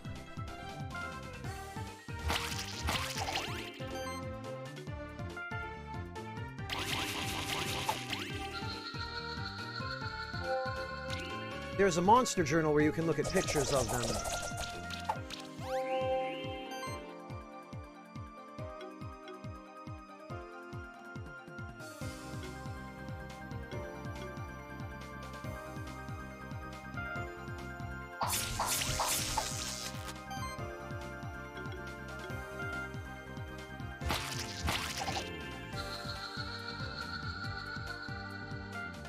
Well, not necessarily a better rating, but definitely a safer setup against these guys.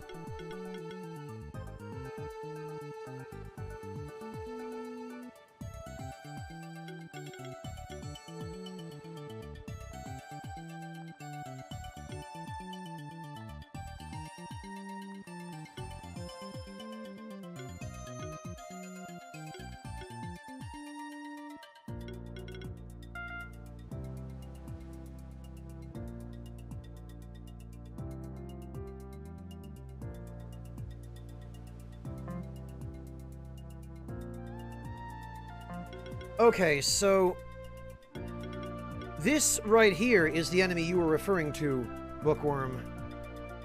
Okay, Agony of Fire, have a good one. Take care. I hope I didn't miss you. Well, good, Q. It can definitely be quite cathartic to put the thoughts that have been bouncing around in your head down on paper, or I guess probably in Word on your PC, but...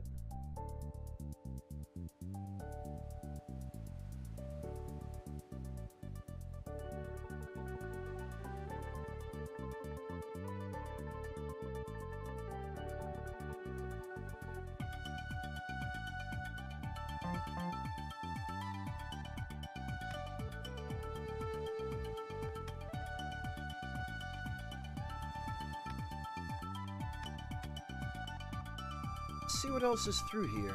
Oh. Hey, you again. Now you're at Horizon Beach already? How did you even get here in the first place? Also, don't you know the monsters here are much stronger than the ones from the Mountain Path or the Blue Cave? Dude, give it a rest already. You're gonna need stronger monsters if you're aspiring to even have a ghost of a chance of beating the monsters here. You can't just rely on your spectral This idiot has no idea what I've been doing. That's what really makes you a great monster keeper, you know. I'd love to show you what a team of strong monsters looks like, but I've got some important business to attend to. See, there's an old man by the sea who's looking to hire some experienced monster keepers for a treasure hunt. Of course, you haven't heard about it because you don't even qualify. Come now, Leonard, there's more to a great monster keeper than having strong monsters. Like not being a complete and utter idiot with your head up your own ass. For instance, humility and sportsmanship. I'm sure Franz would be allowed to participate in the treasure hunt as well. Jeez, this guy just assumed I wouldn't qualify.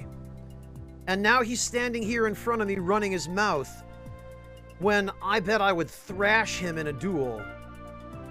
I suppose that's true. All right, you may try to follow in my lead, Franz. Then perhaps you'll become a great monster keeper too. That's not really what I meant. Onward! The old man should just be by the seashore. I feel bad for this guy's familiar having to put up with him. Because his familiar seems like a decent person, but... I guess he, didn't quite rub off on his master.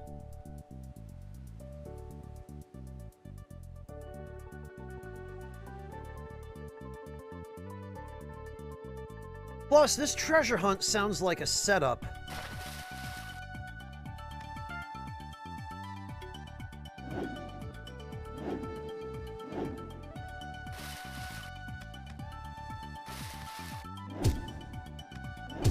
This sounds like the alchemist's tricks.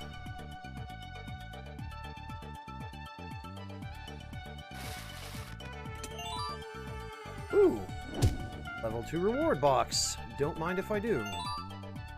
Ooh, and a skill potion. Sexnificent.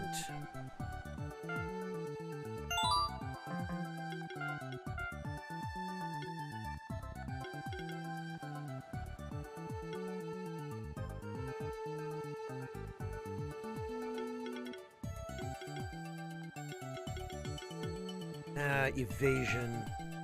Because he seems to get hit a lot, and he's not very good at absorbing damage.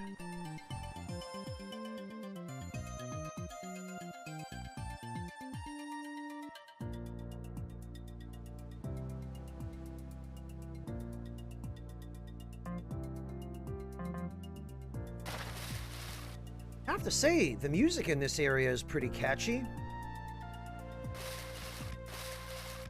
It reminds me of the beach areas in Legend of Mana, actually.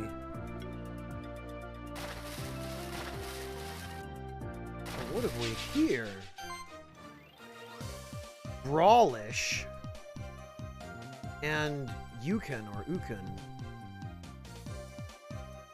Well, of course, everything's strong against water. And this game doesn't distinguish between water and ice.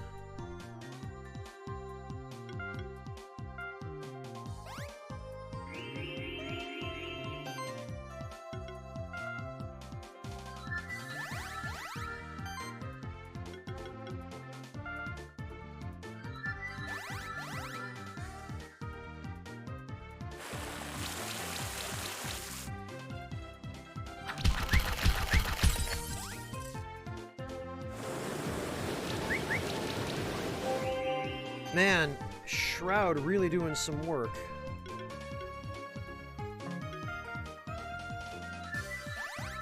All right.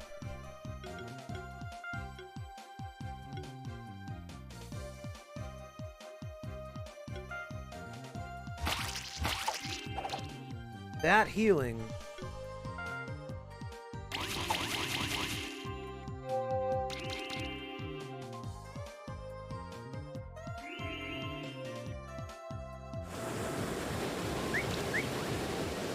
Oh, and Blind with Shroud actually works very well. That is excellent synergy.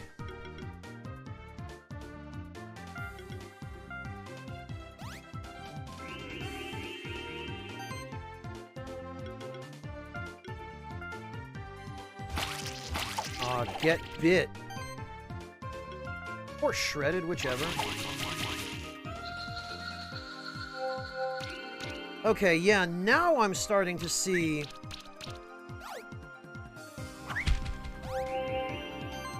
how good this bleed comp can be.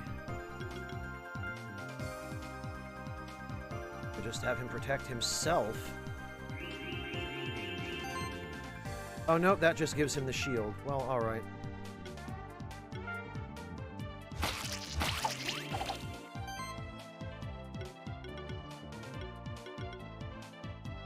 Ah, they are in fact weak against air.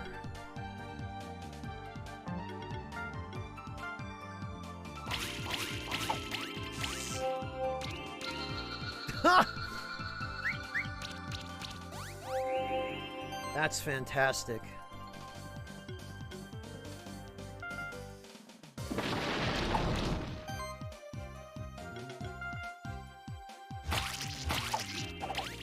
Well, we're not going to get the time score, but... yeah, okay. Or execution? Really?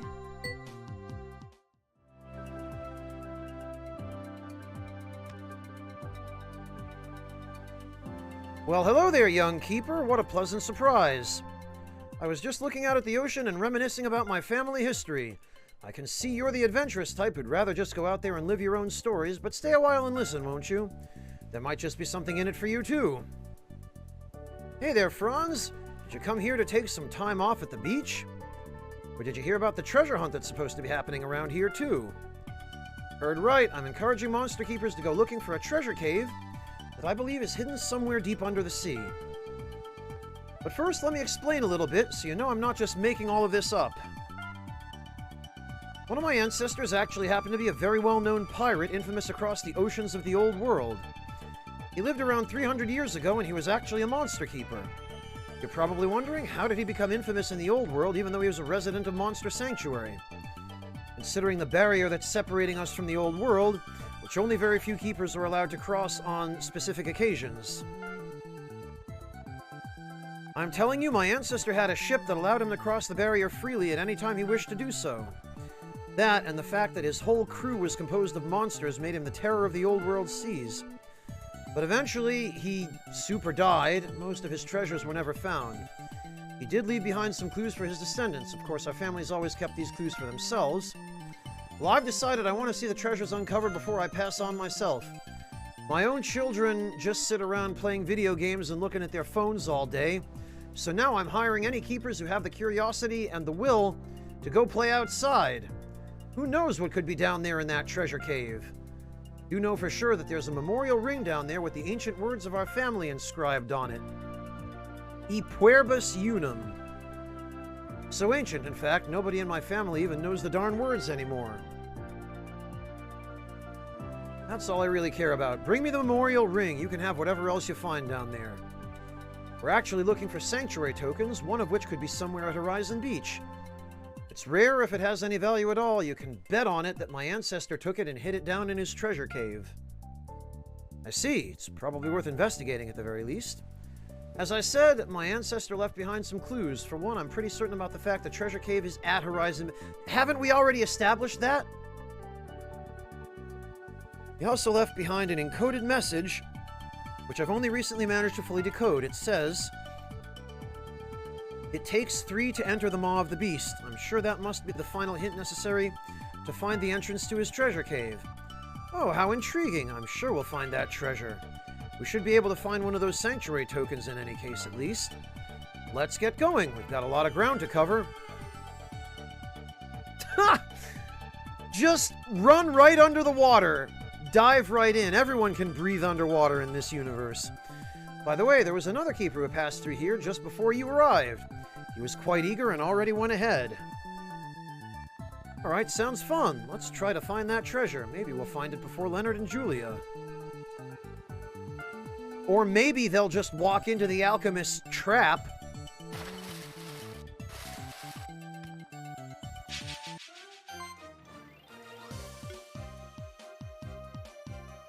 We got a...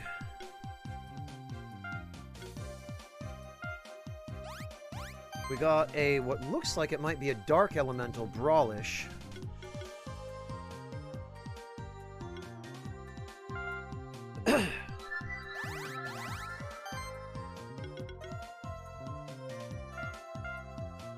Unfortunately, these guys are all weak against wind.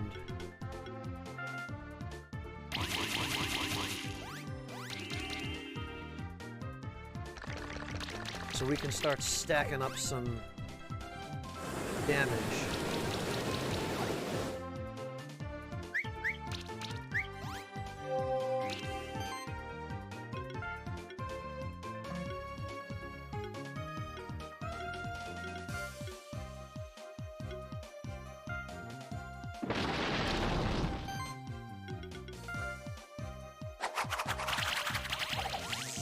Don't ask, Q.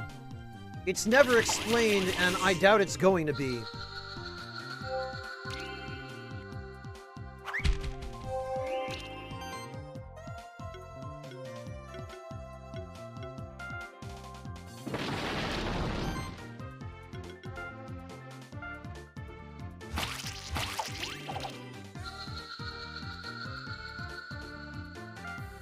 Still only 4 stars.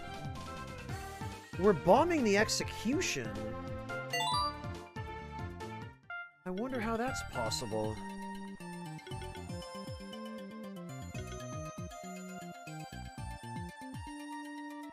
Okay, this would be fantastic. Yes, Frostbite would be great, in fact.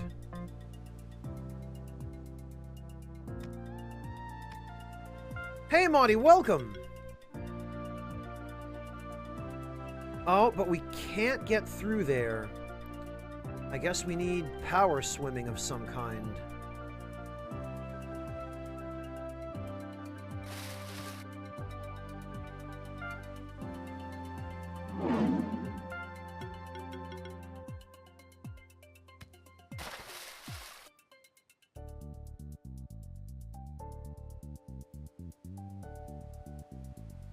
Oh, okay, or not.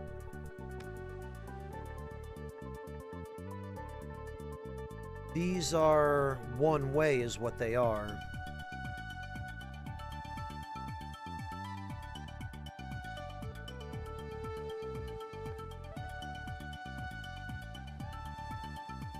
Bloody hell.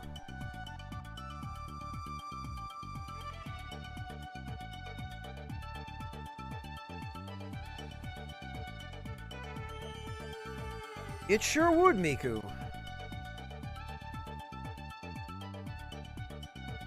Okay, so don't go this way.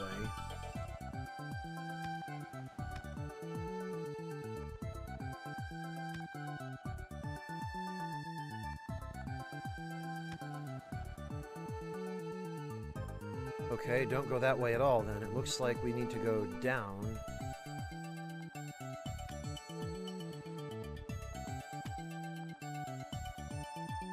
In order to go left. Ah!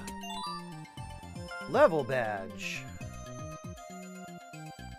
Okay, I guess we need to go further down in order to go left.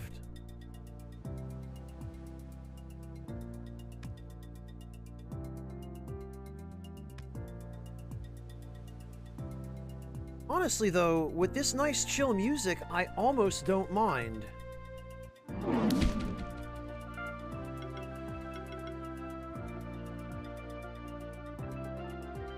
Ah, I see what they're trying to do there. What have we here?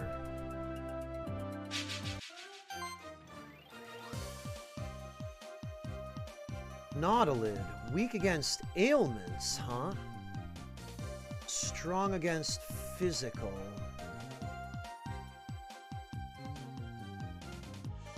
Well, bleed is an ailment, isn't it?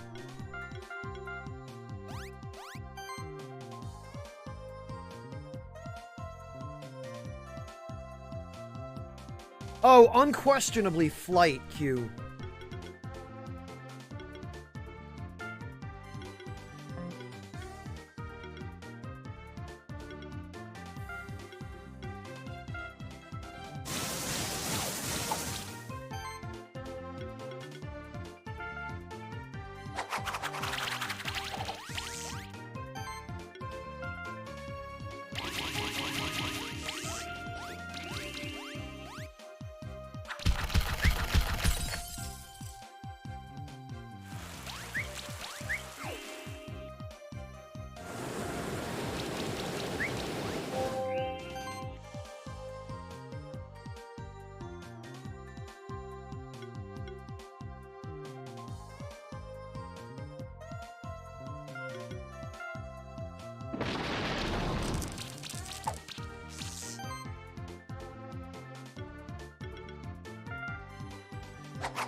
There, now we got the 5. And we got the Nautilid, which I guess was a dark Nautilid.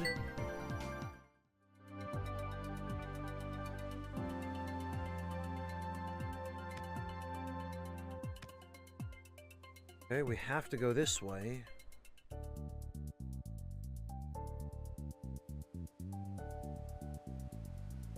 Why even bother putting spikes here when we have complete freedom of movement?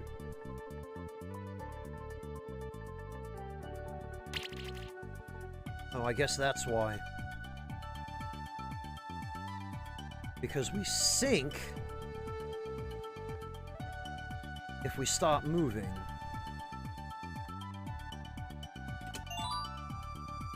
Phoenix tier.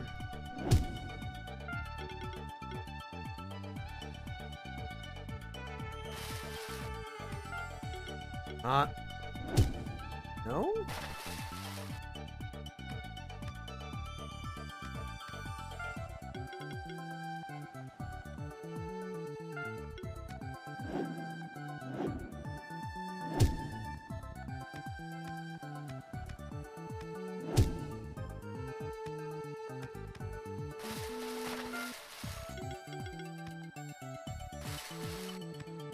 Okay.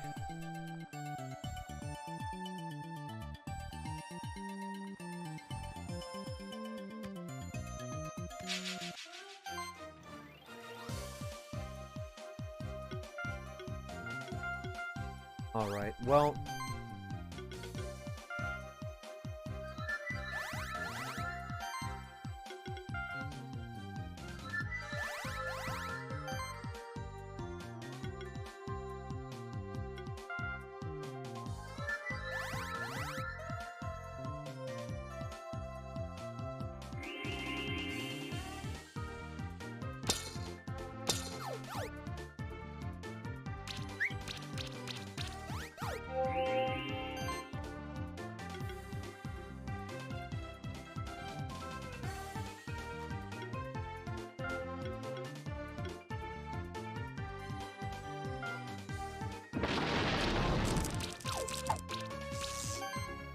Oh, we can stack another proc of shock.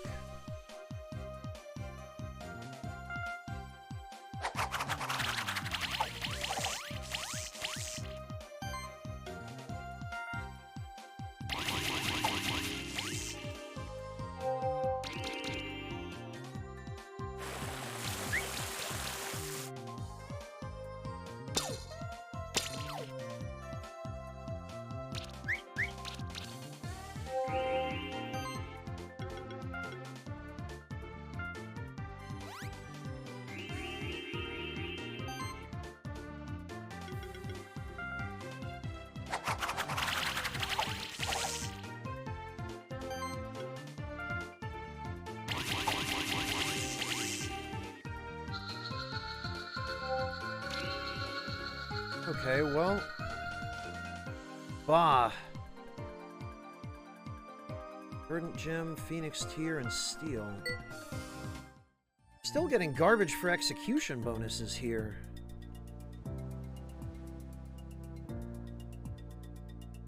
Hey, who's up there?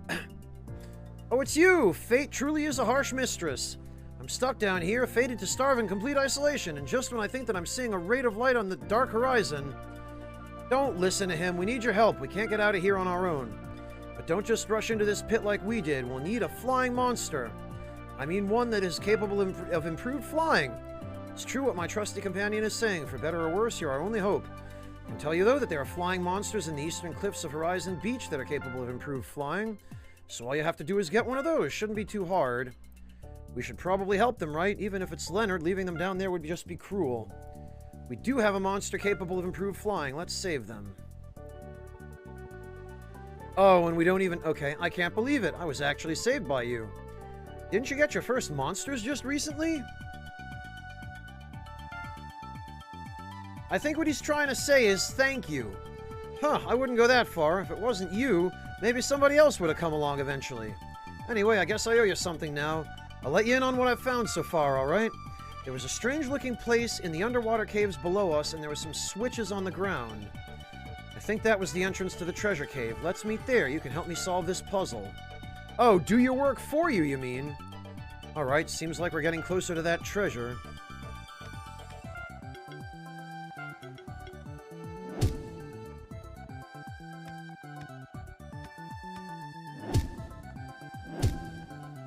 Bah.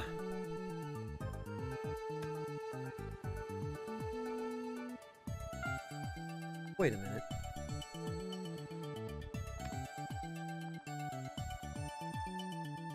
Alright, so I guess then there's some other way in there?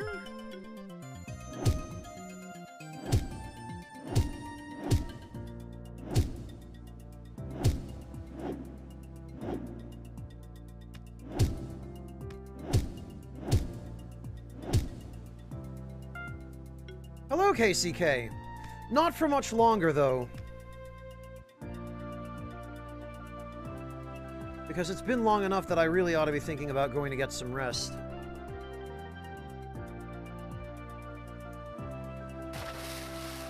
Okay, so clearly...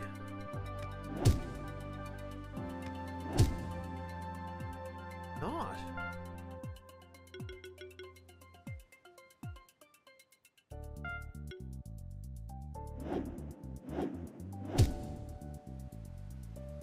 Alright, I guess we must have to come up from underneath, then.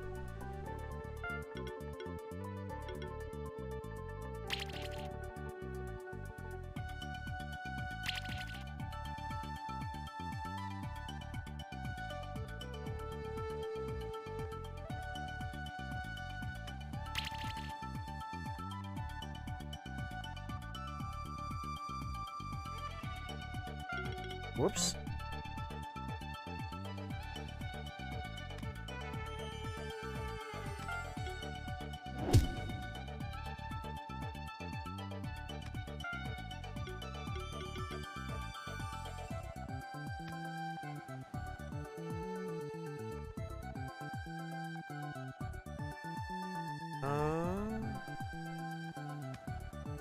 That looks one way.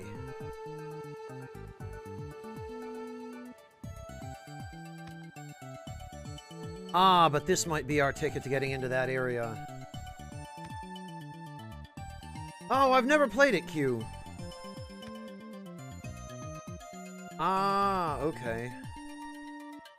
This must be the entrance to the treasure cave, I'm sure of it. I just don't get how we're supposed to open it. I'm pretty sure those switches on the ground are the key to it, or more accurately, we are the key. It takes 3 to enter the maw of the beast, remember? So let's just try to stand on those ground switches and see what happens. Alright, let's... It sure is convenient that the guy who had his familiar stolen isn't represented by a switch here.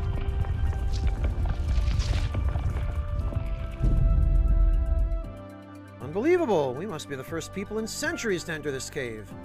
Let's see what's inside. After me! Yeah, after you. Sure. Hey, wait a minute. We deserve to get some of those treasures, too. You guys can have them. I'm out of here. Nah.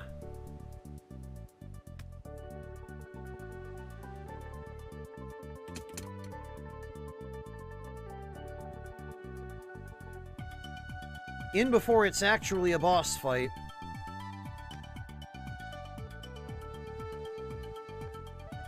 Whoa! What have we here? That looks like a pufferfish. Thornish.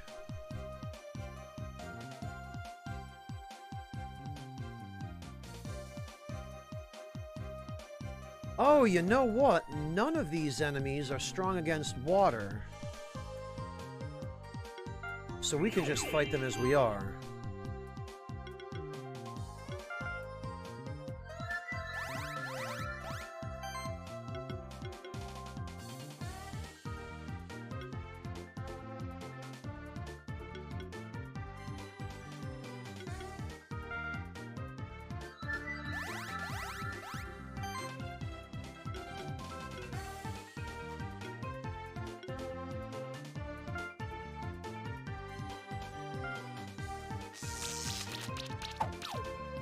Wow!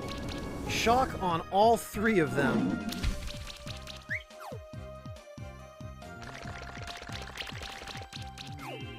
Yeesh!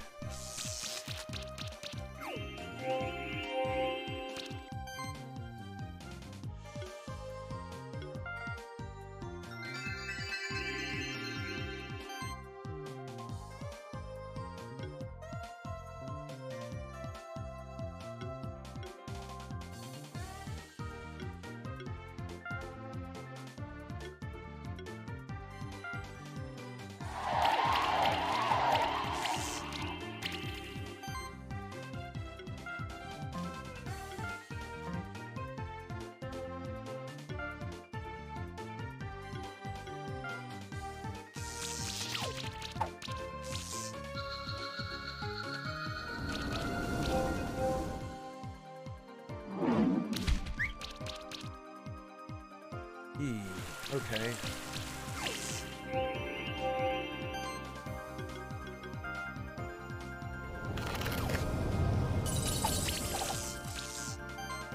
How do you get 5 stars in a fight to get eggs, Kegerin? There are a number of factors that figure into it.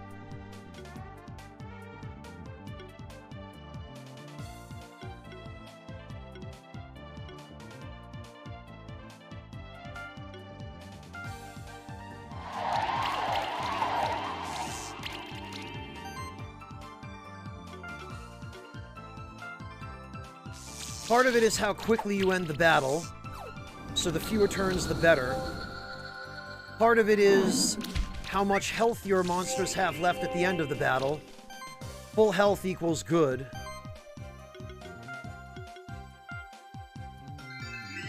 And part of it is how high you get your combo gauge.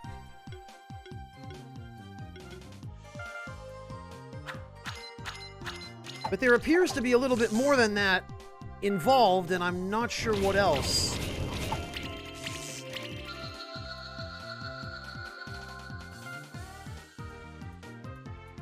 We got a Nautilid egg.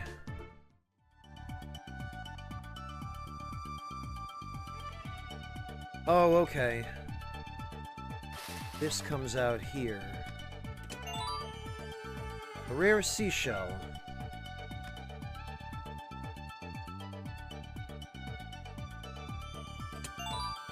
Memorial ring! A special ring with some words inscribed on it.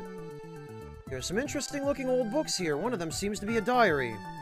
The daring, extraordinary, and fancy escapades of Captain Carter. Written here are the true accounts of me, Captain Carter, the legendary pirate who terrorized the old world's oceans with his band of monsters. These accounts were written after I decided to retire from the life of piracy, but the stories of my deeds shall live on forever.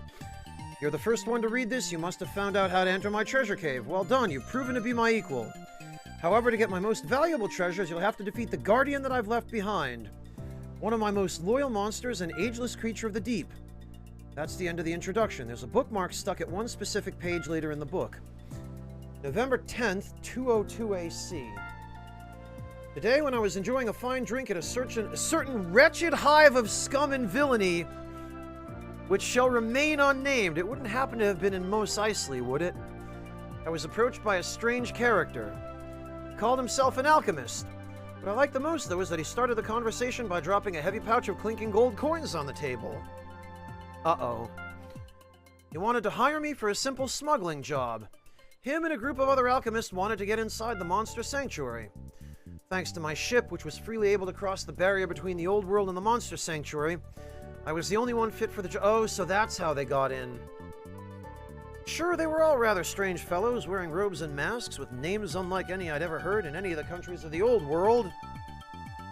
I'm sure they didn't intend any harm or anything, so I said, why not? This is literally just the story of Han Solo, Luke Skywalker, and Obi-Wan searching for passage to Alderaan.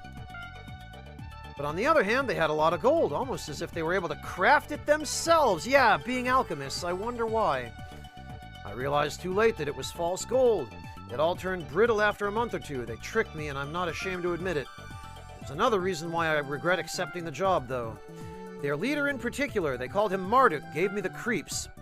I never actually talked to him or saw what was under his mask, but I heard the other alchemists whispering about him, as if they were afraid of him themselves. I heard them say that none of them knew, in fact, what he looked like. Some even said that his figure and his voice would change sometimes, like you could shapeshift or something. I truly dread what I might have brought inside the sanctuary, even if I don't live to see it fully unfold. That's the end of that part. There doesn't seem to be anything else of major relevance. Ah.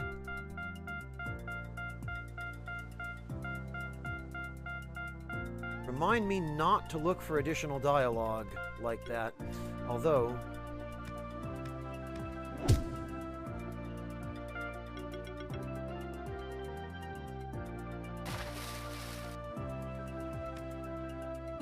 You know, actually...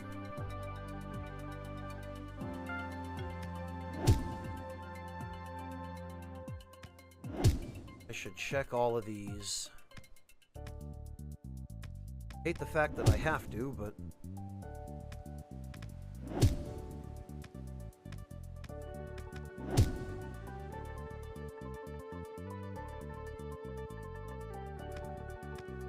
What have we here?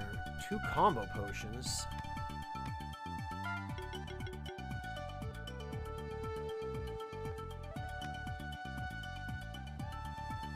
Oh! I love how we're just standing here hundreds of feet underwater having this conversation. Look at that champion over there. That must be an Elder Gel. I've heard a lot about them, but I've never seen one before. They say an Elder Gel only grows more powerful over time, so if you take too much time fighting one, it'll only become stronger and stronger. Oh, it has the age ability. Fight with this kind of dangerous champion monster is no child's play. Only an experienced keeper can bear this burden. Of course, I'll have to be the one to take on this champion monster. I wonder what's going to happen to make me the one who has to do it. I think we should let Franz try beating this champion. What? You gotta be joking! We still owe something to Franz. We'd probably still be stuck in that pit without him. What? Oh, come on. It's dangerous for him, so it'd be negligent to just let him rush in headfirst into a fight like that. That's not true, and you know that. Somebody who's come this far at least deserves a chance. Maybe he'll surprise us. Oh, all right. You can be as stubborn as an ox sometimes. Look who's talking. Boy, pot, meat, kettle.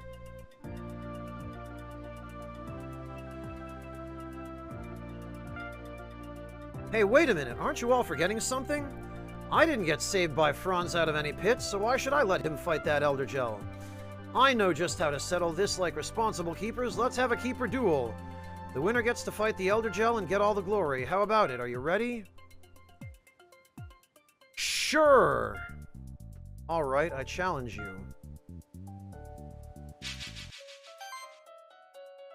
I've collected monsters from all across the sanctuary. My team represents my journey as a monster keeper. You look like you've been to 2 areas, friend.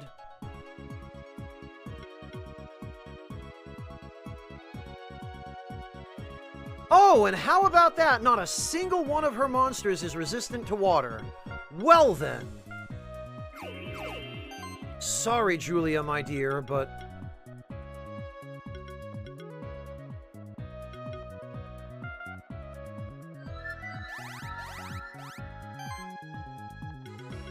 It's been fun.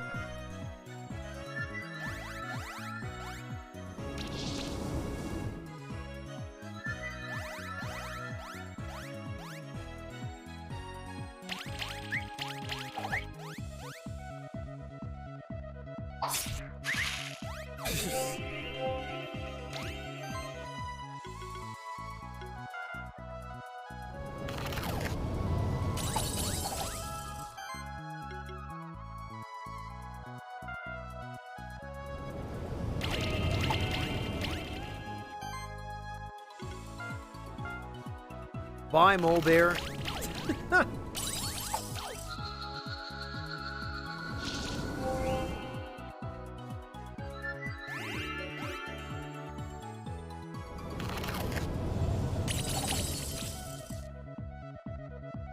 Yeah, Q, that's the irony. But then again, she seems like she's mainly the sort of trainer who deals in fire-type shenanigans.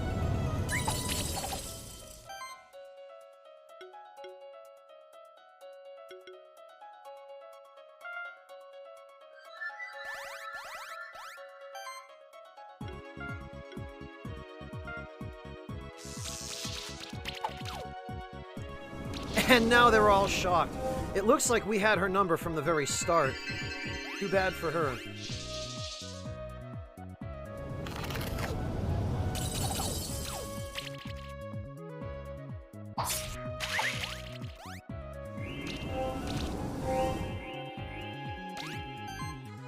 Oh, what's that you say? Debuffs?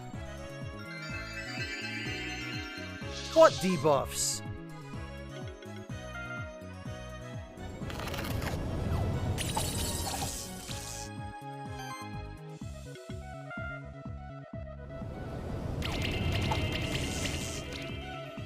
Hey, Echo Drop, what can I say? That's just what I do.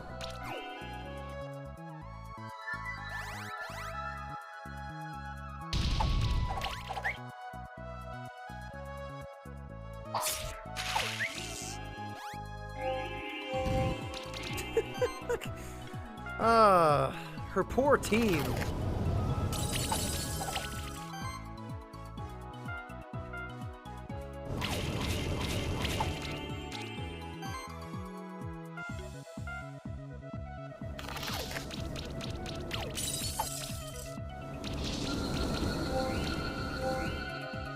God, the debuffs. These guys haven't even cracked my shields yet. Much less actually gotten to my health. Then again, I think I might have come here a slight bit later than was intended.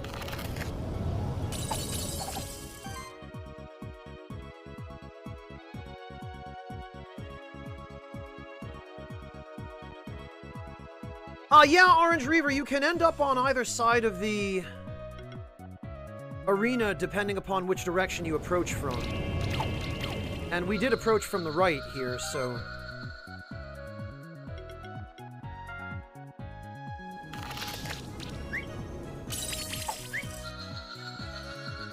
Well, Julia! Oh, and we got a skill potion. Wow, I honestly thought that'd be an easy win against a newcomer like you. Teaches me not to underestimate you. Leonard, you want to go? I'm right here. Alright then, you can go ahead and fight that Elder Gel. You've definitely earned it. Gotta admit, the way you managed that fight, that wasn't bad at all. Alright then. Oh, okay. Whee! Ah. Whoa, okay. He's weak against... I don't know what, but... water is definitely not going to work on him, so...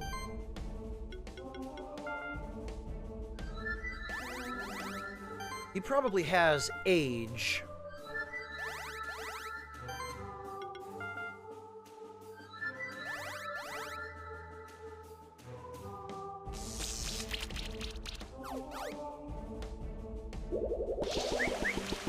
Level 5 voltage, huh?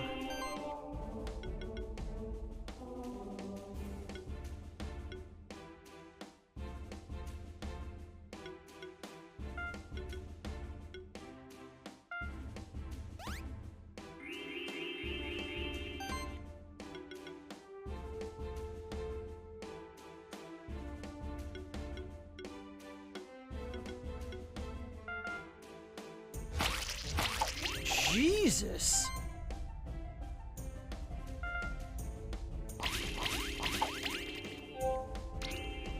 Okay,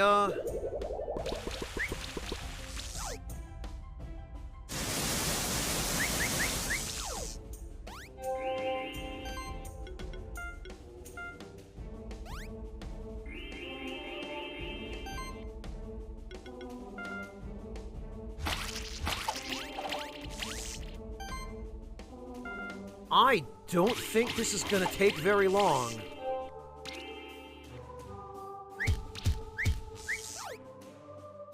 It looks like the bleed setup is just what the doctor ordered for this.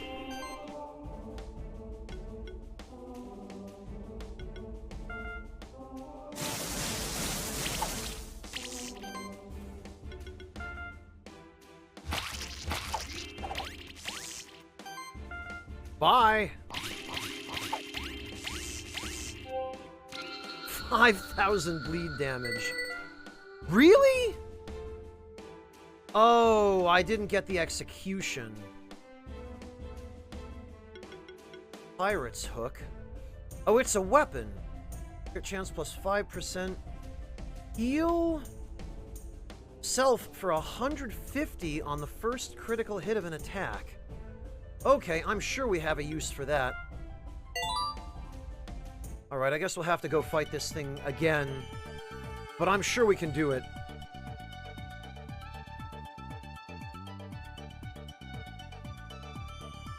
Well done, you handled that champion like a pro. Seems like that champion wasn't so tough after all. Now let's see what's in those treasure chests. There's a lot of gold in here, jackpot. This one seems to have some trinkets of sorts. Not sure what they're worth, I guess you can have them, Franz. Let's split the gold by 3. After all, we all helped open the entrance to the treasure cave. Alright, I'll take my share. Just want you to know, I let you fight that champion, so I don't owe you anything anymore. We're square now. Being a spectral keeper means more than just beating a couple champions. We'll see if you can prove yourself in the long... I'm ready to duel anytime, dude. It was fun, wasn't it? I love Horizon Beach. It's my favorite place in the whole sanctuary. I especially love standing around having conversations underwater. Can't just relax and have fun while there's trouble going on in the monster sanctuary. I left your share in that treasure chest. Yeah, Echo Drop, in before there's just 1 gold left. Don't forget to check out the other chest as well. Might be something useful for you in there. I'm sure we'll meet again soon. See ya. So that'll be the sanctuary token for this zone. 2,000 gold. And a sanctuary token. Great, we found another one of the sanctuary tokens. There must be more of them, though. We have to explore more areas. Could also try going back to the Oracle to ask her. Oh! Look at that.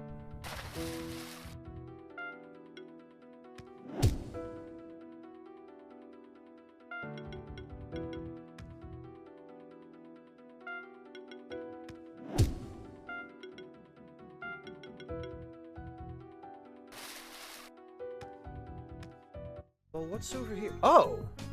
What the? What are you doing? Who's that? A human is your... What, you think you can just barge into me shop like that? Well, alright, mate, you're my first customer, and welcome to a first and only shop endorsed by official Goblin Miners Union. What, you're wondering why I'm talking and all? All of us gobbers can talk, mate. You're just never gone and tried talking to a gobber before, have you? I don't even know what accent he's supposed to have. I get the impression maybe it's like a Cockney accent. Anyway, my merchandise is exclusive, mind ya. I only got 1 of each. So see anything you like, mate. Skill potion, switch stone.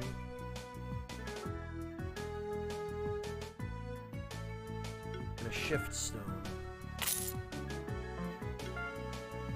Well, we might have some,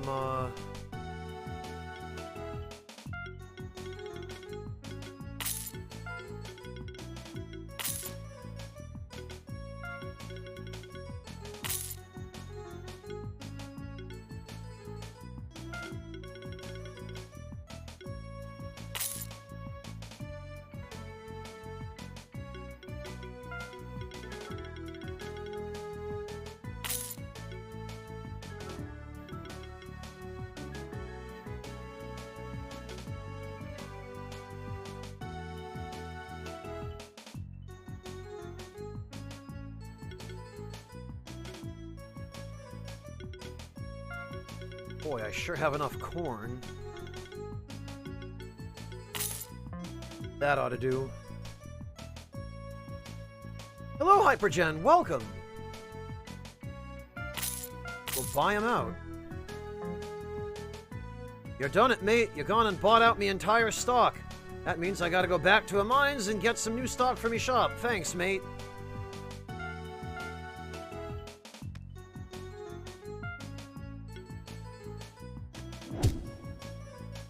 Okay, I wonder if...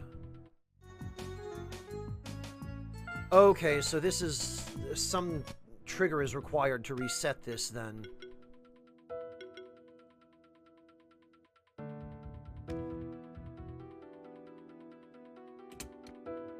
Okay.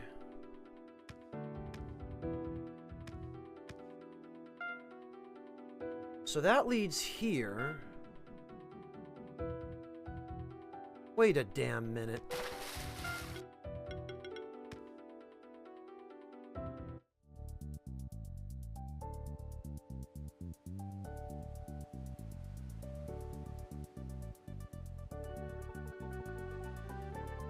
Where was that path? Directly above us, somehow.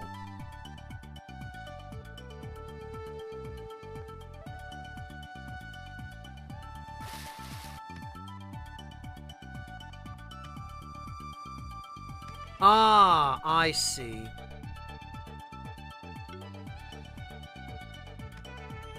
Very sneaky.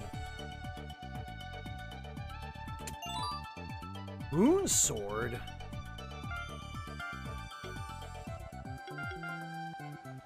Interesting.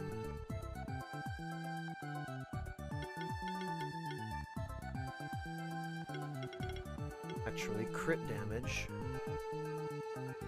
Hi, Log. Okay, that was actually quite diabolical.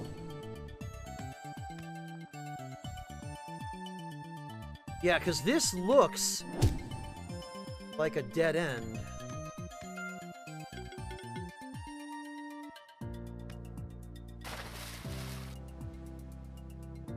And I don't believe we ever ended up fully exploring some of these other areas of this zone either.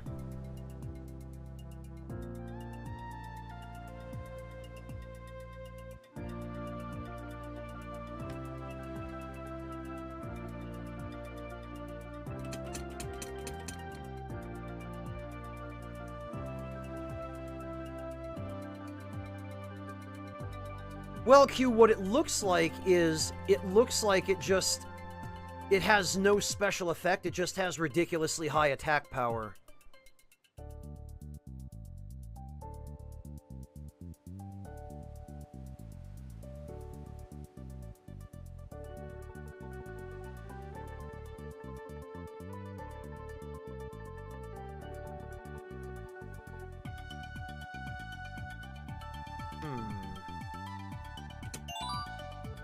As your gem, that's it.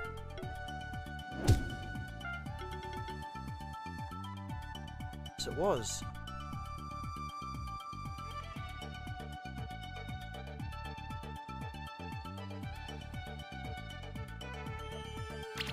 Oh, come on. The tiny little 2 spikes.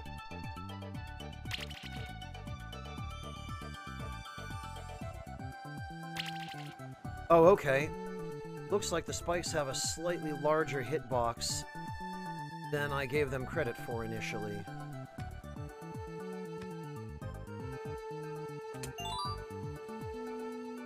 Item plus 4, that's just mediocre, really.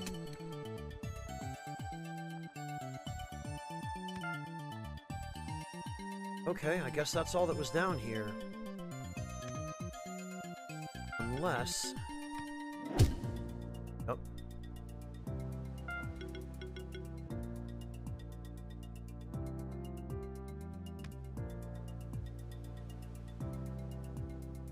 Hugh, I'm gonna pretend I didn't notice that.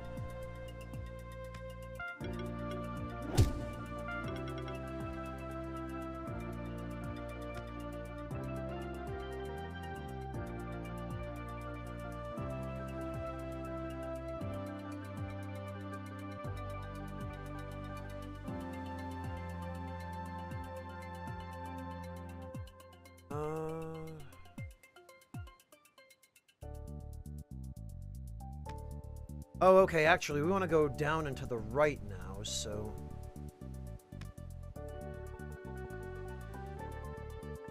Down here, probably. Oh, or not.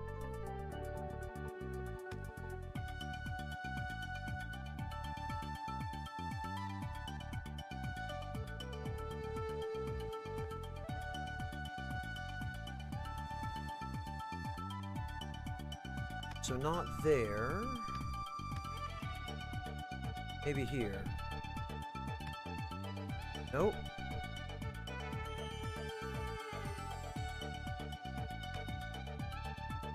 Maybe we need to go right to go down.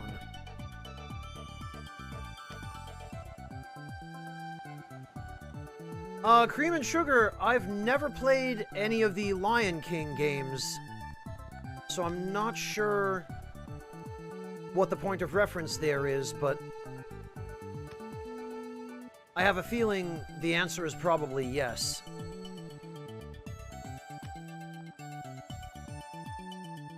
Okay, huh.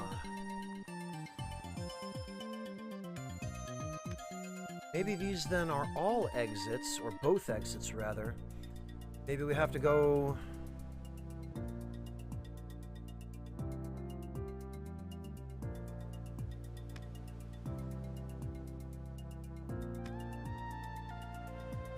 Maybe we have to go up. Maybe they're all coming back from the right. Oh, okay. Well, in that case, thank you for the warning, Cream. Oh, for goodness sake. Well, I have one thought as to how we might get past this.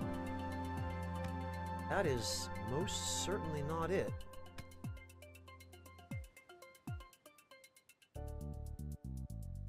Well, what gives, then?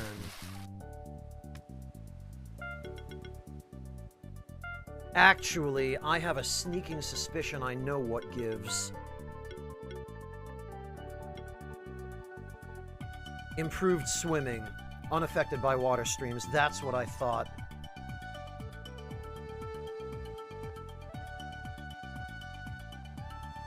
No, Echo Drop, we need this guy to get through there.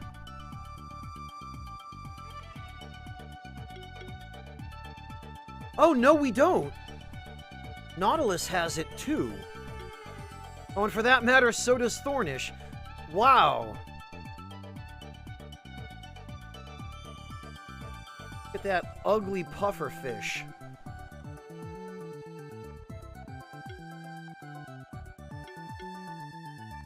Huh.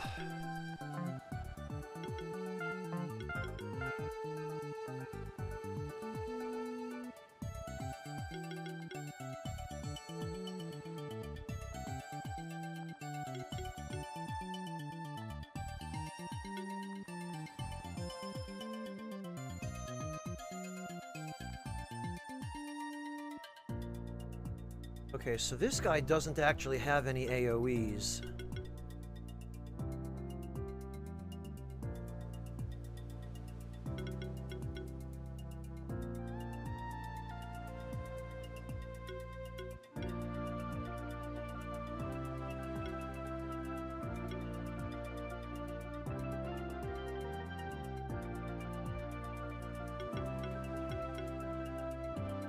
Alright then, initial shock. And I do believe we also got a board box, Raduga egg. Light-shifted Raduga. I don't think we've even seen that enemy yet.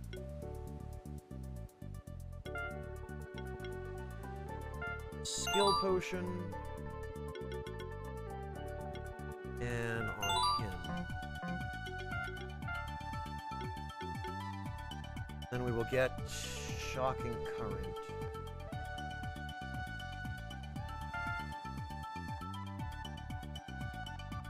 Hello, Hazmat Brigade. No, I have not actually. Hello, KR. Still at it. Well, I have been still at it, but now, considering that we are at 16 hours, for the past hour, I've been thinking I really should wrap it up and get some rest.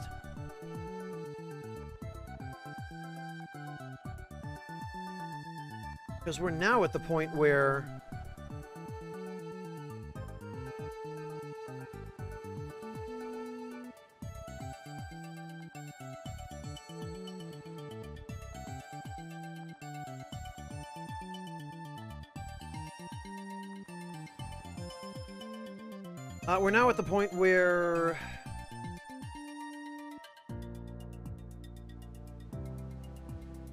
my mind is starting to wash out a little bit.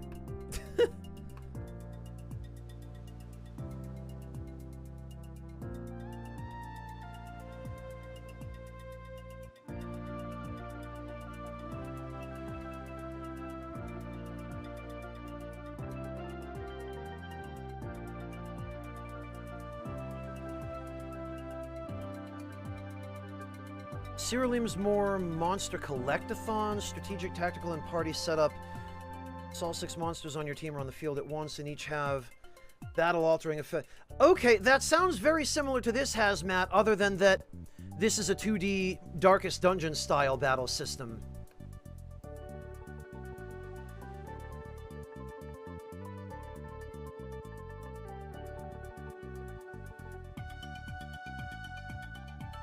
And the Darkest Dungeon, I mean, I haven't necessarily been a big fan of Darkest Dungeon to stream. It's a cool game, but The streaming requires too much to be able to play Darkest Dungeon on stream for me.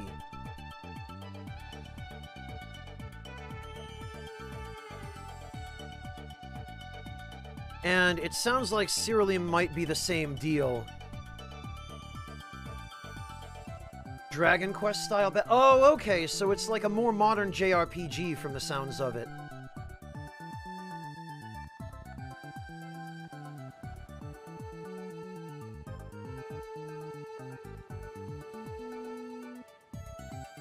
Okay, that's fair.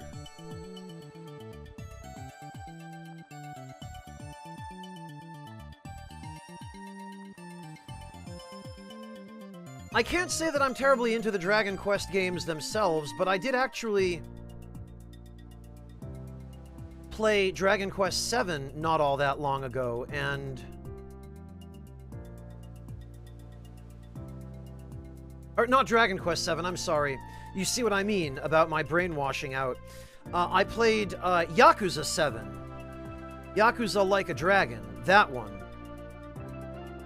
You know, the one that only takes every bloody opportunity to reference Dragon Quest wherever it possibly can. Hey, Temuer.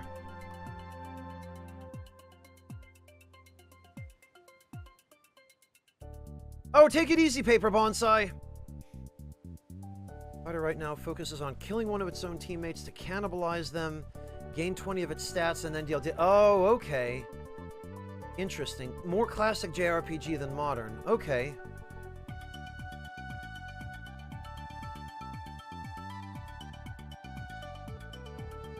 But I mean, if you're talking about a 3D map, that to me says more modern. I guess it depends on what you call classic, though.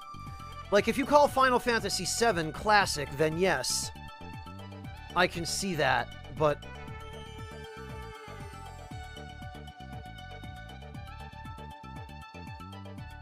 I suppose it all really does boil down to what you consider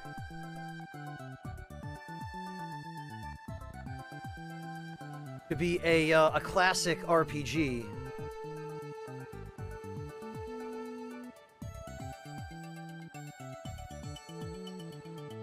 Classic Dragon Quest games like Dragon Warrior, Hazmat? Like Dragon Quest 1?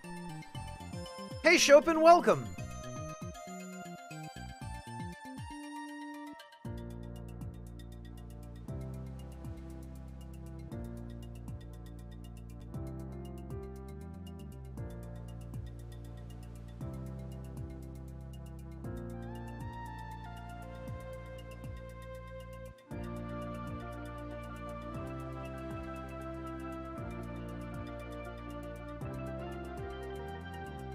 Top-down pixel graphics. Okay, yeah, that's Dragon Warrior you're describing.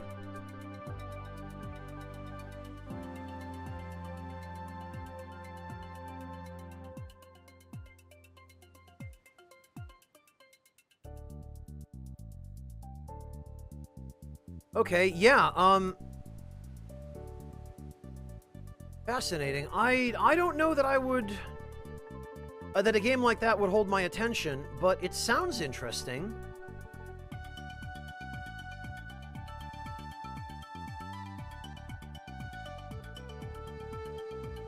The major inspiration on Cerulean was Dragon Quest and Dragon Warrior Monsters. Oh, okay. Track for build variety and nonsense you can get into? Huh. Well, I do like build variety.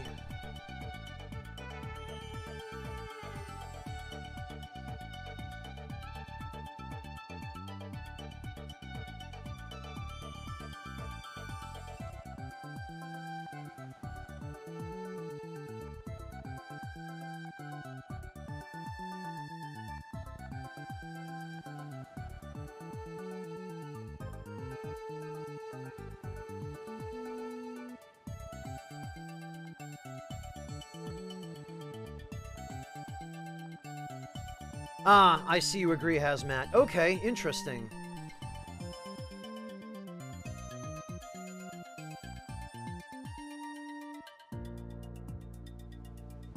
Well, I might research it a little.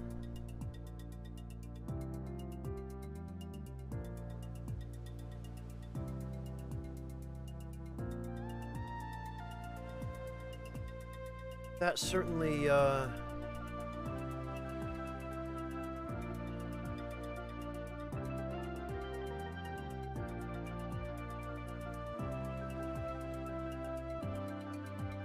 arguably two powerful builds, but unless you fall into one of those, you're not likely to see multiple people using the same part. Huh, okay.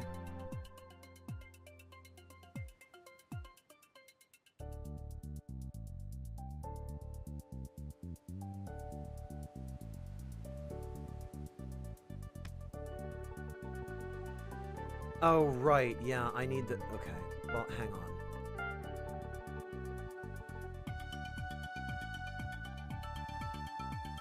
Actually, what is the Raduga?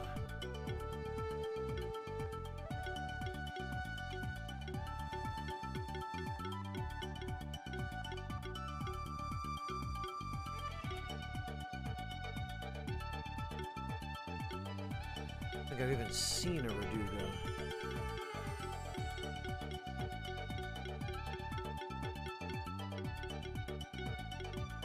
Alright, well now I'm curious.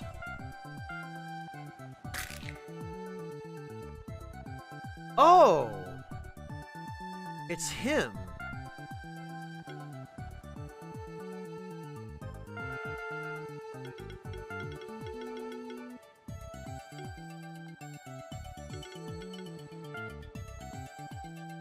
All in good time, Kegarin, all in good time. To be honest, I'm struggling to find somebody to raid.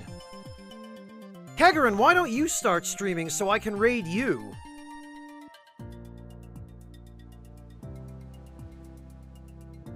Nugget? You know what, Tyrannex? You're right. You're absolutely right. This is probably the closest we're gonna get.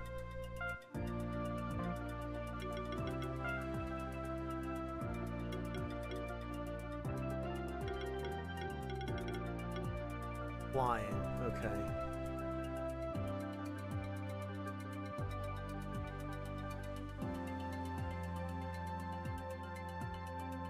So this is the Chinese, or a Chinese bird deity, I think. Yeah, Kegarin, I might have to catch up with you tomorrow at this point. About the stream stuff. Or I could join you in Discord while you're streaming or something. We'll see. But yeah, get yourself ready to stream if you feel like doing that now, and then I can go raid you, because literally I cannot find anybody else. The closest thing I can find to anything, or anyone who's here might be interested in watching is not really close to this at all. There's one other person playing this game, and he's not talking. Alright, let's hatch the Nautilid.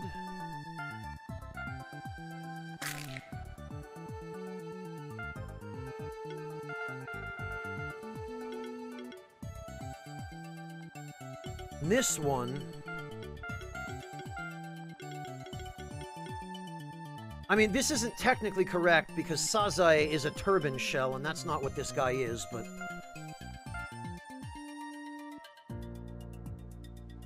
You might have missed it, Temuer, but it's not a new mechanic.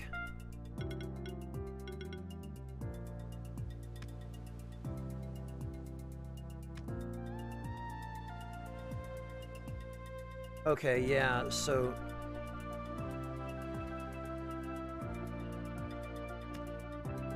Ah, okay. Well, finally now we have a familiar that can get through the water streams. Better be good. A rare seashell. There are 3 of these. I think 3.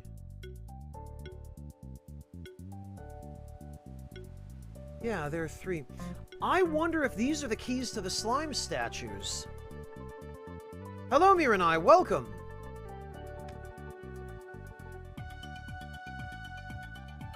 I don't know, KR. The game hasn't given me an explanation for that.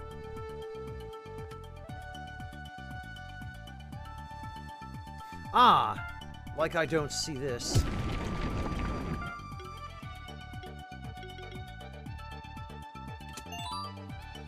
big potion? Wait a minute.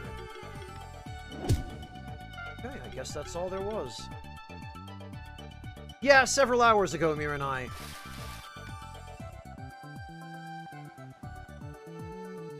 Oh, okay.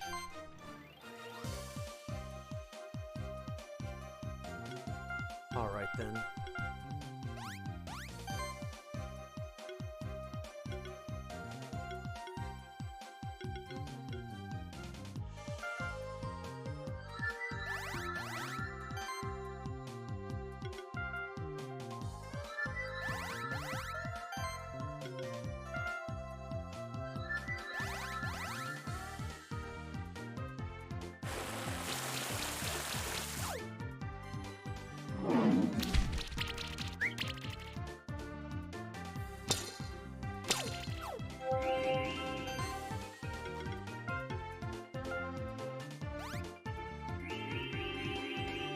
These guys, I think, were weak against... No, they weren't.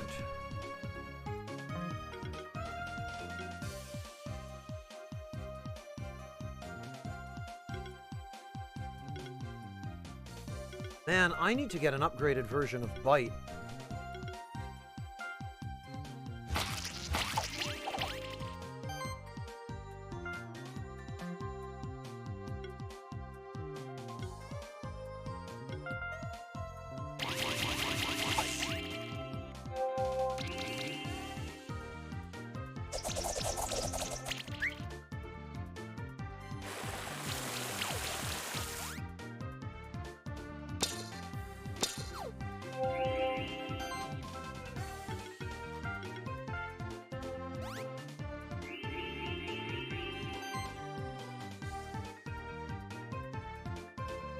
Well, KR, he started out as something slightly different.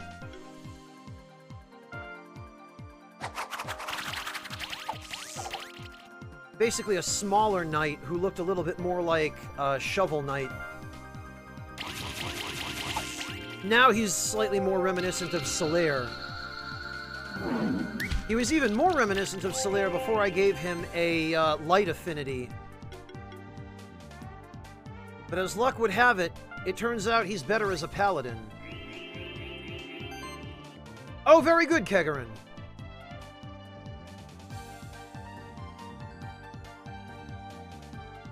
Thank you for saving me.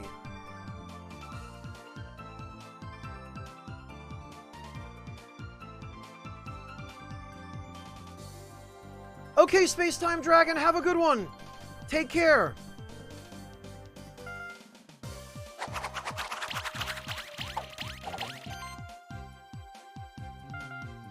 No, his appearance, Kegarin. His color palette was closer to Solaire.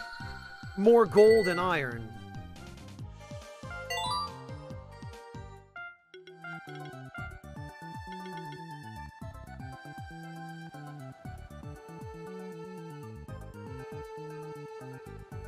Actually, what do we have here? Multi-regen, huh? Now we probably need the next version of Claws, though.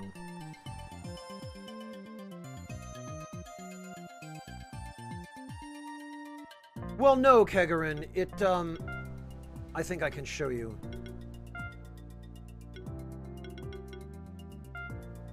Oh, no, I can't.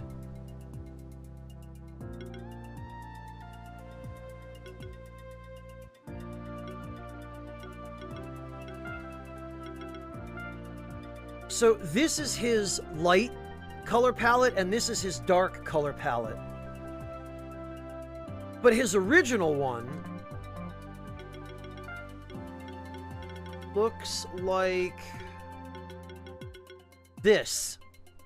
This is his original palette, so he looks a lot more like Solaire here because he's got the red and the white.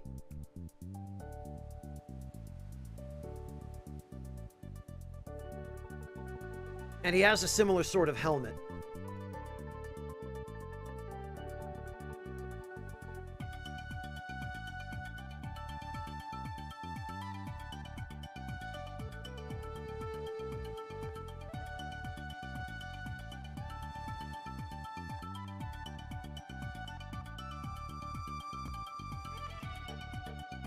Okay.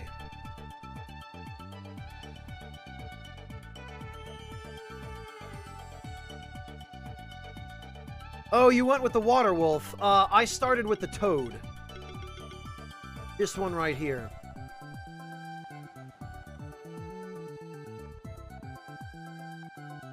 No, KR, I didn't.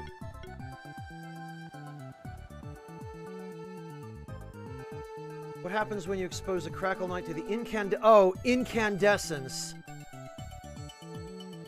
Some knights take a strange liking to the miniature sun that illuminates the palace, so much so that they change their entire nature. Oh. They can't talk, but sometimes you hear a low chuckle coming from their helmets when they're in a joyful mood. There's at least one story of an untamed Crackle Knight that came to the Sun Palace and was changed into a Sizzle Knight. They didn't stay for long. Instead, they traveled throughout the entire sanctuary trying to find opportunities to help people in need. The stories of their heroic deeds... Okay. It's also said that it was them who hid sunstones in the Sun Palace, which help others of its kind become warriors of sunlight. Alright, wow, well... That resolves that, doesn't it? I guess it's not a coincidence that he looks like Solaire. I guess it's completely intentional.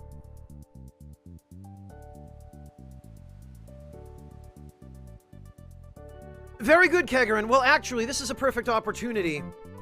Because...